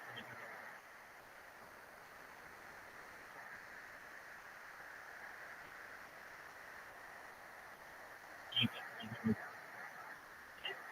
Excellent. Have you heard any good podcasts recently?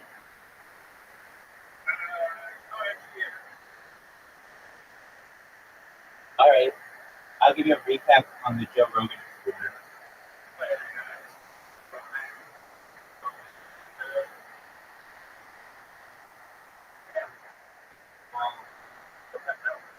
Yeah, I see that. I see that. I don't know what exactly. That's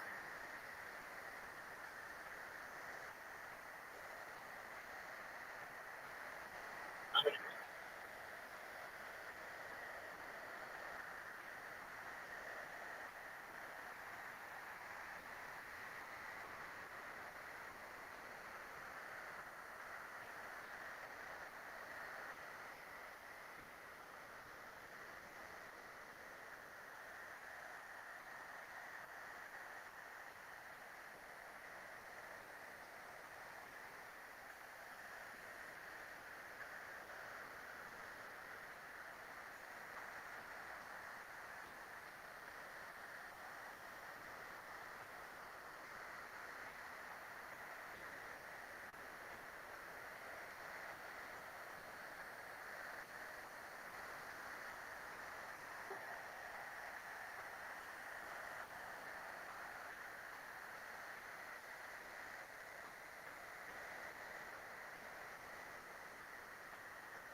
all right, let's try this.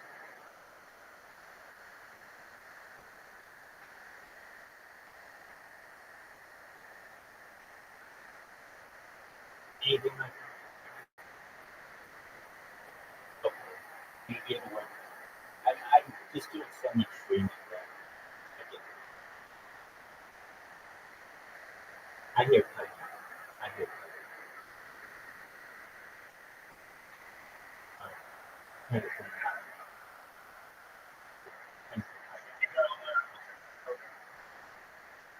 Telegram music.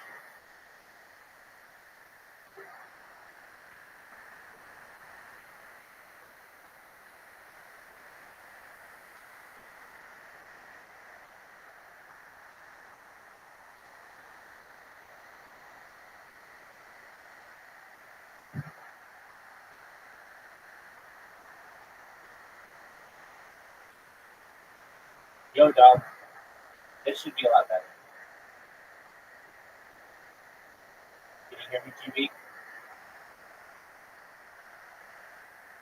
GB? GB, yeah. GB, can you hear me? What up, what up? Okay. Go back to Discord. Go, go back to Discord if you would.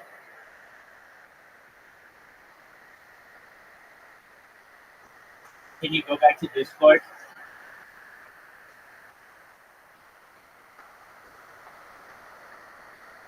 Yeah, go back to Discord if you would.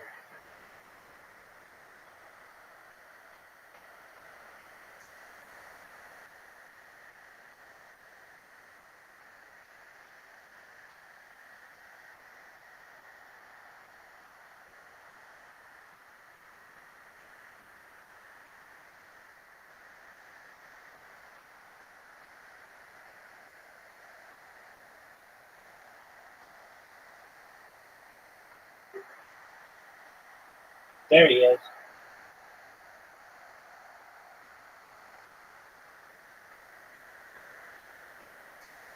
Test. I see that it is not working the way that I want it. It's very good.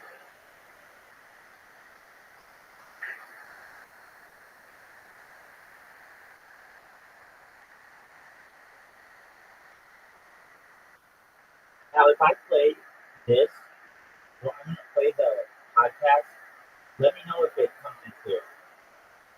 You know what? It's a non-playing character. You're more, yeah, not oh, that's you're more like that Mario Kart. Yeah. I want that. I was a Yeah, so it's just this device that I'm using. Just, I think, a little open, perhaps.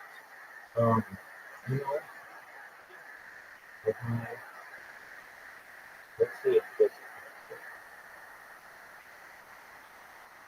Just a moment.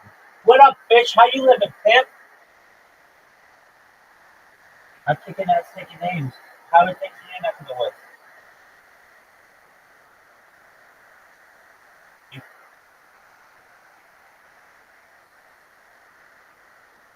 Good, dog. Well, that's time well spent. Excellent. Hey, just one moment. I'll get GB in here. Hey, GB, if you would, apologies. Go to the Telegram. We got a bunch of people. Excellent. Hey, I got GB coming. Special guest, GB. Tell all your friends. GB. Oh, yeah. GB's coming. It'll be huge. There he is. Take it away, GB.